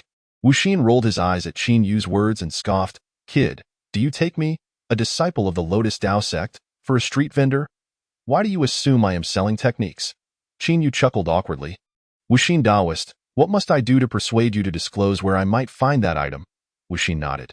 Now that is the attitude you should possess, if you wish for me to speak. It is simple. After I share, you must accompany me to a certain location. Wuxin Taoist, as long as you lead me to Wu Jin, I shall accompany you wherever you wish. Upon hearing the conditions set forth by Wu Xian, Qin Yu did not hesitate for even a moment and readily agreed. Very well, we shall reconvene here in 7 days. Once we arrive at the designated location, I will provide you with the clues regarding Wu Jin. Wu Xian continued, Taoist Wu Xian, my time is limited. Could you possibly divulge the whereabouts of Wu Jin now? I can dispatch someone immediately to search. Upon hearing that he would have to wait another 7 days, Qin Yu felt a pang of anxiety, fearing that Wu Xian might be deceiving him. The time is not ripe. Revealing it to you now would be futile, Wu Xian replied, shaking her head, and with a flicker of her figure, she vanished from Qin Yu's sight. This minor cultivator's prowess is not beneath mine. I hope she does not deceive me, Qin Yu thought as he gazed in the direction of Wu Xian's disappearance, shaking his head in resignation. For the next 2 days, Qin Yu remained indoors, diligently cultivating within the inn. On one particular day, the holy city was abuzz with unprecedented activity. As Qin Yu stepped outside, he encountered Bai Shuanger and her brother once more. The moment she laid eyes on Qin Yu, Bai Shuanger was momentarily taken aback, sensing that he had undergone significant changes since their first meeting. After a brief pause, she quickly regained her composure and nodded slightly to both Qin Yu and Elder Wei. Out of courtesy, Qin Yu returned the gesture with a nod. This moment was keenly observed by Bai Jiaxiu, who immediately scoffed. What is this country bumpkin staring at? My sister is not someone you can simply gaze upon. Hearing this, Qin Yu's expression darkened, feeling utterly speechless. Although Bai Shuanger was beautiful, he harbored no romantic inclinations towards her. Just as he contemplated making a swift exit, he heard Bai Shuanger admonish, Young brother, do not be rude, sister. What do you fear? You rank 11th on the Wushuang list and are the most beautiful woman in the Haiqing Empire. There is no need for you to be modest, Bai Jiashu dismissively continued. Be why this time. Qin Yu had already distanced himself considerably, yet he caught every word of Bai Jiashu's comments. He was taken aback to learn that Bai Shuanger, comparable to Qing Xixi, possessed formidable strength, having secured the 11th position on the Wushuang list. The Holy Land election was being held at the Lingfu sacred grounds, situated dozens of kilometers outside the holy city. Upon arriving at the Lingfu sacred grounds, Qin Yu was struck by its grandeur. The entire Lingfu sacred grounds was nestled among the Lingfu mountains, adorned with countless magnificent structures. The plaza designated for the Holy Land election was as vast as the entirety of the Qingxian sect. Observing the powerful figures gathered in clusters, engaged in lively banter, Qin Yu remarked, the Xingyun Empire is still too weak. The Dayan Empire is the true realm of cultivation. Elder Wei nodded in agreement, saying, Holy Son, there is no need for envy. It won't be long before you become a member of the Holy Land. Given your talent, it is merely a matter of time before you surpass others. Just as Qin Yu and Elder Wei were reflecting, a gentle voice floated from behind him. Dao brother, we meet again. Turning around, Qin Yu was surprised to see that it was none other than Taoist Wu Xian, whom he had encountered a couple of days prior. He responded, Taoist Wu Xian, I did not expect to see you here again. Wu Xian smiled serenely. Everything is as anticipated. Before long, an ethereal elder with an air of otherworldliness briefly outlined the rules and announced the commencement of the Holy Land election. From the elder's explanation, Qin Yu learned that the Wushuang list was updated every 5 years, encompassing the 30 most exceptional talents of the Glory Continent. To prevent any mischief, age and cultivation tests were conducted on each talent prior to the election. Soon, the 30 distinguished talents were led by the elders of the Lingfu sacred grounds to a stone pillar. After the elder performed a series of hand seals, the stone pillar erupted with brilliant light, followed by a resounding boom. Qin Yu then observed a crystal-clear orb descending from the heavens, gently landing atop the stone pillar. Please begin circulating your spiritual energy and lightly press your hand upon the Tianhui pearl. The elder instructed. Under Elder Huang Huffing's guidance, the first talent swiftly placed their hand upon the Tianhui pearl. The next instant, the orb glowed with a crimson light. 30 on the Wushuang list, Lai Zijian. Age 22, Fire Spirit Root, peak of the transformation stage. Upon the orb illuminating, Huang Huffing announced the results of the first talent's test. Good heavens, a 23-year-old at the peak of the transformation stage can only rank 30th. The talents of this Wushuang list are truly monstrous. Indeed, in the last Wushuang list, those at the peak of the transformation stage ranked as high as 20th. I can't fathom how these prodigies cultivate. I am already 40 and still unable to break through to the transformation stage. Truly, people surpassing others is infuriating. Huang Huffing's remarks incited a wave of astonishment among the crowd. Qin Yu was equally astonished by the results. Prior to his transmigration, Qing Yin had only reached the peak of the transformation stage. Yet these talents on the Wushuang list had attained the 9th level of the transformation stage by the age of 22. The disparity was truly staggering. In quick succession, more talents underwent testing. To Qin Yu's surprise, Wu Xian ranked 12th on the Wushuang list, aged 20, with an ice spirit root and possessing cultivation at the first level of the life and death stage. When it was Bai Shuanger's turn, her entrance captured the attention of numerous cultivators. Heavens, the 11th ranked talent on the Wushuang list is so stunning, akin to a celestial being from Linchen. You may not know, but she is the first goddess of the Haiqing Empire. Alas, she could easily rely on her beauty, yet she insists on relying on her strength. How unfair the heavens are.as Bai Shuanger made her entrance. Her unparalleled beauty garnered her a legion of admirers. Bai Shuanger, ranked 11th on the Wushuang list, age 19, Xianin body, first level of the death stage. As Elder Huang Huffing announced Bai Shuanger's information, a new wave of fervent discussion erupted. Bai Jiashu, hearing the praises from the crowd, felt as if he himself had ascended the Wushuang list and was momentarily elated. When it was Qin Yu's turn, Bai Jiashu rolled his eyes, inwardly muttering, "This guy must have stumbled upon some incredible fortune to qualify for the Wushuang list." As Qin Yu pressed his hand upon the Tianhui pearl, the orb emitted a humming sound, followed by a radiant golden light. Gasp! A golden glow. Could this seemingly dashing individual possess a rare physique? I wonder which faction this talent hails from. After today, it will surely soar to great heights. I must make a point to greet this talent and familiarize myself. As the Tianhui pearl shone with golden light, a frenzy of discussion erupted across the plaza, with some already scheming to befriend Qinyu. Wushuang list, 10th rank Qinyu, age 17, myriad spirit body, first level of the life and death stage. Upon seeing the results from the Tianhui pearl, Huang Hafeng was equally astonished. The reasons for his astonishment were twofold. First, the Wushuang list had finally featured the rare myriad spirit body, and second, even with such a physique, Qinyu could only secure the 10th position, a myriad spirit body. This youth's future accomplishments are bound to be limitless. Truly deserving of the myriad spirit body, achieving the first level of the life and death stage at 17. This edition of the Wushuang list was indeed terrifying. Even the myriad spirit body could only place 10th. One could only imagine the nature of the prodigies occupying the top 9 spots. Huang Hafeng's words prompted a flurry of discussions among the cultivators present. Upon hearing Qinyu's information, Bai Jiashu felt a wave of trepidation wash over him. Previously, he had flaunted his prowess in front of Qinyu and the others, bolstered by his family's influence and by Shuanger's early success on the Wushuang list. Now, witnessing Qinyu's ranking surpassing Bai Shuanger's, his confidence naturally waned. Subsequently, the talents that emerged continued to dazzle the gathered cultivators, with various holy lands eagerly preparing to recruit the most gifted disciples into their ranks. As the final talent approached the Tianhui pearl, all eyes were drawn to this individual. Seemingly aware of the scrutiny, Su Yuchuan deliberately straightened his brocade robe, then rolled up the sleeves of both arms before slowly placing his right hand upon the Tianhui pearl. As a golden light radiated forth, Huang Hafeng's voice resonated throughout the plaza. Wushuang list, first-ranked Su Yuchuan, age 20, 5-element spirit body, peak of the life and death stage. The announcement of Su Yuchuan's information instantly stirred a tempest among the crowd. Gasp! A 20-year-old at the peak of the life and death stage, and a rare 5-element spirit body, truly terrifying. I cannot fathom how such prodigies cultivate. I only broke through to the peak of the life and death stage at 50. He has surpassed me by a full 30 years. Ha ha, this will be quite a spectacle. The 9 heavens holy land will undoubtedly vie fiercely for these talents. Qinyu, observing the spirited Su Yuchuan, was inwardly astonished.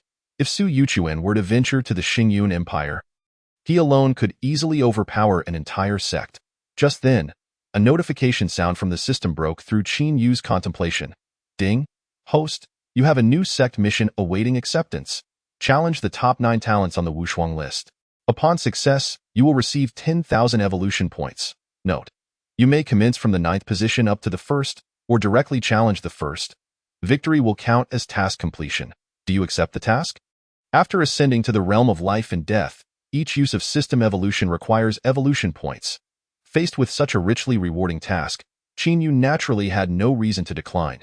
As all the prodigies completed their tests, the eagerly anticipated selection phase commenced. The so-called sacred land selection was, in fact, quite straightforward. The 9 major sacred lands would extend olive branches to the favored prodigies based on the results measured by the heavenly return pearl, ultimately allowing the prodigies to choose which sacred land to join. After Elder Huang Hifeng explained the rules, representatives from the 9 sacred lands gathered to discuss their recruitment strategies.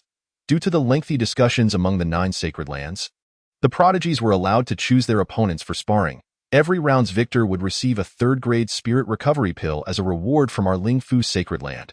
This was a rare opportunity for the prodigies to hone their combat skills.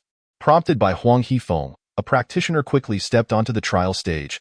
Haha, in light of the 3rd-grade spirit recovery pill, allow me to take the initiative. I am Li Zijin, ranked 30th on the unmatched list.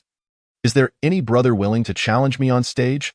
As his words fell, a wave of mockery erupted from the crowd beneath the trial stage.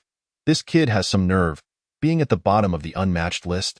He dares to declare a challenge. Isn't he afraid that a powerful being from the realm of life and death will crush him? Haha, for a mere 3rd-grade spirit recovery pill, he has humiliated himself thoroughly. He likely has no backing. Still too young. Had he been a bit older, he wouldn't have made such a foolish move. Li Zijin possessed peak prowess in the realm of transformation and was acutely aware of the jeers directed at him from the crowd. Although the strength of those mocking him surpassed his own, Li Zijin could only choose to ignore them. However, contrary to the expectations of those below, The prodigies from the realm of life and death did not take the stage. And instead, the 29th ranked Xiaoming Yang stepped forward to accept Lai Zijin's challenge. Brother, I am Xiaoming Yang. Please enlighten me. Chapter 62. Suyu Quanbang. Shortly after Xiaoming Yang's words, the trial stage erupted with the sounds of violent energy collisions. The crowd observed as Lai Zijin and Xiaoming Yang exchanged rapid punches, both retreating several steps afterward. After testing each other, Xiaoming Yang wasted no time and immediately unleashed his sect's sacred-level martial technique, the Black Dragon Fist. With a crisp dragon's roar, a massive dragon formed from condensed fist energy appeared before Xiaoming Yang. Sweeping toward Lai Zijin, the dragon surged violently, radiating an overwhelming majesty. Indeed, as expected of a prodigy from the unmatched list, such strength could contend even with an ordinary being from the realm of life and death. This Black Dragon Fist is terrifying. Lai Zijin might not even withstand a single blow. Haha, Xiaoming Yang has refined the Black Dragon Fist to perfection. He can practically crush all opponents of the same realm. As Xiaoming Yang executed the Black Dragon Fist, a wave of murmurs swept through the crowd of spectators. Meanwhile, upon witnessing this scene, Lai Zijin's pupils constricted sharply.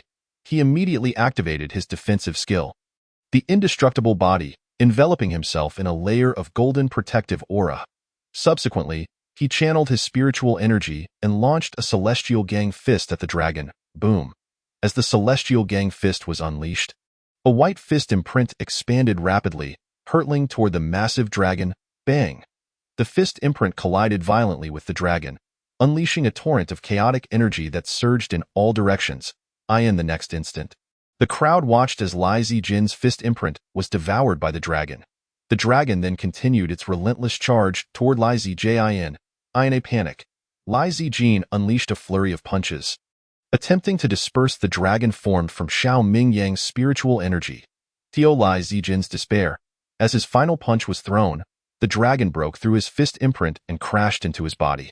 At the moment of impact, the dragon unleashed a torrent of energy, shattering Lai Zijin's indestructible body. In the next moment, Lai Zijin was sent flying backwards. Su Yuchuan, observing Qin Yu's unwavering confidence, felt a surge of curiosity within him.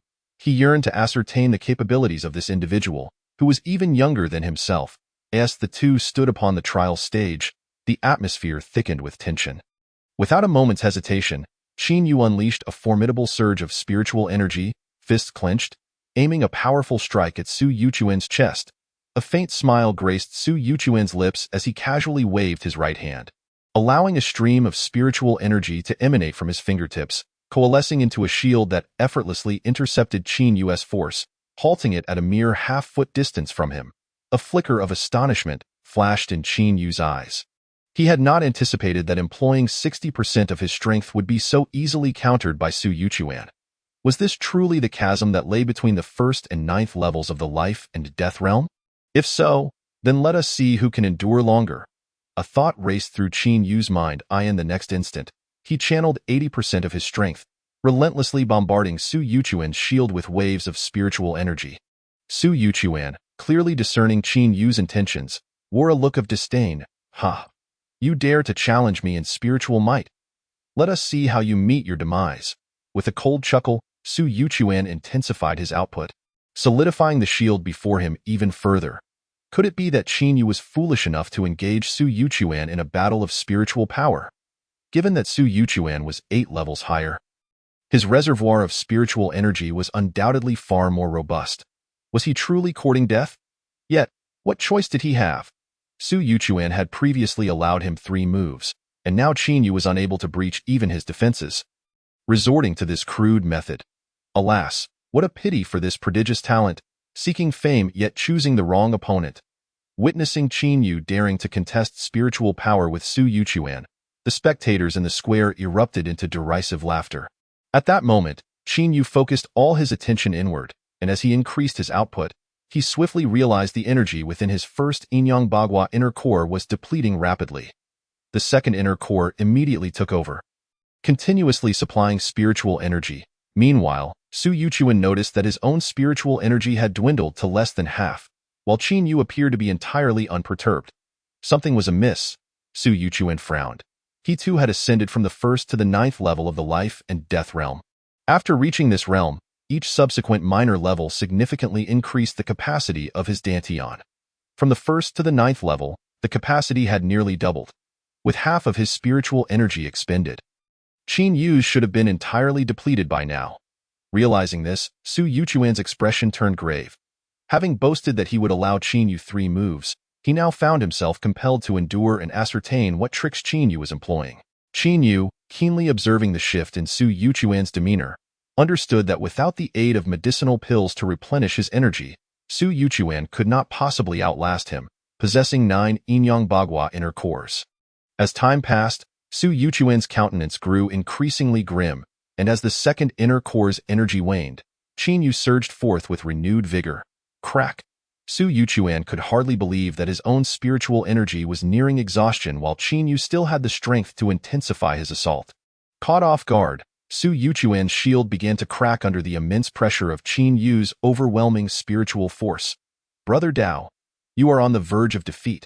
As his words fell, Qin Yu unleashed a powerful strike resembling a tiger descending the mountain.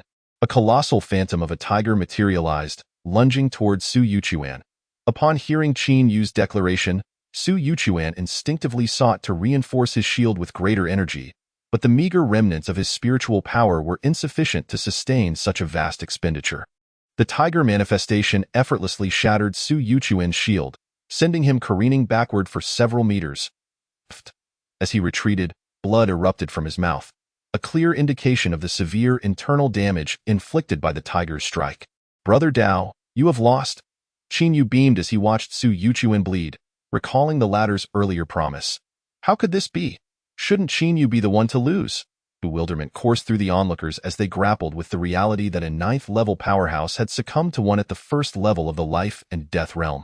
Was it possible that Qin Yu had consumed pills to enhance his energy beforehand, seeking to win through deceit? The sight of Su Yuchuan being sent flying by Qin Yu shook the very foundations of the spectators' beliefs. No one was willing to accept this as reality. At that moment, Su Yuchuan's expression darkened to a near-black hue as he retrieved a replenishing elixir from his storage ring and consumed it. As the elixir took effect, Su Yuchuan's previously depleted dantian was instantly refilled with spiritual energy. Revitalized, he leapt to his feet and coldly declared, "Qin Yu, while I remain uncertain as to how your dantian possesses greater vigor than mine, I unequivocally state that I have not lost." With that, Su Yuchuan vanished from sight, reappearing in the position he had previously occupied. "Qin Yu, since you resorted to despicable means first, I retract my earlier concession of 3 moves. Let us engage in a fair battle." Upon hearing this, Qin Yu recognized Su Yuchuan's intent to retract his earlier promise. He chuckled and shook his head, saying, "Brother Dao, if you wish to backtrack, there is little I can do to dissuade you. Humph, I merely allowed you 1 move earlier. Now, let me see how you fare against one of my strikes." With a disdainful snort, Su Yuchuan's hands transformed into claws, lunging toward Qin Yu's heart. Recognizing Su Yuchuan's lethal intent, Qin Yu refrained from further words, immediately activating his crimson flame body to its zenith, enveloping himself in a golden aura. Simultaneously, his eyes sparkled with determination as he brought his fists forward to meet Su Yuchuan's claws. The moment their fists and claws collided, a thunderous echo reverberated through the air, causing the very atmosphere to tremble. Both Qin Yu and Su Yuchuan staggered backward. Once they regained their footing, Qin Yu's complexion had paled slightly. While Su Yuchuan bore an expression of sheer astonishment, Su Yuchuan had assumed that a single strike would suffice to vanquish Qin Yu, a belief stemming from the absolute confidence of a 9th-level powerhouse. Yet, he was taken aback to find that Qin Yu had withstood his attack, appearing relatively unscathed. "Qin Yu, you are impressive. Come again." With a furious shout, Su Yuchuan unleashed a flurry of palm strikes, charging toward Qin Yu. The sky was filled with shadows of his hands, overwhelming Qin Yu with relentless force. In response, Qin Yu refused to yield, propelling himself forward and alternating his punches. The two engaged in a fierce clash, the air resonating with explosive sounds as their immense energies seemed to tear the very fabric of reality itself.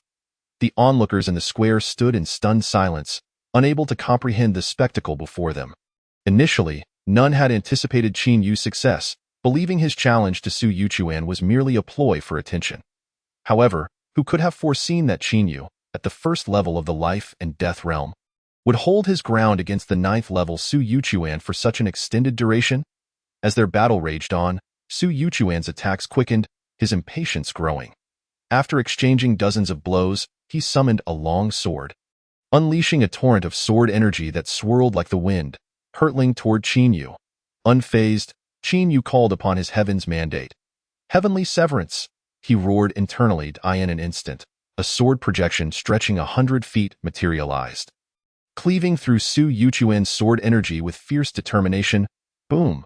The 100-foot sword projection sliced through the air, erupting in a blinding flash, as if seeking to obliterate the very world around them, a divine artifact.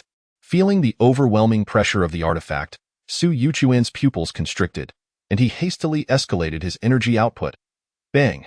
Upon colliding with Su Yuchuan's sword energy, the 100-foot sword projection unleashed a deafening roar. In an instant, Su Yuchuan's sword energy dissipated into countless specks of light, vanishing into the ether. Yet, the sword projection continued its relentless path towards Su Yuchuan, reminiscent of autumn winds sweeping away leaves. What in the world? Su Yuchuan could hardly fathom how easily his sword energy had been shattered. In a moment of panic, he recited an incantation, summoning spiritual energy that coalesced into a substantial shield before him. Bang! When the 100-foot sword projection struck the spiritual shield, it produced a resounding thud, yet the shield only held for a fleeting moment before it crumbled to dust. After 2 encounters, Su Yuchuan's energy was nearly depleted.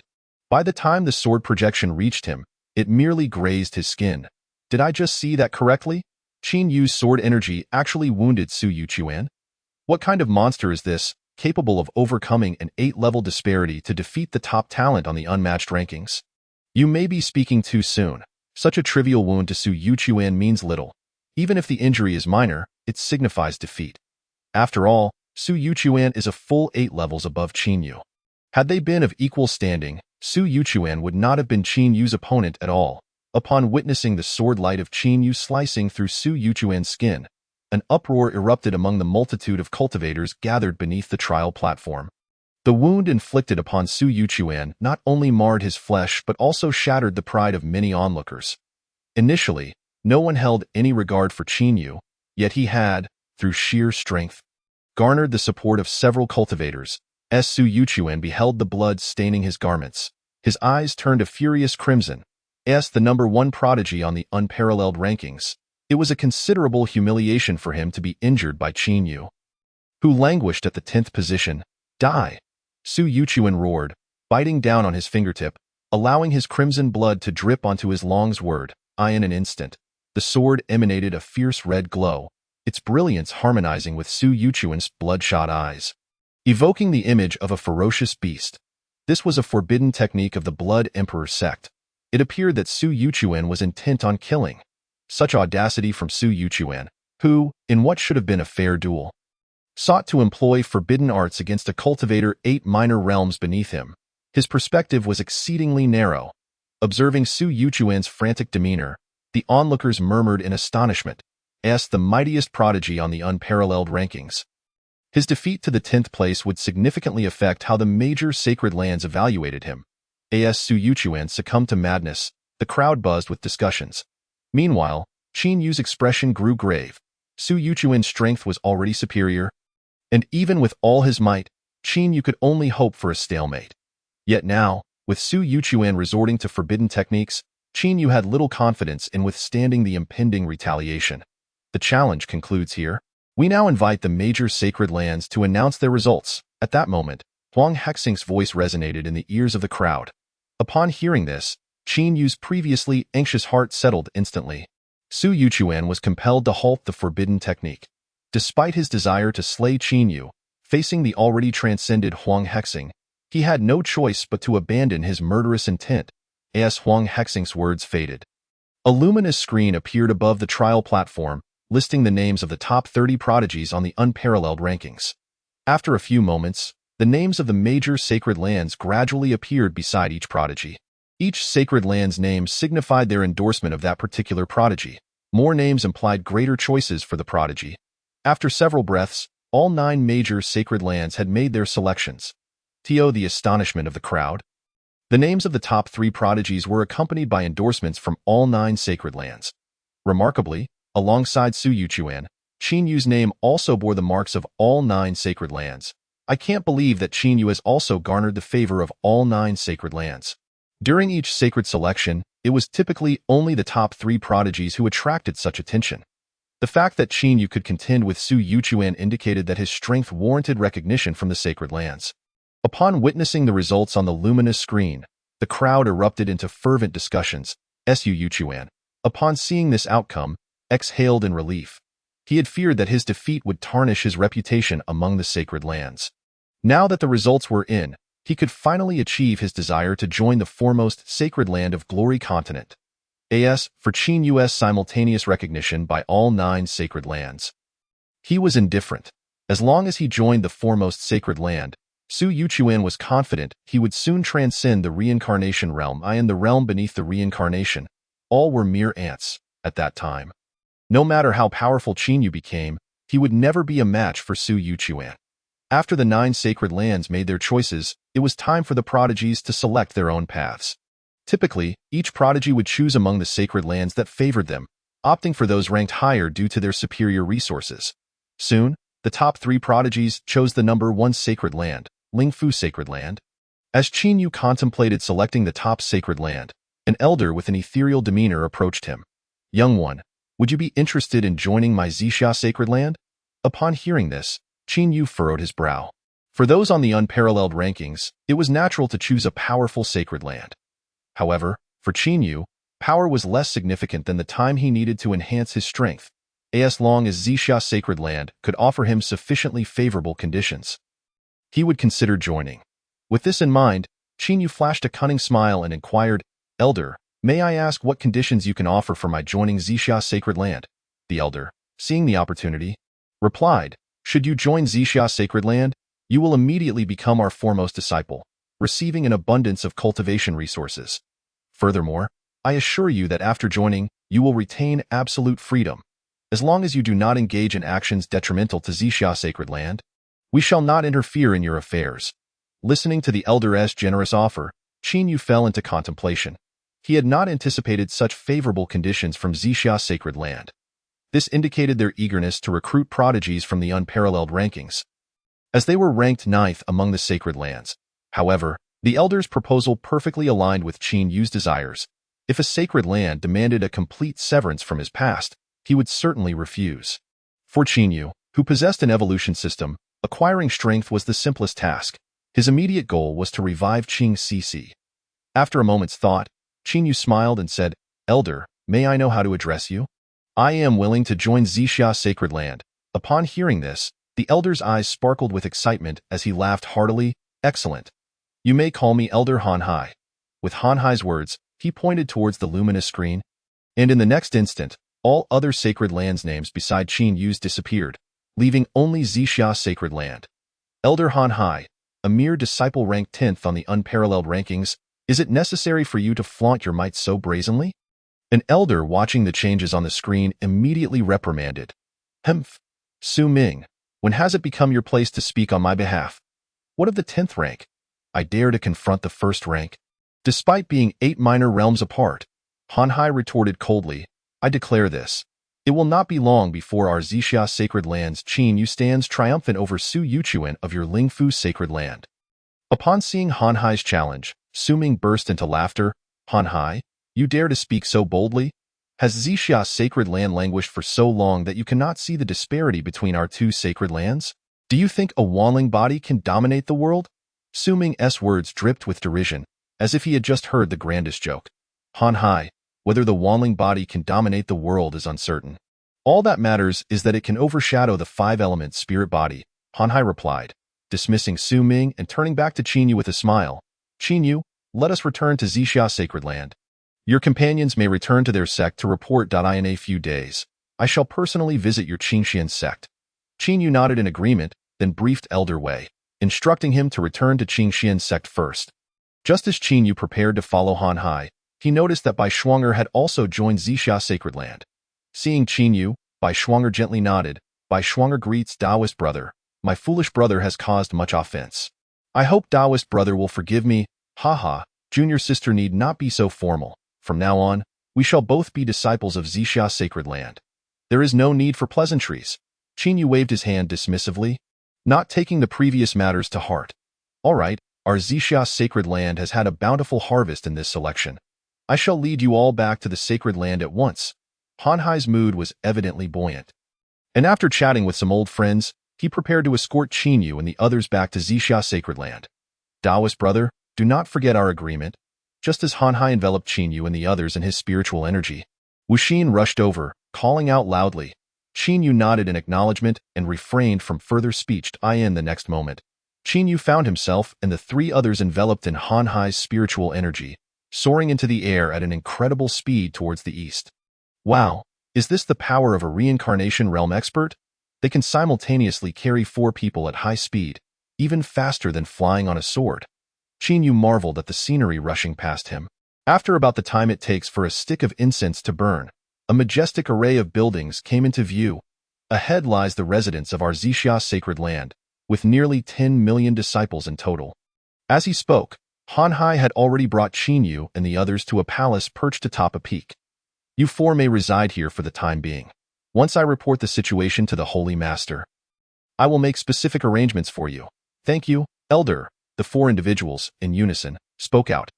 After departing from the Hanxi, Zhang Yongrui clasped his hands towards Qinyu and smiled, saying, Qin Shengzi, the elder of Hanxi has mentioned that you are destined to become the 11th holy son of the Xixi sacred land.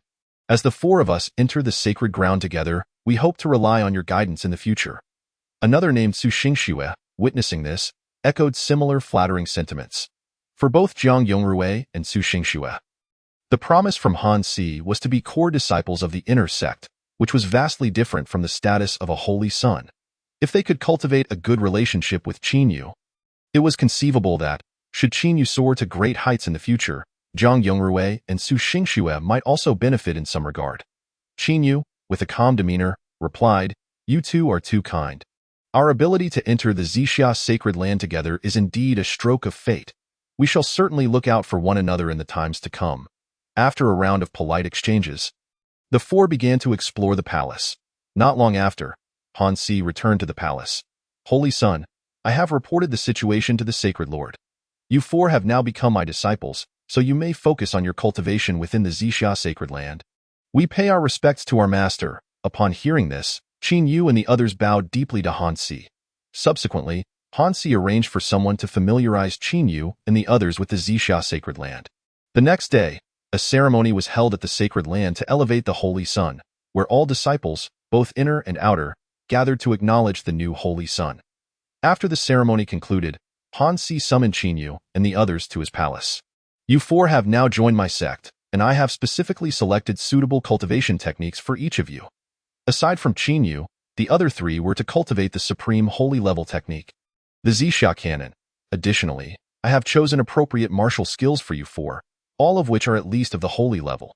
You must diligently practice, and it won't be long before your strength reaches new heights. As he finished speaking, Hanxi released several light orbs into the minds of Qinyu and the others. Chapter 66. The Strong of the Emperor Realm. Once Hanxi imparted the techniques, Qinyu, as the 11th holy son of the Xixi sacred land, was granted a palace by the Sacred Lord. In the following 2 days, Qinyu refined 4 4th-grade pills provided by the Xixi sacred land, successfully breaking through to the 2nd level of the life and death realm. Furthermore, Qinyu evolved the boxing technique imparted by Hanxi alongside the Tiger Sovereign Fist he had previously practiced. He also advanced the 9 Heavens Profound Fire Sword technique in conjunction with the swordsmanship taught by Hanxi. After the evolution, both sets of techniques were upgraded to Supreme Holy level, significantly enhancing their power.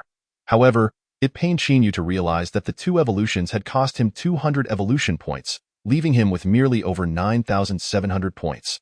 The terrifying rate of consumption was truly unsustainable. It seemed he needed to devise a plan to defeat Su Yuchuan and complete the Sect mission issued by the system. Glancing at his remaining evolution points, Qinyu pondered. Returning to his thoughts, Qinyu observed the pale sky outside and gently leaped into the air. On the day he was scheduled to meet Wuxin, Qinyu approached Hanxi directly, stating, Master, I have a prior engagement to venture out for training today, and I wish to inform you. Upon hearing this, Han Si stroked his long beard and replied, Xiao Yu, I had previously promised you that upon joining the Xixi sacred land, you would be granted absolute freedom. Now that your cultivation has reached the second level of the life and death realm, the sacred land will assign an elder from the reincarnation realm to protect you in secret. You may venture forth without concern. Whatever happens, the sacred land will ensure your safety. After Han Si spoke, an elder entered from outside, greeting, I pay my respects to Elder Han Si. Wuyo Elder, the Holy Son is to embark on a training journey. His safety is entrusted to you, as you command. After exchanging a few pleasantries with Elder Wuyo, Qin Yu inquired, Master, Elder Wuyo, do you happen to know where I might find Wu Jin? Upon hearing this, both Han Si and Elder Wuyo fell into contemplation. After a few moments, Han Si replied, Xiao Yu, I have read about Wu Jin in some ancient texts. It is typically used for forging divine weapons and is now quite rare. Elder Wuyo shook his head, indicating that he had never heard of it. Departing from Han Si's palace, Qin Yu boarded the flying vessel prepared for him by Han Si. Only then did Qin Yu truly appreciate the profound resources of the sacred land. The vessel provided by Xixi sacred land was 10 times larger than the one he had previously taken from the Jiulong divine sect. The vessel was manned by 500 inner sect disciples, all of whom had surpassed the transformation realm. Upon seeing Qin Yu, the 500 disciples bowed in unison, exclaiming, We pay our respects to the 11th Holy Son. In response, Qin Yu waved his hand and commanded, Set sail for the holy city at once. 2 hours later, the vessel landed in the holy city, where Qin Yu encountered Wu Xin once more. It's their first meeting. Wu Xin smiled and said, Brother Yu, the status of the Holy Son is indeed impressive. Your cultivation has advanced again in just a few short days, Wu Xin. Spare me the pleasantries and quickly inform me of the whereabouts of Wu Jin. Qin Yu replied, lacking the patience for idle chatter. Wu Xin waved his hand dismissively, laughing, Brother Yu, I will naturally inform you of Wu Jin's emergence when the time is right. For now, you must accompany me to a certain place. Judging by the time, we should have clarity on Wu Jin's whereabouts upon our return from that location. Observing Wu Xin's mysterious demeanor, Qin Yu found himself at a loss and could only follow Wu Xin to the area where the vessel had docked. Wu Xin, can you now disclose where we are headed? Qin Yu asked once they were aboard the vessel. Wu Xin did not answer immediately. Instead, he produced a piece of sheepskin scroll from his pocket and instructed the disciples beside Qin Yu, Take us to the unnamed mountain indicated on the scroll. Seeing this, Qin Yu shook his head in resignation and returned to his chamber. Wu Xin followed closely behind, calling out, Brother Yu, why don't you ask me what we are doing at the unnamed mountain? Not interested, Qin Yu retorted. Brother Yu, you seem unaware of the significance of the unnamed mountain. It is the dwelling of a powerful emperor-level being. I have expended considerable effort to deduce its location. If we can enter smoothly, we are bound to gain significant fortune. Wu Xin beamed with self-satisfaction, hoping that revealing the mountain's origin would astonish Qin Yu, but instead, he was met with the sound of a door slamming shut. After 2 days and nights of travel, Qin Yu and his companions finally arrived at the unnamed mountain marked on the sheepskin scroll. Gazing at the endless mountain ranges, Qin Yu released his spiritual sense in search of any clues. But to no avail, he remarked, Are you certain this is the dwelling of an emperor-level being? Wu Xin, upon hearing this, displayed a look of disdain. Brother Yu, did you really use your spiritual sense to search the unnamed mountain? Haha, do you think an emperor-level being would be so easily detectable by someone else's spiritual sense? Don't be so naive. The area beneath the unnamed mountain is entirely shielded by formations, and we can only enter at specific times. Hearing Wu Xin's words, Qin Yu felt a twitch at the corner of his mouth, realizing he had been belittled by someone whose strength was inferior to his own. Subsequently, Qin Yu refrained from further comment and, under Wu Xin's guidance, they docked the vessel at a clearing atop the unnamed mountain. Not long after, Wu Xin looked up at the sky and chuckled, the 7 stars align. Surely, a grand opportunity is about to emerge. Now, I too have a chance to become the holy son of the Yuanyang sacred land. Upon hearing this, Qin Yu raised his gaze to the heavens. Noticing that the night sky bore no significant difference from that of his previous life, and inquired, How long until we can enter the dwelling of this emperor-level being? 2 hours will suffice. When the 7 stars align reaches its zenith, that will be the moment the dwelling opens, Wu Xin declared, counting with his fingers, his expression grave. Upon hearing this, Yu decided to return to the vessel to cultivate for the next 2 hours.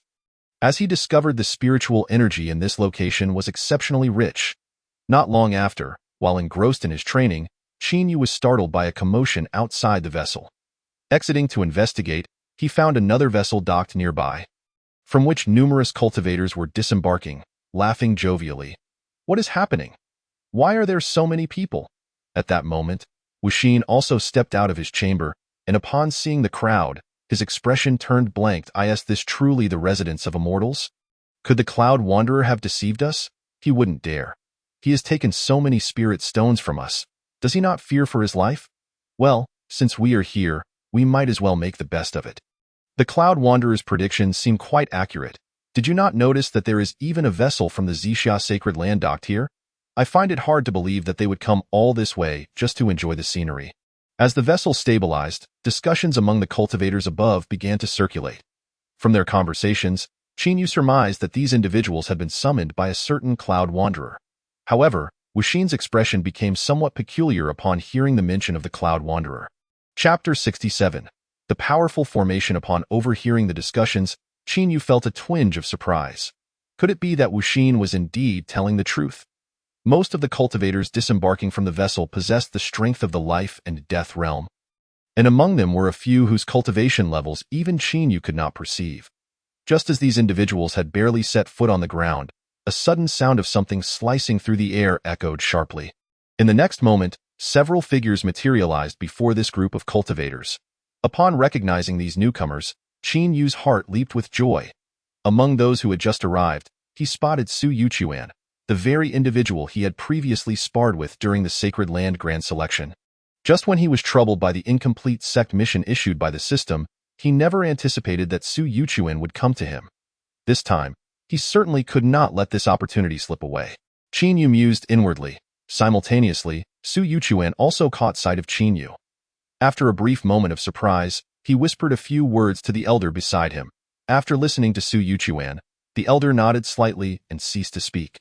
Brother Yu, Su Yuchuan does not come with good intentions. It appears he will surely devise a way to bring you harm.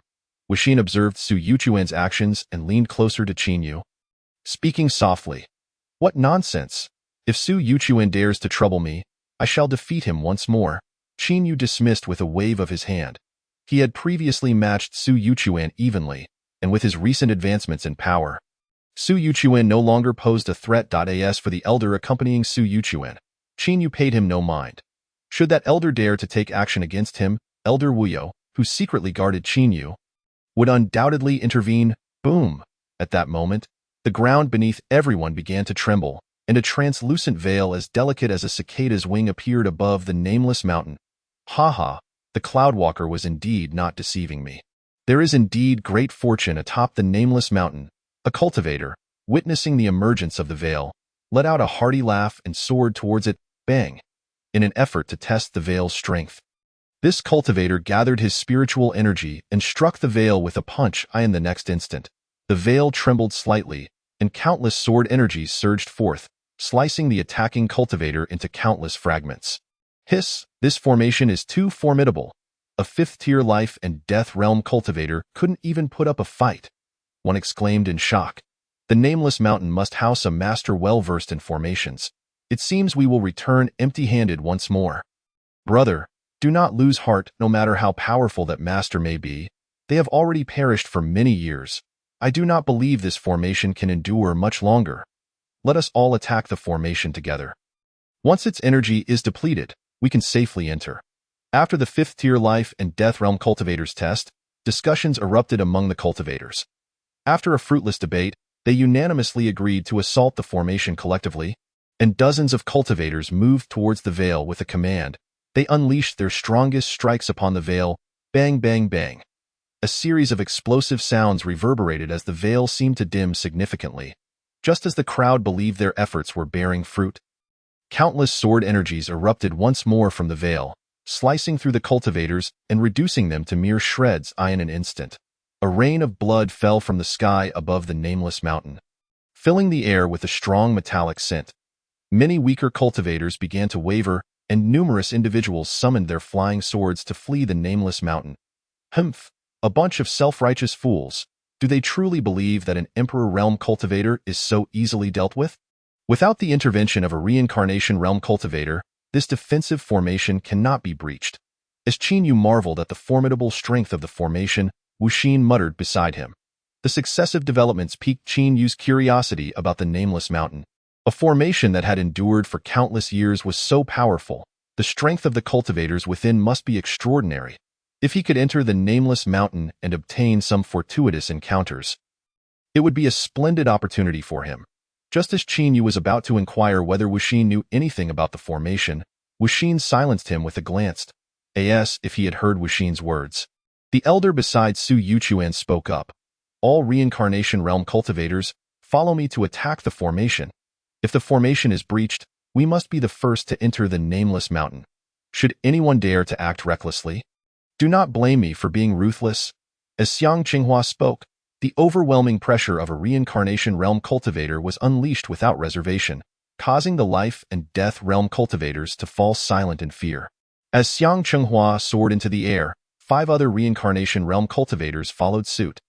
These individuals appeared unfazed by the recent demise of the life and death realm cultivators, confident in their abilities to dodge the sword energy attacks from the formation, or even withstand them.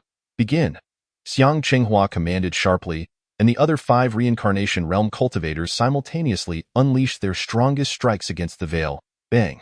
6 violent explosions resounded as the remaining shockwaves spread outward, sending the nearest life and death realm cultivators flying several dozen meters away. Watching the life and death realm cultivators being struck and coughing up blood, Qin Yu's face displayed astonishment. Was this the power of a reincarnation realm cultivator? Even the residual force from their attacks could severely injure those above the 5th tier of the life and death realm. Just as Qin Yu marveled, he observed that the 6 reincarnation realm cultivators, led by Xiang Qinghua, also faced counterattacks from the formation. Aside from Xiang Qinghua, who managed to evade unscathed, the other 5 reincarnation realm cultivators sustained various degrees of injury. This formation is not so formidable after all.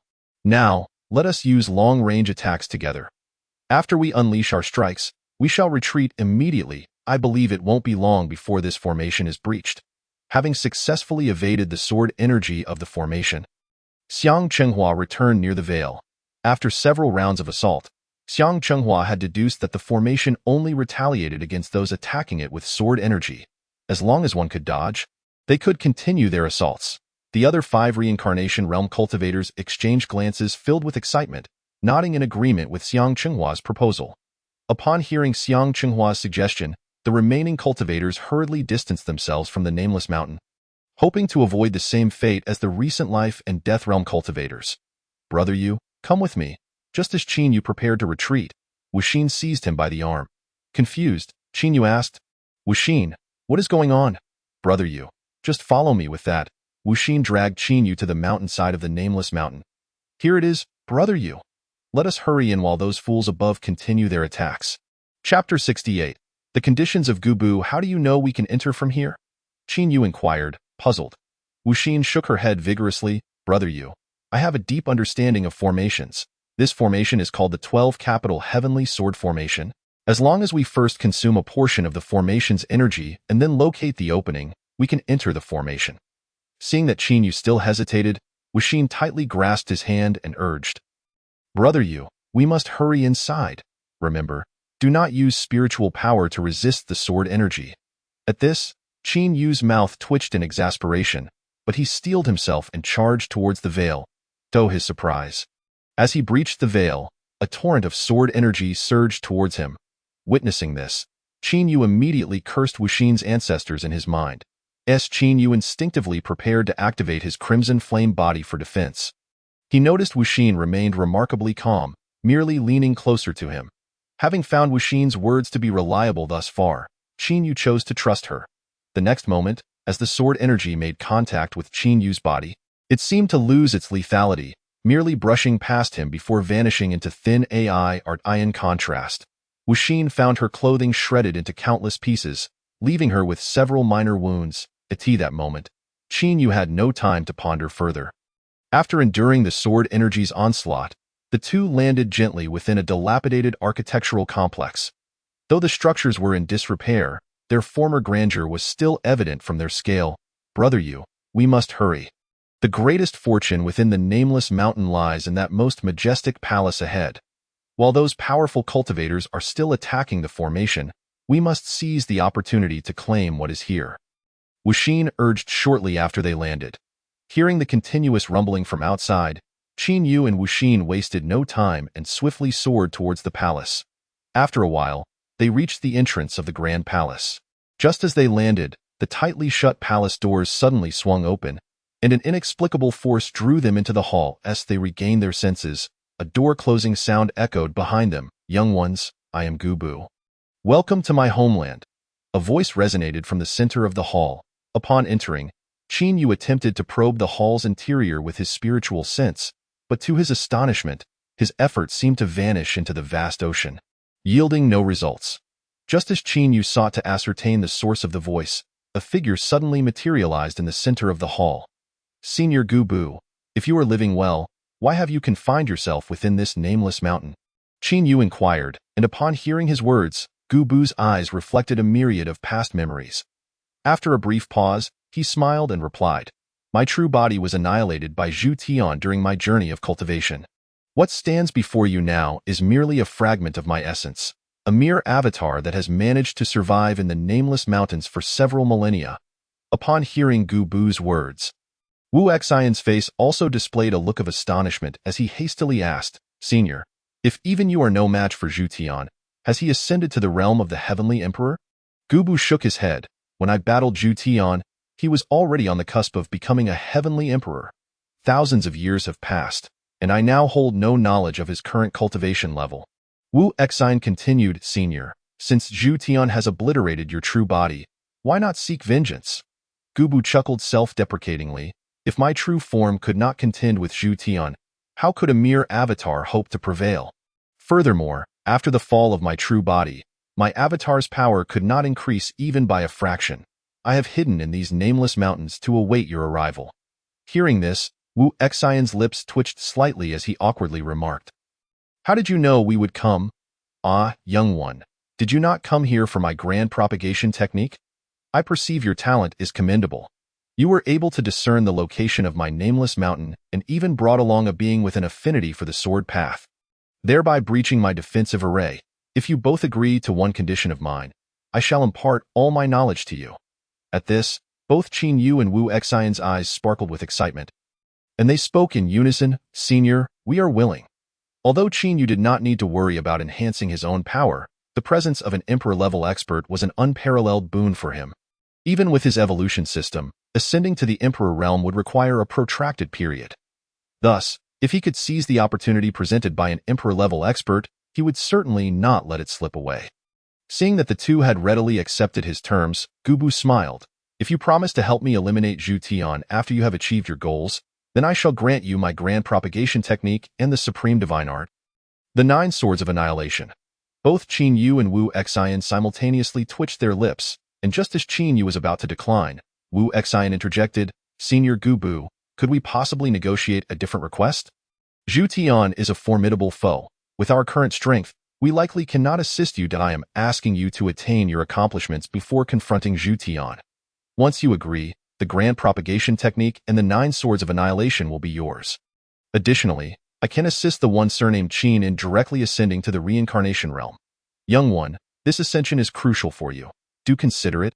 After speaking, Gubu's figure began to fade, leaving only Qin Yu and Wu Xian within the grand hall. "Brother Yu, Senior Gubu's propagation technique has reached its zenith.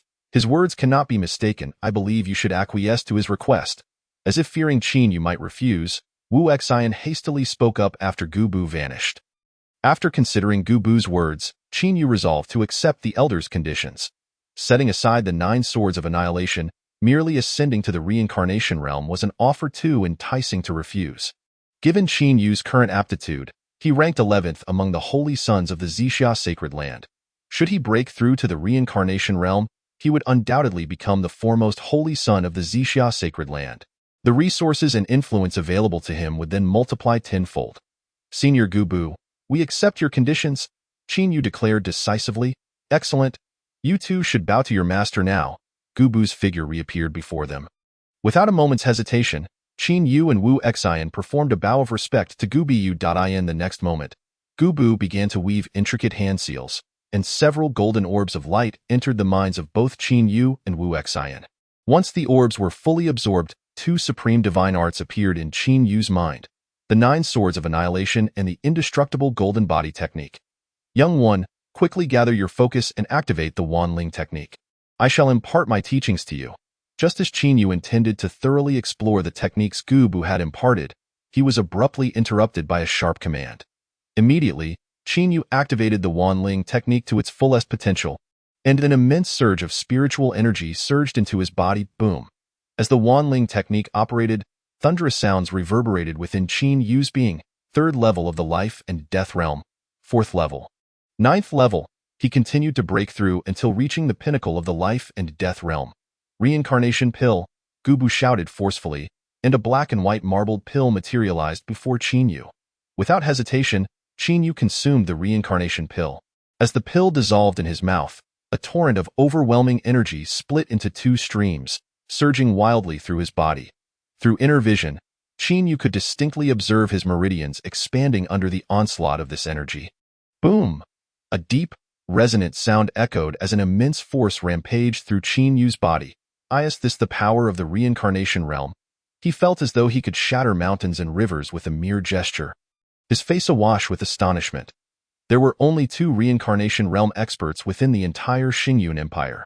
Just as Qin Yu reveled in his newfound joy, Gu Bu continued to channel energy into him. 2nd level of the reincarnation realm.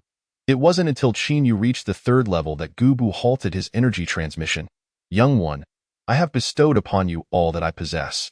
I hope you will not go back on your word. As his voice faded, Gu Bu's figure grew increasingly ethereal until he vanished from sight. Brother Yu, we have both received a tremendous opportunity from Senior Gu Bu. We are now akin to brothers. Let us pay our respects. After Gu Bu's disappearance, Wu Xian proposed. Qin Yu had gained far more from Gu Bu than Wu Xian, so he had no objections to the latter's suggestion. They then bowed deeply in the direction where Gu Bu had vanished. Bang! With a resounding crash of energy, the protective array of the Nameless Mountain became riddled with cracks. Outside the Nameless Mountain, Xiang Chenghua and other reincarnation realm experts beheld the array fracturing, their faces lighting up with exhilaration. The 6 exchanged knowing glances, and at Xiang Chenghua's signal, they launched their most powerful attack once more. After this onslaught, the 6 reincarnation realm experts did not retreat. With each successive strike, they sensed that the defensive array's counterforce was waning. Crack! Just as anticipated, following this strike, the protective array that had impeded their advance shattered with a resounding crash. Not good. Someone has gotten ahead of us. The moment the protective array crumbled, Xiang Chenghua extended his spiritual sense to envelop the entire structure of the Nameless Mountain. He quickly detected Qin Yu and Wu Xian within the main hall. In the next instant, Xiang Chenghua summoned his spiritual energy to its peak and rushed at breakneck speed to the palace where Qin Yu and Wu Xian were located. Perhaps due to Gu Bu's avatar's demise, Qin Yu realized that his spiritual sense was now freely usable, and he sensed Xiang Chenghua and the others approach. However, he felt no panic. He was contemplating how to fulfill the Sect mission issued by the system. With Gu Bu and the others presenting themselves, Qin Yu saw the perfect opportunity to deal with Su Yuchuan. If you hand over the opportunities you've gained here, I can guarantee you a complete corpse. Upon seeing Qin Yu and Wu Xian, Xiang Chenghua's after the colossal whirlpool collided with the immense hand that obscured the heavens, a terrifying surge of energy erupted, flattening a vast expanse of buildings. Wu Yo, how dare your Xixia sacred land stand against my Lingfu sacred land? If I do not slay you here today, I shall not bear the surname Xiang. With that, Xiang Chenghua transformed and shot towards the heavens. Elder Wu Yo, aware of Xiang Chenghua's intention to protect the structures within Wuming Mountain, hastened to follow his figure into the sky. At this moment, only Qin Yu, Wu Xin, and 5 powerful beings of the reincarnation realm, along with Su Yuchuan, remained amidst the ruins of Wuming Mountain. What do you plan to do? If you wish to fight, I shall gladly engage in a battle. If you seek to explore the opportunities within Wuming Mountain, I shall not hinder you. Qin Yu teased, observing the 5 reincarnation realm experts who stood frozen in place. Upon hearing Qin Yu's words, the 5 experts exchanged wary glances, sensing an overwhelming apprehension in one another's eyes. If Xiang Chenghua were present, they might muster enough strength to align with him. But now, with Xiang Chenghua occupied by Elder Wuyo, the five felt adrift, as if they had lost their anchor. Judging by the momentum Qin Yu had just displayed, it was evident that his cultivation surpassed at least 3 of them. However, what troubled them was the uncertainty of whether there were additional reincarnation realm protectors lurking in the shadows, safeguarding Qin Yu. Chapter 70. The Great Defeat of Su Yuchuan. If there are indeed more reincarnation realm experts covertly protecting Qin Yu, any conflict could lead to the demise of the weaker among them. Each expert who has reached the reincarnation realm is astute. They would not recklessly place themselves in peril without absolute certainty. Everyone, I take my leave. One of the weaker reincarnation realm experts, at the first level, clasped his hands and swiftly departed toward the other structures. Seeing this, the others, fearing that opportunities might be snatched away, hastily dispersed in different directions. With the departure of the 5 reincarnation realm experts, only Qin Yu, Wu Xin, and Su Yuchuan remained amidst the ruins. He. Observing the astonished expression on Su Yuchuan's face, Qin Yu revealed a strange smile. During the Sacred Land selection, Qin Yu had failed to complete the Sect mission assigned by the system. Now, he finally seized the opportunity. Su Yuchuan, you were dissatisfied with our last competition. Let us duel once more today. Su Yuchuan's expression darkened as he shouted, Qin Yu, do you have the audacity to challenge me? A peak expert of the life and death realm, with your strength at the 3rd level of the reincarnation realm?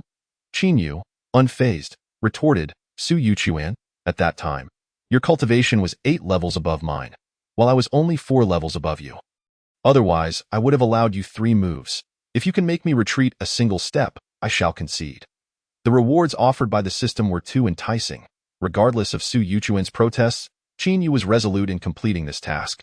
But how can it be the same? Below the reincarnation realm, all are mere ants. Regardless of our previous disparities, we were both at the life and death realm. Now, you have surpassed me by a whole realm. How could I possibly contend with you?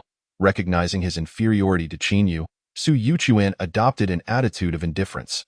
Qin Yu persisted, if you refuse to fight, then kneel and admit defeat, proclaiming that I am not your equal. A man may be killed but must not be humiliated. Qin Yu, my current strength is inferior to yours, but you shall never see me kneel.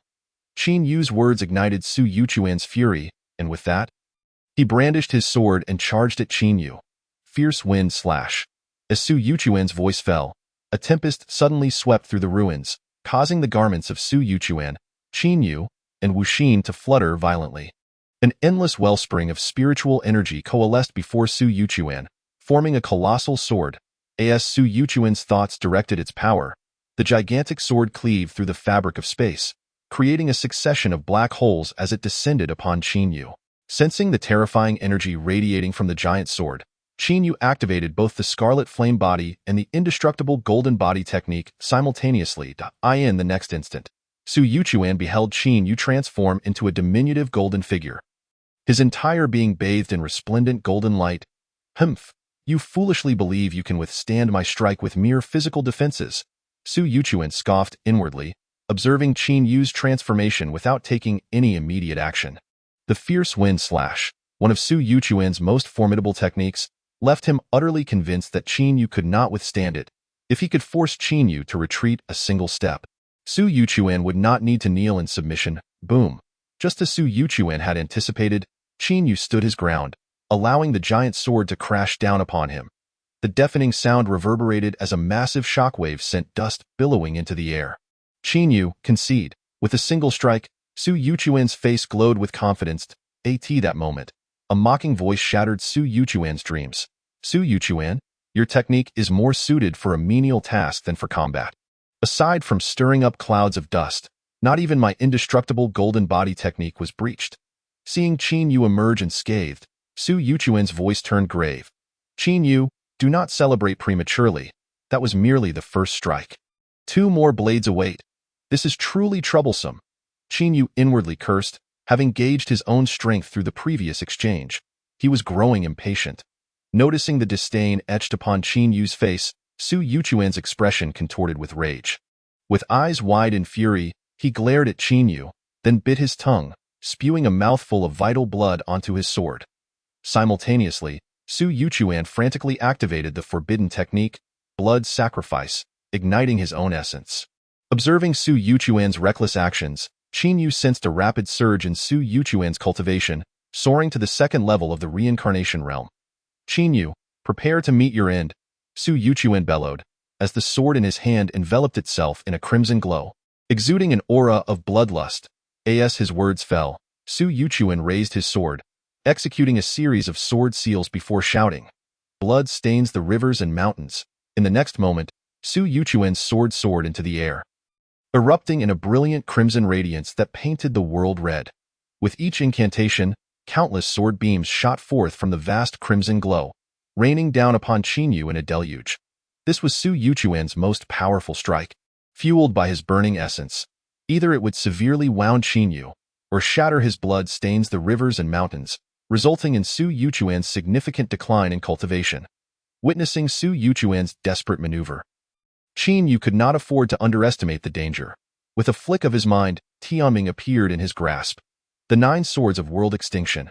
The moon is full and cold. As the incantation reached completion, the tip of Tianming emitted a silver beam, soaring towards the heavens. Though the silver light paled in comparison to the crimson glow, it defiantly clashed against the blood-red aura. The silver sword beam, absorbing the moonlight, rapidly expanded, ultimately transforming into a towering silver pillar radiating a chilling brilliance. Go. After a brief moment, Qin Yu thrust Tianming forward, propelling it towards the crimson sword beams. Bang! A deafening explosion resonated as the energy shockwave obliterated all structures on Wuming Mountain, reducing them to ruins. Tianming swept through Su Yuchuan's sword, shattering it as if it were mere autumn leaves. In an instant, the entire realm shifted from red to white. Puff! As his sword technique was shattered, Su Yuchuan suffered a severe backlash, spitting out a mouthful of blood, his aura plummeting to the first level of the life and death realm. Gazing at Qin Yu, whose form radiated golden light, Su Yuchuan was engulfed in profound despair. Even his blood sacrifice could not defeat Qin Yu, whose strength now surpassed his by an entire realm. The prospect of revenge was utterly unattainable. Ding! Congratulations to the host for successfully completing the Sect mission of overwhelming the competition. The system rewards you with 10,000 evolution points. Upon hearing the system's notification, Qin Yu glanced at his total of 19,700 evolution points. His spirits lifted. Casting a sidelong glance at Su Yuchuan, Qin Yu shook his head and ascended to the heavens. At this moment, Xiang Chenghua and Elder Wuyo were locked in a fierce battle, unleashing a myriad of supreme techniques that tore the void, creating one black hole after another. Chapter 71. The decapitation of Xiang Chenghua. Xiang Chenghua, Su Yuchuan has suffered a significant decline in his cultivation at my hands. As his protector, the Lingfu sacred land will not spare you.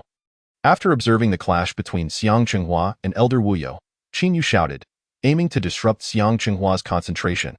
Upon hearing Qin Yu's words, Xiang Chenghua's expression shifted dramatically. As the new holy son of the Lingfu sacred land, Su Yuchuan's talent ranked third among his peers.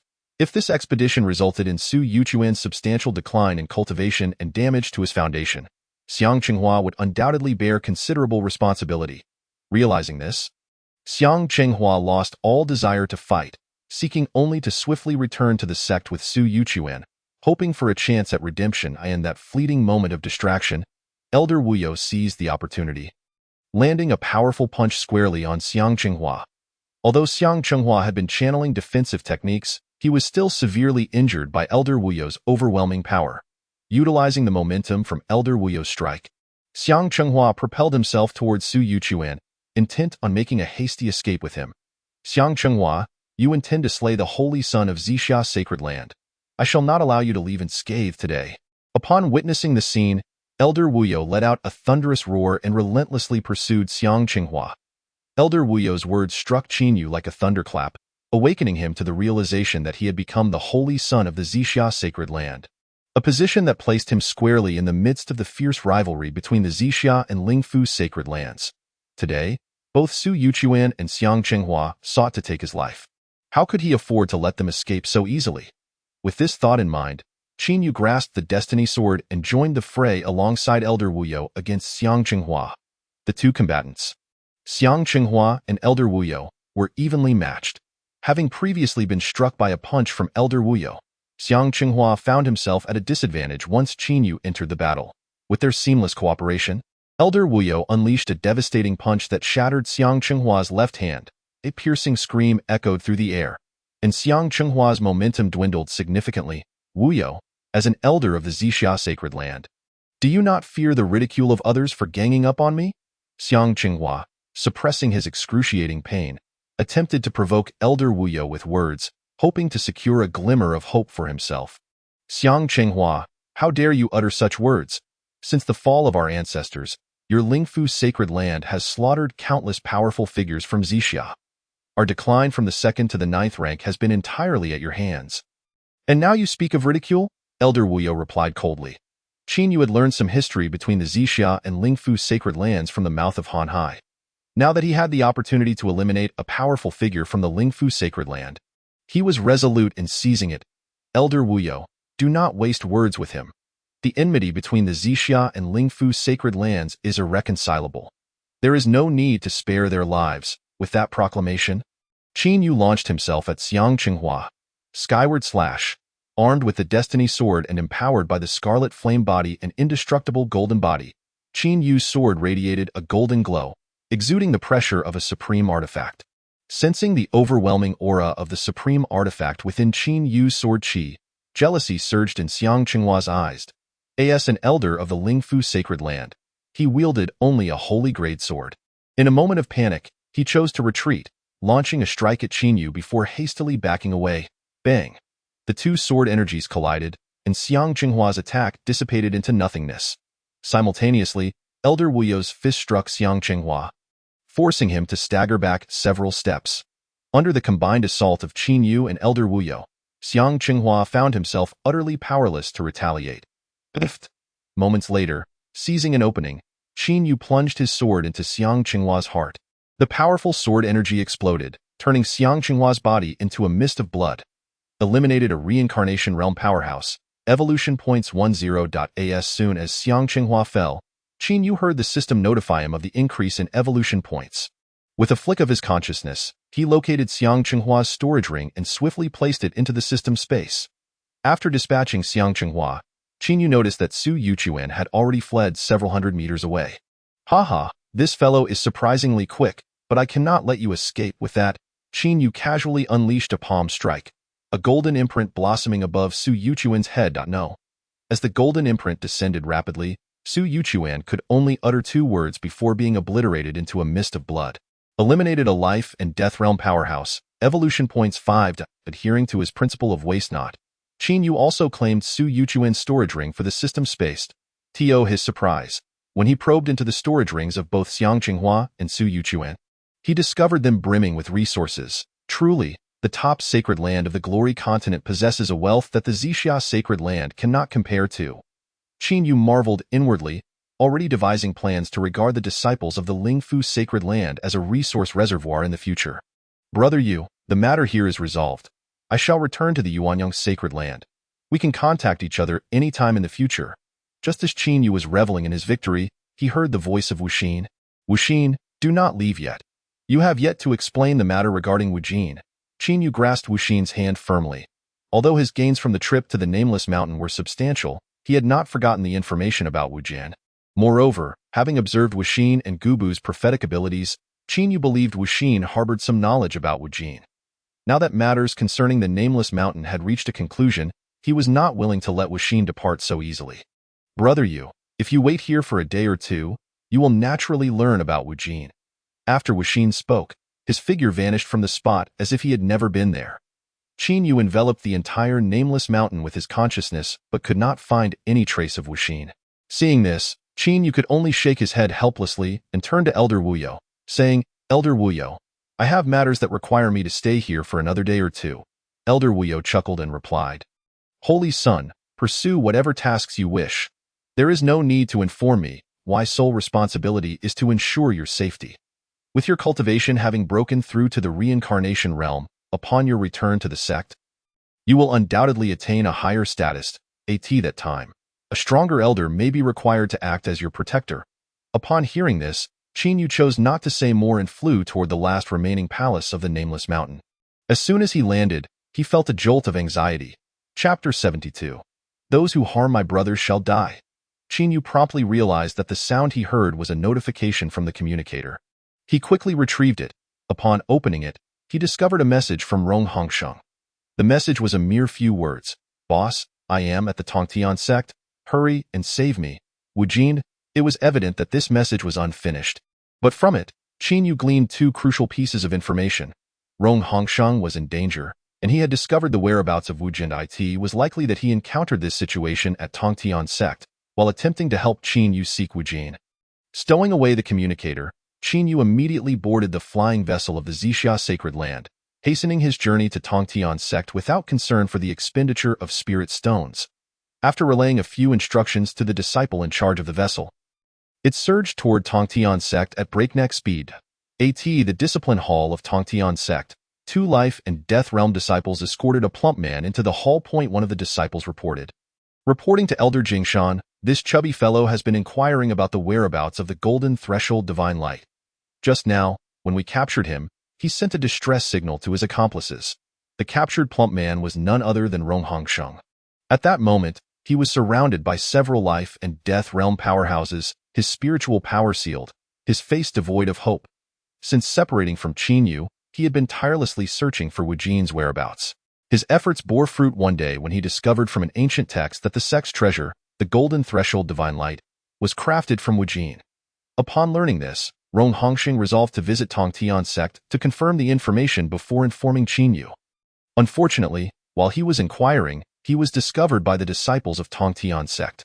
Now, Rong Hongsheng could only place his hopes on Qin. After hearing the report, Elder Jingshan displayed a look of disdain. He could hardly believe that anyone in the Xingyun Empire would dare to covet the prized possession of Tongtian Sect.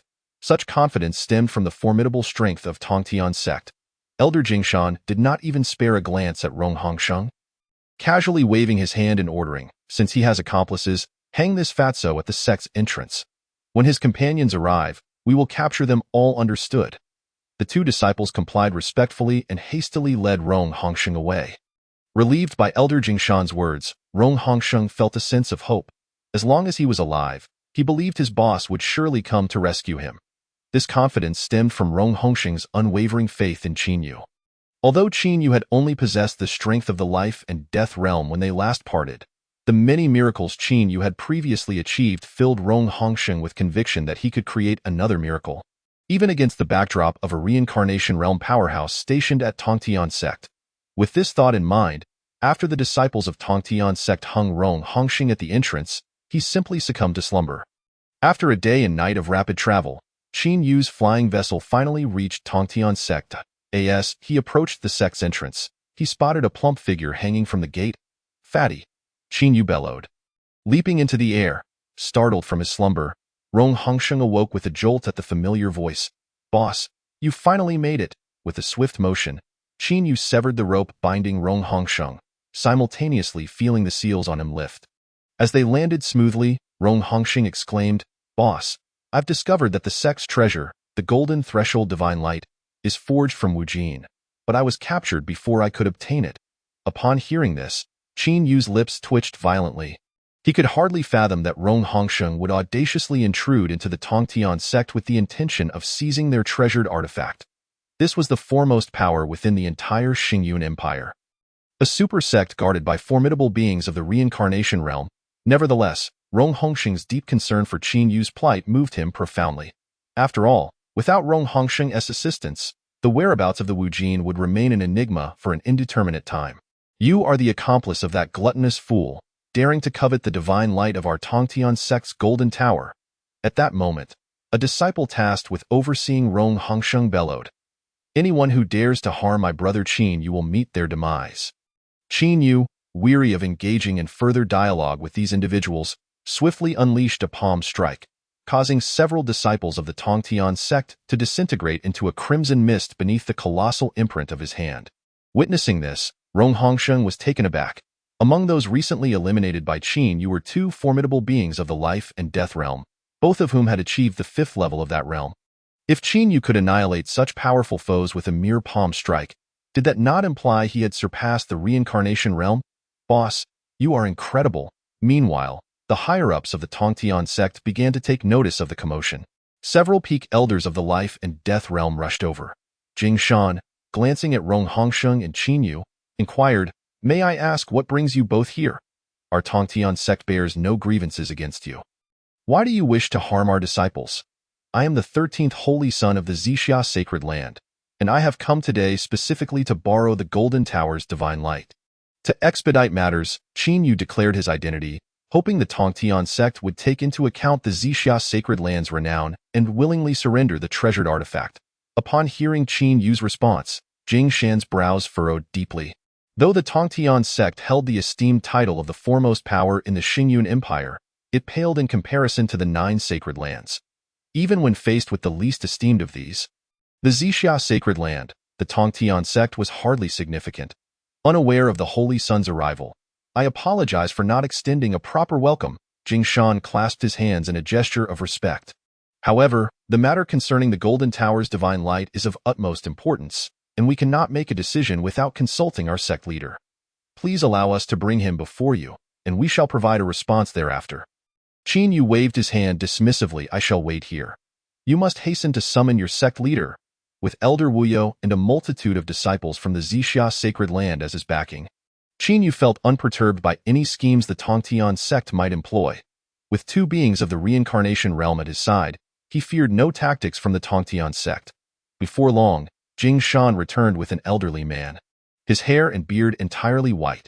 "The sect leader, Wu Yongfeng, has come to meet Holy Sun Qin. May I inquire as to the purpose of your request for the Golden Tower's divine light?" The elder extended a respectful bow upon seeing Qin Yu. "Sect leader Wu, I require the Golden Tower's divine light to save someone. Should you provide it, consider it as a favor owed to the Tongtian sect." Given the elder's courteous demeanor, Qin Yu refrained from displaying hostility. After a moment's contemplation, Wu Yongfeng gravely responded, "Holy Sun Qin, what if I choose not to acquiesce?" Before Qin Yu could respond, Rong Hongsheng interjected, "If you refuse, the existence of the Tongtian sect will become unnecessary." Rong Hongsheng's words darkened Wu Yongfeng's countenance further. "Holy Sun Qin, is this also your sentiment?" Qin Yu nodded. "Indeed, my brother's words reflect my own thoughts." Chapter 73. Wu Yongfeng's escape. Qin Yu, "I had no intention of becoming your adversary, yet your arrogance is intolerable. I, Wu Yongfeng, am no pushover. We are both masters of the reincarnation realm. Today, it remains uncertain who will live and who will die. All disciples of the Tongtian sect, heed my command and join me in battle." Wu Yongfeng's resolve was unwavering as he issued the attack order to all disciples of the Tongtian sect. As the foremost power within the Xingyun Empire, no one had ever dared to directly provoke the sect. The disciples, seething with rage at Qin Yu's actions, surged forth upon receiving Wu Yongfeng's command. Qin Yu, recognizing that only those of the reincarnation realm could contend with one another, entrusted the matter to Wu Yongfeng. He merely smiled, unperturbed by the 500 elite disciples aboard the flying vessel. Seeing the smile on Qin Yu's face only fueled Wu Yongfeng's ire. He had never felt so humiliated in his several hundred years of existence. "All peak elders of the life and death realm, join me in slaying this wretch, and let him know that our Tongtian sect is not to be trifled with." As his words fell, Wu Yongfeng's hands moved with vigor, conjuring 2 massive fist imprints that surged towards Qin Yu. "You are but a trifling 3rd level of the reincarnation realm, while I have long surpassed the 5th level. Let us see how you can contend with me." With a chilling smile, Wu Yongfeng propelled the TW after hastily conveying a message to Rong Hongsheng. Qin Yu took to the skies, directly pursuing the direction in which Wu Yongfeng had fled. The 3 of them were in a relentless chase. However, due to Wu Yongfeng's superior strength, which surpassed both Qin Yu and Elder Wuyo, the 2 were unable to catch up. "Protect the nation, Duke. Come forth swiftly to confront the enemy." Upon reaching a resplendent cluster of buildings, Wu Yongfeng shouted loudly. It was only after hearing Wu Yongfeng's call for help that Qin Yu realized he intended to seek reinforcements from the Protect the Nation Duke, as he was one of the only 2 reincarnation realm experts in the Xingyun Empire. Moreover, due to the relationship with Jing and Tong, the Protect the Nation Duke had been very close to Tongtian sect. What Wu Yongfeng did not anticipate was that shortly after his words were spoken, instead of the Duke's arrival, Jing Shan appeared. "Why hasn't the Protect the Nation Duke come?" Wu Yongfeng asked in a low voice. After his confrontation with Qin Yu, He had sent Jing Shan to the Duke's residence for assistance, but to his surprise, he had fled to the Duke's mansion himself without encountering the Duke. Chapter 74. No Return. Jing Shan replied, Sect Master, according to the people from the Protect the Nation Duke's residence, the Duke has already found the culprit behind the murder of Jing and Tong's son. And he has personally gone to Qingxian Sect to retrieve him. Damn it, quickly follow me to Qingxian Sect. Wu Yongfeng wasted no time and flew towards Qingxian Sect with Jing Shan. Qin Yu and Wu Yo followed closely behind. Despite Qin Yu's immense spiritual energy, Wu Yongfeng, as the sect master of Tongtian Sect, carried numerous spirit-replenishing pills, rendering him unbothered by the consumption of energy against Qin Yu. Meanwhile, at Qingxian Sect, Sect Master Qing Yin was engaged in a standoff with all the elders and the Protect the Nation Duke. Qing Yin, I acknowledge the effort you've put into elevating Qingxian Sect. If you hand over the murderer, Qin Yu, who killed my son Jing and Tong, I will let you go. The Protect the Nation Duke spoke sternly, maintaining his composure. After the deaths of Jing and Tong, Jing Changda ordered his subordinates to investigate the murderer. Jing Changda's men quickly located He Chaoqiang at the auction house. Initially, He Chaoqiang and the higher-ups of the auction house were reluctant to disclose Qin Yu's identity. But after several of Jing Changda's men were killed, they revealed everything about Qin Yu. Upon receiving this information, Jing Changda ruthlessly reduced the auction house to ruins with a single strike. Subsequently, Jing Changda, with his subordinates in tow, marched towards Qingxian Sect. The news of Jing Changda's high-profile retaliation swiftly spread throughout the various factions of the Xingyun Empire. Some sects that had previously been suppressed by Qingxian Sect eagerly joined Jing Changda's ranks, seeking to leverage his strength to obliterate Qingxian Sect. Upon arriving at Qingxian Sect, Qing Yin felt the terrifying intent to kill and immediately activated the protective array. Crafted by an immortal emperor, Qingxian Sect's protective array withstood fierce assaults from Jing Changda and numerous life and death realm experts for a considerable time without yielding. In desperation, Jing Changda resorted to deceiving Qing Yin, insisting that if he surrendered Qin Yu, he would spare Qingxian Sect. Jing Changda, Qin Yu is now the holy son of Xixi Sacred Land and is not present at Qingxian Sect. If you seek him, you may directly go to Xixi Sacred Land to request his presence. Qing Yin, with a troubled expression, stated that despite Qingxian Sect's current status as a top-tier force in the Eastern Domain, it paled in comparison to a reincarnation realm expert.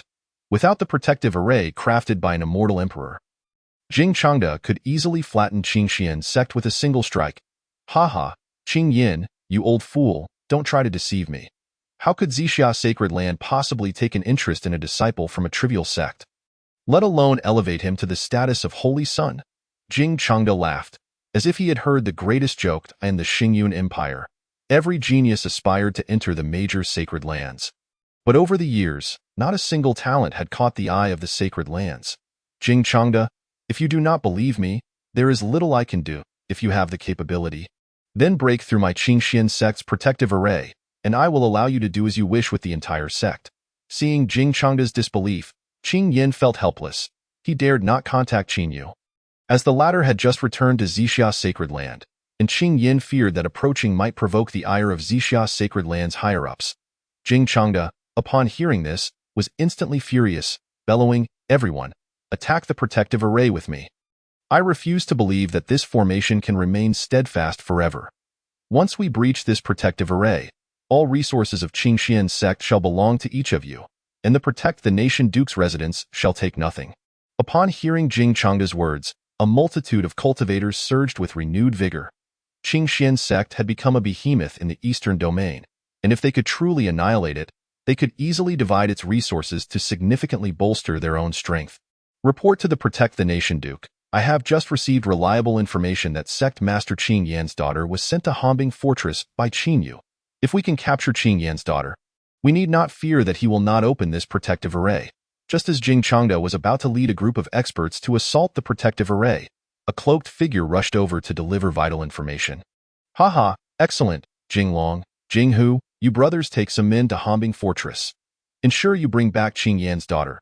If the people at Hanbing Fortress dare to obstruct you, kill without mercy.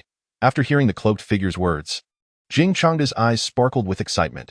Since Qing Yan's daughter had connections with Qin Yu, it was a perfect opportunity to seize her. Even if capturing Qin Yu himself proved difficult, they could still make him pay a price. Understood, Jinglong and Jinghu. one at the 8th level of Life and Death Realm and the other at the 7th, led a contingent of Life and Death Realm experts aboard a flying vessel towards Hombing Fortress. Qin Yu and his companions pursued relentlessly, racing for over 10 hours. Thanks to a series of spirit-replenishing pills, Wu Yongfeng finally reached the territory of Qingxian Sect. Upon sensing Jing Changda's presence, Wu Yongfeng's face lit up with joy, thinking to himself that salvation had finally arrived. Wu Yongfeng and Jing Changda were evenly matched. As long as they joined forces, they would have a fighting chance against Qin Yu and Wu Yo. Provided no reinforcements arrived, Jing Changda, Qin Yu is here, come quickly and subdue him. As soon as Wu Yongfeng appeared within Qingxian Sect, Jing Changda sensed his aura. Not long after Wu Yongfeng's words fell, Jing Changda arrived at his side. Old Wu, where is that Qin fellow?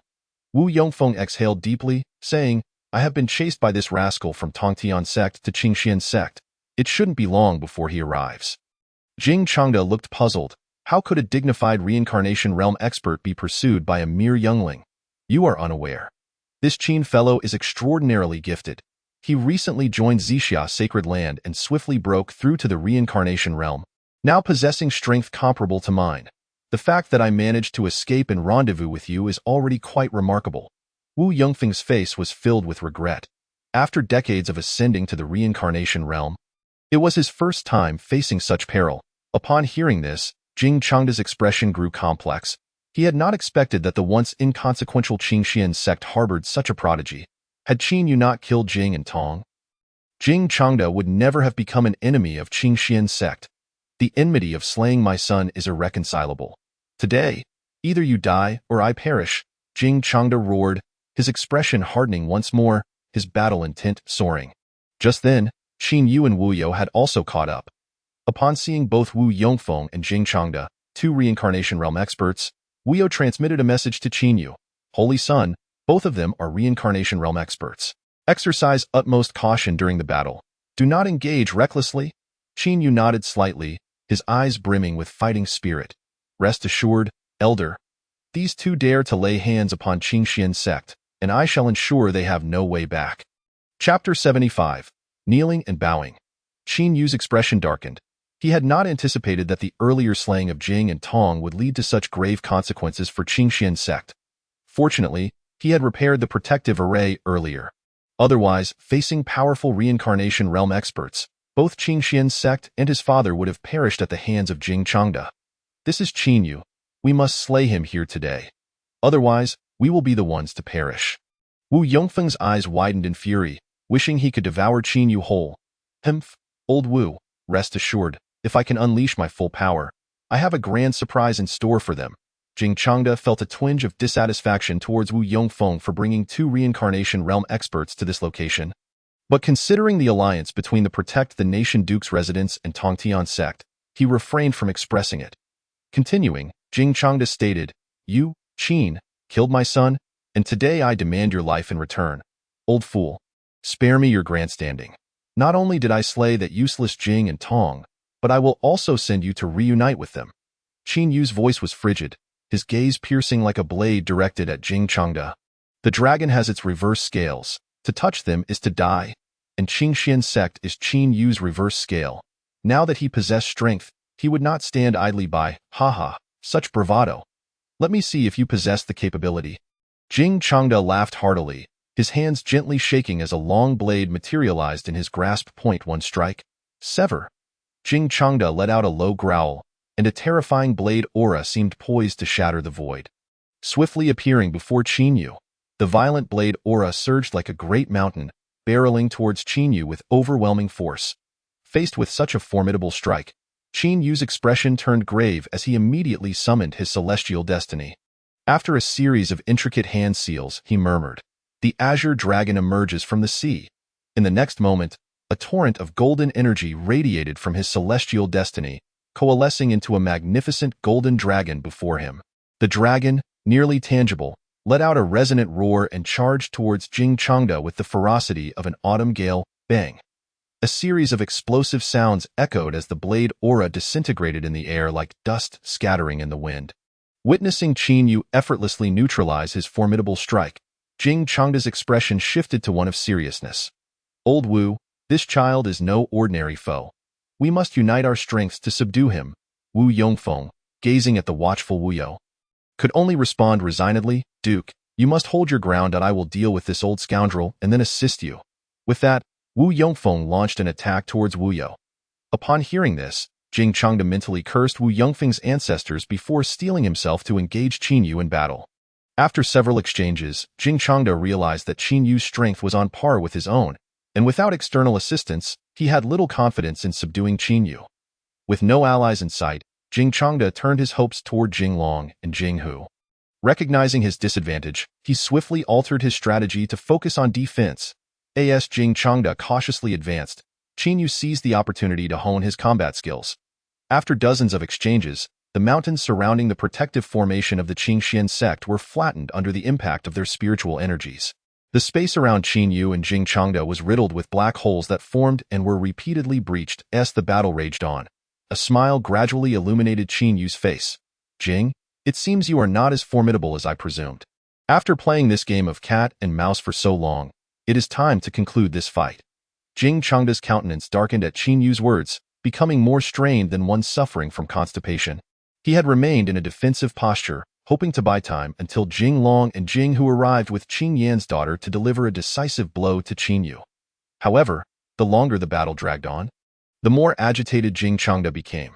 Though Jing Changde initially held a slight advantage over Qin Yu, he now found himself increasingly troubled as Qin Yu showed no signs of fatigue, instead growing ever more vigorous. A sword shatters mountains and rivers. As Qin Yu's voice echoed, he raised his celestial destiny and struck down towards Jing Changde. With that single stroke, the very heavens and earth were engulfed in a blaze of golden light. The ground beneath them was cleaved into fissures by the sword's aura, which surged through the cracks, reflecting countless blades toward Jing Changde in an instant. Jing Changde found himself enveloped by an unending tide of sword energy. In a moment of desperation, he maximized his defenses, slashing his long blade to counter Qin Yu's assault. After unleashing a flurry of strikes, Jing Changde felt his spiritual energy waning, his body marred by wounds inflicted by Qin Yu's sword.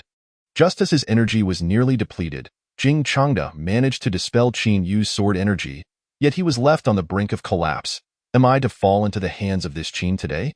He mused, glancing at Wu Yongfeng battling in the sky and noting his precarious situation, which deepened his despair. After a fierce struggle, Jing Changde resolved to retreat to the Qingxian sect to regroup with his subordinates. With their numbers, even if he ultimately fell to Qin Yu, he could leverage them to buy himself time for a safe escape. Report, Duke. Qin Yan's daughter has been secured. Just as Jing Changde wrestled with his thoughts, a rugged voice rang out. Upon hearing Jiulong's voice, Jing Changde felt a surge of relief wash over him. Qin, I now hold Qin Yan's daughter in my grasp. If you are wise, surrender at once, or I shall ensure that you and she are eternally separated. Jing Changde's eyes locked onto Qin Yu with fierce intensity. Previously, when others reported to him, he had merely speculated about the unusual connection between Qin Yan's daughter and Qin Yu. If his assumptions proved correct, he could easily manipulate the situation to his advantage. However, should he be mistaken, he would bear the consequences. Yet, Jing Changde quickly discerned Qin Yu's reaction. Upon hearing Jing Changde's declaration, Qin Yu's expression darkened like stormy skies. Ha! It seems your Qingxian sect has made quite a few enemies of late, or else I would not have stumbled upon such a crucial piece of information. Kneel before my son and bow your head in apology. Chapter 76. All will be mine. As Qin Yu unleashed his divine sense, he immediately located Xixi, lying within the Xianbing crystal coffin, as well as the 4 elders left behind by the Qingxian sect to protect her. Jing Changde, since you are so eager for death, allow me to oblige, he proclaimed, raising his celestial destiny sword high and striking down towards Jing Changde. As the Celesti Zhao Wuji promptly bowed in apology. At the moment in the cold ice fortress, Zhao Wuji was already aware that Qin Yu had ascended to become the holy son of the Purple Cloud sacred land, and he now displayed even greater respect towards him. Elder Zhao, this cannot be blamed on you. Jing Changde dispatched 2 peak Death Realm experts, and even if we were to mobilize the entirety of the Qingxian sect, we would hardly stand a chance against them. Qin Yu waved his hand, indicating that he bore no ill will towards Zhao Wuji and the others. At this juncture, Qin Yin, having witnessed the fall of Jing Changde, emerged alongside Qin Zhenghua from the protective formation. Holy Son, I have caused you further trouble. Qin Yu gestured dismissively, saying, "Sect leader, father, it is of no consequence. In the future, should any matters arise, please inform me at the earliest opportunity." Certainly, certainly, Qing Yin nodded repeatedly, as the previous hesitance to inform Qin Yu stemmed from concern over causing him distress. Now that Qin Yu had broken through to the reincarnation realm, Qing Yin felt no further reservations. For those of the reincarnation realm could indeed stride boldly within the Starry Cloud Empire. Sect leader, you should take senior sister back to the sect first. Let me deal with Wu Yongfeng and retrieve the ink gold to immediately heal her. Upon finishing his words, Qin Yu leaped towards Wu Yongfeng and Wu Youyu. At this moment, both Wu Yongfeng and Wu You were already at the brink of collapse. After a prior battle with Qin Yu, Wu Yongfeng had traversed tens of thousands of kilometers, and despite his slightly superior strength over Wu You, he was now nearing his limits. Elder Wu You, please withdraw. Allow me to deal with this scoundrel. Qin Yu's voice resonated like a long-awaited rain, allowing Elder Wu You to exhale deeply in relief.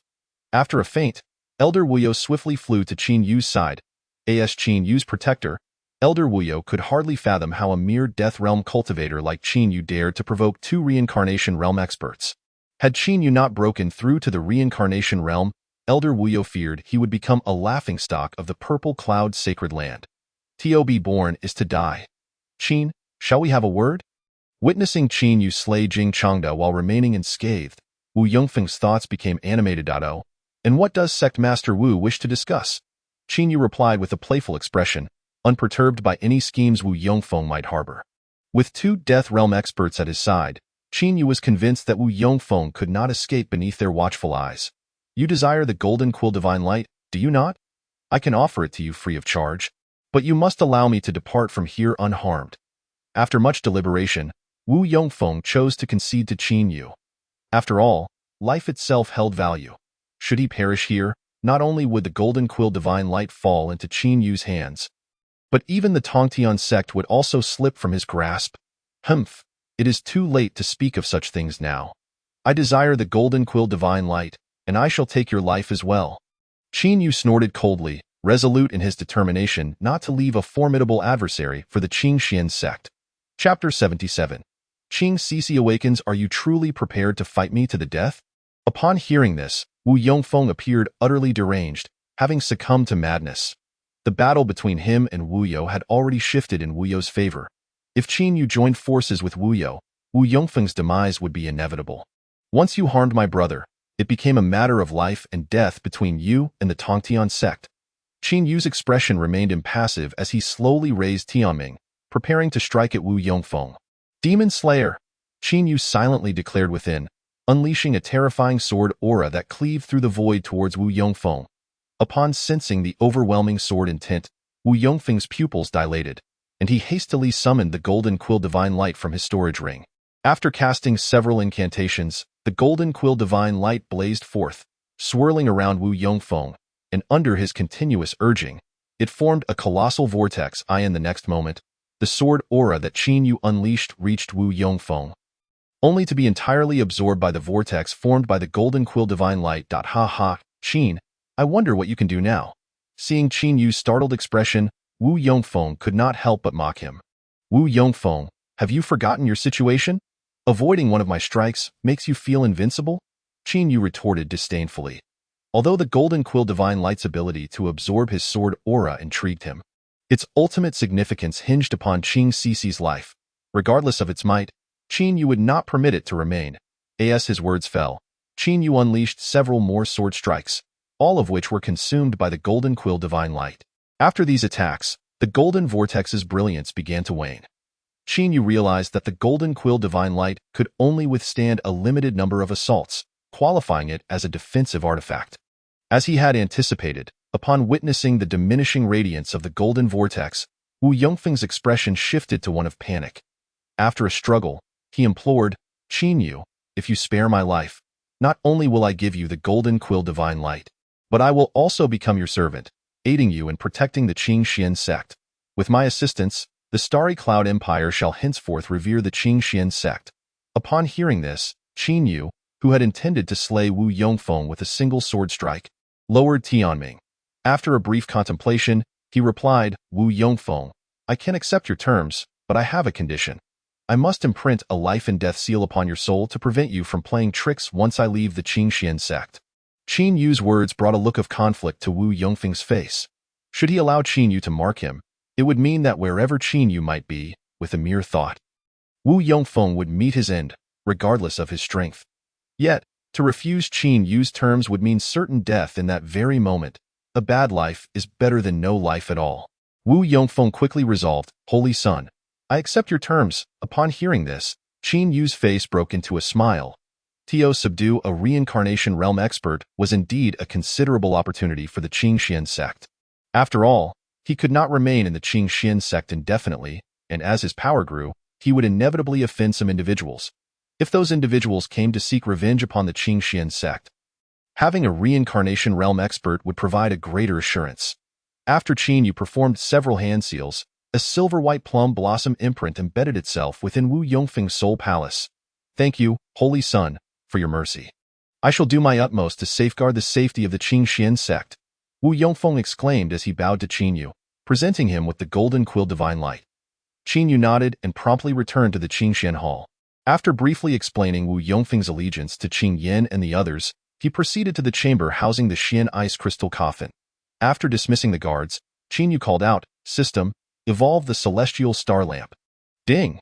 The materials required for the evolution of the celestial star lamp have been detected as complete. This evolution requires the consumption of 100 evolution points. Do you agree to proceed with the evolution? Upon hearing the system's feedback, Qin Yu felt no trepidation and chose to agree. In the next moment, the remnants of the 7-star lamp and the golden quill divine light vanished, leaving a pristine 7-star lamp within the system space. Subsequently, Qin Yu retrieved the materials necessary for the Jiulong continuation array and placed them within the room. After instructing Qing Yin and the others to safeguard the area, Qin Yu commanded the system to initiate the evolution of the Jiulong continuation array. The evolution of the Jiulong continuation array was exceptionally complex, requiring the consumption of 2,700 evolution points. Shall we continue? Upon seeing the system's feedback, Qin Yu felt a pang of anguish. Having painstakingly accumulated over 20,000 evolution points, he was now faced with the prospect of expending nearly 3,000 points in one fell swoop. How long would it take to earn back those evolution points from slaying Death Realm experts? Despite the turmoil in his heart, Qin Yu resolutely chose to proceed. As his words fell, a tempest enveloped the room, and the materials upon the table vanished in an instant. In the next moment, Qin Yu felt as though the entire Qingxian sect had suddenly transitioned from daylight to darkness. Thunder rumbled in the heavens, and countless lightning bolts ravaged the sky. The Jiulong continuation array truly lived up to its reputation as a miraculous formation. The magnitude of its impact was utterly terrifying. Observing the changes outside, Qin Yu could not help but murmur to himself. Just then, he noticed the winds within the room had ceased entirely, replaced by layers of silver radiance encasing the Xian ice crystal coffin tightly. Boom! At that moment, as Qin Yu focused on Xixi, a bolt of lightning descended from the heavens, cleaving the Xian ice crystal coffin in two. The sudden, thunderous sound startled Qin Yu, and just as he wondered whether the evolution of the Jiulong continuation array had failed, all the silver radiance surged into Xixi's body. Once the room returned to normal, the outer sky brightened once more. Qin Yu observed as Xixi's fingers twitched gently, and soon after, she opened her eyes. Sister, you have finally awakened. A smile spread across Qin Yu's face as he gently called out. Junior brother Qin, was it you who saved me? Where is Lin Dong? Upon seeing Qin Yu, Xixi's eyes sparkled with renewed brilliance. She had retained her consciousness from before her fainting spell, and she was astonished that Qin Yu had managed to come to her rescue. Sister, it matters not who saved you. What is important is that you are awake. As for Lin Dong, I have already dealt with him. Qin Yu gently arranged Xixi's hair with his hand, his eyes filled with tenderness. Sensing Qin Yu's warmth, Xixi's delicate face was instantly suffused with a rosy hue. Xixi, you finally awoke. You truly frightened me. Just as Xixi was at a loss for how to respond, Qing Yin walked in from outside. Chapter 78. A declaration of loyalty upon hearing Qing Yan's voice. Xixi immediately struggled to sit up, her voice choked with emotion. Father, I thought I would never see you again. The father and daughter were instantly engulfed in tears. Observing this, Qin Yu promptly exited the room, allowing the two to have a heartfelt conversation. Greetings, Holy Son. Due to the hurried circumstances prior, the elders of the Qing Xian sect had not paid their respects to Qin Yu. Now, seeing him emerge, the elders hastened to bow in deference. There is no need for such formalities. Esteemed elders, my time at Qing Xian sect will be limited, and I shall rely on your assistance to further elevate our sect. Qin Yu waved his hand, his expression as warm as a spring breeze. Boss. At that moment, a plump figure rushed into the Qing Xian hall. It was Rong Hongsheng. Upon seeing Wu Yongfeng bowing respectfully to Qin Yu, his previously jovial demeanor morphed into one of shock. Qin Yu explained, "Fatty Rong, Wu Zhengzhu has now become an elder of our Qing Xian sect." Hearing this, Rong Hongsheng pulled Qin Yu aside, lowering his voice. "Boss, weren't you pursuing this Wu fellow before? How did he become an elder of Qing Xian sect? After you left, I led the people from Xixi sacred land to seize all the resources of Tongtian sect. Will Elder Wu seek revenge on me for this?" After listening to Rong Hongsheng's concerns, Qin Yu cast him an appreciative glance. Rong Hongsheng had begun to understand his intentions. As the foremost force in the Xingyun Empire, Tongtian sect undoubtedly possessed unimaginable resources. With these resources, Qinli could significantly enhance the strength of the elders of Qing Xian sect. "Do not worry, Fatty. Elder Wu is one of us now. I believe he will comprehend your position." Qin Yu reassured him nonchalantly. Rong Hongsheng nodded, his gaze toward Qin Yu filled with admiration. Though the two spoke in hushed tones, to Wu Yongfeng, a strong practitioner of the reincarnation realm, their conversation was as clear as day. Upon learning that they had completely emptied Tongtian sect's resources, Wu Yongfeng's mouth twitched in frustration. This was the result of over a century of hard work, now so easily handed over to Qin Yu and his companions. Despite his dissatisfaction, Wu Yongfeng, now a servant of Qin Yu, sought only to survive. After sending the elders away, Rong Hongsheng presented all the spoils to Qin Yu, knowing that only he could transform these resources into elixirs. Rong Hongsheng was also self-aware enough not to impose conditions on Qin Yu, as even a few elixirs from him would elevate his strength considerably. Subsequently, Rong Hongsheng tactfully exited the Grand Hall, and Qin Yu took out all the storage rings. Glancing at the system panel, which displayed over 17,000 evolution points remaining, Qin Yu inquired, "System, how many evolution points are required to evolve all the resources here into elixirs?" "Ding, the system is calculating for you," came the prompt. After a prolonged silence, a new notification chimed in. "Ding, upon assessment, all resources can be evolved into 35 fifth-grade elixirs. Due to the vast differences in resource quality, each fifth-grade elixir requires 400 evolution points to evolve. Host, would you like to begin the evolution?" "Goodness, that's a steep price. 400 points for one elixir? That means evolving 35 elixirs will cost a whopping 14,000 points.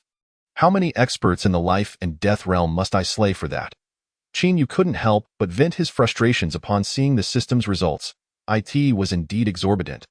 The remaining evolution points were insufficient to evolve even 10 fifth-grade elixirs. And now, for Qin Yu, only a 6th-grade elixir could elevate him by a minor realm. He wondered how many evolution points would be needed to evolve a 6th-grade elixir.